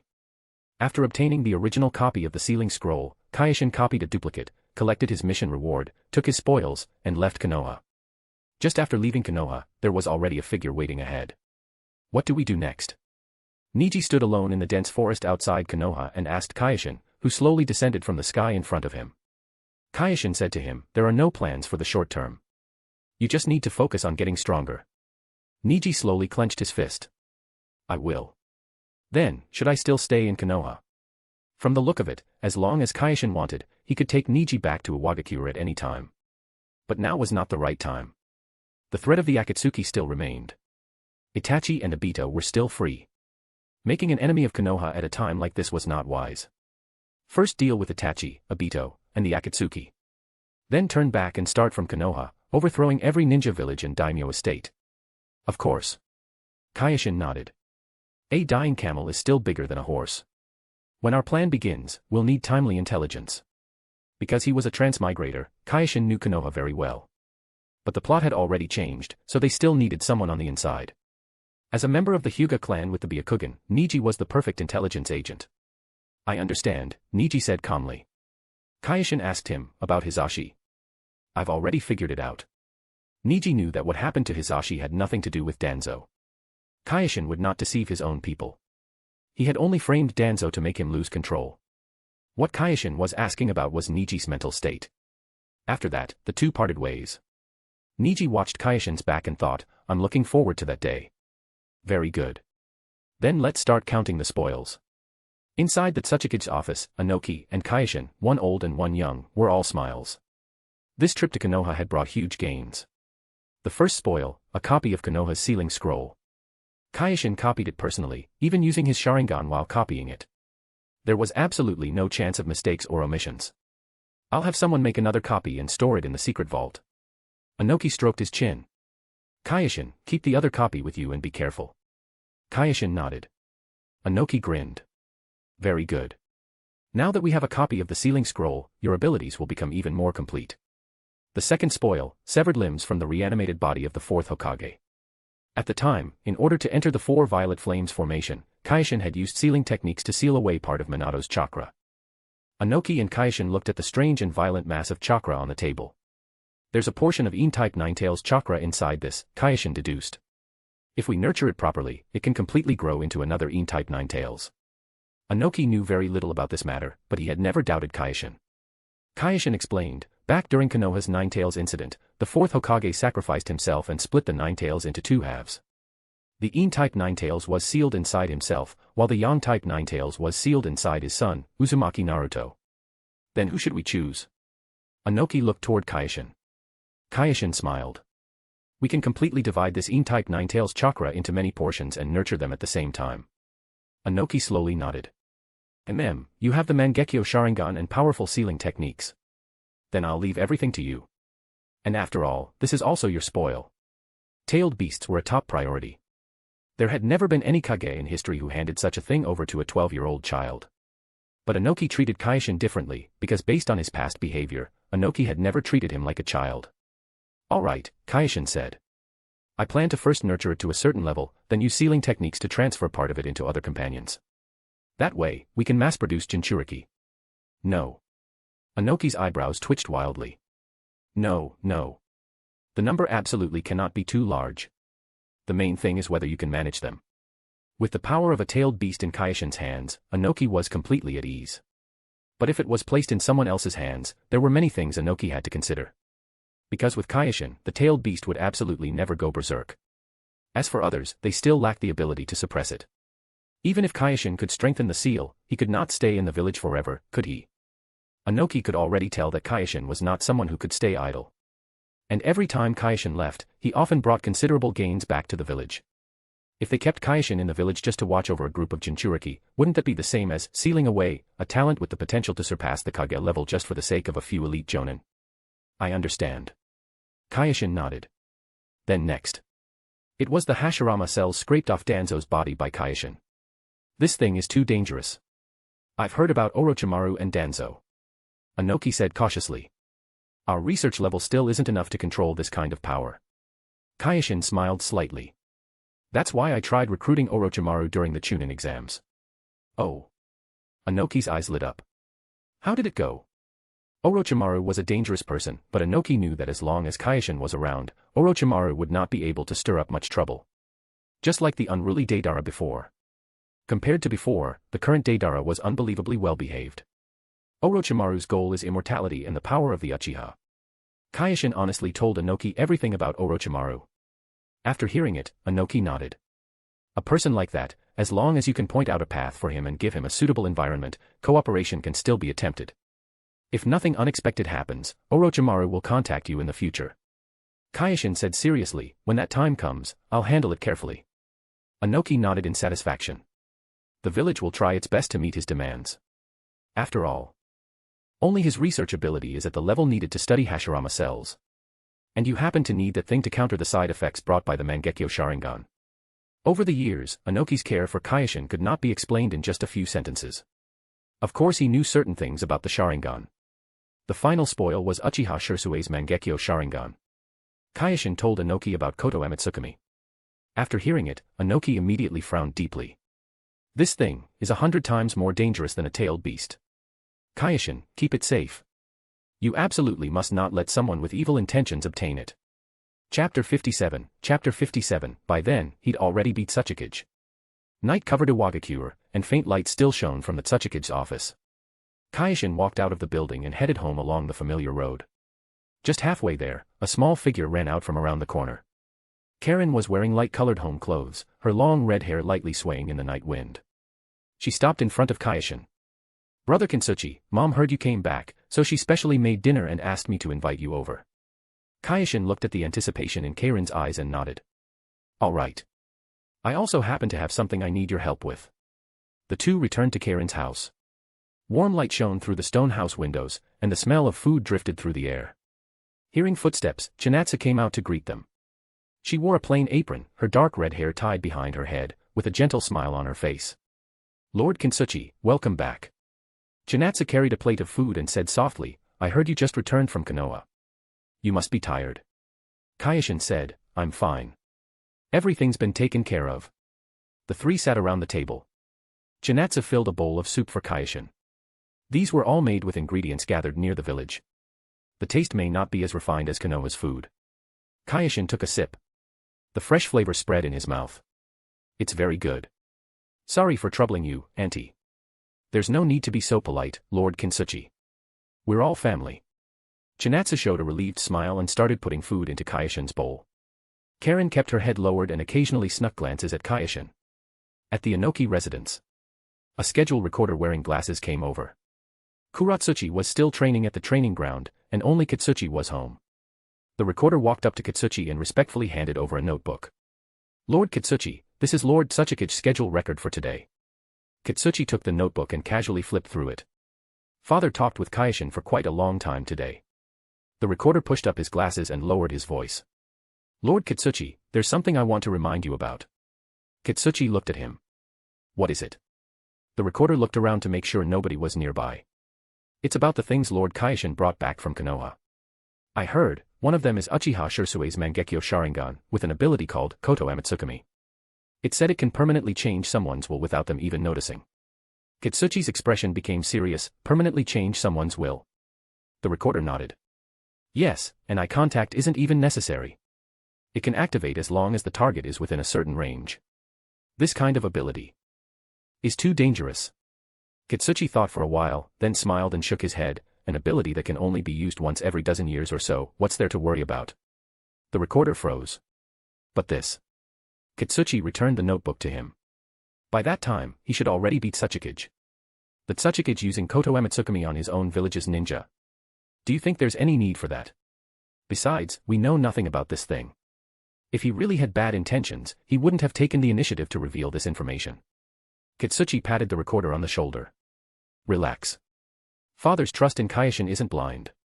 That child deserves that trust. After dinner, Kyoshin helped clean up the dishes. The three sat in the living room, drinking tea and chatting casually. Karen suddenly asked, Brother Kyoshin, what did you need me for? Kyoshin gave a simple explanation. I'm going to seal tailed beast chakra inside my body for cultivation. There's a development direction I'm not sure will work, so I need your sensory ability. Karen's small face turned serious. I'll definitely do my best. Kyoshin nodded and took the severed limb of the fourth Hokage, Namikaze Minato, out of the box. He held the limb in one hand and pressed the other against his abdomen. Chakra flowed from his fingertips into the sealing formula on the limb. The formula lit up with blue light and slowly began to rotate. The reanimation jutsu had long since been released, but because this part of the fourth Hokage's body had been sealed by Kyoshin, it had not returned to the Pure Land with the main body. The sealing markings on the severed limb seemed to open a door, and a thread of dark red chakra seeped out. It was En-type Ninetales chakra, carrying a cold and violent aura. Kyoshin guided the dark red chakra and slowly directed it into his abdomen. He felt a cold and violent power. In less than half a minute, the sealing was complete. Kyoshin let out a long breath and felt the changes inside his body. The En-type Ninetales chakra quietly rested within the 8 trigrams seal. Then the next step was researching how to cultivate this chakra. Before that, Kyoshin looked at Karen, and she nodded firmly.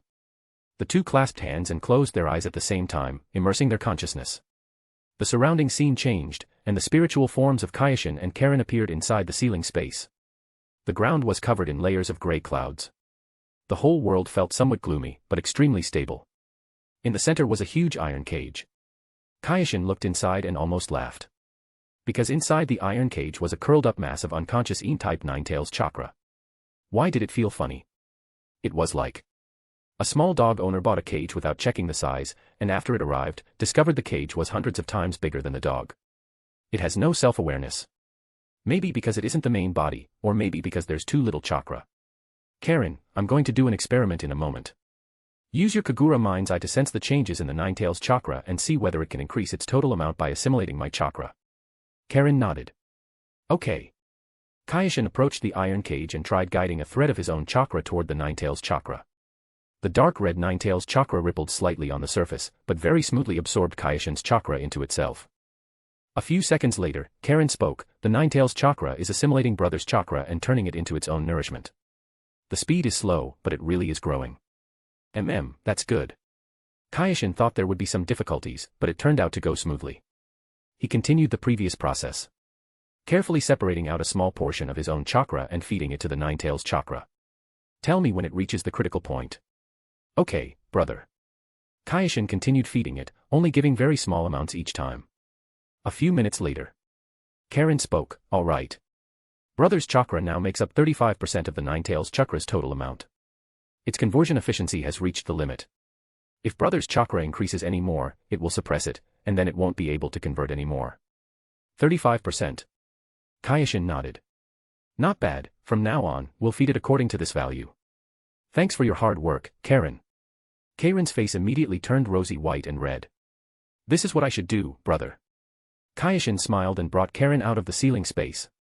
Chapter 58, Danzo, you still have the nerve to come see me. The Pure Land. Namikaze Minato sat quietly, his expression complicated. Hiruzen Sarutobi stood nearby with a heavy expression. Because they had seen everything through the light screen. Danzo's actions, and Uzumaki Naruto's experiences. Hiruzen lowered his head. This is all my fault. It's my mistake. Minato shook his head and comforted him. Third Hokage-sama, you already did enough. At least Naruto still has friends, and Kakashi is also taking care of him. I believe Naruto can overcome these hardships, because he's my son. His smile was warm, but pain was hidden in his eyes. As a father, hearing his son had been treated that way, only he knew the pain. Minato changed the subject. That child called Kyoshin will become very powerful in the future. Is it really okay to let him take away a copy of the sealing scroll? Hiruzen lowered his head again. This is also my fault. Hashirama Senju asked curiously, what problem could there be? Tobirama Senju reminded him with a serious face, big brother, Konoha no longer has any ninja capable of defeating that guy. Hashirama did not care much. So what's the problem? I can tell he's very popular among people his age. A person like that can't be too bad no matter what. At most, he'll just shift the center of the ninja world from Konoha to Iwagakure. Times change. That's inevitable. Our original goal was to build a peaceful village, not a village that would always remain the strongest.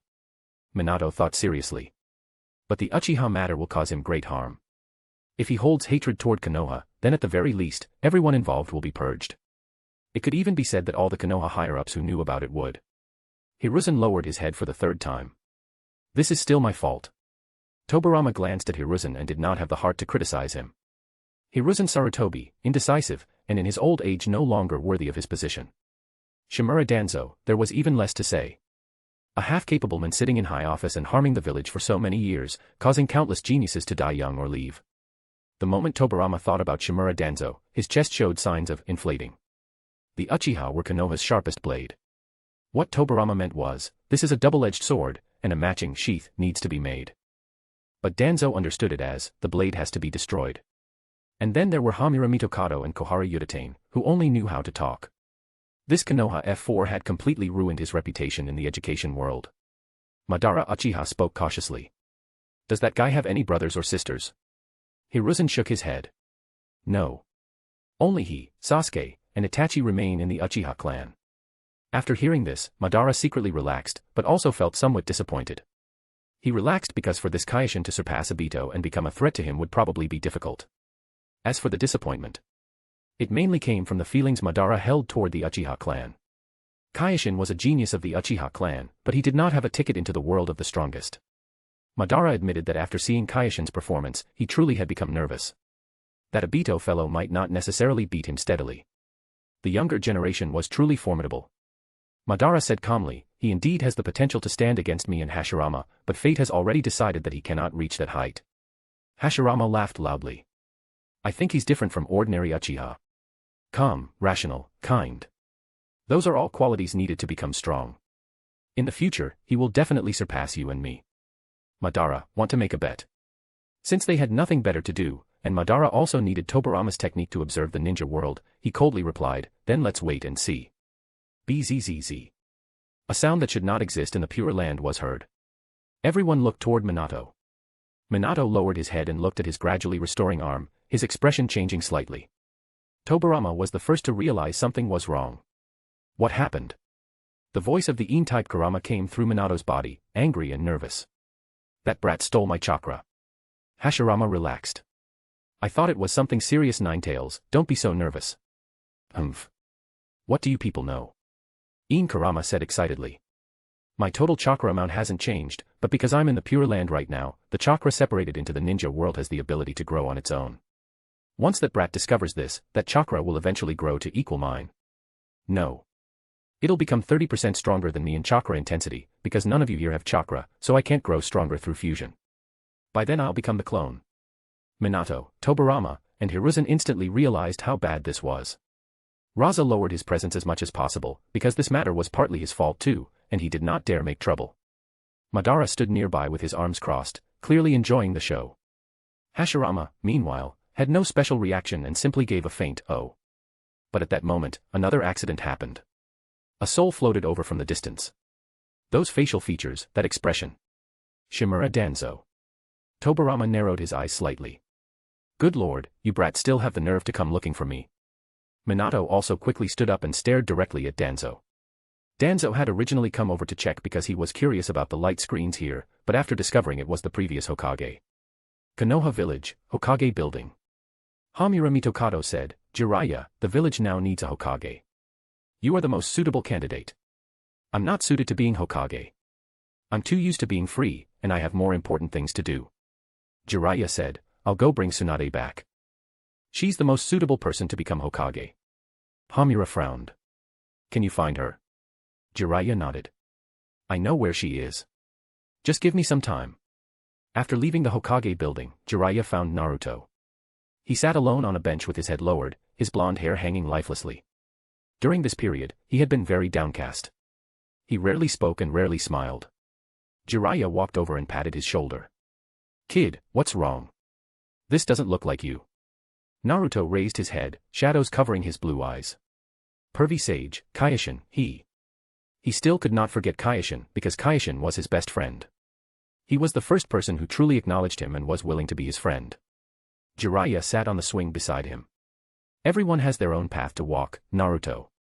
Kyoshin chose his path, and you also need to choose yours. The most important thing is that you're still friends. Even if you can't meet, that bond will never change. The faces of Tsunade, and even Orochimaru, flashed through Jiraiya's mind. Wasn't your dream to become Hokage? If you become Hokage, then you'll have the power to change things. You can change the village's rules. You can stop things like what happened to Kyoshin from happening again. When that time comes, maybe you'll be able to meet again. Naruto's eyes lit up. Jiraiya smiled. Then come with me. We're going to find Tsunade, and along the way I can also teach you some new ninjutsu. Naruto jumped up from the swing, full of motivation. All right. Let's go. Chapter 59, Flying Thunder God Technique. A corner of Konoha. Kisame's shark-like face looked especially ferocious under the moonlight, his rows of sharp teeth opening and closing. Itachi-san, the information gathering is finished. Now you can finally relax. Standing opposite him was Itachi, looking exhausted. His eyes were filled with bloodshot veins that never faded, with obvious dark circles and bags under his eyes. His gaze was full of fatigue. Ever since failing to pursue Uchiha Kyoshin, that sentence from him, I'll complete the mission for you, had kept echoing in his ears. Years ago, Itachi already knew how terrifying Kyoshin's potential was, even far beyond his own. And now it had indeed come true. Kyoshin had shined brilliantly during Konoha's Chunin exams. In the battle against Shikaku, he sealed it in a crushing manner and gained Tsunagekyu's goodwill. When Inoki and Hiruzen Sarutobi were in danger, he learned the Flying Thunder God technique on the spot and successfully entered the Four Violet Flames formation. That was the Flying Thunder God technique. Who learns that on the spot? It was simply unbelievable. During the later Danzo coup, Kyoshin defeated the veteran Kage-level ninja Shimura Danzo while still appearing relaxed. What Itachi feared most was Kyoshin's Mangekyo Sharingan. Itachi knew Danzo possessed Shirsui's Mangekyo Sharingan, with the ability Koto Amatsukami that could forcibly alter someone's will. Koto Amatsukami had almost no activation conditions. Yet under those circumstances, Kyoshin still looked completely at ease while fighting Danzo. Itachi admitted he could not do the same.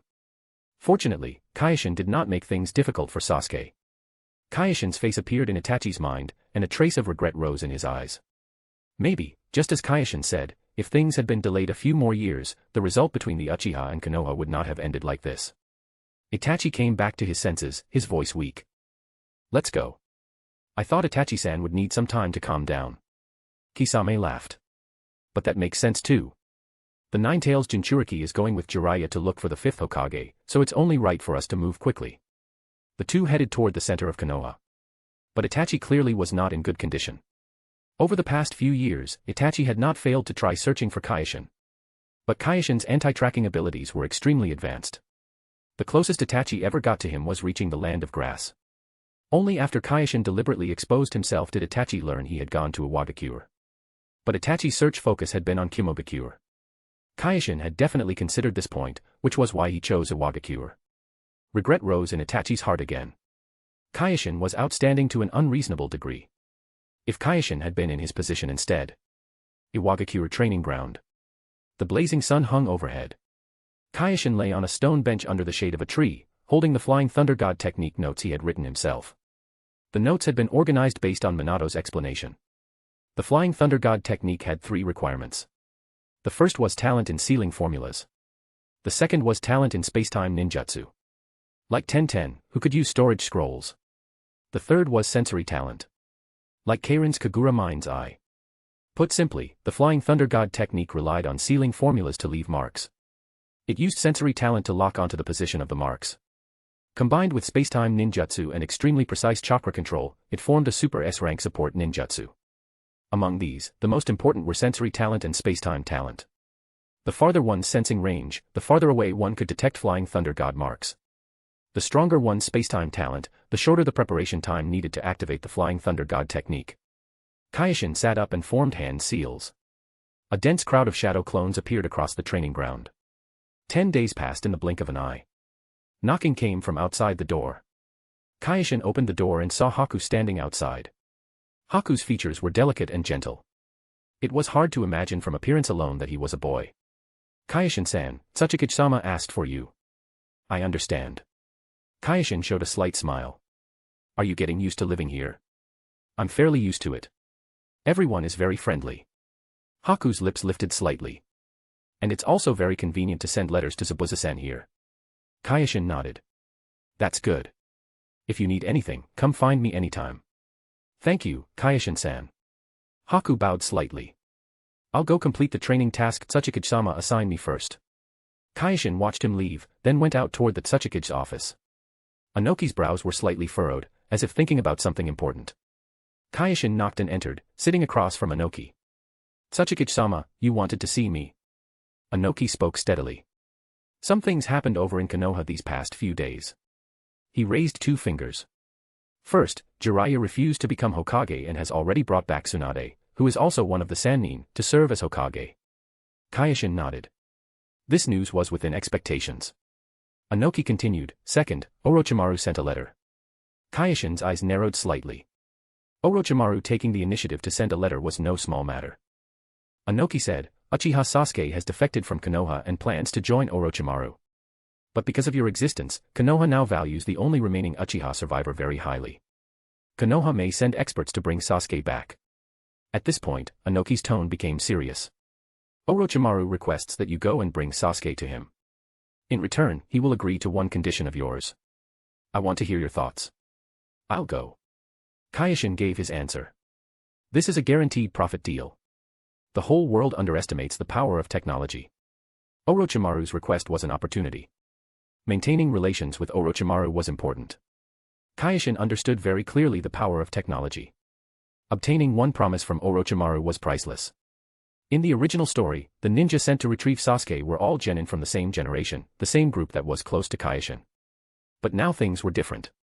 The combat strength Kyoshin displayed had clearly made Konoha's higher-ups extremely tempted. They would very likely send stronger ninja to retrieve Sasuke. Inoki seemed to have already expected this answer. Good. Be careful in everything and prioritize your own safety. After hearing this, Kyoshin showed a slight smile. I'll act carefully, teacher. Inoki took out a scroll from the drawer. This contains the time and place Orochimaru mentioned in the letter. Kyoshin took the scroll and looked through it. It recorded the detailed time and location, all arranged by Orochimaru for his subordinates. Right, how is the Flying Thunder God technique going? Inoki looked at Kyoshin expectantly. This child's performance always broke through his expectations again and again. Kyoshin put away the mission scroll. Today I can pick up the first batch of custom kunai from the weapon shop. Ha ha ha ha, Inoki burst into laughter after hearing that. As expected of Iwagakure's future. The Flying Thunder God technique was the Fourth Hokage's famous ninjutsu. Back then. His voice slowed, and his pupils contracted slightly.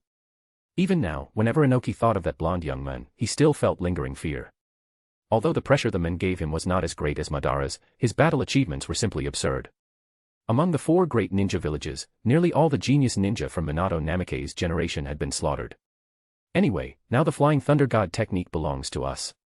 Party Popper shout out to Salty, Stefan, What_is, Julian and Archer for joining Piatrian. Thank you very much, Hugging Face. Chapter 60, Konoha is also one of the forces destined to be completely eradicated. Valley of the End. The giant statues of the first Hokage and Uchiha Madara stood facing each other across the river, silently witnessing the chaotic battlefield below. Orochimaru stood on Manda's head, his golden snake eyes coldly sweeping forward. Opposite him, Jiraiya and Tsunade stood side by side. The Konoha 12 and the Sound 4, Yakushi Kabuto, and Sasuke had split into several battlefields, fighting in complete chaos. Dozens of Naruto clones rushed towards Sasuke from all directions. The tomo in Sasuke's eye spun as the sharp cry of Chidori exploded. Blue lightning gathered in his hand, giving off a piercing screech. Holding Chidori, Sasuke charged into the Naruto clones. Lightning swept through them, instantly shattering several clones into white smoke. But more clones rushed forward one after another, trying to restrain Sasuke's movements.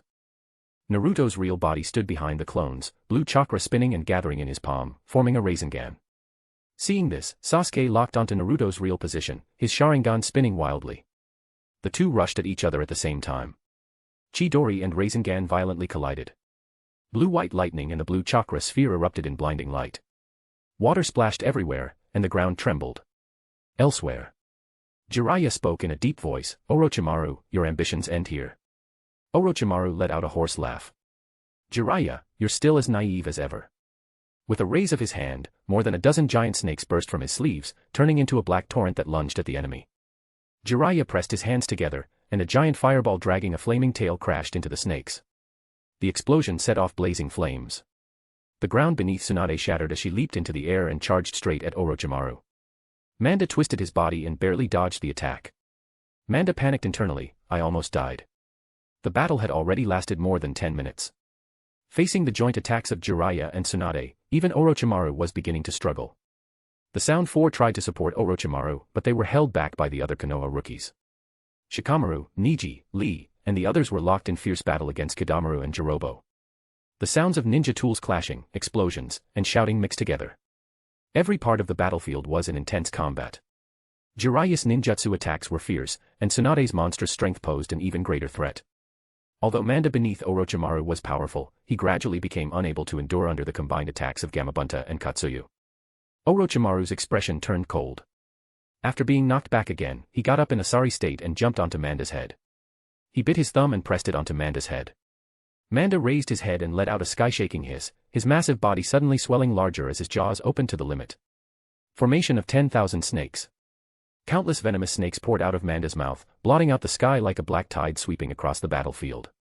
Jiraiya's expression changed, and together with Tsunade he retreated while forming hand seals, both slamming their hands onto the ground.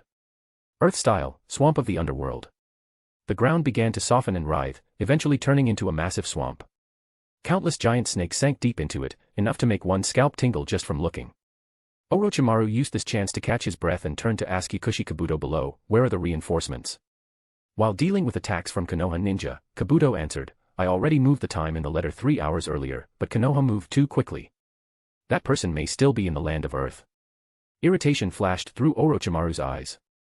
The plan had gone seriously off course, and even the formation of 10,000 snakes could only temporarily force back Jiraiya and Tsunade. If this continued, not only would they fail to take Sasuke away, Orochimaru himself might end up dying here. His snake eyes glanced toward Sasuke. Sasuke was still fighting Naruto. Both were panting heavily, but neither was willing to step back. Sasuke. Why? Humph. Orochimaru withdrew his gaze and looked forward. Tsunade and Jiraiya had already steadied themselves again, seemingly preparing to launch another round of attacks. Orochimaru took a deep breath. They could only retreat for now and make plans later. Move. With Orochimaru's order, the Sound 4 and Yukushi Kabuto all let out relieved breaths and began covering Orochimaru's retreat. Sasuke was trapped deep within the encirclement. The markings of the curse mark of heaven had nearly spread across his whole body, and terrifying changes had appeared on him. Naruto stared at Sasuke in disbelief. He felt both distressed and confused. Sasuke, stop resisting. Seeing his companions gathering around from all sides, Naruto relaxed a little and tried persuading him, no matter what difficulties you have, everyone can face them together. You have so many friends. There's no need to carry everything alone. Sasuke's expression twisted fiercely as his gaze swept across the Konoha 12 one by one. And then Kaioshin's figure flashed through his mind. No. If he kept staying in Konoha, he would definitely become useless. Kyoshin had left Konoha for Iwagakure, gained Inoki's favor, and advanced rapidly. Sasuke believed that in terms of effort in training, he worked no less than anyone else, except for that crazy thick-browed guy. Orochimaru has already been driven back. Naruto said to Sasuke, come back, Sasuke. No matter what difficulties you have, I will help you. Sasuke turned to look in Orochimaru's direction, then glared fiercely at Naruto. Still trying tricks at a time like this? Naruto and the Konoha group. They looked toward the direction Orochimaru had just retreated from, then sucked in a cold breath. They saw a familiar figure. Handsome face, neat short black hair, deep black eyes, a ninja blade slung diagonally across his back, calm expression. Naruto swallowed and subconsciously stepped back. Kyoshin. This is bad. Jiraiya's expression became serious. He was even preparing to enter Sage mode. Ino happily waved at Kyoshin. I'm here. Over here. Kyoshin smiled and waved back at her. Sasuke's brow twitched. Isn't Kyoshin here to save me? Why is someone else stealing my lines? Neji quietly retreated behind the group and closed his Byakugan. Kyoshin appearing here meant he also wanted Sasuke to go to Orochimaru. And it proved one thing even more clearly, Sasuke's choice was correct. As for Konoha's losses? No. In an ideal society, there would be no division between ninja villages. Konoha was one of the forces that he and Kyoshin had to completely eradicate in order to achieve their ideal. Since it was a force destined to be eradicated, then whatever losses it suffered during a certain stage of history were irrelevant. After seeing Kyoshin, Tsunade's lips curved slightly. Yo little brat, long time no see. Are you here to make me pay back money? A few years ago, she had lost all her money in Tanzaku town and was forced to turn herself into a little girl to avoid debt collectors and beg for money. Then she met a very generous boy, which kept her and Shizen from sleeping on the streets again. Recently, after seeing Kyoshin's photo, she figured out that he was Uchiha Kyoshin, who had left Konoha and taken a detour to Iwagakure. Kyoshin's gaze shifted from Ino to Tsunade, and the gentleness on his face immediately disappeared. Then use Sasuke to repay it. Tsunade shouted in shock, it was only 5,000, not 5 billion. Kyoshin's smile carried a bit of slyness. Interest builds interest. Light skin tone person bowing deeply. You can support the story through Patreon, ambitious translator. It also has 40 plus chapters of all the novels and fanfics. Thanks for reading. Chapter 61, Intelligence Comes on Its Own. Based on the conversation between you and Orochimaru during the Chunin exams, Shikaku guessed that you might get involved in Sasuke's matter. So we came ahead of time. Didn't expect you would still make it in time. Is it because you already learned the Flying Thunder God technique? Tsunade's analysis was completely correct. The Flying Thunder God technique was a jutsu that fundamentally didn't fear information leaks, so Kyoshin didn't hide it either. Yes so, Fifth Hokage-sama, what choice are you going to make? Kyoshin. Naruto ran forward 2 steps and shouted, I know you have your reasons, but Sasuke, he doesn't need to leave. Talk no jutsu. Kyoshin locked the corner of his eye onto Jiraiya and replied to Naruto, Orochimaru will be a good teacher. Orochimaru slightly turned his head and glanced at Kyoshin. Even he felt a little embarrassed hearing that. After all, luring Sasuke away from Konoha was only for his body. It had basically nothing to do with being a good teacher. Naruto hesitated a little. I won't let you take Sasuke away. Sasuke, humph. Kyoshin raised a hand and scratched his head. His expression looked completely normal, but his next words instantly lifted Konoha's spirits. I'm asking how the Fifth Hokage plans to keep you all from dying, not discussing Sasuke's issue. Rustle. The group retreated several meters backward. The Konoha 12 all looked at Kyoshin with frightened eyes. Kyoshin scratched his head. Just kidding. Don't be so nervous. He hadn't made any move to attack, nor had he released killing intent, but the Konoha ninja's heartbeat still sped up uncontrollably. Before that person finishes preparing Sage Mode, let's talk about the price. Kyoshin's gaze moved from Jiraiya to Tsunade. Tsunade stared at Kyoshin carefully. What do you want? Kyoshin revealed his goal directly. Do you remember something Jiraiya reported to you before?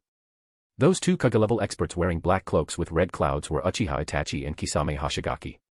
My current target is related to their organization, but that place is a little dangerous.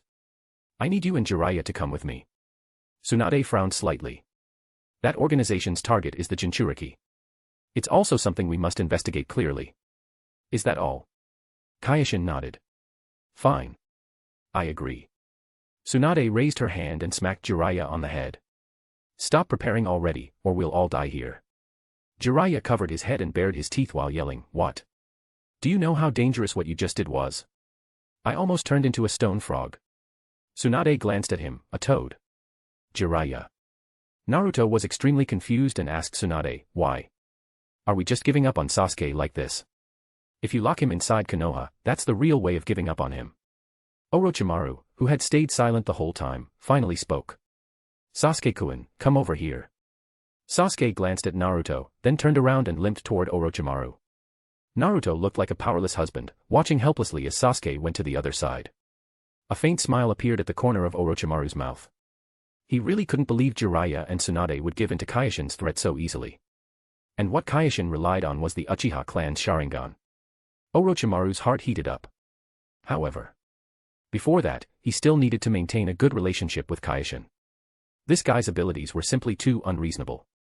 Orochimaru asked Kyoshin, then, as an exchange, what is your request? Nothing more than some research matters, about Hashirama cells. Kyoshin observed Orochimaru's reaction. Next, please make a trip to the land of Earth. Hashirama cells, Orochimaru looked very surprised and said with interest, very few people are interested in this kind of thing. At this moment, Sasuke walked over and stood behind Orochimaru. Kyoshin used the lightweight rock technique on himself and floated toward Konoha's side. At the same time, he reminded Orochimaru, I'm willing to trust your promise, Orochimaru. Then many thanks, Orochimaru's mouth curved into a strange smile while his heart became cautious. That sentence sounded ordinary, but another way to understand it was, if Orochimaru broke his word this time, then he would bear the consequences himself. Kyoshin had only phrased it more politely. Kyoshin walked into Konoha's side looking completely defenseless. Jiraiya asked him, how did you know about that matter? Kyoshin shrugged. They're my enemies too, after all. I need to gather some intelligence. He looked around. Among the Konoha 12, they had been his friends back in the Konoha Ninja Academy. Among them, he was closest with Naruto, Ino, and Neji. Naruto's condition was complicated. On one hand, he felt sad because Sasuke left. On the other hand, he was a little happy Kyoshin had come. This chain of events almost overloaded Naruto's brain. Ino was walking toward Kyoshin. She never hid that her relationship with him was special. Neji stood behind everyone else, looking completely ordinary. This matched the agreement with Kyoshin, not getting too close to him and not doing anything that might arouse suspicion. Ino happily jumped onto Kyoshin, touching here and rubbing there. Kyoshin didn't move at all, looking obedient and letting her do whatever she wanted. Kyoshin ignored Ino hanging on him and said to Tsunade, have them go back. We'll head directly to the land of rain. On the way, I'll tell you the information I have. Jiraiya asked, what's your target? Kyoshin said something shocking, to kill your grand disciple. Jiraiya. As an experienced old ninja, Jiraiya's thinking moved very quickly. Up to now, he had 5 disciples. Nagato, Yahiko, and Konan from the land of rain. Minato and Naruto from Konoha. Among them, only Minato clearly had disciples. Hatake Kakashi, Noara Rin, Uchiha Obito, along with several jonin who had a teacher-student relationship with him and learned the Flying Thunder God formation. Kakashi and those jonin were in Konoha. There was no need to go to the land of rain for them. Rin was confirmed dead. Only Obito had no corpse left behind. Jiraiya's expression became extremely serious. Uchiha Obito is still alive. Kyoshin fell into thought. Over these years, the greatest dangers weighing on Kyoshin's mind were only two people. Uchiha Itachi and Uchiha Obito. Before, he lacked strength, so he hid his identity and name. Now he had awakened the Mangekyo Sharingan, mastered the Flying Thunder God technique, Dust Release, and a whole series of practical Earth Release techniques from the Tsuchikage. He could go try now. Only after dealing with these two, who clearly wanted to kill him and also had grudges against him, could Kyoshin truly relax. Let's go. Kyoshin said to Tsunade and Jiraiya, I'll explain the details on the road. Next, Tsunade arranged for Shizen to lead the Konoha 12. Excluding Sasuke, it was now the Konoha 11 returning to the village. As for herself and Jiraiya, they followed Kyoshin toward the land of rain. Tsunade comforted herself, this didn't count as being threatened, it could only be considered cooperation. After all, both sides' goals overlapped. Chapter 62, Entering the Hidden Rain Village. Inside a bun shop in the Hidden Rain Village, three figures sat side by side, recovering their strength. Then I have a question I want to ask you. Jiraiya raised a hand and stroked his chin, glancing at the handsome young man beside him. Now that I already know the enemy's information, why should I still help you here? Kyoshin chewed on a meat bun and glanced at Jiraiya. Then you can go back now. However, I'll consider settling the Uchiha debt with Konoha ahead of time. Cough cough. Tsunade coughed hard twice after hearing that. She drank a cup of water before recovering and said to Kyoshin, this guy was just joking. Don't take it so seriously. By the way, what unresolved debt do you still have with Konoha? Maybe it was because he had learned the Flying Thunder God technique, but Kyoshin's mentality had changed a little in some subtle way. He actually said it directly in front of Jiraiya and Tsunade, I'll clean out everyone who participated in that mission that night. Tsunade's movements paused. You know I'm the Hokage now, right? Kyoshin looked completely unconcerned. Of course. And I also know that most of those people were from Root, only a small part were from the Umbu, and some advisors and elders were decision-makers. Then I should be the one to carry it out. Tsunade's tone became a little heavier. Kyoshin looked at her calmly. Doesn't matter. I don't care why someone dies, only whether they died or not. That sentence sent chills down Jiraiya and Tsunade's backs. His killing intent is way too heavy. Looks like you're no longer that kind boy. A trace of disappointment appeared in Tsunade's eyes. She still remembered several years ago when she transformed into a little girl to trick. Cough cough. Borrow. When she borrowed money from Kyoshin, after he learned about her situation, she remembered the innocent look in his eyes. Why would you say that? Kyoshin asked curiously. Am I some cruel person? Tsunade. She really couldn't answer that. Kyoshin's performance during the Chunin exams was unheard of. After becoming Hokage, Tsunade started investigating everything about him. Then she found Kyoshin's experiences in the Land of Waves inside Team 7's mission scrolls. His goal was to recruit a Kekkai Genkai ninja named Haku, and for that he completed a deal with Zabuza. During that time, Kyoshin received all the assets of the blood-sucking businessman Gato. Yet this guy had actually resisted the temptation of an enormous amount of money and destroyed all the equipment and personnel used by Gato to produce illegal goods. He even paid such a huge price to bring hope to the people of the Land of Waves. Although that money originally came from the people of the Land of Waves anyway, if it were someone else, how many people would really do that? Though from the final result, Kyoshin himself, and even the Hidden Stone Village, didn't lose out at all. Because now the Land of Waves strongly leaned toward the Land of Earth and the Hidden Stone Village. The other ninja villages, including the 4 major ninja villages, completely lost their chance. The Land of Waves indeed had no qualifications to refuse, but rumor said Inoki had already stationed a guard force there. If that was true, then they could finally stand straight. If turmoil broke out in the future, the Land of Waves would become a firm ally of the Hidden Stone Village and one that was basically impossible to betray them. This ally was very weak, but its geographical position was too incredible. To the west was Konoha, to the north was the Hidden Cloud, and to the east was the Hidden Mist. It was also surrounded by sea on all sides, easy to defend and hard to attack. The only road connecting it to the mainland was a single bridge. If the era of war really came, its strategic value couldn't be measured with money at all. If Kyoshin had done all this by accident, that was one thing. But if he had planned it from the start, then his scheming and ability to plan for the future were terrifying. Tsunade fell silent. Kyoshin continued, why resist this? Those people are parasites of Konoha. Some of them even hold high positions. Cleaning them out is also very good news for you. The power structure of a major ninja village was far more complicated than it looked on the surface. The Kage's position was indeed extremely important, but the advisors, elder council, daimyo's residents, ninja clans. These people all shared part of the power. If Konoha lost those people, Tsunade's position would become much smoother too. If I let you do that, then I wouldn't be much different from Danzo. Tsunade sighed. Give me some time. I'll investigate everything clearly and give you, and the Uchiha, an explanation. Kyoshin smiled. Why does it feel like you're so guarded against me? Aren't we fighting side by side now? Tsunade's eyebrow twitched. How could she not be guarded?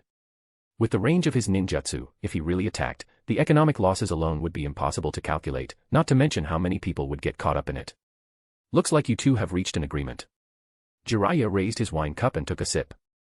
Tsunade, you've already become Danzo. Bang. A huge bump rose on Jiraiya's forehead. Jiraiya. Kyoshin wanted to laugh seeing this, but held it back and reminded them, chat time is over. Time to do real work. He had already fully shared the Akatsuki organization's information with Jiraiya and Tsunade. From the moment they entered the Hidden Rain village, the movements of the three of them had already been tracked. The reason they could chat this long was either because Nagato was gathering forces, or because he simply didn't care. Anyway. Akatsuki members had arrived. Kyoshin drank a mouthful of water, stood up, and placed some money on the table. He said to the bun shop owner, who was already dumbfounded, this is for the meal, and possible compensation. The owner picked up the money with trembling hands. Possible compensation. The next second, a white spear flew in from outside. A pure Susanoo skeleton appeared around Kyoshin's body, and the Mangekyo Sharingan appeared in his eyes, blocking in front of the spear as his left eye slowly rotated. Aragami. Crackle crackle. The paper release spear exploded apart. Jiraiya and Tsunade rushed out beforehand, and the shop instantly became wrecked. At almost the same moment, a muffled groan came from outside. Kyoshin walked out the door and saw a purple-haired female ninja half-kneeling in front of Jiraiya and Tsunade. Conan. Jiraiya said in surprise. So you really have become a terrorist organization? Conan had been rebounded by Aragami. Even though they already knew about Kyoshin's left eye ability from the intelligence, it still caused chaos in her chakra. Her body trembled non-stop as she desperately mobilized chakra to ease the discomfort. Whoosh. Whoosh. Whoosh. Several figures appeared nearby. All of them wore black cloaks with red clouds, and none of them looked easy to deal with. Kyoshin's gaze swept across them one by one. Kakuzu and Haiden, the zombie duo. Sasori of the Red Sand, and another middle-aged man he had never seen before. Since Deidara hadn't come, the art duo had become a one-man art show. Only 4 people, Kyoshin muttered to himself. Looks like the appearance of him, Jiraiya, and Tsunade hadn't made Nagato very wary. Otherwise, the ones arriving here now should have been the 6 paths of pain. The only question was whether Tobi, meaning Obito, had received the news and rushed over to join the fun. Hopefully he was already on the way. Otherwise Kyoshin would have to put in effort to drag him out himself. Chapter 63, it ended quickly. A killing atmosphere spread through the streets of the Hidden Rain village. Kyoshin stood at the entrance of the shattered shop as the Susanoo skeleton around him slowly faded. Kakuzu, Haiden, Sasori of the Red Sand, and the middle-aged man stood spread apart. Conan got up from the ground as paper pieces flew around her body to repair it. Jiraiya and Tsunade stood on both sides of Kyoshin. Tsunade rolled her wrists. Looks like they underestimated us. Jiraiya's expression was serious. Don't be careless. Kyoshin locked his eyes onto the unfamiliar middle-aged man. Sasori's teammate. He didn't recognize him. Probably some nameless extra, he thought. Judging from his chakra fluctuations, his strength was probably around elite Jonin level. The battle suddenly exploded. The middle-aged man formed hand seals, and his body was accelerated by some special support ninjutsu. He turned into an afterimage and charged straight at Kyoshin. His speed was absurdly fast as his kunai stabbed toward Kyoshin's throat. He seemed to be a Jonin specializing in speed. But under the Sharingan's dynamic vision, that speed wasn't enough. Kyoshin raised his right hand and lightly pinched with his thumb and index finger. Chakra gathered at his fingertips as fire, wind, and earth attributes began merging. White light appeared. Dust release, detachment of the primitive world technique. The cube-shaped white light instantly expanded and completely covered the middle-aged man. The man still wore a savage grin from his successful sneak attack, but his body decomposed and vanished within the white light. The light faded, leaving only an empty patch on the street. Kakuzu's green pupils shrank. Haiden's grinning mouth froze. Sasori's puppet paused slightly, and Conan's paper wings stopped moving. So this is dust release. Tsunade frowned tightly. It's even more terrifying than the rumors. The trash mob had been cleaned up, and the Akatsuki members also prepared to attack. Kakuzu's earth grudge fear tendrils stretched from his back as 4 masked monsters split out. Fire, wind, lightning, and water chakra gathered. Combined ninjutsu, searing migraine. A massive firestorm swept through the street. Jiraiya leaped to the front and quickly formed hand seals. Earth release, earth flow wall. A solid earth wall rose up to block the combined ninjutsu, but it was rapidly deforming. During the short time the earth flow wall held them back, Jiraiya and Tsunade used the body flicker technique to leave the attack range, while Kyoshin himself flew into the air. Boom. Boom. Boom. Kakuzu's ninjutsu destroyed the earth flow wall and spread outward, but it failed to truly hit any enemy. Haiden laughed wildly as he charged toward Tsunade, swinging his bloody triple-bladed scythe. I'll sacrifice you to Lord Jashin. Tsunade locked onto Haiden and stomped hard. The ground exploded as broken stones shot toward Haiden. Haiden blocked with his scythe, but several stones still struck him. He spat out a mouthful of blood, but his grin became even crazier. Pain. This is what pain feels like. So good. Haiden screamed and rushed at Tsunade. But his information had long been leaked by Kyoshin. Tsunade moved aside, and Jiraiya blasted a fire release at Haiden. Haiden had no choice but to dodge sideways. The tail of Sasori's Hiriko stabbed out, and poisonous needles rained toward Kyoshin. He knew this attack could only delay Kyoshin and couldn't actually injure him, so he released the third Kazekage puppet. Iron sand gathered in the air and turned into countless thin needles. Magnet release, iron sand drizzle. Clack. Clack. Black iron sand needles covered the entire area. Going straight for the big move right away. Kyoshin continued raising his altitude and left the attack range. The Mangekyou's abilities were very useful, but they also needed to be conserved a little. After all, there was still a big battle ahead. Earlier, when dealing with Konan, he considered that she could fly and that her paper release had extremely high survival ability, so he caught her off guard and injured her first to avoid trouble later. Now Konan had recovered a little and retreated backward. Kyoshin withdrew his gaze, locked onto Sasori, raised his hand, and formed seals as dust release gathered again. A cylindrical dust release barrier 3 meters wide swept toward Sasori. Sasori had prepared beforehand. His true body instantly escaped from Hiriko and barely dodged the attack. But Sasori lowered his head and looked at the arm that had disappeared. Then the dust release swept over again. Sasori felt his scalp go numb and quickly controlled the third Kazekage puppet to block in front of him. The white light of dust release covered both him and the puppet. Sasori only had time to transfer his core before his body began decomposing. The white light faded. The third Kazekage puppet was gone without a trace, and most of Sasori's body had vanished, leaving only the area above the chest. His body had already been completely modified into a puppet. Only the heart area could barely still count as alive. Sasori propped himself up and tried to escape, but the dust release still hadn't ended. He could only watch helplessly as that destructive beam came at him again. Sasori. 1 second later, Kyoshin withdrew the dust release. Sasori disappeared from this world. On the other side, 2 of Kakuzu's 4 masked monsters had already been destroyed. Jiraiya entered Sage mode, with Fukasaku and Shima standing on his shoulders. Sage art, Gomen. Fire, oil, and wind merged into a waterfall of flames.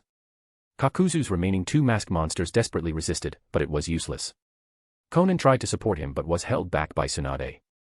As for Haiden, this guy had taken a fire release from Jiraiya not long after the battle started, and was still lying on the ground smoking. Less than a minute after the battle began, it was already almost over. Kakuzu was heavily injured as well. He swung both arms, and the earth grudge fear tendrils grabbed the screaming Haiden. Retreat. Kakuzu roared and turned to flee. The battle was over. The streets were a complete mess, with more than half the buildings collapsed. Inside the central tower, Nagato sensed everything through the rainwater, and the Rinnegan flashed with cold light. To lose this completely. Nagato controlled the 6 paths of pain as all 6 corpses stood up at the same time. The Deva path opened its eyes and looked toward the battlefield. Move out. The 6 figures leaped from the tower and rushed toward the battlefield. Kyoshin stood among the ruins and sensed chakra fluctuations in the distance. Very strong. It should be the 6 paths of pain. Jiraiya and Tsunade walked to his side. What now? Tsunade asked. Kyoshin looked toward the end of the street. They're here. Get ready. 6 figures walked out through the rain curtain.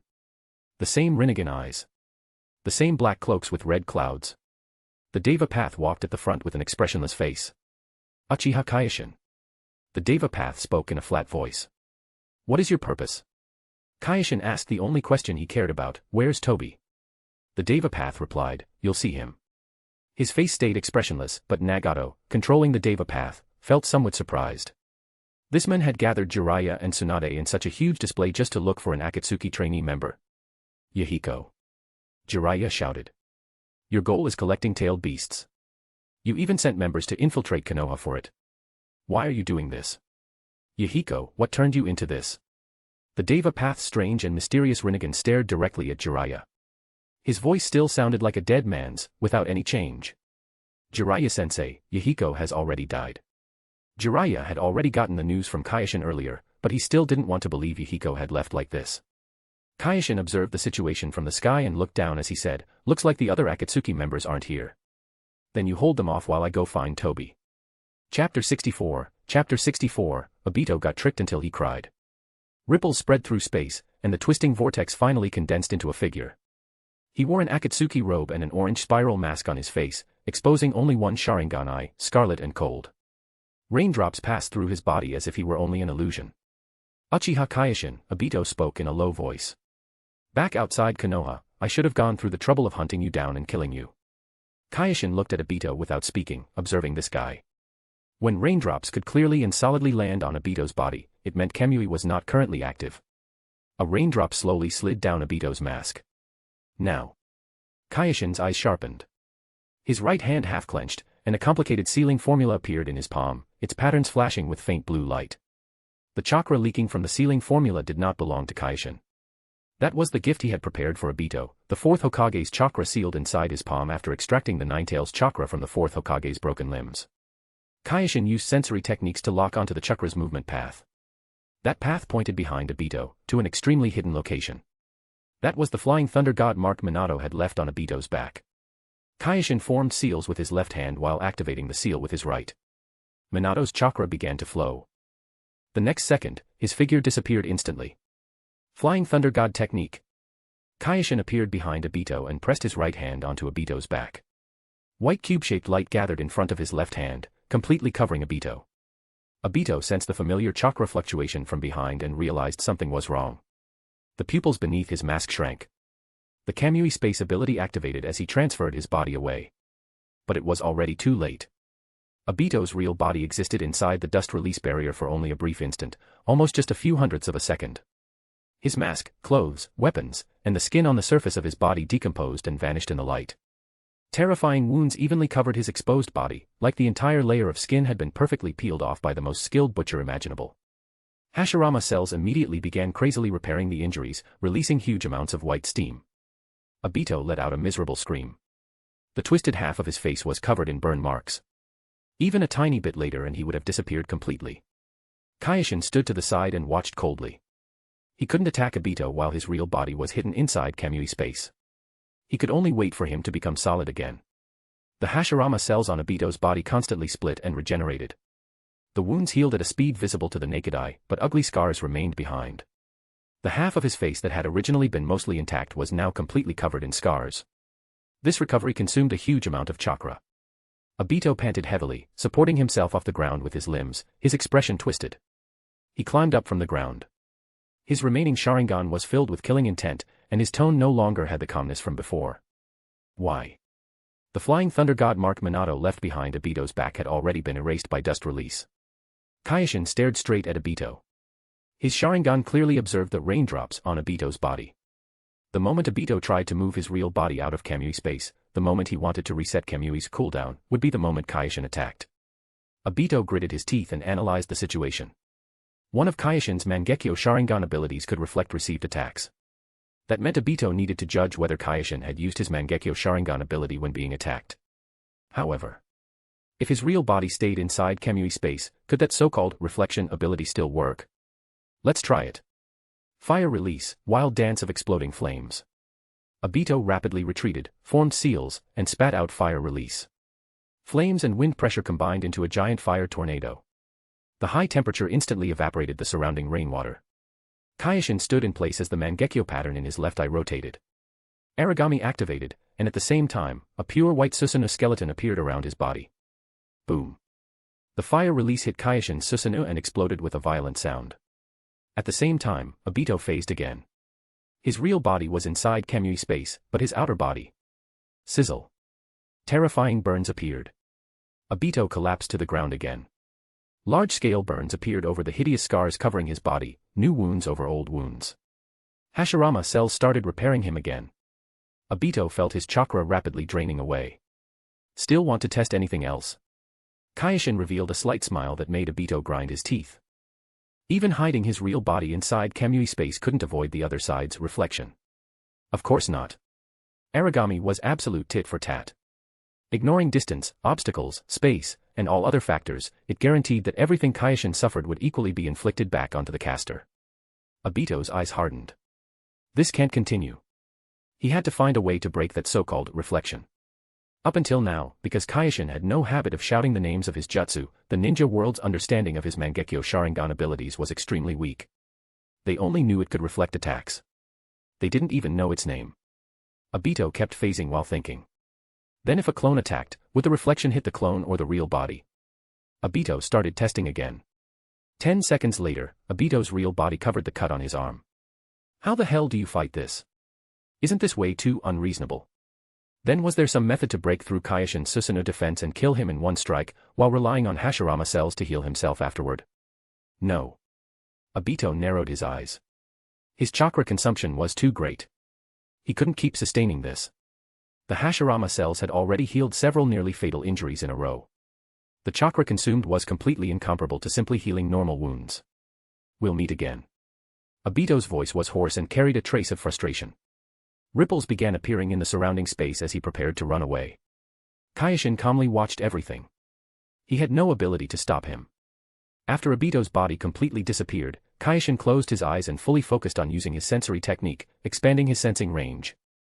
Then, whoosh! Kyoshin's figure appeared inside an underground building. He held a ninja blade covered in dust release. If Obito's reaction had been a little slower, the wound extending from his shoulder toward his heart would have completely killed him. Why? Obito roared, almost going insane. Kyoshin still said very little.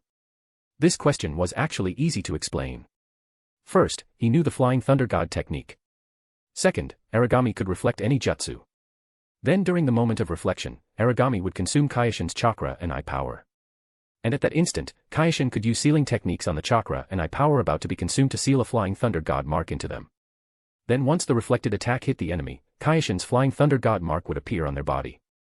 Obito's only choice for survival was not attacking Kyoshin. Then after Kyoshin exhausted the Flying Thunder God mark Minato left on his back, use Kamui to escape. At that point, Kyoshin would no longer be able to follow him with the Flying Thunder God technique. Obito couldn't think of this because Kyoshin was like a mute, stingy with words. Even when he spoke, it was meaningless mocking, impossible to analyze for useful information. But one thing was certain. This kid had been tricked until he cried. Chapter 65, sorry, I remembered the wrong location. Kamui. Obito's figure disappeared inside the underground structure beneath Iwagakure. Kyoshin sensed the Flying Thunder God mark's location. Like a beacon in the dark, it clearly pointed out Obito's position. Kyoshin used the Flying Thunder God technique to follow him. The surroundings changed into a dense forest. The Hashirama cells inside Obito's body were frantically healing his wounds. White smoke rose from the surface of his skin, but at the same time, his chakra consumption increased drastically. When he saw Kyoshin, his pupils shrank violently. Without any hesitation, he activated Kamui again. His will to survive is really strong. Kyoshin evaluated Obito's condition and once again sensed the Flying Thunder God mark moving. Beside a rushing river, the roar of water echoed loudly. Obito appeared by the riverbank. His real body entered the real world for an instant. After resetting Kamui's duration, he immediately entered the Kamui space again. But in that instant, two bloody footprints appeared where Obito had been standing. Obito did not dare hesitate for even a moment. He immediately turned intangible and changed locations again. This chase repeated more than 10 times. Every time followed the same pattern. Obito appeared. Kyoshin appeared. Obito turned intangible. From the barren mountains at the border of the Land of Rain to the lush forests inside the Land of Fire, the scenery kept changing. Kyoshin stayed behind him the entire time, like the most patient hunter. But even if he lacked patience, there was nothing he could do. Kyoshin could not attack Obito while his real body was hidden inside the Kamui space. But he could wait for Obito to run out of chakra. The Flying Thunder God technique consumed far less chakra than Kamui. This was an unfair battle of attrition. Obito possessed Hashirama cells, giving him enormous chakra reserves, but repeatedly healing his injuries consumed a massive amount. Kyoshin himself also had abundant chakra and was not afraid of a drawn-out fight at all. His target is Konoha. Kyoshin's figure appeared inside the forest as he looked at the gradually fading space distortion in the air. Almost instantly, he understood Obito's intention. Obito wanted to retrieve the Sharingan from Kakashi. That eye originally belonged to him. It had stayed inside Kakashi's eye socket for many years already. If he possessed both Kamui eyes, Obito would have the ability to fight Kyoshin. At the very least, he could preserve his life. However, the corner of Kyoshin's mouth lifted slightly. He made no attempt to stop the plan. He used the Flying Thunder God technique to follow behind Obito in silence. Finally, the outline of Konohagakure appeared in the distance. The towering Hokage rock could vaguely be seen. The village was covered in the glow of the setting sun. Obito emerged from the Kamui space and collapsed in the forest outside Konoha. He gasped heavily for breath. His lungs sounded like broken bellows. The chakra inside his body was nearly exhausted. The wounds on his body had scabbed over and peeled away because of the Hashirama cells, making him look even more twisted and human-shaped. Obito struggled to sit up and leaned against a large tree, closing his eyes. Like a grim reaper chasing souls, Kyoshin appeared once more. But Obito ignored him. He focused his mind, gathered chakra, and sensed the Sharingan left with Kakashi. Chakra waves spread out from him, covering the entire Hidden Leaf village. The wave swept through every building, every street, every ninja. Obito opened his eyes. They were filled with confusion and disbelief. Nothing. Absolutely nothing. Kakashi was not in Konoha. He could not sense the chakra wave of that Sharingan at all. That was impossible. Kakashi should have been in Konoha. Kyoshin appeared beside a tree, leaning casually against the trunk. Watching Obito's anxious expression, he finally spoke, "You left too fast earlier." "I didn't have time to tell you." Obito suddenly turned his head and stared at Kyoshin. Blood vessels filled the remaining Sharingan. Kyoshin continued, "Kakashi accepted a mission to protect a movie star. I think her name was Kazuhana Koyuki. Judging by the time, they should already be in the land of tea." Obito clenched his teeth so hard they made cracking sounds. A suffocating despair rose inside him, and his breathing became rough. The land of tea was south of the land of fire. He would need to cross the entire land of fire. But if he did not retrieve the Sharingan, facing Kyoshin meant certain death. Obito had no choice. He could only continue forward. Grinding his teeth, he grabbed a handful of soldier pills stored inside the Kamui space and swallowed them all at once. The nutritional value of soldier pills was not particularly high. Their size alone made that obvious. But they were military supplies, and one of their functions was squeezing chakra out of the human body. Kamui activated once more. The twisted space swallowed him. Kyoshin once again sensed the Flying Thunder God mark's location. The mark was rapidly moving toward the land of tea. This kid actually believed it. Obito gritted his teeth. Every time he appeared, he became farther from Konoha and closer to the land of tea. He still persisted. A voice kept echoing in his mind. He had to reach the land of tea. He had to find Kakashi. He had to retrieve the Sharingan. That was the only path to survival. The only hope. He could not die. He still had his mission to complete. The Eye of the Moon plan. Rin. Wait for me. Finally, Obito emerged from the Kamui space once again. He dropped to his knees on the ground, almost unable to stand. He had to support himself with both hands just to maintain balance. His body looked shriveled after the soldier pills forcibly squeezed chakra from him. Ahead was a coastal town. The salty, damp sea breeze filled the air. He had reached the land of tea. The destination was right in front of him. Obito forced himself to raise his head. Sweat mixed with blood dripped from his chin. Kyoshin's figure appeared nearby, holding back laughter. Obito closed his eyes once more and gathered the last trace of chakra. Chakra waves spread outward, covering the entire town and sweeping through every house. Searching for the familiar Sharingan chakra wave. Searching for that familiar figure. Time passed second by second. Every second felt like a year. Obito's expression became uglier and uglier, turning from pale white to dead gray. Still nothing. Absolutely nothing. Kakashi was not here. There were barely any strong chakra waves in the entire town. Kyoshin raised a hand and pressed down the corner of his rising mouth. "Oh right, I'm getting old. My memory's getting a bit bad." Obito suddenly turned his head. If looks could kill, Kyoshin would already have died 100 times. Kyoshin revealed an apologetic smile, as if he truly felt embarrassed. They should be in the land of iron. Sorry. I mixed it up. Kazuhana Koyuki's next stop is the land of iron, not the land of tea. Obito. Now, it did not matter where the land of iron was located. With Obito's current condition, his chakra was almost completely exhausted. Reaching it was impossible. He could barely even stand up. Unless the Sage of Six Paths personally gave Obito a miracle boost, this was a dead end. No sound came from Obito's throat. Only hoarse breathing escaped. He wanted to activate Kamui one more time for a final struggle. But the chakra inside his body could no longer support it. His body was dried up like a desert. He no longer had enough chakra to meet even the minimum requirement for Kamui. For the first time, Obito's real body finally left the Kamui space in front of Kyoshin and appeared in the real world. You really are stubborn, Kyoshin said with a smile. But it's all over now. The light of dust release swept into Obito's vision from the corner of his eye. Light skin tone person bowing deeply. You can support the story through Patreon, ambitious translator. It also has 40+ chapters of all the novels and fanfics. Thanks for reading. Chapter 66, Reinforcements for Iwagakure. Obito coughed up bloody foam. His voice was hoarse, but he spoke quickly. You also saw what happened to the Uchiha Konoha's higher-ups, the root organization, Danzo. This ninja world has long since become twisted. The cycle of war never ends. Family members kill each other. Close friends turn against each other. The Uchiha clan should have stood at the top, but instead walked toward destruction under suspicion and distrust. You and I are both victims of this twisted world. We can work together and create a world without war, without tragedy. Then our tragedies won't happen again. The white cube of light suddenly flashed. Obito's words stopped abruptly. Everything below his head disintegrated into nothingness inside the light. Only his head remained, falling to the ground and rolling twice before stopping.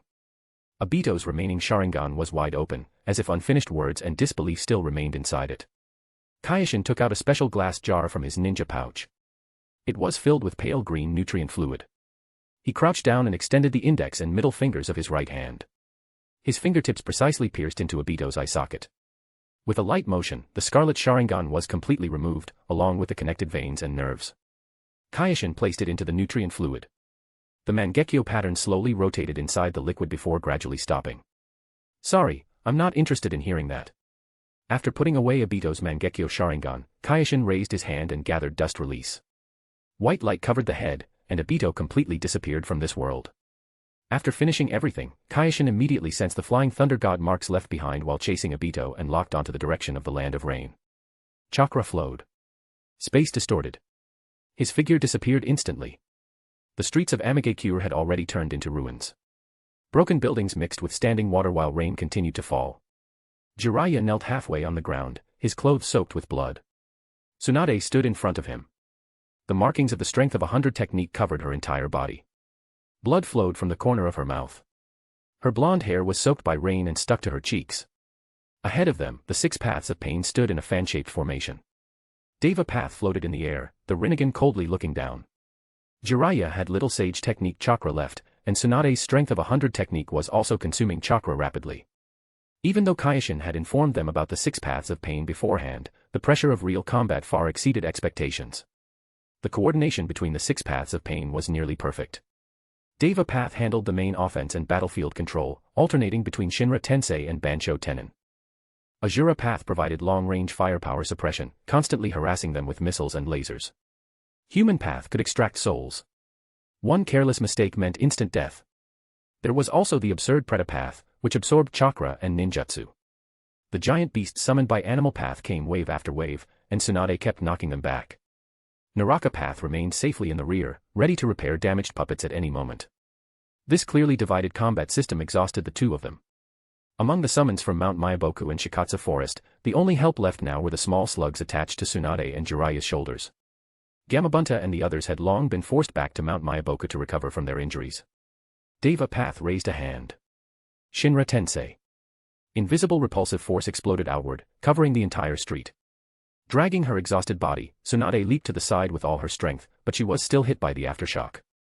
Her feet carved 2 deep trenches into the ground. Jiraiya rolled sideways, avoiding the direct impact of the force. After forming hand seals, he slapped one hand onto the ground. Sage art, earth release, swamp of the underworld. The ground ahead turned into a swamp, and animal paths summoned beasts lost their footing and fell inside. But there were too many summons. One rhino luckily escaped and charged forward with its head lowered. After recovering, Tsunade stepped forward and slammed a monstrous strength punch into the rhino's forehead. With a dull crashing sound, the rhino's skull caved in and turned into white smoke. Human Path rushed in from the side, its palm aimed at Tsunade. Jiraiya shouted to Tsunade, "Careful." Tsunade let out a roar and turned around with a punch. Human Path flew backward like a kite with its string cut. However, the giant bird circling in the sky swooped down, grabbed the fallen Human Path, and delivered it to Naraka Path. Naraka Path walked to the damaged body of Human Path and formed hand seals. The King of Hell was summoned. The phantom head of the King of Hell emerged from a crack, its face terrifying and vicious. Its giant mouth opened and swallowed Human Path whole. Chewing sounds echoed across the battlefield. The screeching sound of grinding metal made people's teeth ache. A few seconds later, the King of Hell opened its mouth again. A fully restored Human Path was spit out and landed steadily on the ground. Fine cold sweat appeared on Tsunade's forehead. A feeling of helplessness rose from deep inside her. The enemy instantly recovered, while her and Jiraiya's stamina kept draining away. There was no hope of victory in this kind of battle. She gritted her teeth and muttered, "How are we supposed to fight this?" Jiraiya's expression was equally ugly. The intelligence had mentioned the restoration ability. But seeing destroyed enemies instantly restored with his own eyes still made people despair. Even worse, Naraka Path itself had not been damaged. That meant the 6 paths of pain could be repaired endlessly until they collapsed from exhaustion. Deva Path raised its hand again. Bansho Tenon. Powerful attraction pulled Tsunade into the air, making her lose balance. At the same time, Azura Path launched missiles, sealing off every angle she could dodge from. Human Path and Preta Path moved in from both sides, preparing to capture her the moment she landed. We never should have trusted that brat. Tsunade pushed the strength of 100 technique to its limit. Her eyes swept across the enemies while Kaioshin's face flashed through her mind. That brat said he would return as quickly as possible. But now, it looked like he might not make it in time. Jiraiya wanted to help, but he was tightly pinned down by the splitting dog summon. "You're talking bad about me again, Tsunade." At the critical moment, Kaioshin's figure suddenly appeared between Tsunade and the missiles. Before the battle began, Kaioshin had already left flying thunder god marks on Tsunade and Jiraiya. Kaioshin stretched out his left hand, and white dust release light instantly burst out. The missiles vanished soundlessly the moment they touched the light. Kaioshin grabbed Tsunade's arm. Flying thunder god activated again, and the two appeared beside Jiraiya. He grabbed Jiraiya as well, then used flying thunder god once more to appear farther away. The three of them completely widened the distance from the 6 paths of pain. Tsunade turned to look at Kaioshin. The anger on her face instantly disappeared, and she grinned, "I knew I should trust you." Kaioshin could not even be bothered to comment on how quickly her expression changed. His eyes swept over the 6 paths of pain. After fighting this long, they're still this intact. Tsunade's voice carried anger again. "At first we planned to attack Naraka Path, but Jiraiya's technique got absorbed by the Preta Path, and I got blasted away by that weird repulsive force from Deva Path. How are we supposed to land a hit like that?" Tsunade glared fiercely at Kaioshin. "You brat, are you confident or not? They're way stronger than you're, they're alright." Kaioshin was in an extremely good mood right now. He answered casually, "If we can't win, we just leave, can he catch up to us?" In the curtain of rain, the 6 paths of pain turned toward Kaioshin at the same time. A nearly unnoticeable ripple seemed to pass through Deva Path's Rinnegan. Chapter 67, What kind of person even is this? The Deva Path of Pain spoke in a cold voice, "Uchiha Kyoshin, where is Obito?" Kaioshin stood in front of Tsunade and Jiraiya as rainwater slid down his black hair. A faint smile curved at the corner of his lips. "If you want to find him, you'll have to go to the Pure Land. In other words, the place souls go after people die." The Deva Path of Pain did not get angry. Instead, he slowly said, "I never knew Obito possessed such strength. He hid it well, right until you found him." Originally, they had planned to promote Obito into an official member, but now it seemed unnecessary. The Deva Path's voice echoed through the rain, "The ninja world has long since become twisted. The strong oppress the weak, and powerful nations oppress weaker ones. The Akatsuki's ideal is to put an end to all of it. We need power. We need talented people like you. Join us, Uchiha Kyoshin. You can stand alongside true power and bring peace to the ninja world." Kaioshin fell silent for a moment. Rain struck his shoulders as nobody could tell what he was thinking. Tsunade and Jiraiya exchange glances, both seeing the same heaviness in each other's eyes. If Kyoshin agreed, then their fate. Kyoshin looked up at the Deva Path of Pain. I have one condition. Tell me where Uchiha Itachi is. A few seconds later, after Nagato finished considering it, he controlled the Deva Path to speak. After failing to capture the Nine-Tails Jinchuriki, Uzumaki Naruto, at Konoha, Uchiha Itachi took a detour to avoid pursuit from Konoha. He retreated toward the hidden rain village from the Land of Rivers.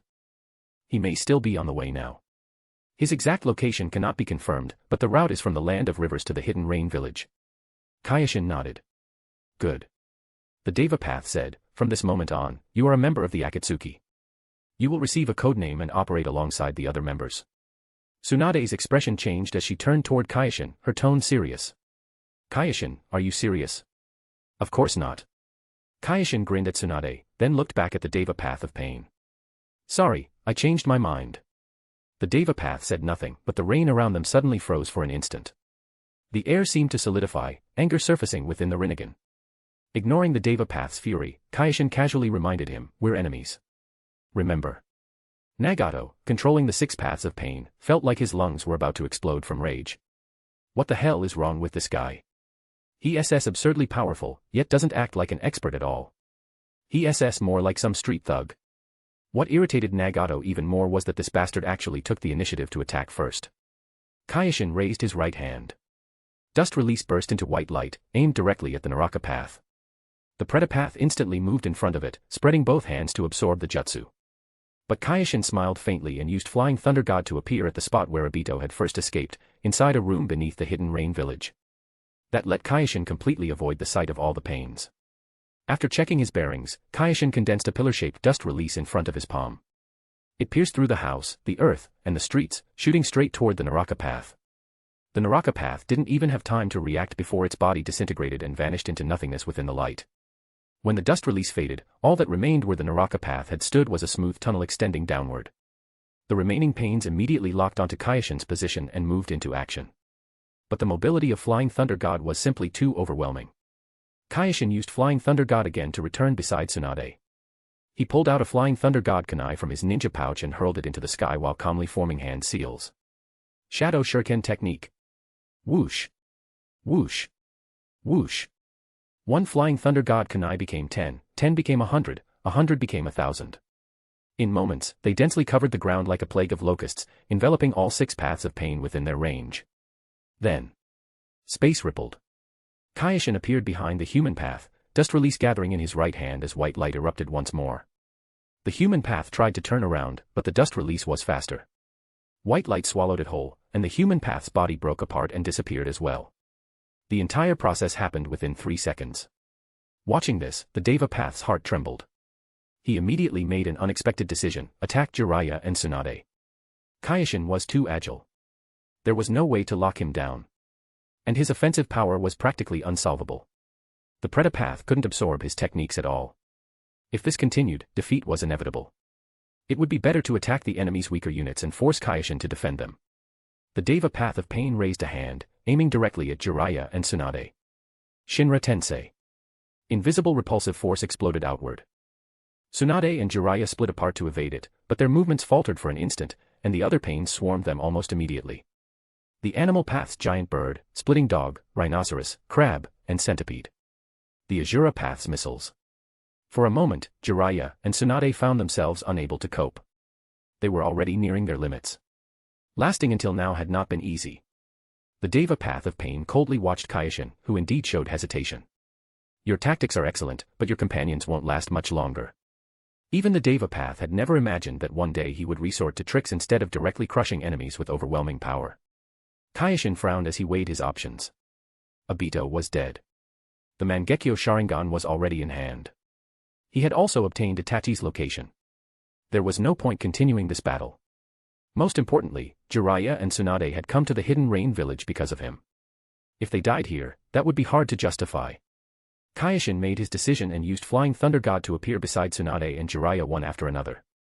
We're leaving. Space rippled, and the 3 figures vanished instantly.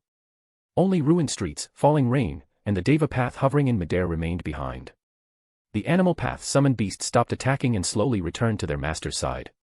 The Deva Path's Rinnegan swept across the battlefield. Uchiha Kyoshin. The sound of rain drowned out the rest of his words. Nighttime. Konoha training grounds. As a flying thunder god kunai dropped to the ground, 3 figures appeared. Seeing that they were finally safe, Tsunade clicked her tongue and laughed. You agreed to join the Akatsuki, then immediately backed out. You really don't have any dignity as an expert. It was just a method to get information. Kyoshin sounded unconcerned. I already know Itachi's location. That's enough. Good thing it was only for information. After saying that in relief, Tsunade asked, so what are your plans next? Does she already think of me as one of Konoha's people? Why else would she ask that?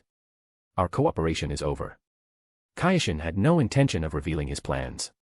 Their so-called cooperation had simply been this: Kyoshin provided precise intelligence on the Akatsuki. They helped hold off the 6 paths of pain so Kyoshin could focus entirely on dealing with Obito. Well then, Tsunade stretched her sore body and changed her tone. What if I'm asking as a friend, personally? There really had been some interaction between them before. Right now, Kyoshin's plans had not yet begun. Avoiding the attention and wariness of the major ninja village leaders was important. So Kyoshin casually replied, I'll probably go look for Itachi. Chapter 68, Chapter 68, One buried in reality, one buried in the pure land. Tsunade's expression was complicated. She stepped forward and spoke, Kyoshin, can you stay? Konoha is different now from before. With me here, Konoha will become better. Whatever the hidden stone village can give you, Konoha can give you too. What answered her was Kyoshin's firm refusal. Everything I have was given to me by Master Inoki. If I made that kind of choice, then nobody in the world would trust me again, including you. That's completely different from casually lying to an enemy. He was referring to pretending to agree to join the Akatsuki in order to get information about Uchiha Itachi. Of course Tsunade understood that. She still wanted to say something, but Kyoshin had already stepped back. See you. Space rippled again, and Kyoshin disappeared. Tsunade sighed, deep regret appearing on her face. Such a good kid. Great talent, strong, and a very decent person too. But sadly, all of it was ruined by Hiruzen and Danzo themselves. Jiraiya took it more easily since it did not concern him that much. There's no point talking about that now. I can tell Kyoshin isn't some evil person. He probably won't do anything harmful to Konoha. Tsunade shook her head, her voice low. That's assuming I fulfill my promise to him and deal with the ninja involved in the Uchiha massacre. She turned to Jiraiya. I need your help. Konoha's internal reforms, cleaning up the root organization, all the sins hidden in the shadows. I can't do it alone. Jiraiya looked at Tsunade's serious expression. After hesitating for a while, he finally nodded. I'll help you. After all, it's for Konoha's future too. The Pure Land, a space of eternal silence. Obito's soul floated in midair as his consciousness slowly became clear. He looked down at his transparent hands while memories rushed back like a tide. Kyoshin's dust release light, the moment his body disappeared, and the final pain. Then he saw her. Noera Rin stood not far away, wearing the light green clothes she wore when she was alive. She looked at Obito, but her eyes did not hold the gentleness and joy he had imagined. Only deep disappointment and anger. The face of the girl that had appeared in his dreams countless times now looked so serious that Obito felt guilty inside. Obito lowered his head and nervously looked away. His soul began trembling. Rin walked up to him. Her voice was soft, but full of blame. Obito, do you know what you've done? In the original story, Rin was only so forgiving because she saw that Obito had shown regret. But the current Obito had still been carrying out the Eye of the Moon plan right until the moment of his death. He had shown no regret at all. Rin continued speaking, sounding sadder and sadder, you caused the deaths of so many people. The Uchiha clan, and countless innocent people too. You used their deaths to create even more tragedy. Obito, you've disappointed me. Obito finally raised his head, panic filling his eyes. Rin, I just wanted to create a world where you existed. A world without war, without tragedy. Rin shook her head. Using even more tragedy to create fake peace is wrong in itself. She knew about the Eye of the Moon plan too. She had been watching him the whole time. Obito opened his mouth, wanting to explain, but seeing Rin's angry expression, all his words got stuck in his throat. In the end, he only managed to force out one sentence. Rin, I'm sorry. Rin looked at Obito, disappointment filling her eyes. You. Obito, how could I possibly forgive you? Obito sharply caught another meaning in those words. That meant he still had a chance to earn Rin's forgiveness. That was Obito's understanding. But in reality, Rin's words completely denied everything Obito had done. There was no way she could forgive him. The question Obito heard was actually rhetorical. But Obito did not seem very smart when facing Rin. Thinking he had to seize this chance, Obito deeply lowered his head. Rin, I truly admit my mistakes. I'm willing to do anything to make up for them. As long as you can forgive me. In the Pure Land, what could he even do? Rin was deeply disappointed in Obito, but as long as you can earn forgiveness from every victim, then I'll have nothing more to say. This was definitely the harshest thing Rin had ever said to Obito. She was so gentle and kind. Yet Obito's actions had pushed her into saying something this mean. But Obito had already completely lost his reason and could no longer think properly. He never even considered whether this condition could actually be completed. He nodded without hesitation. I agree. I'll apologize to every single person and confess my crimes to them. Rin looked at Obito like this, her expression growing even colder, but he seemed not to notice at all. Instead, huge happiness rose in Obito's heart. He reached out, wanting to hold Rin's hand. But Rin gently avoided him. Kind as she was, she simply could not accept this version of Obito.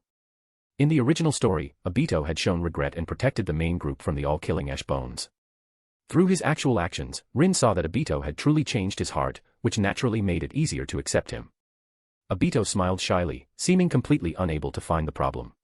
He pulled back his hand, not daring to feel even a little dissatisfaction. Being able to see Rin again, talk to her again, and receive a chance to be forgiven. That was already far better than he had imagined. But suddenly, Obito felt uneasy. A strange feeling came from deep within his soul, as though something bad was happening. He looked toward Rin, wanting to say something, but she had already turned and walked away. Her back looked extremely lonely. The way she walked almost seemed like she wanted to get away from Obito as quickly as possible. Obito carefully followed after her, but did not dare get too close. The real world, Hidden Stone Village. Kyoshin's room.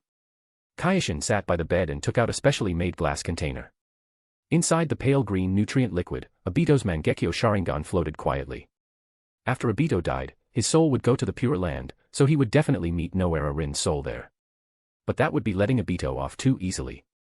Kyoshin suddenly became curious whether Rin's corpse was inside the Kamui space. A cold light flashed through Kyoshin's eyes. Using Edo Tensei, he could summon Rin out of the Pure Land. Obito's soul would meet Rin in the Pure Land, while Kyoshin summoned Rin into the real world through Edo Tensei. That would temporarily remove Rin's soul from the Pure Land. As for how long that temporary period lasted, that depended on Kyoshin's mood. This way, he could destroy the possibility of Obito and Rin staying together forever in the Pure Land. Even though, based on Kyoshin's guess, Rin probably would not forgive an Obito who never repented. Even so, Kyoshin still intended to separate them. One buried in the real world, one buried in the Pure Land. Even if Rin hated Obito, he still did not deserve to meet her. Chapter 69, Orochimaru arrives. Kyoshin put away Obito's eyes and went next door to get Karen, preparing to have her perform surgery for him and replace his Sharingan with Obito's. Karen pushed up her glasses, a trace of worry on her face, but she did not try to persuade him otherwise. Kyoshin always had his reasons for doing things, and what she needed to do was support him without conditions. Just as the two were about to head to the Iwagakure hospital, footsteps came from outside. When they went out to look, they found Inoki leading two people into Kyoshin's courtyard. Behind Inoki stood Orochimaru and Kabuto Yakushi, while Kabuto respectfully remained at the side. So you were at little Karen's house, Inoki said when he saw Kyoshin. Kyoshin, Orochimaru, and Kabuto just arrived in Iwagakure. I brought them here to discuss the next step of the plan with you. Orochimaru's gaze fell on the nutrient container in Kyoshin's hand. Kyoshin-kun, this is. Kyoshin replied, I plan to transplant it. Orochimaru's voice carried the calm unique to a scientific researcher. From the perspective of biological science, once eyes are separated from the original body, even with the most brilliant medical ninjutsu repairs, their vision will still be greatly reduced. More importantly, when you use chakra to influence the pupil power inside the eyes, the smoothness will also decrease significantly. Transplanting someone else's Sharingan can never achieve the same effect as original eyes. Orochimaru understood this deeply. He had once cooperated with Danzo, and at that time Danzo had already obtained quite a few Sharingan. Orochimaru's understanding of the Sharingan had already surpassed that of most Uchiha clan members. Kyoshin lowered his head to look at the container holding Obito's Mangekyo, hesitation flashing through his eyes. Orochimaru observed Kyoshin's reaction with interest, then asked, can you tell me why you want to replace your eyes? These Mangekyo Sharingan should belong to the ninja called Uchiha Obito, right? Kyoshin answered calmly, I want to completely separate Obito and Rin. Since his obsession was so deep while he was alive, then after death, he shouldn't be allowed to stay with Rin either. Orochimaru let out a soft laugh, carrying a hint of amusement. Kyoshin-kun is really a simple person. Anything a person does should have a clear purpose and benefit. Any action done purely to vent anger is a waste of life. Kyoshin did not argue, but he also did not agree. After all, people thought differently from one another. Orochimaru continued, however, since you already have this idea, I can offer an alternative plan. In my research, the pupil power inside the eyes is extremely special. This kind of power is a compound energy produced from mental energy, physical energy, and a special bloodline. The pupil powers of different people reject each other. Unless the two people are close blood relatives, it's impossible to control another person's pupil power. Orochimaru raised a pale finger and pointed at the Sharingan inside the container. I know you can use sealing techniques. You can try using sealing techniques to seal your mental power and physical energy into a container. Then I can think of a way to merge those energies again with Obito's Sharingan itself. That way, we can cultivate pupil power inside Obito's eyes that you can control. When the time comes, you can activate the Kamui ability inside these eyes through physical contact with them, and enter the Kamui space to search for the answer you want. In exchange, I hope Kyoshin-kun will allow me to study the difference between the Mangekyo and the three-tomo Sharingan. Of course, this requires you to trust me completely. Orochimaru suddenly changed tone, his voice becoming subtle. After all, you know very well what my goal is, right? Kyoshin naturally understood. Orochimaru had always coveted the power of the Mangekyo Sharingan. If Obito's eyes were handed to him, there was a good chance he would keep them for himself. Karen stood to the side, nervously clenching her hands. She knew Orochimaru's reputation, and she knew how dangerous this man was. Yet Kyoshin made an unexpected decision. Both I personally and Iwagakure will give Mr. Orochimaru sufficient trust. We hope to maintain our cooperative relationship through this method. He casually tossed Obito's Sharingan over. Orochimaru's expression changed slightly as he carefully caught it. A trace of surprise flashed through Orochimaru's eyes, then turned into admiration. Kyoshin-kun's magnanimity is truly admirable. He thought to himself, there was an indescribable charm around this young man. The people around him almost never betrayed him. Someone like this would definitely accomplish something major in the future. Even though he did not seem to be taking action in that direction yet, it was still enough to make people curious. You flatter me. Kyoshin followed up with a question. How is Sasuke doing now? Orochimaru carefully examined Obito's eyes. He's in my base. I arranged a systematic training plan for him. That child is still too weak. He hasn't reached my expectations. Since his arms had not been sealed by Hiruzen Sarutobi like in the original story, Orochimaru was not in a hurry to take someone else's body. Orochimaru stored away the container. Then, as payment for Kyoshin-kun bringing Sasuke back to me, what task do I need to complete? Kyoshin thought for a moment and looked toward Inoki. Inoki said with a smile, Kyoshin, you decide. Kyoshin nodded, then said to Orochimaru, I want to understand the fusion experiments between Hashirama cells and the Sharingan. Inoki nodded from the side and added, those cells are stored in our hospital. They can be used at any time. Hashirama cells. Excitement flashed through Orochimaru's eyes, but he quickly raised another question. Some of my experiments require living test subjects. I would like to know that Tsuchikage-sama's thoughts on this matter. Inoki barely hesitated, as long as the people being experimented on are not normal citizens of Iwagakure or the land of Earth. Orochimaru revealed a satisfied smile, looks like I came to the right place. Iwagakure is indeed far more open than Konoha. This third Tsuchikage had always been the kind of person who would stop at nothing for power in the original story. His acceptance of human experimentation was far higher than Hiruzen Sarutobi's. And Iwagakure's image in the ninja world was less like the peace-seeking Kanagakure during Hiruzen Sarutobi's rule, and more like the aggressively expansionist Kimogakure. Although the start of the three ninja wars did not have much to do with Iwagakure, they were extremely active in all of them. It could be said they fought through every battlefield. Inoki immediately arranged things. I will prepare dedicated laboratories and accommodations for the two of you. Please create a detailed research plan. Iwagakure will give its full support. Kabuto Yakushi bowed respectfully. Thank you very much for Tsuchikage-sama's trust. Orochimaru turned his attention back to the Sharingan in his hand. Then I will temporarily keep these eyes for now. Please send the experimental materials over once Kyoshin has prepared them. Kyoshin nodded. I'll leave it to you. Chapter 70, Departing for the Land of Snow. Inside the Pure Land space. Through the incomplete images on the light screen, Madara concluded that Obito had already been killed by Kyoshin. He stood in the void with his arms crossed, his expression terrifyingly dark. Obito's mission had failed, and an important part of the Eye of the Moon plan had cracked. Hashirama was the first to notice something wrong with Madara and asked curiously, "Madara, why do you look so terrible? What's wrong?" Madara did not answer and turned to leave. Hashirama still tried to stop him. "Madara, wait. No matter what happened, we can think of a solution together. Think of a solution together to complete the Eye of the Moon plan. You're still such a genius, Senju Hashirama." Madara did not look back.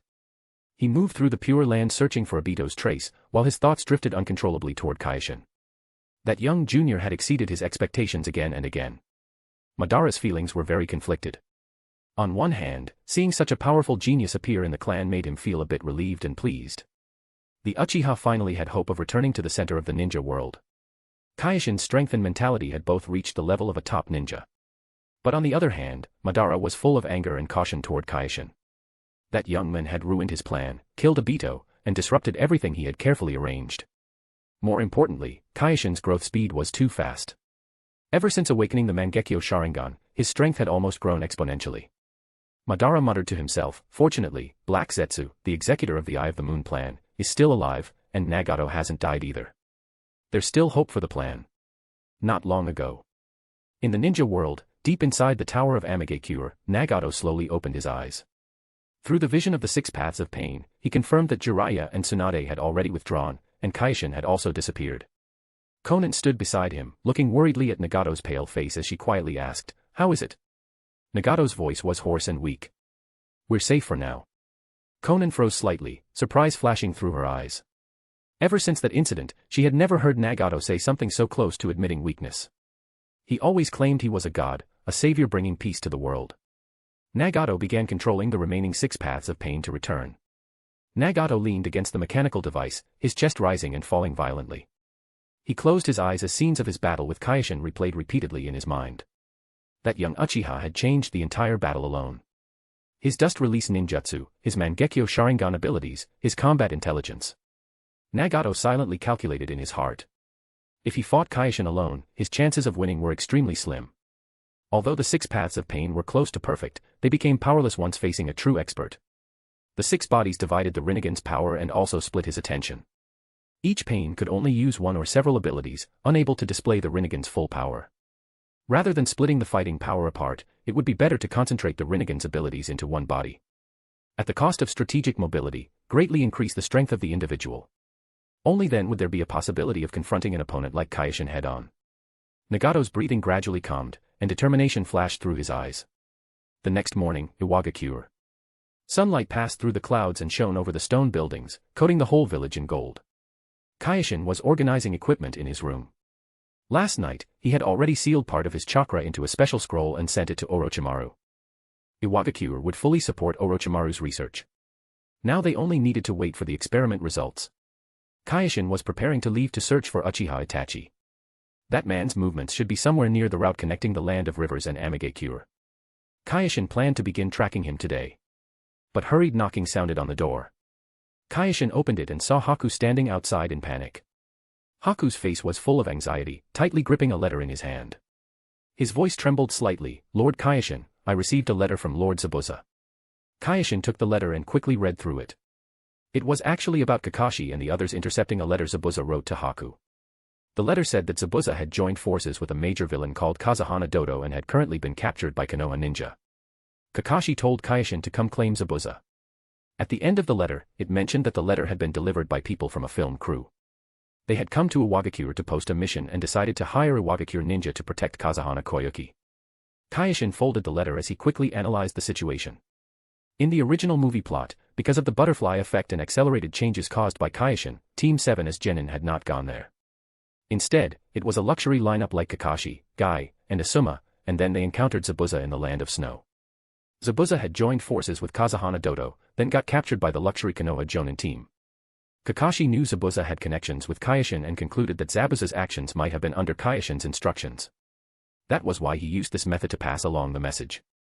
At the same time, he had the film crew come to Iwagakure to post the mission, to see if they could pull Kyoshin into their side.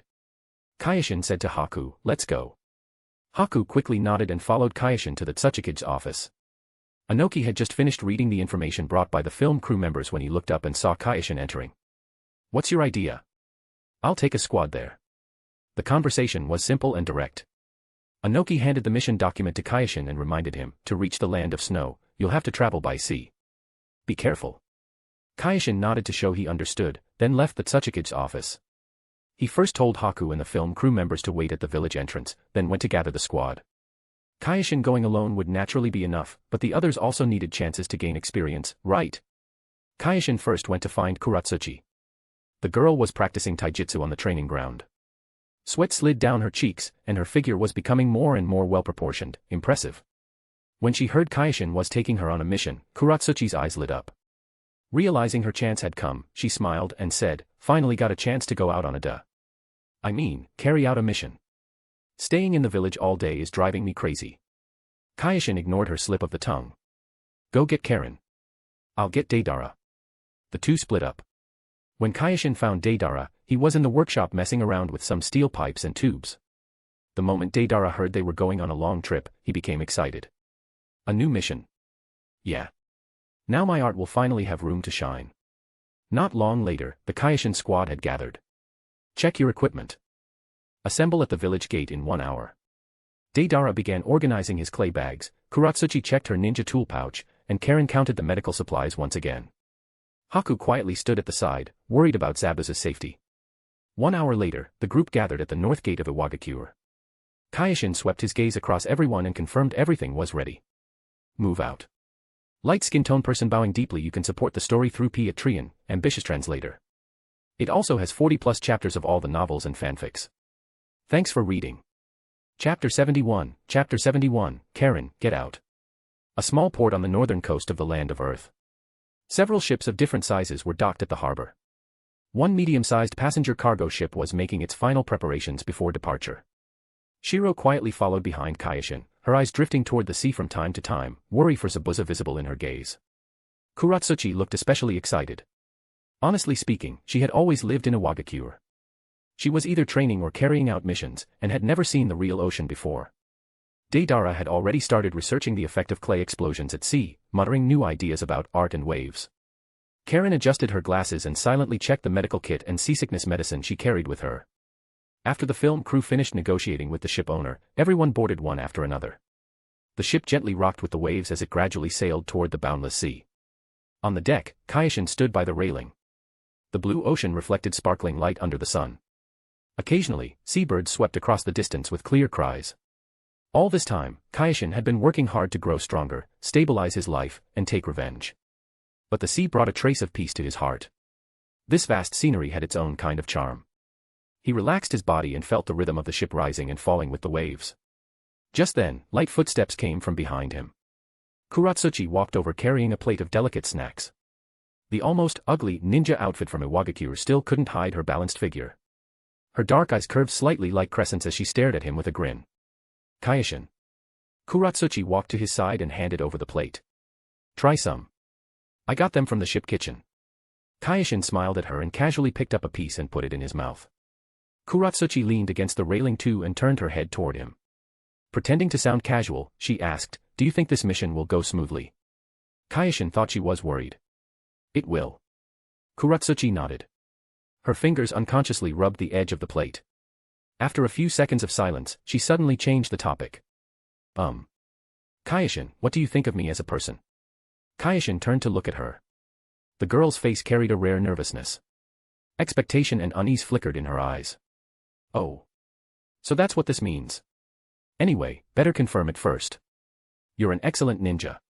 Among people your age, your strength is at the top level, Kyoshin evaluated seriously. Your personality is cheerful and straightforward, and you treat your companion sincerely and warmly. A trace of shyness appeared on Kuratsuchi's face as she reminded him, I mean as a girl. Oh. So she was finally making her move. During the years Kyoshin spent in Iwagakure, Kuratsuchi had given him plenty of hints in secret. But back then, Kyoshin was weak. He was afraid Obito, Itachi, or someone else might come kill him, so he didn't dare think too much about it and gave no response. Now things were different. Kyoshin smiled slightly. Equally excellent. Those simple 4 words made it impossible for Kuratsuchi to hide the smile at the corner of her mouth. Kuratsuchi kept telling stories about interesting things in Iwagakure. Kyoshin quietly listened, occasionally replying. The atmosphere was relaxed and pleasant. Time passed without anyone noticing. When the sunset began dyeing the sea red, Kyoshin suggested returning to the cabin to rest. Kuratsuchi nodded and cleaned up the empty plates. Then she suddenly leaned forward, quickly kissed Kyoshin on the cheek, and ran away. Kyoshin wanted to say something, but Kuratsuchi had already disappeared down the stairs leading to the cabin. It felt like the soft touch and the girl's scent still remained on his face. So this is what it feels like. To be chased by a girl. Pretty great. He didn't really feel much. In the shadows on the other side of the deck, Karen clenched her fists tightly. But she quickly forced herself to relax and quietly return to the cabin. Good, good, good. Kuratsuchi, I didn't expect you to move this fast. Since you're being ruthless, don't blame me for doing the same. That night, as Kyoshin was preparing to rest, there was a soft knock on his door. He opened it. Outside, Karen wore thin sleepwear.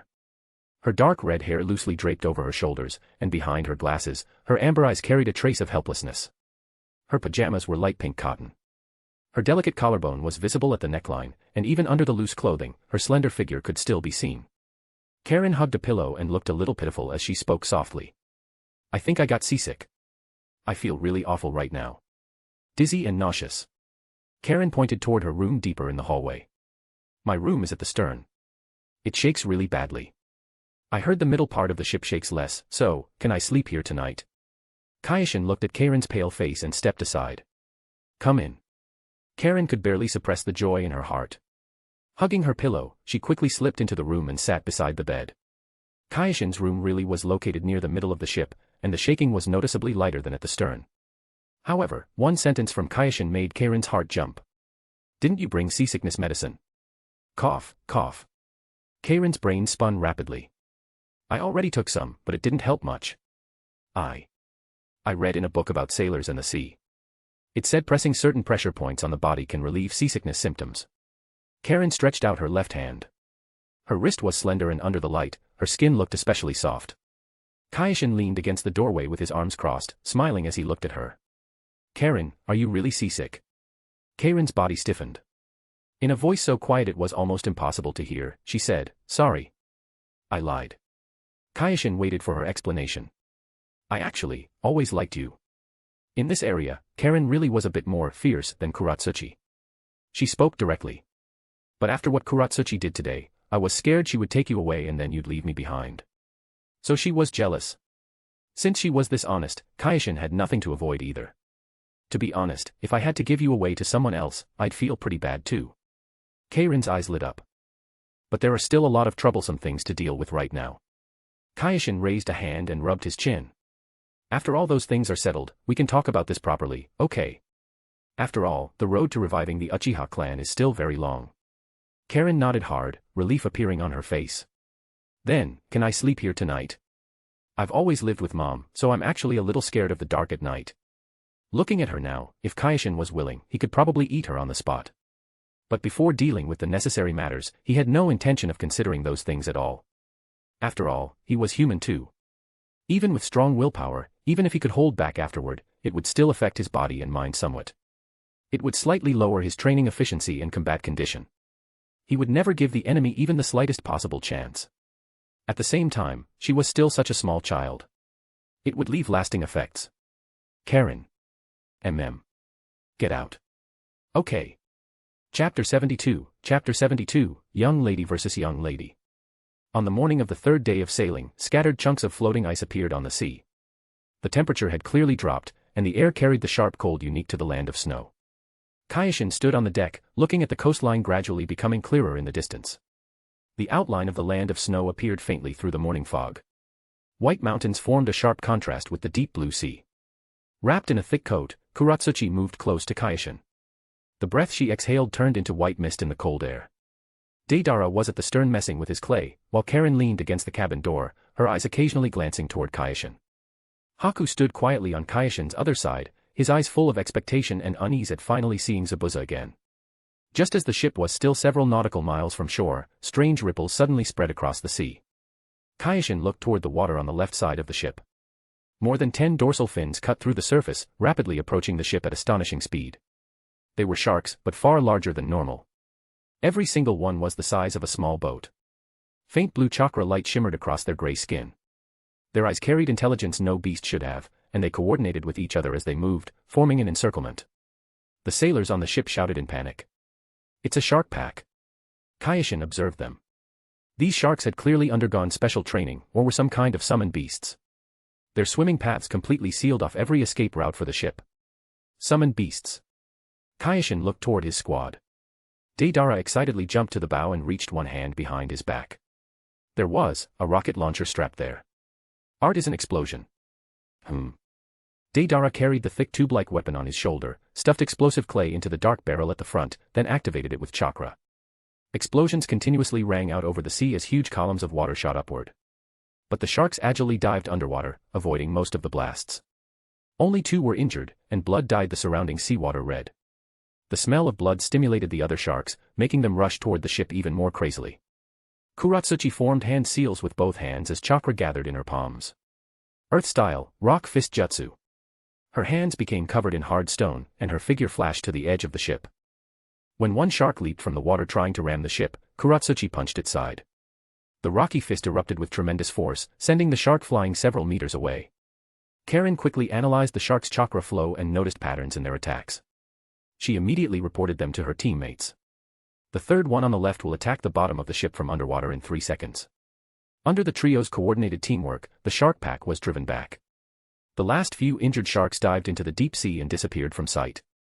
The sea returned to calm, leaving only traces of blood floating on the surface. Kyoshin's attention was not drawn to Kuratsuchi and Karen at all. Instead, it was focused entirely on Deidara. Deidara had seriously considered Kyoshin's suggestion. He had named this portable rocket launcher the Chakra Artillery Cannon. But it was too damn out of place. Sigh. Kyoshin raised a hand and rubbed his temples. Deidara didn't know what he was thinking, but that expression made him somewhat disappointed. Looks like my art still hasn't reached the level teacher expected. I need to improve it, Kyoshin. He did not explain things to Deidara, who was preparing to work harder. Instead, he realized he needed a summoned beast. More importantly, powerful summoned beast clans often possessed methods for cultivating sage arts. That was a power beyond normal ninjutsu and could greatly increase strength. Kyoshin would not allow himself to have obvious weaknesses. An hour later, the ship slowly docked at the port of the Land of Snow. This was a harbor covered in ice and snow, with thick snow piled on the wooden docks. Several old fishing boats were docked nearby, while snow-covered mountains and towns could be seen in the distance. Kyoshin was the first to step off the ship, his gaze sweeping across the dock. He immediately saw a group of people waiting there. Kakashi leaned against a wooden post on the dock with a copy of Iwagakure Paradise in his hands. Might Guy was doing exaggerated stretching exercises nearby, while Asuma smoked a cigarette with an extremely relaxed expression. Well, of course. 3 elite jonin against a daydreamer trying to conquer the world with cheap tricks. There was no pressure at all. Behind the 3 Konoha jonin stood several film crew members, along with a man tightly bound in chains. Haku's eyes instantly turned red. He rushed over with trembling hands and removed Zabuza's chains. Zabuza coughed a few times with a bitter smile on his face. Kyoshin walked over to Kakashi. What exactly happened? We discovered Zabuza together with Kazahana Dodo while carrying out the mission. Kakashi closed his book and spoke in his trademark lazy tone. According to the rules, we should have dealt with him on the spot, but I knew he had connections with you. So we only captured him and waited for you to arrive. From among the film crew, a young woman stepped forward. Her delicate features looked like artwork carved by the finest craftsmen in the Land of Snow, and her skin was so pale it almost seemed transparent. Her blue eyes carried an arrogance she was born with, but if one looked carefully, unease was hidden deep inside them. This was Kazahana Koyuki, the rightful heir of the Land of Snow. The moment she saw Kyoshin, she frowned. Because of her personality, she instinctively mocked him. So you're the one who ordered your subordinate to do this? You do look pretty good, but it's a shame you're a bad person. Kakashi's face changed instantly. He hurriedly stepped in front of Kazahana Koyuki and spoke seriously. Princess Koyuki, please watch your words. Kakashi knew very well what kind of consequences would come from angering Kyoshin. Kuratsuchi walked up to Kazahana Koyuki and grabbed her collar. Kuratsuchi was a little shorter than Kazahana Koyuki, but right now, she pressed her down with one hand and glared at her from above. If Kyoshin had really ordered it, you'd already be dead. Kazahana Koyuki was frightened by Kuratsuchi's pressure, and her face turned pale. But she still stubbornly argued back. Even Konoha's 3 jonin couldn't do anything to Kazahana Dodo and let him hide away. Does the Kyoshin you speak of really qualify to work with someone like that? A trace of anger flashed through Kuratsuchi's eyes as her fists tightened. She immediately wanted this pampered young lady to taste the fists of an even more pampered young lady. The corner of Kyoshin's mouth twitched as he watched. Inoki really didn't know how to raise kids. Just look at what he raised in the original story. Deidara, Kuratsuchi, Akatsuchi. Only Akatsuchi turned out decent, and that was because he got older and figured things out himself. Now it was Kyoshin's turn here. If Kyoshin didn't already have the soul of an adult, his personality right now would definitely be, I don't eat beef. If Kyoshin hadn't influenced Deidara and Kuratsuchi, Deidara would have already been recruited into the Akatsuki. And Kuratsuchi's fist would have already landed. Chapter 73, still went to work. Kyoshin, Kuratsuchi, don't forget our mission. Kuratsuchi let go of Kazahana Koyuki's collar, glared fiercely at her, then stepped back to Kyoshin's side. An old man in traditional clothes hurried forward. He was Sandayu, one of Kazahana Koyuki's retainers. My deepest apologies, Lord Kyoshin. Sandayu bowed respectfully to Kyoshin. Princess Koyuki is young and ignorant. She offended you, please forgive her. He straightened up and carefully explained the current situation. Kazahana Dodo originally occupied the royal city of the Land of Snow, but he was defeated by Konoha's 3 jonin. He didn't dare fight head-on and hid himself using his familiarity with the terrain. We searched for a long time, but we still couldn't find any trace of him. Kyoshin slowly nodded after Sandayu finished speaking. Understood. Kakashi spoke up at that moment. Mr. Sandayu, don't worry. If there was any chance the 3 of us could fail this mission, then his arrival means victory. Sandayu froze for a moment, then showed a look of understanding. The way he looked at Kyoshin became even more respectful. Kazahana Koyuki also heard Kakashi's words. She bit her lip and struggled internally for a moment. Originally, she didn't dare face Kazahana Dodo because she believed he was an unbeatable monster. But after Konoha's 3 jonin beat him badly, she realized that man wasn't invincible. And now even Kakashi respected Kyoshin this much. Kazahana Koyuki took a deep breath and walked in front of Kyoshin. She lowered her head seriously. I'm sorry. I was rude just now. Please make sure you capture Kazahana Dodo. For that, I'm willing to pay triple the mission reward. Kyoshin looked at Kazahana Koyuki, his gaze calm as still water. That's our team's mission. Kazahana Koyuki raised her head, and a complicated look flashed through her eyes. He was clearly younger than her, yet he could earn praise from jonin, and even after being mocked by her, he stayed so calm and rational. The gap between them was really huge. Kazahana Koyuki felt a little ashamed. Then we'll trouble all of you ninja. Sandayu invited everyone in. The wind outside is strong. Please return to the tent so we can discuss the details. The freezing wind of the Land of Snow howled past the temporary command tent. Kyoshin stood in the center of the tent. A map of the Land of Snow was spread across the long table in front of him. Based on the information provided by Sandayu, the old castle is the most likely place for Kazahana Dodo to be hiding. Kyoshin pointed at the castle marked on the map. But we need to consider that he may have set up multiple hideouts. Kakashi held his chin with one hand. The terrain of the Land of Snow is complicated. Snow mountains, ice fields, and forests are all mixed together. If Kazahana Dodo set traps in the old castle, rushing in recklessly would be dangerous. Might Guy raised a thumbs up. Youth means charging forward bravely. I suggest a direct frontal breakthrough. Asuma blew out a puff of smoke. Guy, calm down. Kakashi's right. We need a careful plan. Doesn't matter. Kyoshin looked completely like someone at work. We can just go directly. He looked towards Zabuza, who said, that place is Kazahana Dodo's laboratory. He has an airship, but most of the time he stays in the lab making things difficult for those researchers. Kyoshin asked curiously, why did you get mixed up with him? Cough. Zabuza glanced at Sandayu and Kazahana Koyuki, who were still wary of him. That guy said their family had a secret treasure powerful enough to conquer the ninja world. Kyoshin. Sure enough, when people felt powerless, they always chose to believe those ridiculous things. If something like that really existed, would the ninja world still look like this? Kyoshin stopped trying to understand Zabuza's actions for now and said, then let's go directly. Kyoshin, let me be the vanguard. Kuratsuchi stuck her head out and said, Earth style has an advantage moving through snow. I can open a safe path for the team. Not wanting to lose, Karen immediately spoke after hearing Kuratsuchi, my sensing ability can detect enemy ambushes in advance. Let me act together with Kuratsuchi. I can make sure the team won't fall into traps. While speaking, Karen's eyes swept over Kyoshin before quickly moving away, her cheeks slightly red. Deidara also gave his suggestion. We can cover the whole area with art and blow all the hidden enemies out, yeah.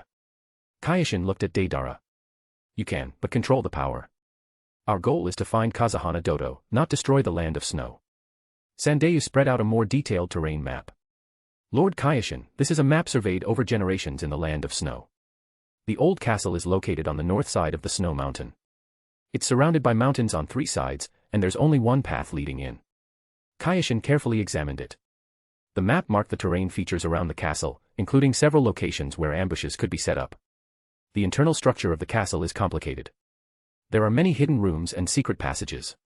Sandayu added, Kazahana Dodo knows the castle inside and out. If he's there, he'll definitely make use of the terrain advantage. Kyoshin spread the map flat on the table and began assigning tasks. One of the reasons for coming here was to let his team members gain experience, so he planned to slack off for a while in the early stage. Kuratsuchi, Deidara, and Karen will be one group. You'll scout the outer area of the old castle. Kuratsuchi will handle path clearing and defense, Deidara will conduct explosive reconnaissance, and Karen will sense enemy positions. Kuratsuchi immediately nodded, understood. Karen also responded softly, I'll do the sensing work properly. Kyoshin, me, Haku, and Zabuza will be the second group. We'll support you from behind. Haku stood quietly beside Zabuza. After hearing his name, he slightly bowed. Kyoshin looked at Kakashi. You all stay behind and protect the film crew. Kakashi realized Kyoshin was deliberately letting his subordinates gain experience. Since Kyoshin was there to handle things anyway, he was happy to take it easy. All right. Kyoshin took out specially made kunai from his ninja pouch. Complex flying thunder god formulas were carved onto them. Before departure, I'm giving these to you. Kyoshin handed the kunai to everyone else. If you encounter danger you can't handle, directly send chakra into the kunai. I'll sense it and rush over immediately. This was an extra layer of insurance for everyone. Rest for a while. We leave in 30 minutes. Kyoshin finished with that sentence. Kuratsuchi and Karen looked at each other, competition visible in their eyes. Half an hour later. Cold wind carried snowflakes as they struck the tent, making rustling sounds. The 2 groups rushed out of the tent at the same time and disappeared into the endless snowstorm. The outline of the old castle appeared and vanished within the wind and snow. Kuratsuchi's group arrived at the designated position first and hid behind a pile of snow. Karen closed her eyes and fully expanded her sensing ability. The fluctuations of chakra spread outward like ripples, covering the outer area of the castle. Party popper shout out to Ethergray and what_is for joining Piatrian. Thank you very much, hugging face. Chapter 74, Artillery of Art. The old castle in the snowstorm looked like a sleeping beast, quietly overlooking the snowfield below. Karen gathered information through her sensing ability. There are multiple chakra signatures around the castle perimeter. Looks like patrols. Kuratsuchi clenched her fists. How many? At least 10, spread around the castle. Karen's sensing continued deeper. Inside the castle, very little chakra. Not many people. Deidara grinned. Who cares? Blow it up first. Let my art open the show. Yeah. Deidara took out several clay spiders. Let me send a few little gifts over first, yeah. Test their reaction. Wait. Karen immediately warned him. Their chakra is gathering. We may already have been discovered. Deidara got excited. That makes it easier. Just wait for them to come over. Yeah. A few minutes later. 10 figures jumped out from the snow. Leading them was a tall man who looked a bit sleazy. Behind him stood 9 ninja dressed the same way, each wearing white snow camouflage and masks. Looks like getting beaten by Konoha's Jonin had made them a little paranoid. As soon as Nadar Ruga arrived with his squad, he immediately ordered his subordinates to surround them while he formed hand seals for a big move. Ice style, Wolf Fang avalanche technique. The surrounding snow instantly gathered into countless ice wolves that roared as they charged toward Kuratsuchi's group. Earth style, rock fist technique. Kuratsuchi's right fist was instantly wrapped in stone as she punched the ground. Rocks burst up from beneath the snow, forming a barrier in front of the 3 of them. The ice wolves slammed into the rocks, producing sharp cracking sounds. They finally came, yeah. Let me show you my art. Deidara held a lump of clay in each hand, quickly shaped them, then rested a cannon tube on his shoulder, loaded it, and poured chakra into it. Artillery of Art, Type 1, Explosive Shell. 2 clay shells shot out from the barrel and flew accurately toward the area where the snow ninja were gathered most densely. The flames from the explosion stood out sharply in the snowfield, melting the surrounding snow. A wave of heat rushed forward, carrying the burnt smell unique to clay. Screams rang out. Several snow ninja died on the spot. Karen raised both hands. Visible streams of chakra covered them as she traced sealing formulas in the air.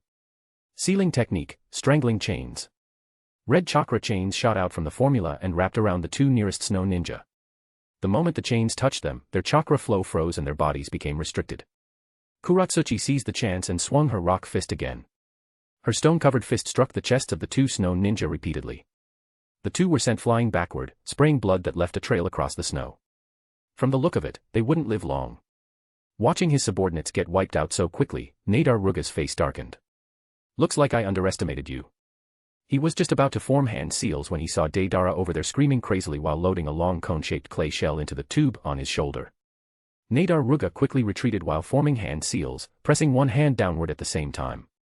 Ice style, ice prison technique. Rumble. A small iceberg rose from the ground, separating both sides. Deidara adjusted the cannon's direction. Artillery of Art, Type 2, armor-piercing shell. The shell fired out. The cone-shaped tip spun as it drilled into the ice pillar and exploded inside. Boom. The iceberg shattered apart, and everyone nearby hurried to dodge the flying fragments.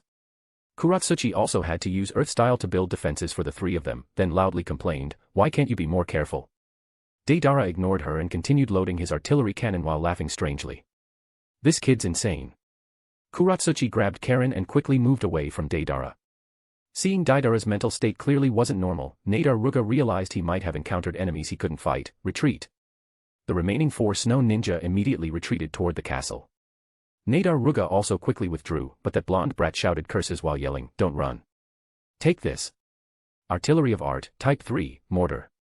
Deidara planted the steel tube on the ground. After pouring chakra into it, it let out a bang.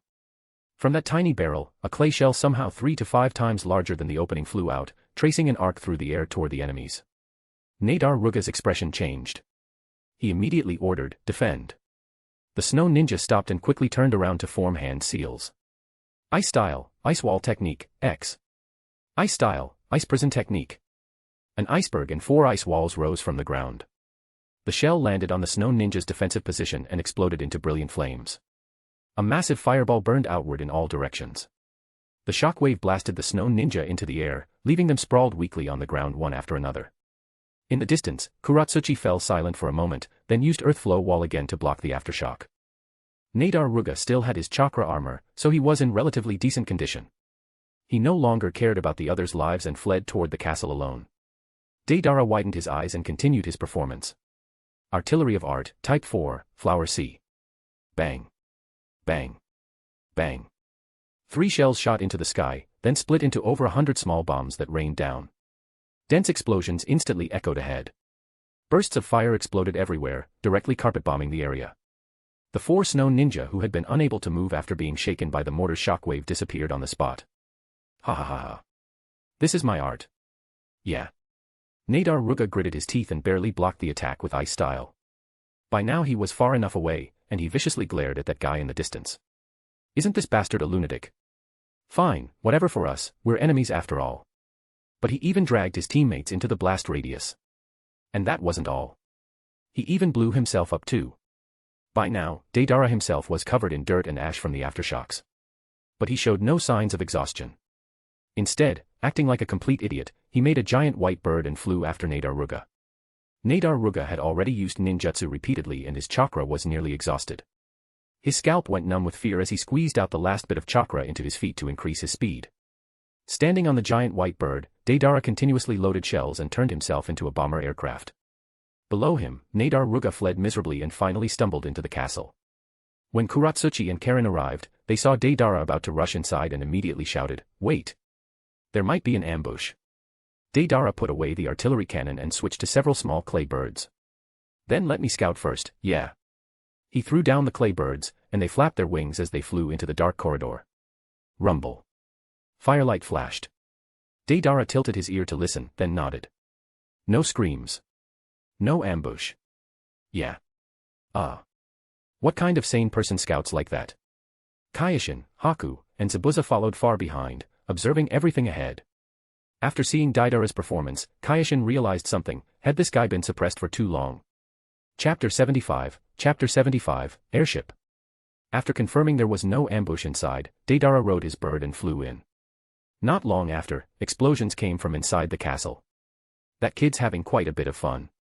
Zabuza glanced at Kyoshin, muttering inwardly, so it's not just our place that has people like this. Each of the 5 great ninja villages had their own brand of insanity.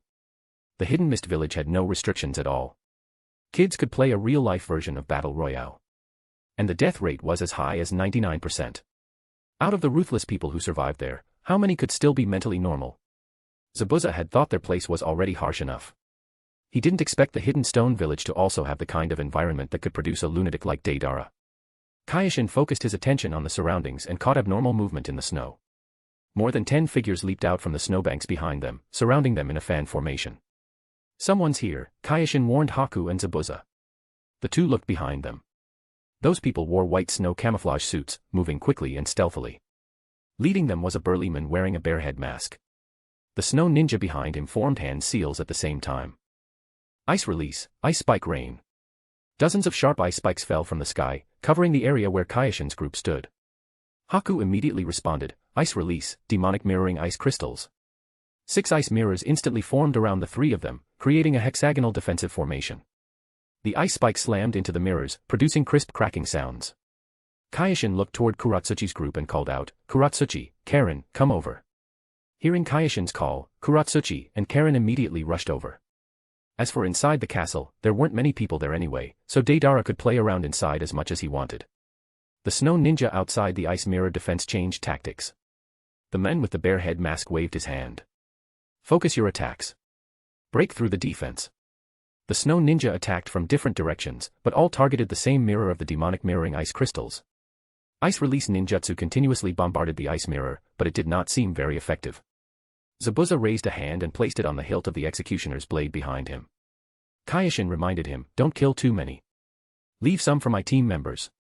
Got it. Zabuza formed a seal with one hand. Hidden mist technique. Dense mist instantly spread out and covered the entire battlefield. The snow ninja's vision was blocked, and their attacks became chaotic. Zabuza's figure disappeared into the mist. By the time the first snow ninja sensed danger, it was already too late. The executioner's blade slashed out from the mist and cleanly cut across his neck. Blood sprayed onto the snow and quickly froze. The second snow ninja heard his companion scream and immediately turned around. Ice release, ice wall.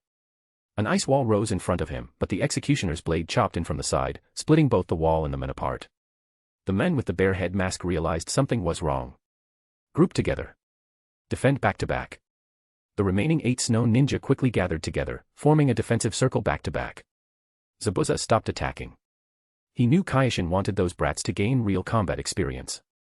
Otherwise, Dodo would already be dead.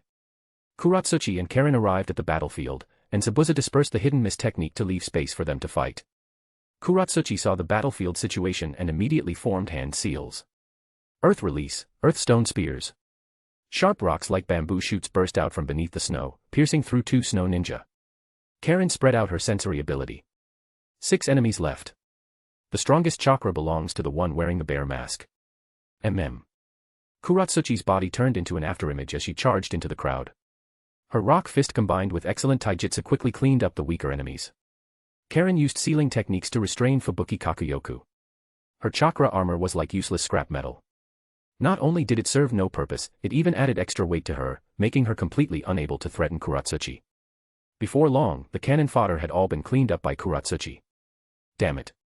So this is the kind of enemy Nadar Roga was facing. Fubuki Kakuyoku glanced at Kyoshin, Haku, and Zabuza watching from afar and realized this was not a fight between opponents on the same level at all. She wanted to retreat, but Kuratsuchi and Karen kept her tied down. Not long after, Fubuki Kakuyoku was tightly bound and thrown in front of Kyoshin. Well done. Kyoshin nodded at Kuratsuchi and Karen. Although the two were rivals in a certain sense, they coordinated very skillfully together. Kyoshin looked at Fubuki Kakuyoku, the 3 tomo in his eyes slowly spinning. Where is Kazahana Dodo? Fubuki Kakuyoku's mind was controlled by the Sharingan's genjutsu, and her mouth opened against her will. Deep in the snowy mountains, secret laboratory, the airship is parked there. Exact location. Northeast from the castle. 5 kilometers. Inside a mountain crevice. Fubuki Kakuyoku's pupils were unfocused, completely controlled by the genjutsu. After getting the information he needed, Kyoshin glanced at Kuratsuchi and Karen. Kuratsuchi pulled out a kunai and sliced across Fubuki Kakuyoku's throat. Blood poured out and stained the snow red. Fubuki Kakuyoku collapsed, and the genjutsu light in her eyes gradually faded. At the same time, Deidara flew out of the castle laughing loudly. His white bird carried his trophy, the half-dead Nadar Roga. Kuratsuchi looked up at Deidara. We already got the information. We don't need him anymore. Next, Deidara executed Nadar Roga, and the squad advanced according to the information given by Fubuki Kakuyoku. The corpses left in the snow were gradually buried by the wind and snow. After walking around 3 kilometers, Karen suddenly stopped. There's a trap ahead. Deidara looked eager to try. Let me clear it, yeah. Karen marked the exact locations of the traps for him. With several booming explosions, the traps were destroyed. The squad continued forward. The closer they got to the laboratory, the tighter the defenses became. Besides traps, there were also several hidden observation posts. But Karen's sensory ability made all those defenses meaningless. Deidara blasted his way through happily. Finally, a steep mountain wall appeared ahead, with a narrow crack between the cliffs. Karen confirmed, the laboratory is inside the crack. The chakra reactions are very dense. Kyoshin observed the entrance to the crevice. The entrance was camouflaged and covered with ice and snow, making it look no different from the surrounding mountain wall. Prepare to enter, Kyoshin said. Stay alert. Everyone adjusted their condition, checked their equipment, and entered the ice crevice. Deidara, Kuratsuchi, and Karen walked in front. Kyoshin, Haku, and Zabuza observed from the rear.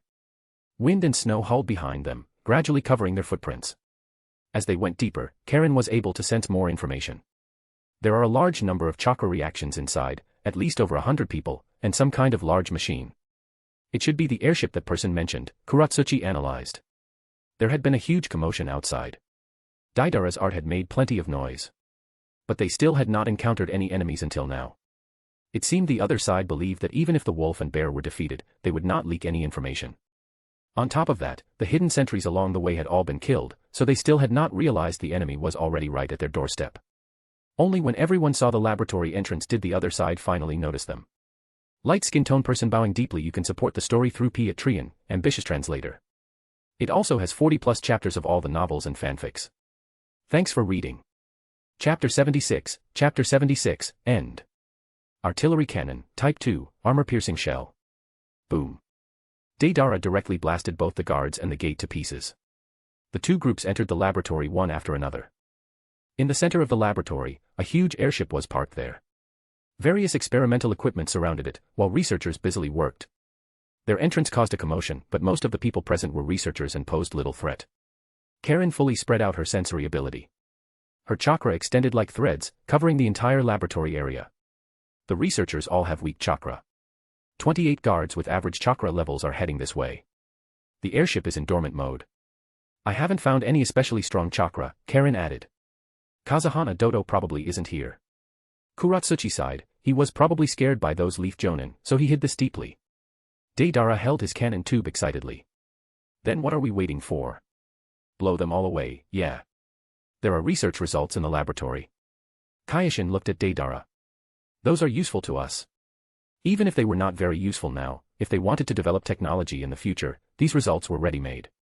Then. Deidara clenched his fists. Being unable to blow things up made his brain short-circuit a little. Kuratsuchi sighed and started assigning tasks. Karen, control the researchers. Deidara and I will deal with the guards.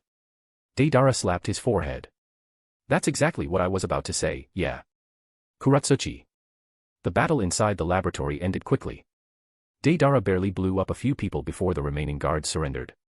The researchers had no ability to resist and were gathered into a corner of the laboratory by Kuratsuchi and Karen. Kyoshin walked to the airship and carefully observed the machine.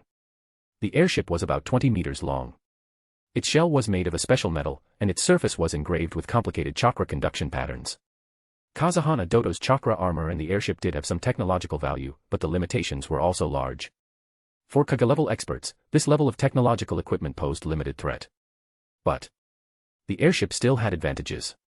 If they could drive it away and mass-produce it, they could gain air superiority in war. Deidara, watch these researchers. Karen and I will collect all the experimental materials. Kuratsuchi already carried herself like a team captain. Pack everything up and take it away. Deidara showed strong interest in the airship. This thing can fly. Yeah. It's way bigger than my clay bird. Noticing Kuratsuchi's gaze, Deidara suppressed his curiosity and went to carry out his task. Kuratsuchi and Karen began organizing the laboratory documents. Since the workload was a bit large, Kyoshin created shadow clones to help. The goal was only training. There was no need to waste time on complicated procedures. Batch after batch of documents were brought before Kyoshin, then stored away by him using storage scrolls. Kyoshin walked over to the controlled researchers, the 3 tomo in his Sharingan slowly spinning. Where is Kazuhana Dodo? One middle-aged man's eyes became unfocused. He left. It seemed everything here was just bait to delay the pursuers, including the airship. Kyoshin released the genjutsu, and the middle-aged man collapsed to the ground with blurred consciousness. Deidara, you should rest for now. Kyoshin felt this guy had already had enough fun today, then looked at Kuratsuchi and Karen. Come here. Kazuhana Dodo wore his chakra armor and moved quickly across the snowfield. The armor provided flight ability, allowing him to glide at low altitude far faster than running. Suddenly, a strange kunai landed nearby. 3 figures appeared on the snowfield, blocking his path. Kazuhana Dodo stopped. After seeing who they were, disbelief appeared on his face. 3 kids. You. Kazuhana Dodo frowned. Ninja from the hidden stone. Kuratsuchi and Karen took fighting stances, while Kyoshin flew into the air, taking the high ground and watching below. Kazuhana Dodo felt humiliated. Getting defeated by Leaf Jonin was one thing, but now even a few kids dared to chase him. Do you know who I am? Anger filled Kazuhana Dodo's voice. I am the ruler of the land of snow. Kazuhana Dodo. Ice release, Black Dragon Blizzard. A huge ice dragon rose from the snowfield and roared as it charged toward the 3 of them. Where the ice dragon passed, snow was swept up and formed a blizzard. Kuratsuchi immediately formed hand seals. Earth release, Earth flow wall. A wall of earth rose up and blocked the dragon's impact. But the ice dragon was powerful, and cracks appeared in the earth wall. Karen moved at the same time. Sealing technique, binding chains.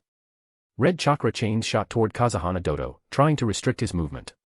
But a defensive barrier appeared on the surface of the chakra armor and blocked the chains. Kazuhana Dodo sneered. This level of sealing technique is useless against my armor. He formed hand seals with both hands. Ice release, Ice pillar prison. Dozens of ice pillars burst from the ground and surrounded Kuratsuchi and Karen. The ice pillars quickly closed together and formed a cage. Earth release, Rock fist technique. Kuratsuchi wrapped her fists in stone and smashed them into the ice pillars, but the pillars were unusually sturdy and only cracked. Karen tried to break it with sealing techniques, but Kazuhana Dodo's chakra was strengthened through the armor, greatly increasing the power of his ice release. You think you can capture me? Kazuhana Dodo mocked. Even Leaf Jonin couldn't do anything to me. What are a few kids like you supposed to be? Kuratsuchi gritted her teeth and formed seals again. Earth release, Rock pillar. The ground rose up, lifting the ice release prison. Kuratsuchi and Karen used the chance to break free. But Kazuhana Dodo had already prepared his next attack. Ice release, Twin Dragon Blizzard. 2 ice dragons appeared at the same time and attacked from both sides. The blizzard became even fiercer, and visibility dropped to the lowest point. In the sky, Kyoshin frowned slightly. Kazuhana Dodo was not especially strong, but he definitely was not weak either. His ninjutsu and flight ability really did counter Kuratsuchi and Karen. Earth release, Stone pillar. Rumble. An even larger earth pillar rose from the ground, raising Kuratsuchi and Karen higher and letting them avoid the danger. Kyoshin's brows relaxed. Not a bad response. The stone pillar was battered by ninjutsu. Once the power weakened slightly, Kuratsuchi and Karen jumped down and left the area. Seeing Kuratsuchi rushing toward him, Kazuhana Dodo raised his altitude and began shamelessly relying on his chakra armor. In the ninja world, units with flight ability could always easily gain the advantage. And neither Kuratsuchi nor Karen had mastered ninjutsu truly capable of threatening Kazuhana Dodo. Then let it end here. As Kazuhana Dodo looked down on Kuratsuchi and Karen with contempt and used ninjutsu to force them into a somewhat messy state, he could never have imagined that once he created a situation that could basically determine victory or defeat, his life would also be over. Kyoshin raised his hand. A white beam of light flew over. Kazuhana Dodo's body disappeared, and when the light faded, only his head remained. Kyoshin took out a storage scroll and sealed away Kazuhana Dodo's head. Chapter 77, Alliance. Kyoshin put away the storage scroll and looked at Kuratsuchi and Karen. Snowflakes clung to both of them, and their breathing was still uneven. Kuratsuchi's short black hair fluttered in the snowstorm, her delicate face showing the exhaustion left after battle. Karen's long red hair was a little messy, and she didn't look to be in great shape either. Kuratsuchi sounded disappointed. Looks like we failed. Kyoshin walked over to them. Facing an opponent that counters you naturally makes you feel powerless. After we get back, I'll arrange targeted training for you. Kuratsuchi nodded. Okay. The three of them returned to the laboratory. Deidara was still guarding the researchers. The moment he saw them come back, he immediately walked over. Taken care of? Kyoshin nodded. Have the researchers gather up any valuable materials at the site that we missed. Then get the airship running and head back. Before long, the remaining materials had been collected. As for the airship, the instant it started up, it seemed to trigger a prearranged self-destruct mechanism. Fortunately, Kyoshin had made thorough preparations for details like this. When the explosion happened, only part of the research staff and he himself were inside the airship. Kyoshin escaped using Flying Thunder God. What a shame. Deidara looked at the flames shooting into the sky. Still, it's got some artistic value. Barely passable compared to mine, Kyoshin didn't dwell on it. Let's go. Inside the camp tent, a group of people waited anxiously. After Kyoshin's team left, they had been attacked by Fubuki Kakuyoku, but Kakashi and the others had easily driven her back. A Flying Thunder God kunai inside the tent suddenly lit up. A blur of figures flashed into view. The team that had gone out to search for Kazuhana Dodo had fully returned. Kyoshin took out a storage scroll. Forming hand seals, he released the seal, and Kazuhana Dodo's head appeared on the table. Sandeyu sucked in a sharp breath, then immediately began trembling with excitement. Kazuhana Koyuki covered her mouth, her eyes filled with shock. This is... Sandeyu's voice shook. Kazuhana Dodo. Kyoshin nodded. Koyuki stared at the severed head, her emotions tangled. The man who had once terrified her now amounted to nothing more than a head. She took a deep breath and bowed to Kyoshin. Thank you so much. Kyoshin still carried the unmistakable air of an office worker on the clock. No need. This was our mission. After calming himself down, Sandeyu said, now that Kazuhana Dodo is dead, the crisis in the land of snow is over. Princess, it's time to reclaim the true treasure. Koyuki nodded. The hexagonal crystal, the secret treasure father left behind. She took out the hexagonal crystal hanging around her neck. It was clear and flawless, glimmering faintly beneath the light. The legendary treasury. Sandeyu explained. Only someone possessing the hexagonal crystal can open it.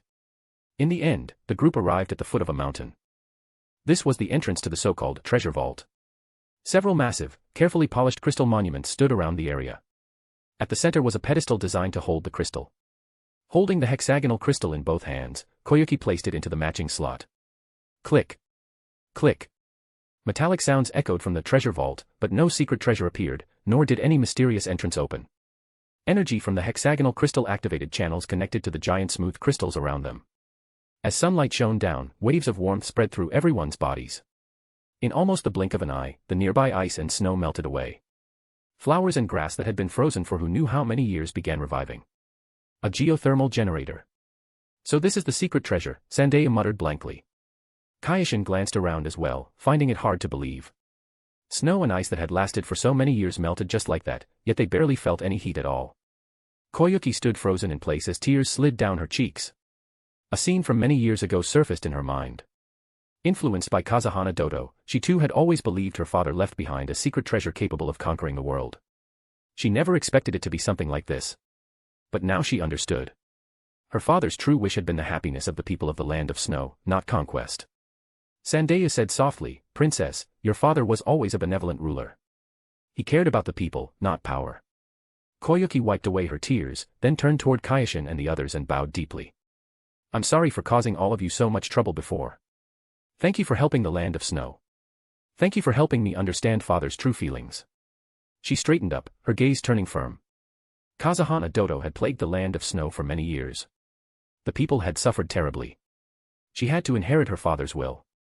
However, after years of fleeing, along with everything this incident had taught her, Koyuki realized how important the power of ninja truly was. Quietly, she made up her mind. The land of snow needed allies. It needed strength capable of protecting the country. Both Iwagakure and Konoha were reliable choices. But this matter required long-term planning. The domestic situation had to stabilize first. Koyuki looked at everyone. Please attend my coronation ceremony. As team leader, Kakashi considered it for a moment before gently shaking his head. We need to return to Konoha and report in. Actually, that wasn't the real reason. To Konoha, 3 Jonin were highly valuable military assets, and they normally wouldn't all leave the village together. The only reason they had taken this mission together in the first place was because Sandeya had offered an enormous payment.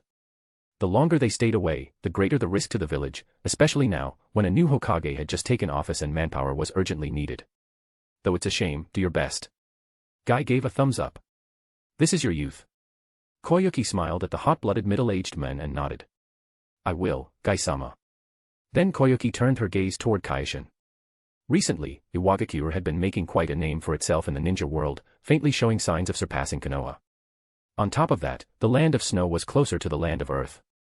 If she were choosing an ally, Iwagakure clearly ranked higher than Konoha. And this young man was simply too mysterious. 3 Konoha Jonin had worked for so many days without results, yet on the very first day after arriving here, he had already executed Kazahana Dodo. But, as Kyoshin had said, this was only a mission. If she wanted to receive his protection long-term, then either she had to issue a long-term mission and keep Kyoshin here, or form an alliance with Iwagakure. The first option was obviously impossible. With Kyoshin's ability and age, he was definitely a core figure within one of the great ninja villages. Never before had a major ninja village kept one of its own core members stationed in a small country long-term just for mission payment. That left only the second option. But how should they form an alliance? Right now, the land of snow was poor and barren, with very few resources worth offering. Still, if Kyoshin agreed to stay for the ceremony, she would have time to consult Sandeyu and think it through carefully. However, Kyoshin shook his head as well. We're leaving too. He had come here to retrieve Zabuza from Kakashi, as well as to temper the squad through experience. Now that the mission was complete, he had his own matters to deal with. Although the intelligence regarding Uchiha Itachi had already lost its timeliness, there was still no reason to waste several days just to watch some ceremony. The moment Koyuki heard that, panic rose in her heart. Chapter 78, Anoki's Disdain. But Kazahana Koyuki quickly calmed down. This was not the time to panic. Kyoshin-sama, please wait. Kyoshin stopped and looked back at her. Koyuki walked up to him and said seriously, on behalf of the land of snow, I formally request an alliance with Iwagakure. Kyoshin was a little surprised. An alliance? Koyuki nodded. Yes. The land of snow needs Iwagakure's protection, and Iwagakure can also gain benefits from the land of snow.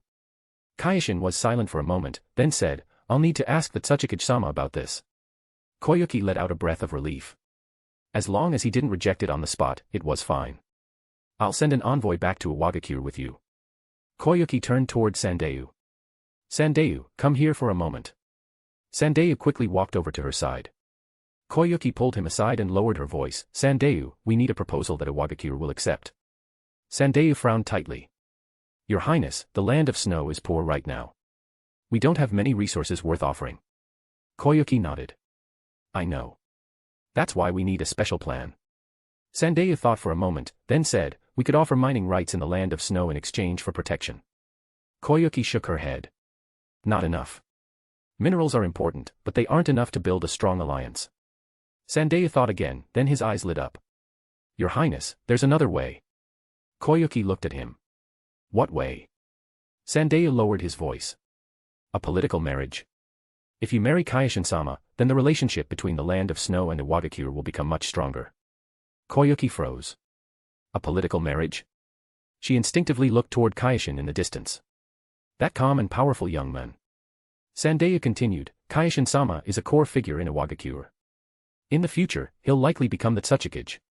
If you marry him, the land of snow can receive Iwagakure's long-term protection. Koyuki bit her lip. She understood what Sandeyu meant. Political marriages were not uncommon in the ninja world, especially for small countries seeking protection from larger nations.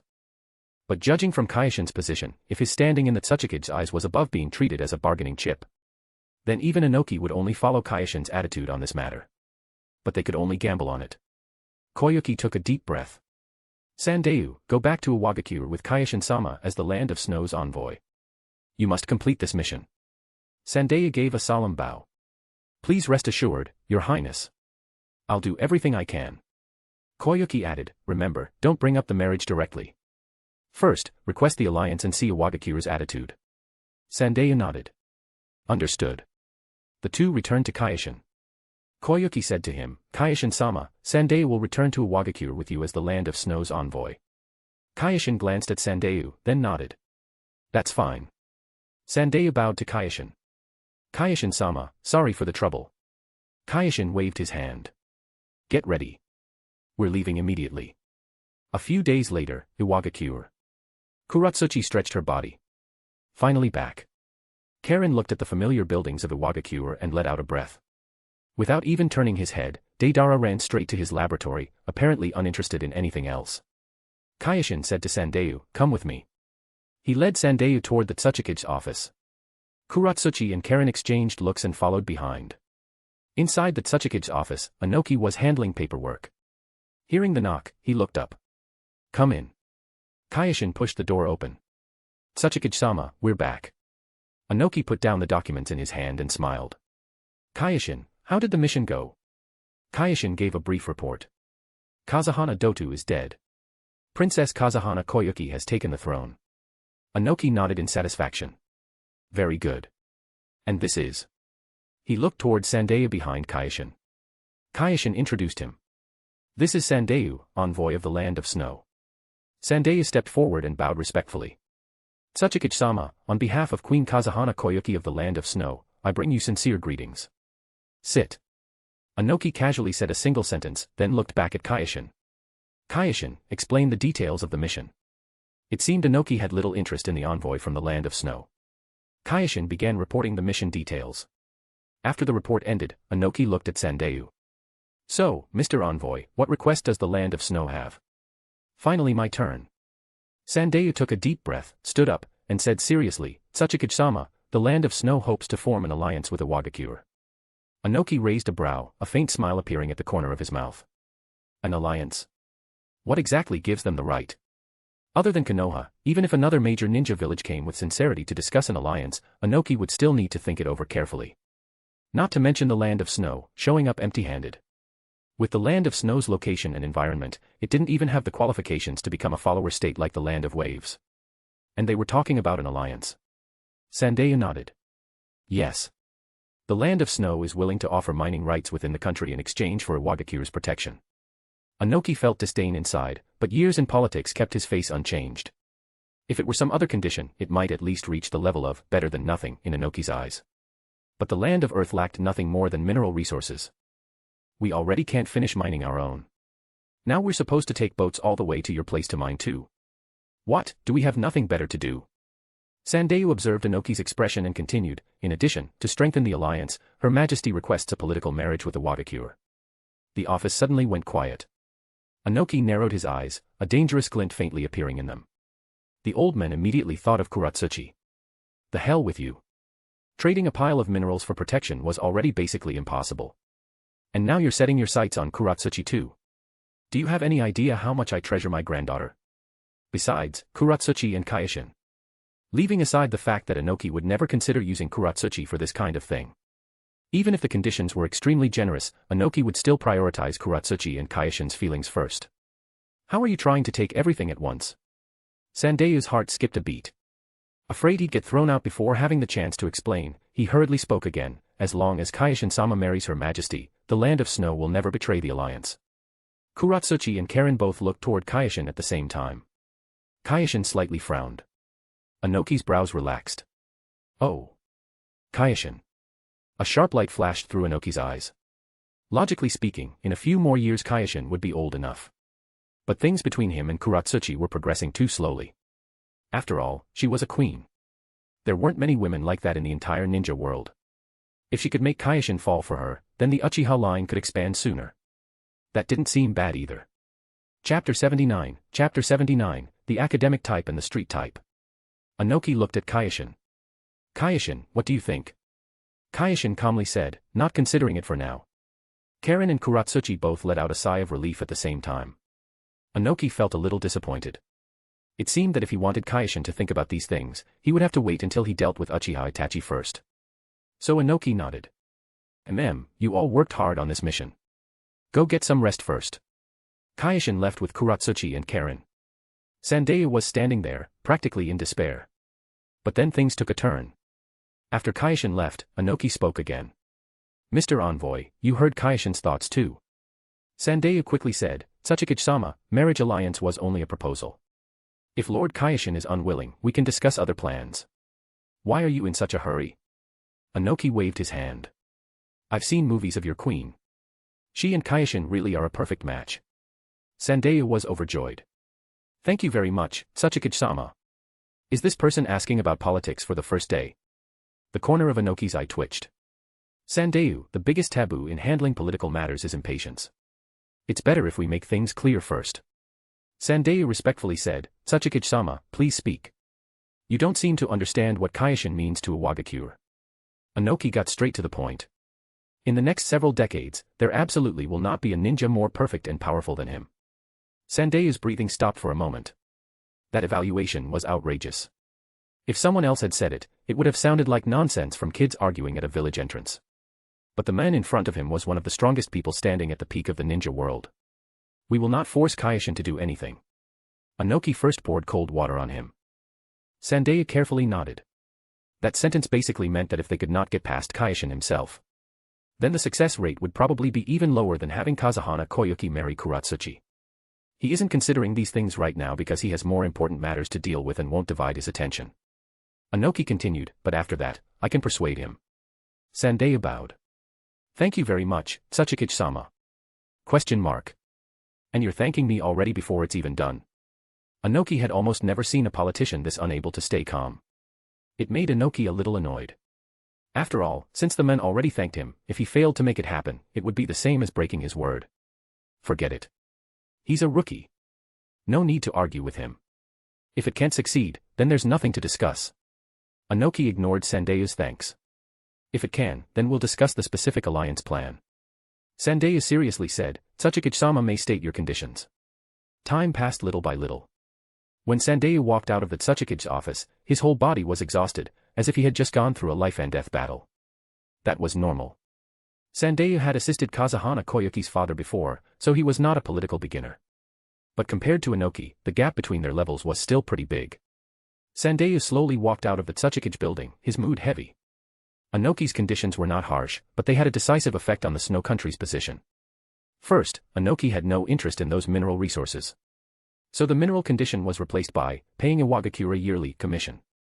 The exact amount would not exceed a certain percentage of Snow Country's financial income, and Iwagakure could designate any resource that appeared within Snow Country. Then came the more impressive part from Anoki. Those resources also included Snow Country's minerals. It was a backup plan Anoki left behind in case a high-value mineral vein was suddenly discovered in Snow Country. Second, Anoki proposed replacing alliance with reserve ally. An ally was a political term meaning that when one side encountered danger, the other side had to provide help. But for reserve allies, the two parties signing the contract were not forced to carry out those conditions. After all, Iwagakure had the strength to help Snow Country, but the other side did not have the ability to do the same. To put it plainly, allies are supposed to help each other. But if you don't have the ability to help me at all, then aren't you basically just a subordinate? If one day Snow Country's national strength reached 1/10 of the land of Earth's, then reserve ally would be changed into ally. This wording would neither hurt Snow Country's feelings nor miss the chance, in the future, if Snow Country rose up, to secure a favorable strategic position for Iwagakure. If the matter between Kyoshin and the Snow Country Queen was confirmed, then Anoki would submit an application to the daimyo of the land of Earth. At that point, the contract would take effect. As for whether the daimyo's office would reject it, that possibility basically did not exist. Because in terms of the ninja world's power structure, although ninja villages belonged under the daimyo's office, the wording used when submitting documents to the daimyo was, in reality, completely understandable as notification. Sandeyu held the drafted documents in trembling hands. Lord Envoy, please return to the guest quarters and rest first. You still have to travel tomorrow. Behind him, an umbu from Iwagakure reminded him. That was a temporary guard Anoki assigned to ensure Sandeyu would not get killed on the return trip. Otherwise, if Sandeyu disappeared, Snow Country would not know Iwagakure's attitude and might hold a grudge against Iwagakure instead. Anoki would then have to send another envoy to Snow Country to explain the situation. But by then, the relationship between both sides would probably become even more complicated. Sandeyu nodded and let out a long breath. After Kyoshin brought Kuratsuchi and Karen out of the office, he directly went to the training grounds. He first had them wait there while he went to call Deidara over. Kuratsuchi and Karen watched Kyoshin's back, both frowning tightly. Karen pushed her glasses. Kuratsuchi-senpai, do you think Tsuchikage-sama will agree to the marriage alliance? Kuratsuchi shook her head. I don't know, but Grandpa will definitely consider the political benefits. Karen worriedly said, then Big Brother, he. Kuratsuchi took a deep breath. We can't let this happen. Karen looked at her. What do you mean? Kuratsuchi said, temporary alliance. At least when dealing with Kazahana Koyuki's matter, we're on the same side. Karen nodded. Okay. The two reached an agreement. Then what should we do? Karen asked. Kuratsuchi thought carefully for a moment. Kyoshin isn't considering these things right now because he still has a mission he hasn't completed. And after that, before Kazahana Koyuki succeeds, we need to win him over first. She's a queen after all. She can't possibly throw away her pride and ask to marry a man who already has a wife, right? Karen's face brightened. Yeah. As for who succeeds first, that depends on ability. Kuratsuchi straightened her back and looked at Karen with a grin. She had the advantage in this regard. After all, she was a year older and more developed. Karen moved her gaze away from the slight curve on the other girl's chest and casually replied, okay. TCH. Isn't it just because you were born a little earlier than me? Karen was dismissive inside. She could tell Kuratsuchi followed the academic type. The kind that was proper and methodical, first confirming the relationship, dating, marriage, and only then. Too formulaic. But she was different. She was the street type. She didn't care about those rules and limits. Chapter 80, Orochimaru's experimental results. The two decided to temporarily join forces against the threat of Kazahana Koyuki. As for who would succeed first, that would depend on their own ability. Kyoshin brought Deidara back to the training grounds. Deidara looked unwilling. Teacher, I just got back to the lab. I haven't even started new research yet. Kyoshin calmly said, there were quite a few problems in this mission. The three immediately stood side by side and looked at Kyoshin nervously. From the perspective of Chunin, Kuratsuchi, and Karen, your performance was excellent.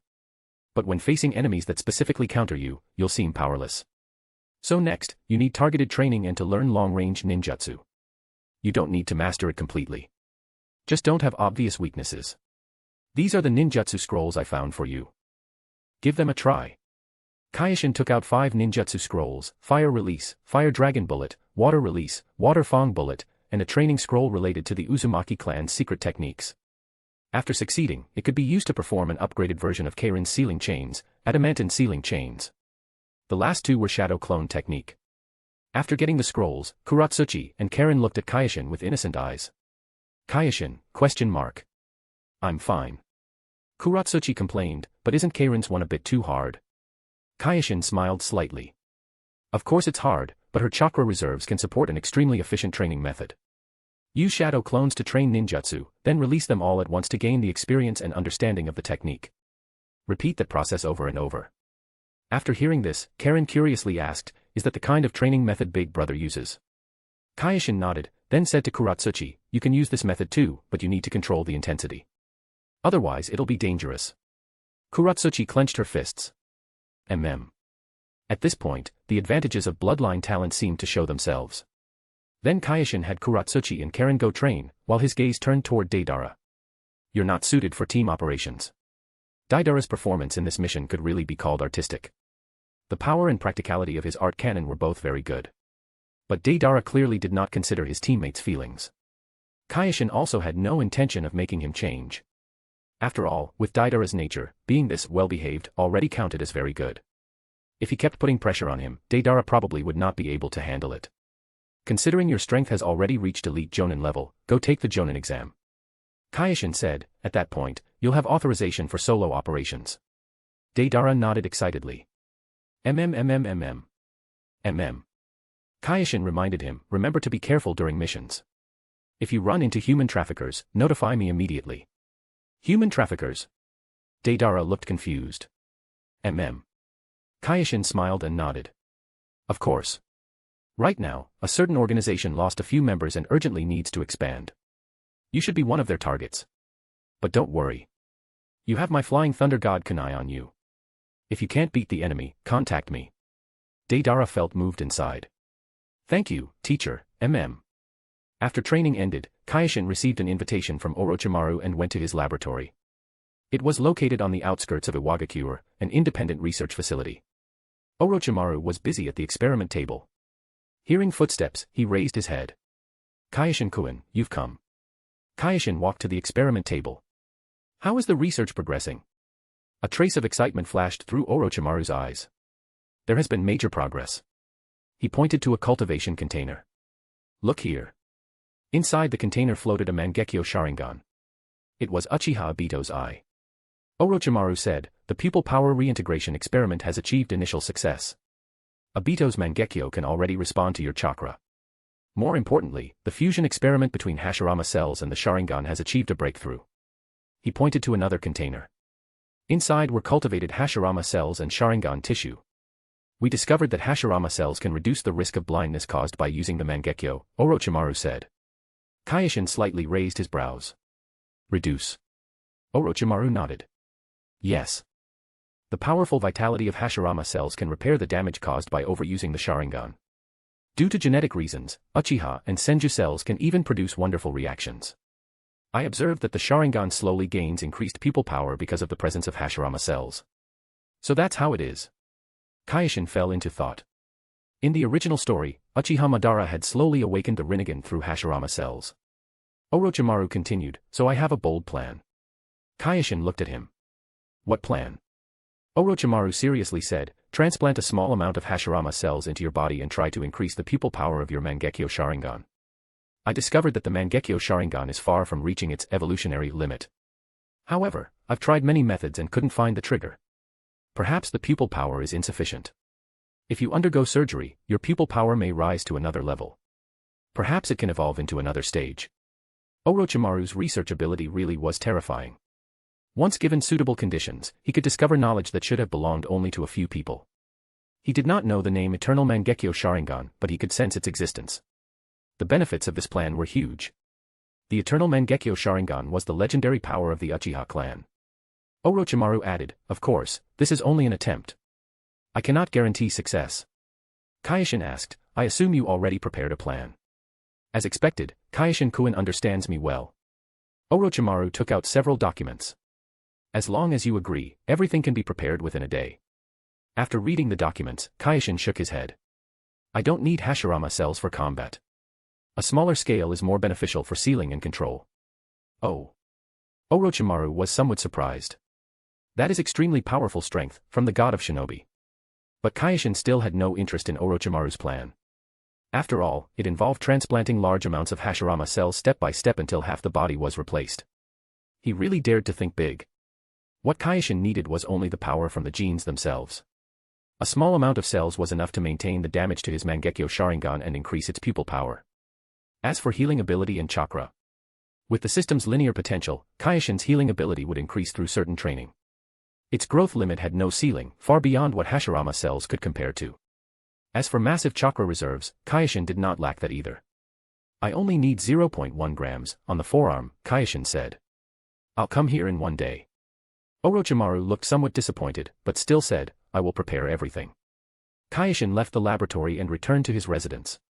He began adjusting his condition while also reporting the surgery to Inoki. After learning about it, Inoki suggested having Chinatsu supervise during the surgery.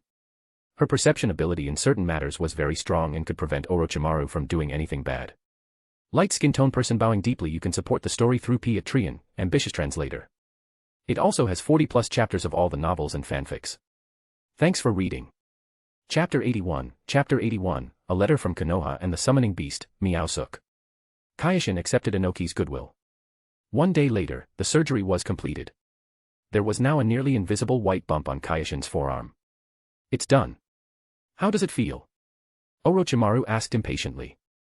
Kyoshin circulated chakra to suppress and seal the Hashirama cells, then drew out a small trace and tried sending it through his arm to the area around his eyes. Because the amount was very small, the rejection reaction from his body was almost negligible. My eye power does increase. Kyoshin raised a hand to cover his left eye, which felt strange. But I need to gradually assimilate the cells before I can fuse them in larger amounts. That would take time. Orochimaru requested, if possible, if Kyoshin-kun's eyes evolve again, please inform me. Of course. Kyoshin stood up and thanked him. Thank you for this. Our deal is completely finished now. Orochimaru grinned. But I've already gotten used to living here. A large ninja village provided him with experimental materials, and he didn't need to hide from anyone. Even if experiments failed, he still had the resources to start over. The environment was too comfortable. Orochimaru could not bear to leave. Then stay a few more days. Kyoshin showed a faint smile. When you realize that a body with a soul isn't perfect, we'll go look for Uchiha Madara's cells. Orochimaru nodded. Of course. Thank you for your concern, Kaioshin-kun. After leaving Orochimaru's laboratory, Kaioshin carefully checked the reactions in his eyes and body. The eternal Mangekyo Sharingan required the transplantation of a close relative's eyes to evolve. But the system had no upper limit on potential. His Mangekyo did not need that. Simply put, Kaioshin could skip the fair. Although it would take a detour, the Hashirama cells could speed up the process. An Iwagakure Umbu found Kaioshin. Lord Kaioshin, you have a letter and cargo delivered from Konoha. Kaioshin was a little surprised. A letter. Cargo. The Iwagakure ninja nodded. The Hokage personally sent them. Kaioshin took the letter and cargo list. He opened the letter and started reading. Tsunade's handwriting was neat and forceful. Kaioshin-kun, regarding the Uchiha clan matter, Konoha has already carried out a full investigation. The ninja who participated in the clan massacre have either been eliminated or pushed aside. Konoha is carrying out reforms to avoid similar tragedies from happening again. As compensation, the Uchiha clan's inheritance is now being returned. It includes money from converting real estate assets, a large number of ninjutsu scrolls, Sharingan training guides, and a summoning scroll. In addition, the history and truth regarding the Uchiha have been declassified. Although it no longer has meaning for the Uchiha, it can still count as an answer for you. Kaioshin lowered the letter, emotions complicated in his heart. The inheritance of the Uchiha clan. He returned home and looked at the delivered cargo. More than 10 large boxes were piled up in the courtyard. Hearing the noise, Karen ran over from next door. She pushed up her round-framed glasses. What are these? Kaioshin said, sent from Konoha. The inheritance of the Uchiha clan. Karen repeated, the inheritance of the Uchiha clan. Kuratsuchi also came over after hearing the news, curious. Kaioshin, what happened? Kaioshin handed the letter to Kuratsuchi. Kuratsuchi quickly read through it, then frowned. Compensation from Konoha. Kaioshin nodded. Something like that. Can you help check everything? Of course. Karen immediately started checking the boxes. She opened the first box. Inside was neatly arranged money. So much money. Karen cried out. Kaioshin glanced at it. There really was a lot. The value from converting the Uchiha clan's real estate assets was astonishing. Kuratsuchi opened the second box. It contained ninjutsu scrolls. Kaioshin picked up one scroll and opened it to look. Izanagi. He read softly. Then he picked up another scroll. Izanami. These were all secret techniques of the Uchiha clan. The third box contained Sharingan training guides. Kaioshin flipped through them and found they were only basic knowledge. For someone like him who had already awakened the Mangekyo, they were not very useful. The fourth box contained a summoning scroll. The scroll material was special and gave off faint chakra fluctuations. Kaioshin picked up the summoning scroll and examined it carefully. The Uchiha clan crest was on the scroll. He poured chakra into it, and the scroll faintly glowed. But there was no other reaction. It seemed specific conditions were needed to activate it. After finishing counting the money, Karen walked over. There's too much money. We need a special place to store it. Kaioshin nodded. Leave it here for now. I'll handle it. Kuratsuchi finished organizing the ninjutsu scrolls. Kaioshin, there are many high-level ninjutsu in these scrolls. Kaioshin said, yeah. Just send them directly to the village's secret vault. Huh? Kuratsuchi asked in surprise. Isn't this? Kaioshin waved his hand. There's no need to separate things that clearly. What's yours and what's mine? Iwagakure has treated him well. What's yours is mine, and what's mine is yours. Karen asked curiously, what is that summoning scroll? Kaioshin looked at the scroll in his hand. The Uchiha clan's summoning scroll. It might be a summoning beast contract. Kuratsuchi's eyes lit up. A summoning beast. Kaioshin, you still don't have one, right? Kaioshin shook his head. No. He had always been busy increasing his strength and taking revenge, so he never had time to search for a summoning beast. When he encountered that group of sharks on the way to the land of snow before, it gave Kaioshin the idea of finding a summoning beast. Karen said, try and see if you can summon something. Kaioshin thought for a moment, then shook his head. I haven't learned anything related to it yet. Kaioshin put away the summoning scroll. Soon, the inheritance had all been sorted. Kaioshin deposited the money into Iwagakure's bank. He handed the ninjutsu scrolls to the village. As for the summoning scroll, he kept it with him, then went to Iwagakure's secret vault to find knowledge scrolls about summoning techniques. That night, with the help of shadow clones, Kyoshin finally finished understanding everything. He took out the summoning scroll and read it carefully. The Uchiha clan formed contracts with summoning beasts. Fight together and protect the glory of the Uchiha.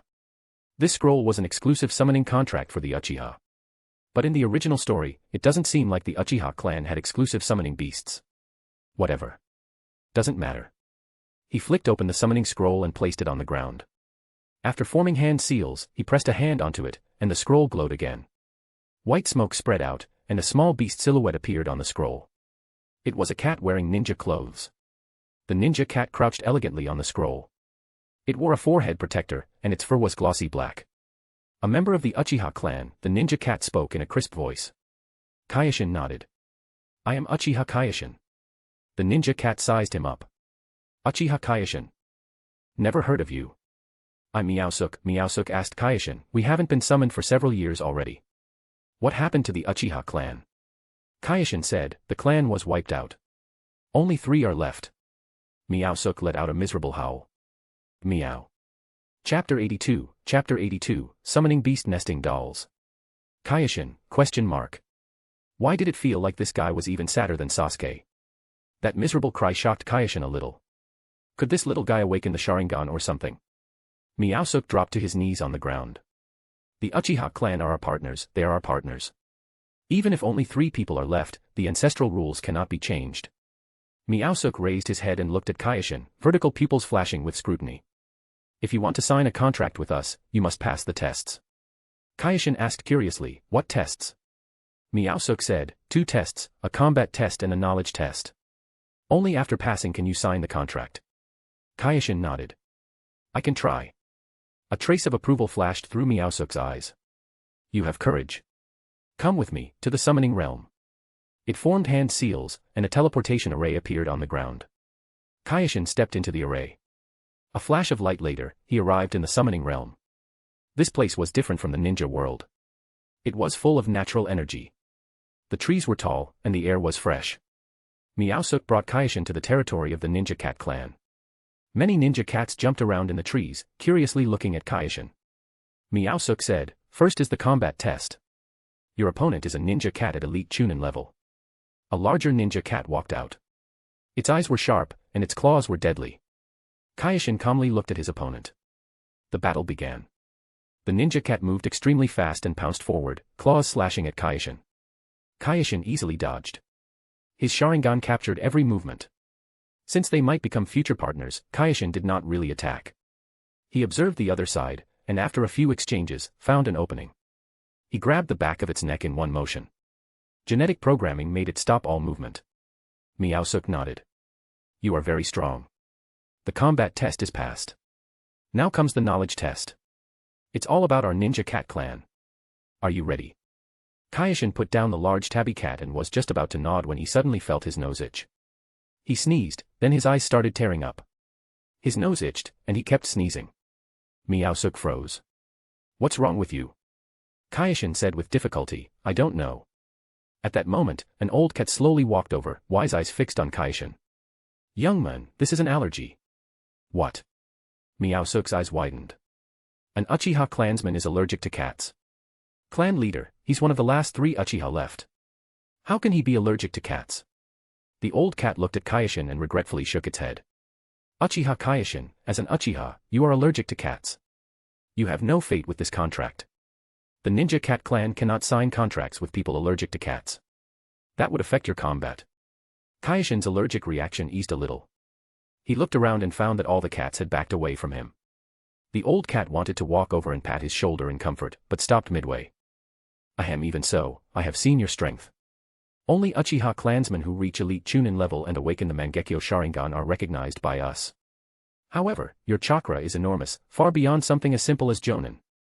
It seems that Kid Fugaku was also far inferior to you. If you don't have a summoning beast, that really is a weakness. The old cat fell into thought, then called out to Meowsuk. Go get paper and a pen. After receiving the order, Meowsuk quickly returned. The old cat wrote a letter and took out a map of the summoning realm. Young man, go here and try your luck. These summoning beasts have a good relationship with our ninja cat clan. They will definitely give me some face. After all, there was once a teacher-student relationship between us. A teacher-student relationship. Kyoshin created a shadow clone and had it take the letter and map to look at them. Then he discovered that the marked destination on the map was a tiger head symbol. Thank you, clan leader. Sigh, the decline of the Uchiha clan is not something we wanted to see either. You are one of the few remaining Uchiha, so of course we will treat you well. Go on. Although we used to be the teachers, they are much stronger now. Kyoshin thanked him again and took his leave. Following the map, Kyoshin arrived at the tiger clan's territory. This place was a dense forest. A gigantic tiger walked out. The tiger was 5 meters tall and gave off an imposing aura. Human, why have you come to the tiger clan's territory? The tiger spoke in a deep voice. Kyoshin said, I am Uchiha Kyoshin. I seek to sign a summoning contract with the tiger clan. The tiger's eyes lit up. An Uchiha. He, why did you come looking for us?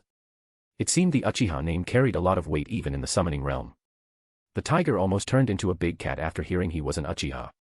Kyoshin said, the ninja cat clan recommended me. MHM. The tiger nodded repeatedly. Although it's our honor that you think highly of us, you still need to pass a test. Please don't mind it, these are the ancestral rules. Kyoshin agreed. Please begin the test. The tiger said, fight me and display your strength. Kyoshin activated his Sharingan and prepared for battle. The tiger pounced at Kyoshin at incredible speed.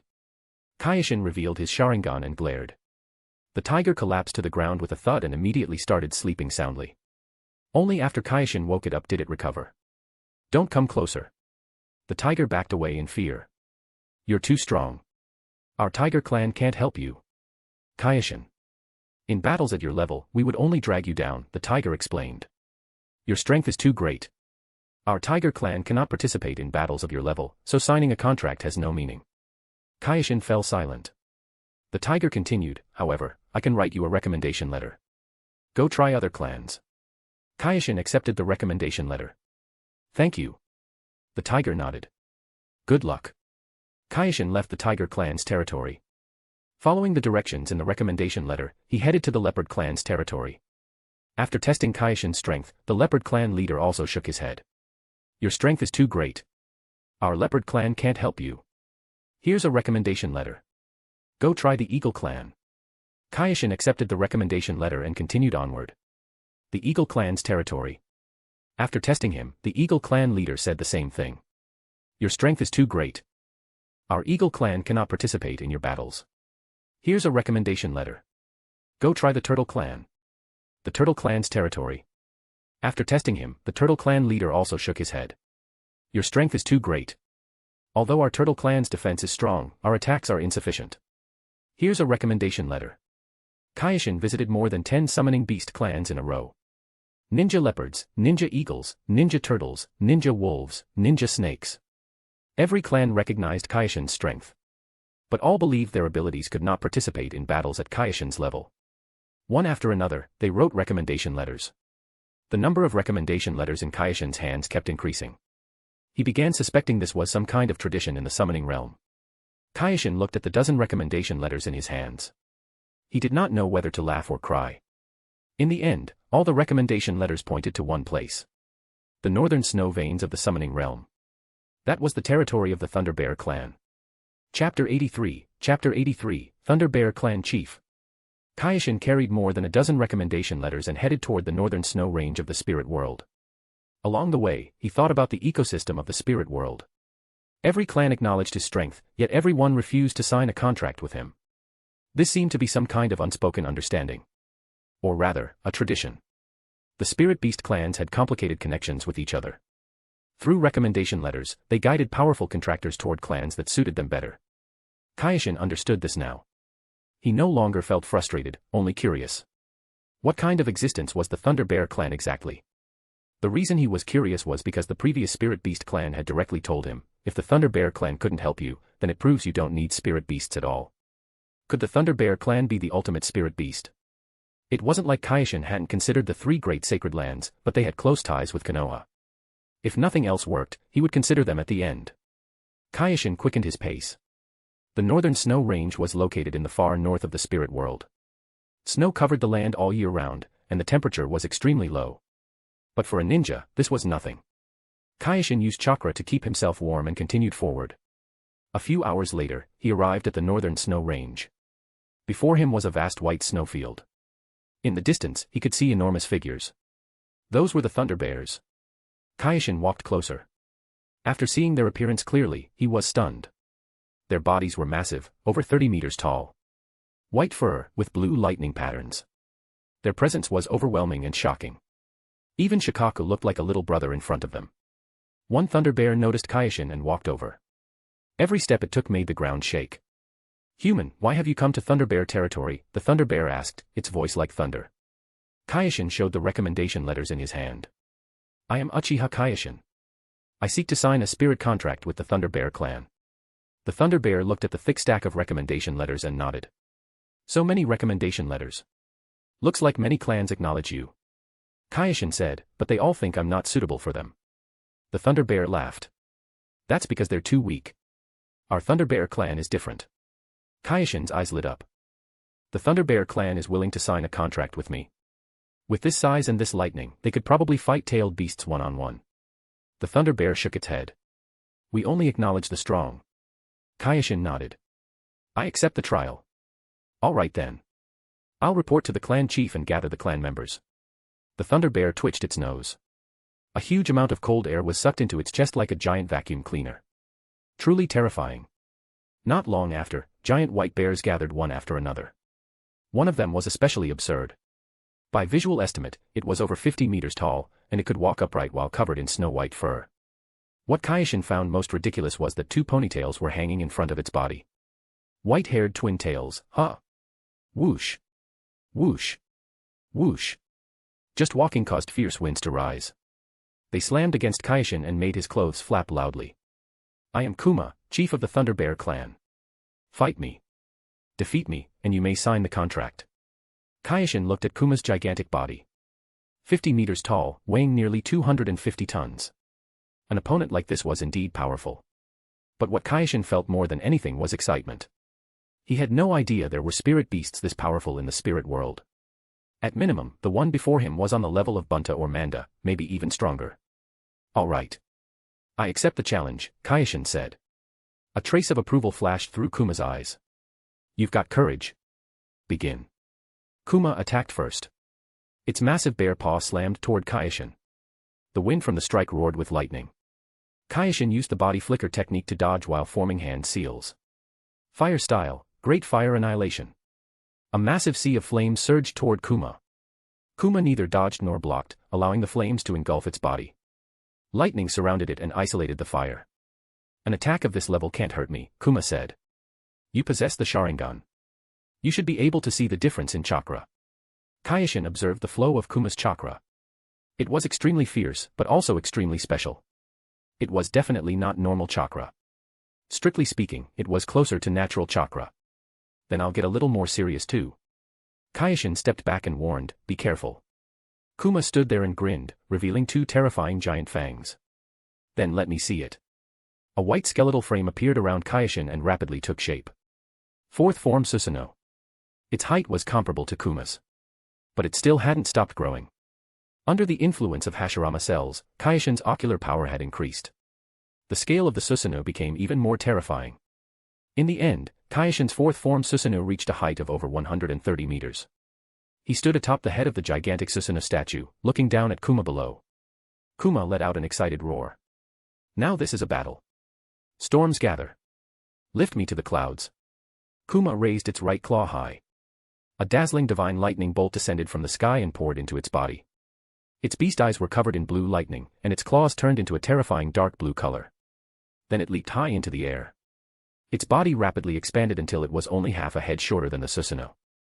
Its giant fist smashed toward the Susanoo. Kyoshin controlled the Susanoo and raised its right arm while strengthening it at the same time. Earth style, super added weight rock technique. Bang. The collision produced a massive shockwave. The snowfield shook, and snow blasted into the air. Kuma staggered and fell backward. The group of Thunder Bears stared wide-eyed in disbelief at the scene. "I acknowledge you." Kuma climbed back to its feet. "Among all the ninjas I've seen, no one surpasses you in strength." In truth, it had only seen one ninja, no, only one human, Kyoshin. "We'll sign the contract later." Kuma felt the blood in its body begin to boil as if it had finally entered a real fighting state. It slammed its two massive bear paws together. Sage Art, Catastrophe Divine Lightning. A streak of golden light appeared within the lightning surrounding Kuma and rapidly spread, eventually covering its entire body. It condensed and shot into the sky, piercing through the clouds. If you can block this attack, the battle is over. Kyoshin looked up at the sky. The clouds were pushed apart by terrifying golden lightning. Pure lightning more than 10 meters thick rapidly condensed, looking ready to pour down at any moment. Since the battle was already over, there was no need to block it. Everyone move aside, I'm about to use cheats. Kyoshin dispersed the Susanoo and floated in the air with his arms crossed. In his right eye, the Mangekyo Sharingan slowly rotated. Kid, what are you doing? Kuma asked in shock. You'll die. The lightning gathered and crashed down. Kyoshin was engulfed by the catastrophe divine lightning. Several nearby mountains were swallowed and flattened by the aftershock. Half a minute later, the aftermath dispersed. Kyoshin's completely unharmed figure appeared. Pseudo Shinten was still too useful. Kyoshin was shocked inside. That attack just now could completely shatter his Susanoo. At the same time, a question rose in his mind. Did I enter the wrong series? Chapter 84, the most stat-stick summoning beast in the entire summoning realm and Sage Art Dust release. Based on Kuma's strength, he could easily face 2, maybe even 3-tailed beasts alone. But the other side seemed completely unknown. In the ninja world, the only legends about summoning beasts were the 3 great holy lands. Snakes. Toads. Slugs. Nobody had ever heard of the bear clan doing anything remarkable. It seemed even salamanders were more famous than ninja bears. The battle ended. Kuma looked at Kyoshin with admiration. You're worthy of the Thunder Bear clan's contract. Follow me. Kyoshin smiled and floated through the air after Kuma, arriving at the Thunder Bear clan's sacred ground. There was an ancient altar here. A summoning scroll rested on top of it. Kuma said, drip your blood onto the scroll and write your name. Kyoshin did as told. Blood dripped onto the scroll as he wrote, Uchiha Kyoshin. The scroll emitted light, and the contract was formed. Kuma said, now you are a contractor of the Thunder Bear clan. You can summon us anytime. Thank you. Kyoshin nodded. There's something I'm very curious about. Oh. Does the Thunder Bear clan have some special history? Of course. Our Thunder Bear clan has lived in seclusion here for 3,700 years. Kyoshin was surprised. 3,700 years. Kuma nodded. We have never signed a contract with humans. You are the first. Even that so-called summoning scroll was tribute sent by other summoning beasts. Why? Because of an agreement. An agreement with the Sheep clan. Sheep clan. A long time ago, we made an agreement with the Sheep clan not to expand outward until we defeated each other. Where is the Sheep clan now? They already left this world, but we proud Thunder Bears still honor the agreement. We train day and night only to one day welcome the final battle. In other words, since they're gone, we are now the summoning beasts with the highest stats and best mechanics in the whole summoning realm. Kyoshin understood. The Thunder Bear clan upheld its promises. Even after the other side had already left, they still kept the agreement. That kind of spirit was worthy of respect. So that's why only the 3 great holy lands are known in the ninja world. Kyoshin fell into thought. A trace of disdain flashed through Kuma's eyes. The 3 great holy lands are just juniors that rose during the era of the Sage of Six Paths. Kyoshin tilted his head. Huh. Kuma began explaining the history of the world to Kyoshin. At the very beginning, there was no such thing as ninjutsu. Even the ninja sect didn't exist. The outsider Tsuchikage brought external chakra into the ninja world. Then came the era of the Sage of Six Paths, Asura, and Indra. Up until now, nearly all summoning beasts had learned ninjutsu. However, back then, the Thunder Bear clan narrowly lost to the Sheep clan and kept their promise, never stepping outside again. What they had always trained in from the very beginning was this world's oldest and most fundamental natural chakra. In other words, what ninjas now called senjutsu. That was why Kuma added the words Sage Art before using his ultimate move earlier. So that's how it is. Kyoshin was deeply shocked inside. Is this even Naruto anymore? But after thinking about it carefully, it wasn't impossible either. The original story also had many gigantic summoning beasts. Huge size wasn't exclusive to the 3 great holy lands. It was just that Kuma's strength was too outrageous, making Kyoshin feel they didn't belong here at all. Kyoshin asked Kuma again, since you have an agreement with the Sheep clan, wouldn't summoning you force you to break the contract? No conflict. Kuma's voice carried longing for the outside world. That old sheep defeated me, so I keep my promise to him. But you defeated me as well. So I must also keep my promise to you. I won't leave on my own, but as long as you summon me, it falls within the scope of my promise with you. That won't break my promise to that sheep. Kyoshin. Damn.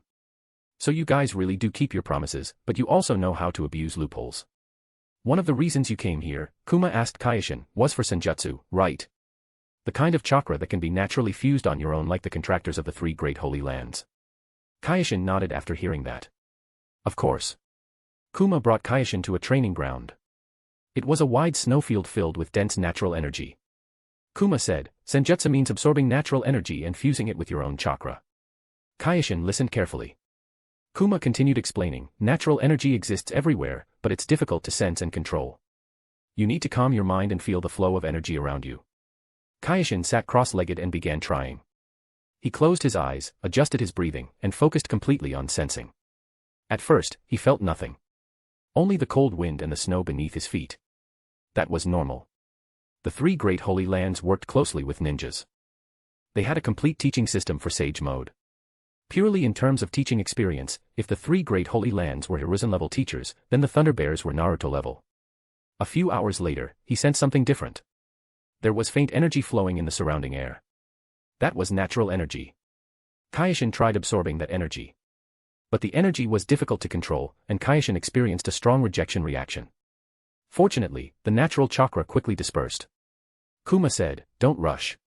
Take it slowly. Senjutsu training takes time." Kyoshin nodded and continued trying. He used shadow clones to assist his training. 10 shadow clones trained at the same time, increasing efficiency. Kuma watched curiously. Although they could learn outside information through other summoning beasts, they didn't know much about ninjutsu. One day passed, and Kyoshin made progress. He could absorb a small amount of natural energy, but he still couldn't fuse it steadily. Kuma said, making progress on the first day is already very good. On the third day, Kyoshin opened his eyes, and golden light flashed within them. Kuma was shocked. 3 days. Only 3 days. Kyoshin nodded. Succeeded. Kuma found it hard to believe. It took me 3 months back then. Kyoshin continued familiarizing himself with senjutsu. He entered sage mode. His eyes turned the color of golden divine lightning, and his hair became white twin tails. Lightning surrounded his body, and his presence became overwhelming. Kuma carefully observed him. The characteristics of sage mode have fully appeared. Kyoshin felt the power of senjutsu. The intensity of his chakra rose greatly. His sensing ability increased, and the flying thunder god range expanded. His chakra control precision and force improved, and the flying thunder god speed increased. His physical strength increased, and his recovery ability became astonishing. Kuma said, recovery power comparable to the slug sage, huge boosts to ninjutsu and taijutsu, and lightning shield defense. Kyoshin tried using senjutsu. Sage art, dust release, detachment of the primitive world technique.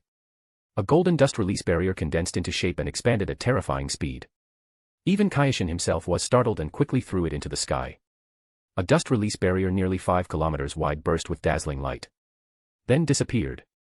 Kuma's bare mouth hung open. This. So Kyoshin had heavily held back during their earlier fight. Although there was the boost from senjutsu chakra, the original power of the technique alone had already exceeded Kuma's imagination. If he had taken a direct hit, his lightning attribute senjutsu chakra armor definitely wouldn't have endured it. His main body would have directly turned into tiny dust. Originally, he only wanted to use Kyoshin as a reason to leave the territory. But now, Kuma genuinely started respecting this little guy. Chapter 85, the human traffickers have arrived. Even Kyoshin himself felt his scalp go numb. He had never expected the combination of sage chakra and dust release to produce this kind of change. Dust release was white, seemingly light but actually heavy. After adding sage chakra, it turned gold, seemingly heavy but actually light. And its expansion speed was completely beyond Kyoshin's expectations. Its power as well. Anyway, perhaps because he had already completed half of his revenge goal. After Kyoshin spoke the name of that technique, he felt something very strange. How should he describe it? Even his lips were trembling with excitement. So shouting it out felt this good. Anyway, thanks, Kuma. Kyoshin looked up at the Thunder Bear clan chief beside him, who was like a small mountain. Kuma swallowed and nodded. If you get into a fight, you can summon me anytime. Kyoshin spent some more time in the summoning realm getting familiar with sage mode, then returned to the ninja world. After returning to Iwagakure, he began systematic training. The forbidden techniques in Konoha's sealing scroll needed careful study. These techniques were powerful, but they were also difficult to learn. Every day, Kyoshin practiced at the training grounds, especially focusing on the growth of his Sharingan. At the same time, he was also keeping an eye on Deidara's movements. Several Akatsuki members had been eliminated by Kyoshin. They urgently needed fresh labor to replenish their ranks, so it was very likely they would target Deidara. Sure enough, a few days later, 15 kilometers outside Iwagakure, in a barren valley, the blonde teenager Deidara stood in the center of the valley with an excited smile on his face. This time I'll definitely create art that's closest to perfection, yeah. Just as Deidara was about to begin his experiment, the corner of his eye caught two afterimages. Deidara turned around. One wore a black cloak with red clouds. His skin was pale, and his handsome face carried a sickly exhaustion. The other wore the same Akatsuki outfit. He was tall and carried a pillar wrapped in bandages on his back. "Who are you?" Deidara asked warily. Kisame grinned, revealing shark-like teeth. "Akatsuki. Kisame Hoshigaki. The organization is short on people lately." Kisame took Samahata off his shoulder. Several of them were killed by some guy from Iwagakure. "We're here to invite you to join the Akatsuki." "Not interested." Deidara shook his head. "My art doesn't need some organization, yeah." A violent coughing fit sounded out. Itachi bent over, covering his mouth with his hand. Dark red blood seeped through his fingers. His face was pale as paper, and his body trembled slightly. "Itachi-san, you're not in good shape. Let me handle this," Kisame said in a deep voice. Itachi nodded and stepped back half a step, leaving the battlefield to Kisame. Deidara sneered, rested a cannon tube on his shoulder, and quickly loaded clay shells. Artillery cannon, Type 1, explosive shell. 2 clay shells shot out of the barrel, flying toward Itachi and Kisame with sharp whistling sounds. Kisame's hand seals were old-fashioned but swift. Water release, water shark bullet technique. A giant shark-shaped mass of water rushed toward the incoming clay shells. Boom. Boom. Explosions echoed through the valley. Water and flames mixed together as dust scattered everywhere. Deidara's eyes lit up. "Interesting. Then try this." He quickly switched ammunition and loaded a long, cone-shaped piece of clay into the cannon. Artillery cannon, Type 2, armor-piercing shell. The shell shot out. Its cone-shaped warhead spun at high speed, tearing through the air as it headed straight for Kisame. What a troublesome brat, Kisame gathered chakra beneath his feet and used brute force to move, rapidly closing in on Deidara. Boom. A brilliant small mushroom cloud appeared where Kisame had originally been standing. The explosion reached more than 10 meters underground, and the blast radius was terrifyingly large. But Kisame was extremely fast, and his body was tough enough that he forcibly endured the shockwave and continued rushing toward Deidara. Seeing this, Deidara immediately changed tactics. He created a clay bird and stood on it. After taking off, he quickly distanced himself from Kisame and began firing the cannon again. A bang came from the barrel. A clay shell 3 to 5 times larger than the barrel's caliber flew out, drawing an arc through the air before falling from above Kisame's head. Kisame looked up, narrowing his shark-like eyes. Water release, exploding water colliding wave. He pressed his palms together. A massive stream of water erupted from his mouth, forming a huge water column that shot toward the sky. The water column collided with the mortar shell in midair. Boom. The enormous explosion was deafening. Water splashed down like heavy rain. Deidara shouted excitedly, "Excellent. This is the kind of opponent art deserves, yeah." Artillery cannon, Type 4, Sea of Flowers. The clay bomb split into over 100 smaller bombs, falling like raindrops.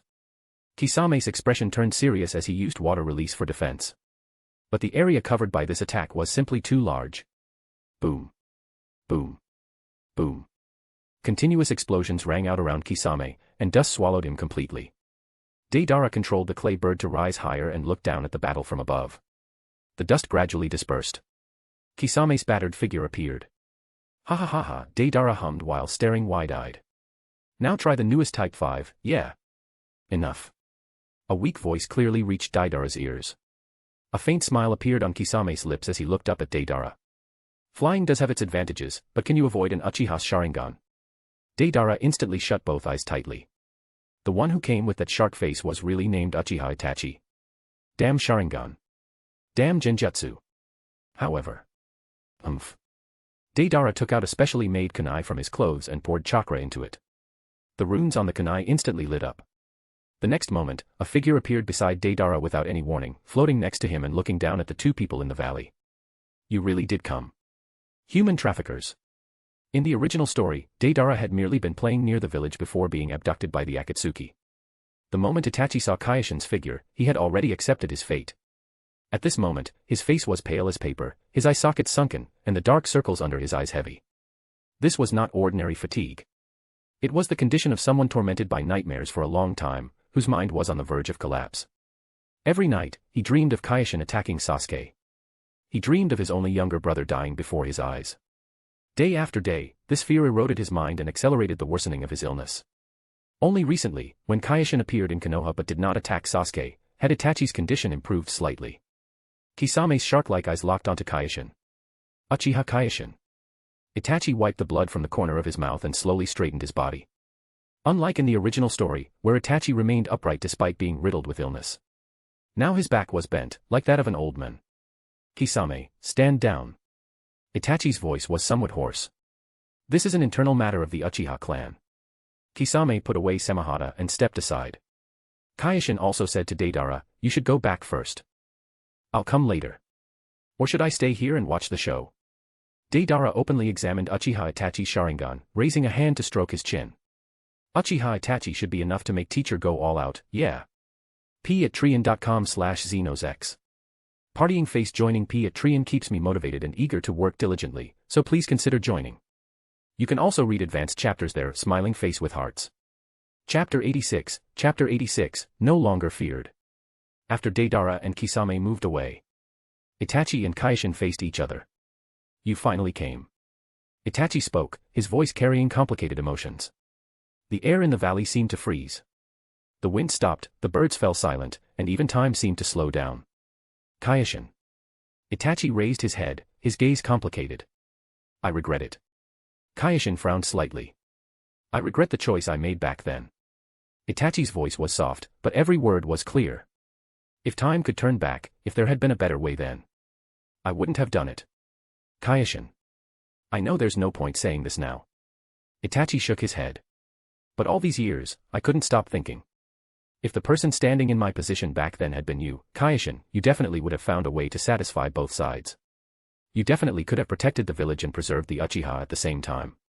Kyoshin looked at Itachi's pale face, at those eyes dimmed by illness and guilt. He continued playing the mute, as if observing Itachi's condition. In battle, all his actions seemed directed only toward killing the enemy.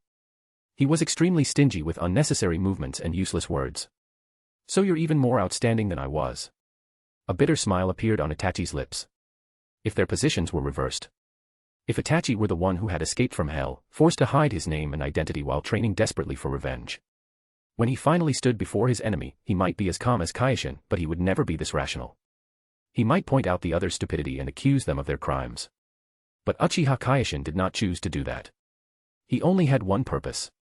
The purpose of making the enemy lose their vital signs, and he focused on that purpose with almost cruel standards. Having an enemy like that was truly chilling. Even now, Itachi seemed unable to find hatred in Kyoshin's eyes. What was there instead was something similar to. The battle erupted almost instantly. Itachi rapidly formed hand seals. Fire release, great fireball technique. A huge fireball burst from his mouth and charged toward Kyoshin with scorching heat. Kyoshin formed seals as well. Fire release, great fire annihilation. The great fireball was almost instantly swallowed by a sea of flames. The overwhelming blaze spread across the sky like crimson clouds, pressing down over the entire valley. A red Susanoo skeleton appeared around Itachi's body, and a bitter smile appeared at the corner of his mouth. A heaven-sent genius. That was once a term used to describe him and Kakashi. Yet even at the peak of his strength, he was absolutely unworthy of being compared to Kyoshin. There was always someone greater. Kisame was forced to retreat even farther away. Though he wasn't injured thanks to his mastery of water release, he looked even more miserable. Tsukimi. Itachi's voice came from within the red Susanoo skeleton. Within the gray dust, two pairs of Mangekyo Sharingan locked eyes. Their minds were pulled together and simultaneously sank into a scarlet mental world. But it was not a graveyard. To some extent, Tsukimi's world was influenced by the caster's mental state. Itachi's Tsukimi world was a graveyard, the night where his soul wandered endlessly. But now, it was a desert stretching endlessly in all directions.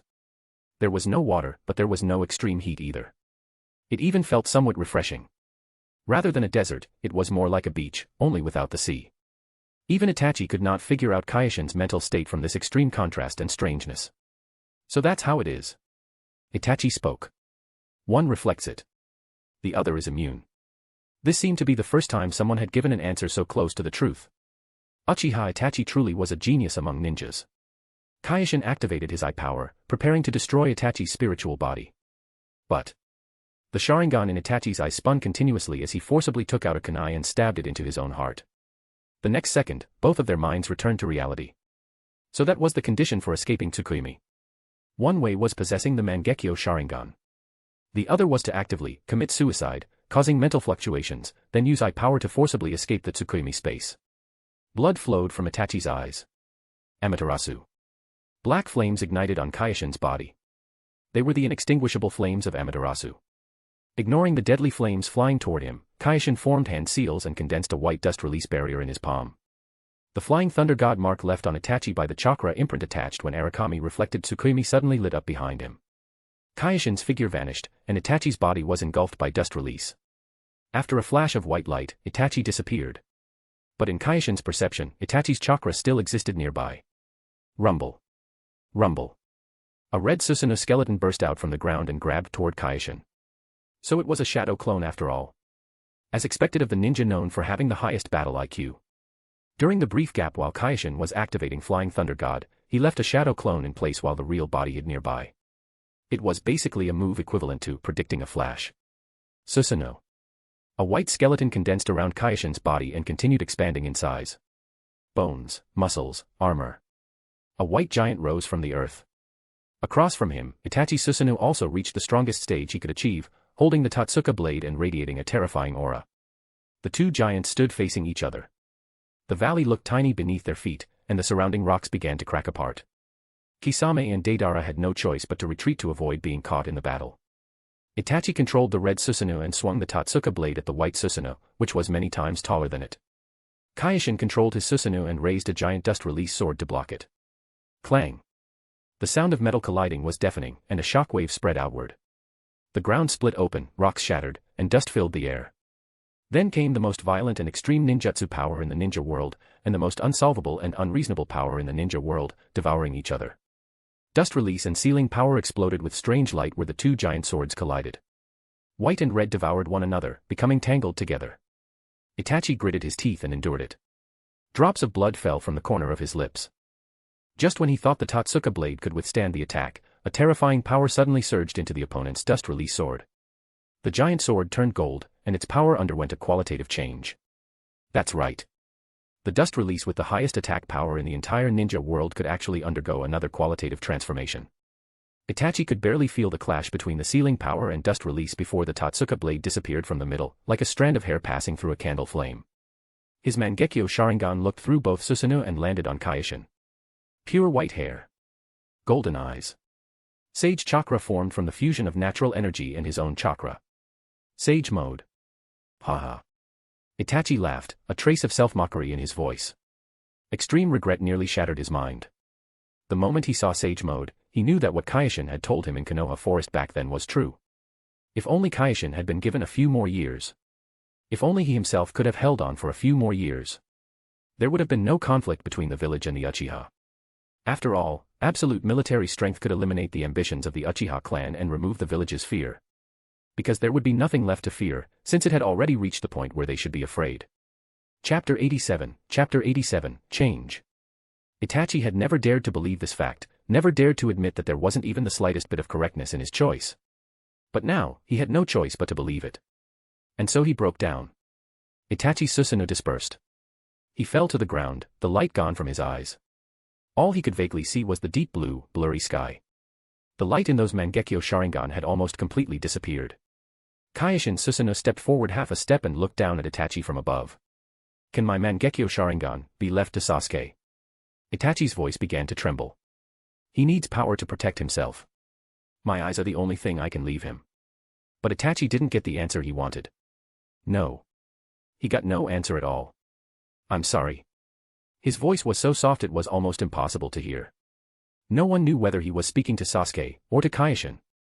Or perhaps to his parents. The dead Uchiha clansman. Or Konoha. In any case, he closed his eyes. His body could no longer squeeze out even a trace of chakra.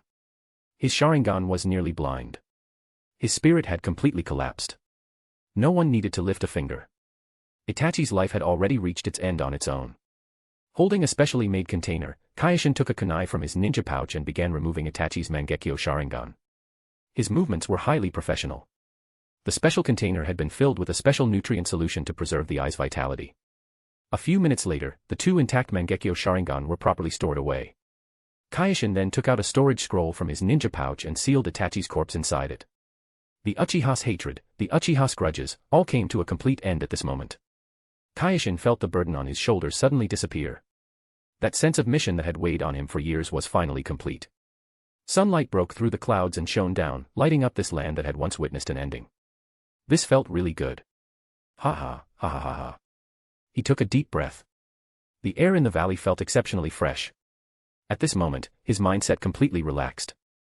Images flashed through his mind, fantasies he had before crossing over into the Naruto world. Those were things that had been forced deep into his heart after taking on hatred and responsibility. Deidara arrived above Kyoshin on his white bird and watched helplessly as Kyoshin's expression changed from familiar to unfamiliar. From serious and focused to open-minded, relaxed, and cheerful. Teacher feels so unfamiliar. It was as if he had gone from an ambitious young man with a clear goal to some carefree troublemaker wandering the streets. That shark ran pretty fast. Kyoshin looked in the direction Kisame had disappeared. Haha, but forget it. I can't be bothered dealing with him. Deidara swallowed. Can't be bothered dealing with him. Can't be bothered dealing with an enemy. Is this really my teacher? Who is it? Just who is inside my teacher's body? Yo. Deidara, Kyoshin suddenly appeared beside him, pressing one hand onto his hair as he said with a grin, remember that physics superweapon I told you about before, the one you called ultimate art. If you want to finish it in your lifetime, you'd better start working hard now. Starting today, you don't need to think about anything related to being a ninja. Just focus on that. A person's life is worth it if they devote themselves to a single goal. Even if you can't achieve it, it's still exciting enough. If Kyoshin hadn't brought it up himself, Deidara would have started suspecting that Itachi had taken over Kyoshin's body. But teacher, didn't you say that a ninja can't have obvious weaknesses? Deidara pushed Kyoshin's hand away and asked in confusion. Kyoshin gave a dismissive smile. With your messed up mental state, do you still count as a ninja? Deidara. Remember this. Kyoshin said, you're an artist wearing a ninja's skin. If you're not pursuing your art, why are you focusing on the profession of being a ninja? To waste your life. What he said made so much sense. MMM. Deidara nodded repeatedly. Kyoshin lay down on the white bird, resting his head on both hands and crossing his legs. Let's go back. Deidara. Teacher, we're home. With a speechless expression, Deidara shook Kyoshin awake. The flying thunder god could have brought them back instantly, but he insisted on sleeping on the bird. Kyoshin stretched lazily, smacked his lips, and casually said to Deidara, go report what just happened to teacher. What do you mean, go report what just happened to teacher? Deidara was stunned. He had never seen Kyoshin act like a hands-off boss before. Deidara went to the Tsuchikage's office by himself. Anoki found it unbelievable that Deidara had come alone. After all, this guy was either staying in the laboratory or running around playing with bombs. Even when there was a normal mission, people usually had to search the whole village 3 to 5 times before they could drag him over. After listening to Deidara's report, Anoki put down the documents in his hands and revealed a pleased expression. Judging from the battle process Deidara described, Kyoshin had truly taken Anoki's advice to heart. Kyoshin had long possessed the strength to defeat Uchiha Obito and Uchiha Itachi. But he had not immediately sought revenge. Instead, he had followed Anoki's advice and only acted when he was 100% certain. Deidara, call Kyoshin over. Ah. Am I your messenger now? Ah, don't get mad, I'll go right away, A few minutes later, Deidara found Kyoshin again. Then he discovered that the guy was actually directing Kuratsuchi and Karen's training at the training ground. The two girls were being ordered around while he constantly pointed out small mistakes. Meanwhile, he himself was reclining sideways on a bench, holding a cup of ice cream and watching his two disciples sweat. With an unhappy look, Deidara walked over and carried out Anoki's order. As a result, Kyoshin still had to make the trip. When Kyoshin sat down in the Tsuchikage's office, Anoki looked at him with some surprise. Maybe it was because of the change in his mindset. Or maybe it was because, according to their usual routine, Anoki would invite Kyoshin to sit down first, and only then would they discuss business. Kyoshin had always been very polite. In front of Inoki, he was obedient to an almost unbelievable degree. But this time, he skipped the step where Inoki invited him to sit.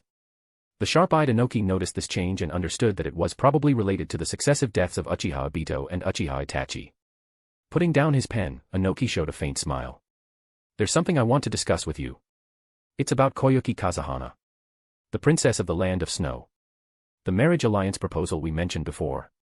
A profile of a delinquent-looking young girl appeared in Kaioshin's mind. That had been his first impression of Koyuki Kazahana. But later she seemed to have matured quite a bit. He had heard that she was now working on stabilizing the situation in the Land of Snow. Teacher, you don't need to say anything more. Kaioshin showed a broad grin. I agree. We're not losing anything anyway, and I don't need to invest any feelings into it. Huh. Inoki's mind froze for a moment. He had never expected things to go this smoothly. Good. Inoki slapped the desk. I'll handle this matter. You should take care of Kuratsuchi and Keirin's emotional issues. If nothing unexpected happens, in as little as a year, you'll be going to the Land of Snow for a 10-day or half-month vacation. New fanfic, Marvel, my first template is Minato. Hope you all will add it to your collection and give it a try. Let me know your thoughts in the review. Try to put it up in the rankings, guys. Winking face. Have a great day. Chapter 88, A Bunch of Lunatics. When Kaioshin got home, Keirin and Kuratsuchi had already finished training. Kuratsuchi had just taken a shower. Her short black hair was still wet and stuck to her forehead, and her fair cheeks carried a faint blush. She was wearing loose home clothes, and her long legs reflected a healthy sheen under the light. Kuratsuchi walked over to Kaioshin, curiosity in her eyes. What did Grandpa want with you? Kaioshin sat down on the sofa and casually picked up a glass of water from the table. It's about Koyuki Kazahana. I agreed. Kuratsuchi froze. Her eyes widened. You agreed. Didn't you say you weren't interested before? Kaioshin took a sip of water and showed a relaxed smile. People change. He put down the glass, walked over to Kuratsuchi, and lowered his head slightly toward her neck. A fresh scent from her body wash drifted from Kuratsuchi, mixed with the natural scent unique to a young girl. Kaioshin took a deep breath. Kuratsuchi really likes being clean. You smell nice. Kuratsuchi's face instantly turned red, all the way from her ears down to her neck. She stepped back half a step, her hands unconsciously twisting together. But soon, she remembered the matter between Kaioshin and Koyuki. Her eyes dimmed. Kaioshin noticed the change and spoke calmly. When it comes to this, Kuratsuchi isn't as open-minded as Ino. Kuratsuchi looked up at Kaioshin's relaxed expression and felt like the sky was falling. She turned and ran out of the room. Kaioshin simply shrugged indifferently. When Kuratsuchi found Keirin was organizing her ninja pouch, focused on checking the sharpness of her kunai. Kuratsuchi told her about Kaioshin agreeing to the marriage alliance, her voice full of grievance. Keirin put down the kunai. There wasn't much expression on her face. Oh, got it. Kuratsuchi couldn't believe it. That's your reaction? Keirin tilted her head, her red hair swaying with the movement. What else? My brother is right anyway. Kuratsuchi, ? Keirin clasped her hands together and showed a love-struck grin. I actually think this is a chance. Since he's in a more relaxed state now, it'll be easier to make a move. Kuratsuchi was so shocked by those words that she couldn't speak. She stared blankly at Keirin as if meeting her for the first time. She practically fled from Keirin's house. The night wind blew past, helping her clear her head a little. She suddenly realized that everyone around her was insane. Deidara chased Art and spent all day researching those dangerous explosives. Kaioshin, who had been suppressed by revenge, had suddenly become relaxed and cheerful. And Keirin, completely love-struck, filled her head with thoughts of how to get closer to Kaioshin. Kuratsuchi stopped walking and looked up at the stars in the night sky. It's like I'm the crazy one. That night, Keirin changed into a clean set of clothes, carefully combed her red hair, and quietly slipped into Kaioshin's house. Kaioshin's expression looked exactly like Zhang Huaimin's expression on that particular night in a certain month and year during the Yuan Feng era. He was still lying under the blanket when Keirin barged in. Kuratsuchi already told me, Keirin said with a grin, her hands behind her back. But I don't care. I'm sticking with you for the rest of my life. No matter what you think, no matter what happens, I'll stay by your side. Keirin, I know that, and I won't abandon you. After all, you're kind of cute. Kaioshin spoke groggily as he raised a hand to rub his eyes.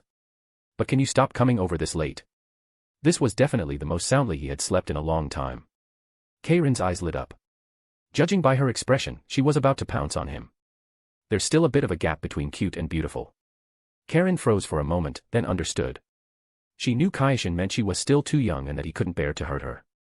A blush appeared on Karen's cheeks, but her eyes were full of happiness as she seemed to sink into her own fantasy. This is his concern for me. Hee hee. Can you go back first? Kyoshin looked at Karen speechlessly. With how crazy she was acting, he was honestly worried she might turn into a yandere. After sending Karen away, Kyoshin was just about to rest when he suddenly sensed a powerful chakra. The chakra was cold and heavy, carrying the aura of death. Kyoshin instantly became alert and activated his sensory ability. Without even changing clothes, he disappeared from the room in his pajamas using Flying Thunder God.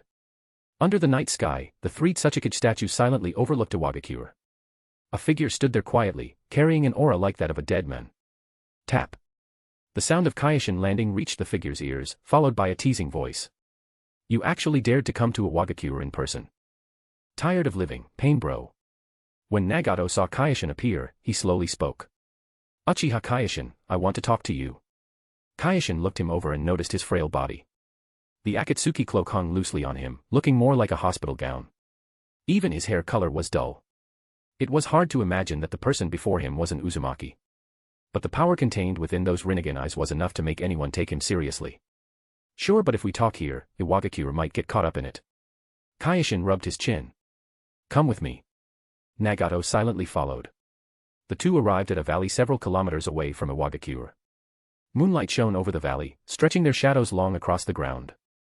Kyoshin stopped and turned to look at Nagato. Go ahead. What is it? Nagato's Rinnegan glowed purple under the moonlight. I want to recruit you into the Akatsuki. His voice was calm and slow. To fill the vacancies left by the members you killed. Kyoshin rubbed his temples. At this point, you have to be joking. Nagato didn't answer. Instead, he revealed another purpose. The Akatsuki's ideal is to gather all the tailed beasts. To create the ultimate weapon and use absolute power to achieve forced peace. To make the world feel pain, understand pain, and therefore cherish peace. Kyoshin looked completely relaxed. No. I don't really agree with that goal. Then do you have a better way? Nagato knew that Kyoshin was far more complicated than he appeared, so he asked in return. It's not really a better way. Kyoshin recalled the despair he had felt when he suffered through the Uchiha clan massacre shortly after arriving in this world. Back then, he had done everything he possibly could. Desperate, Kyoshin hadn't even spared Danzo, but it had been useless. After the massacre happened, Kyoshin's thoughts had been a complete mess. While traveling toward the land of Earth, he kept thinking about all sorts of things. This idea had been born during that period. That was to use the original story as a reference. In fact, my idea is very close to yours. Kyoshin admitted. My plan is to create a public enemy of the world. This organization wouldn't exist to make the world feel pain, but it would continuously threaten the ninja world. By carrying out assassinations against potential enemies or people who have already committed capital crimes, it would create chaos and spread awareness of its own threat, putting pressure on the ninja world from the inside out. People grow through resistance and unite in times of crisis. Instead of surviving in fear and waiting for the next war to break out.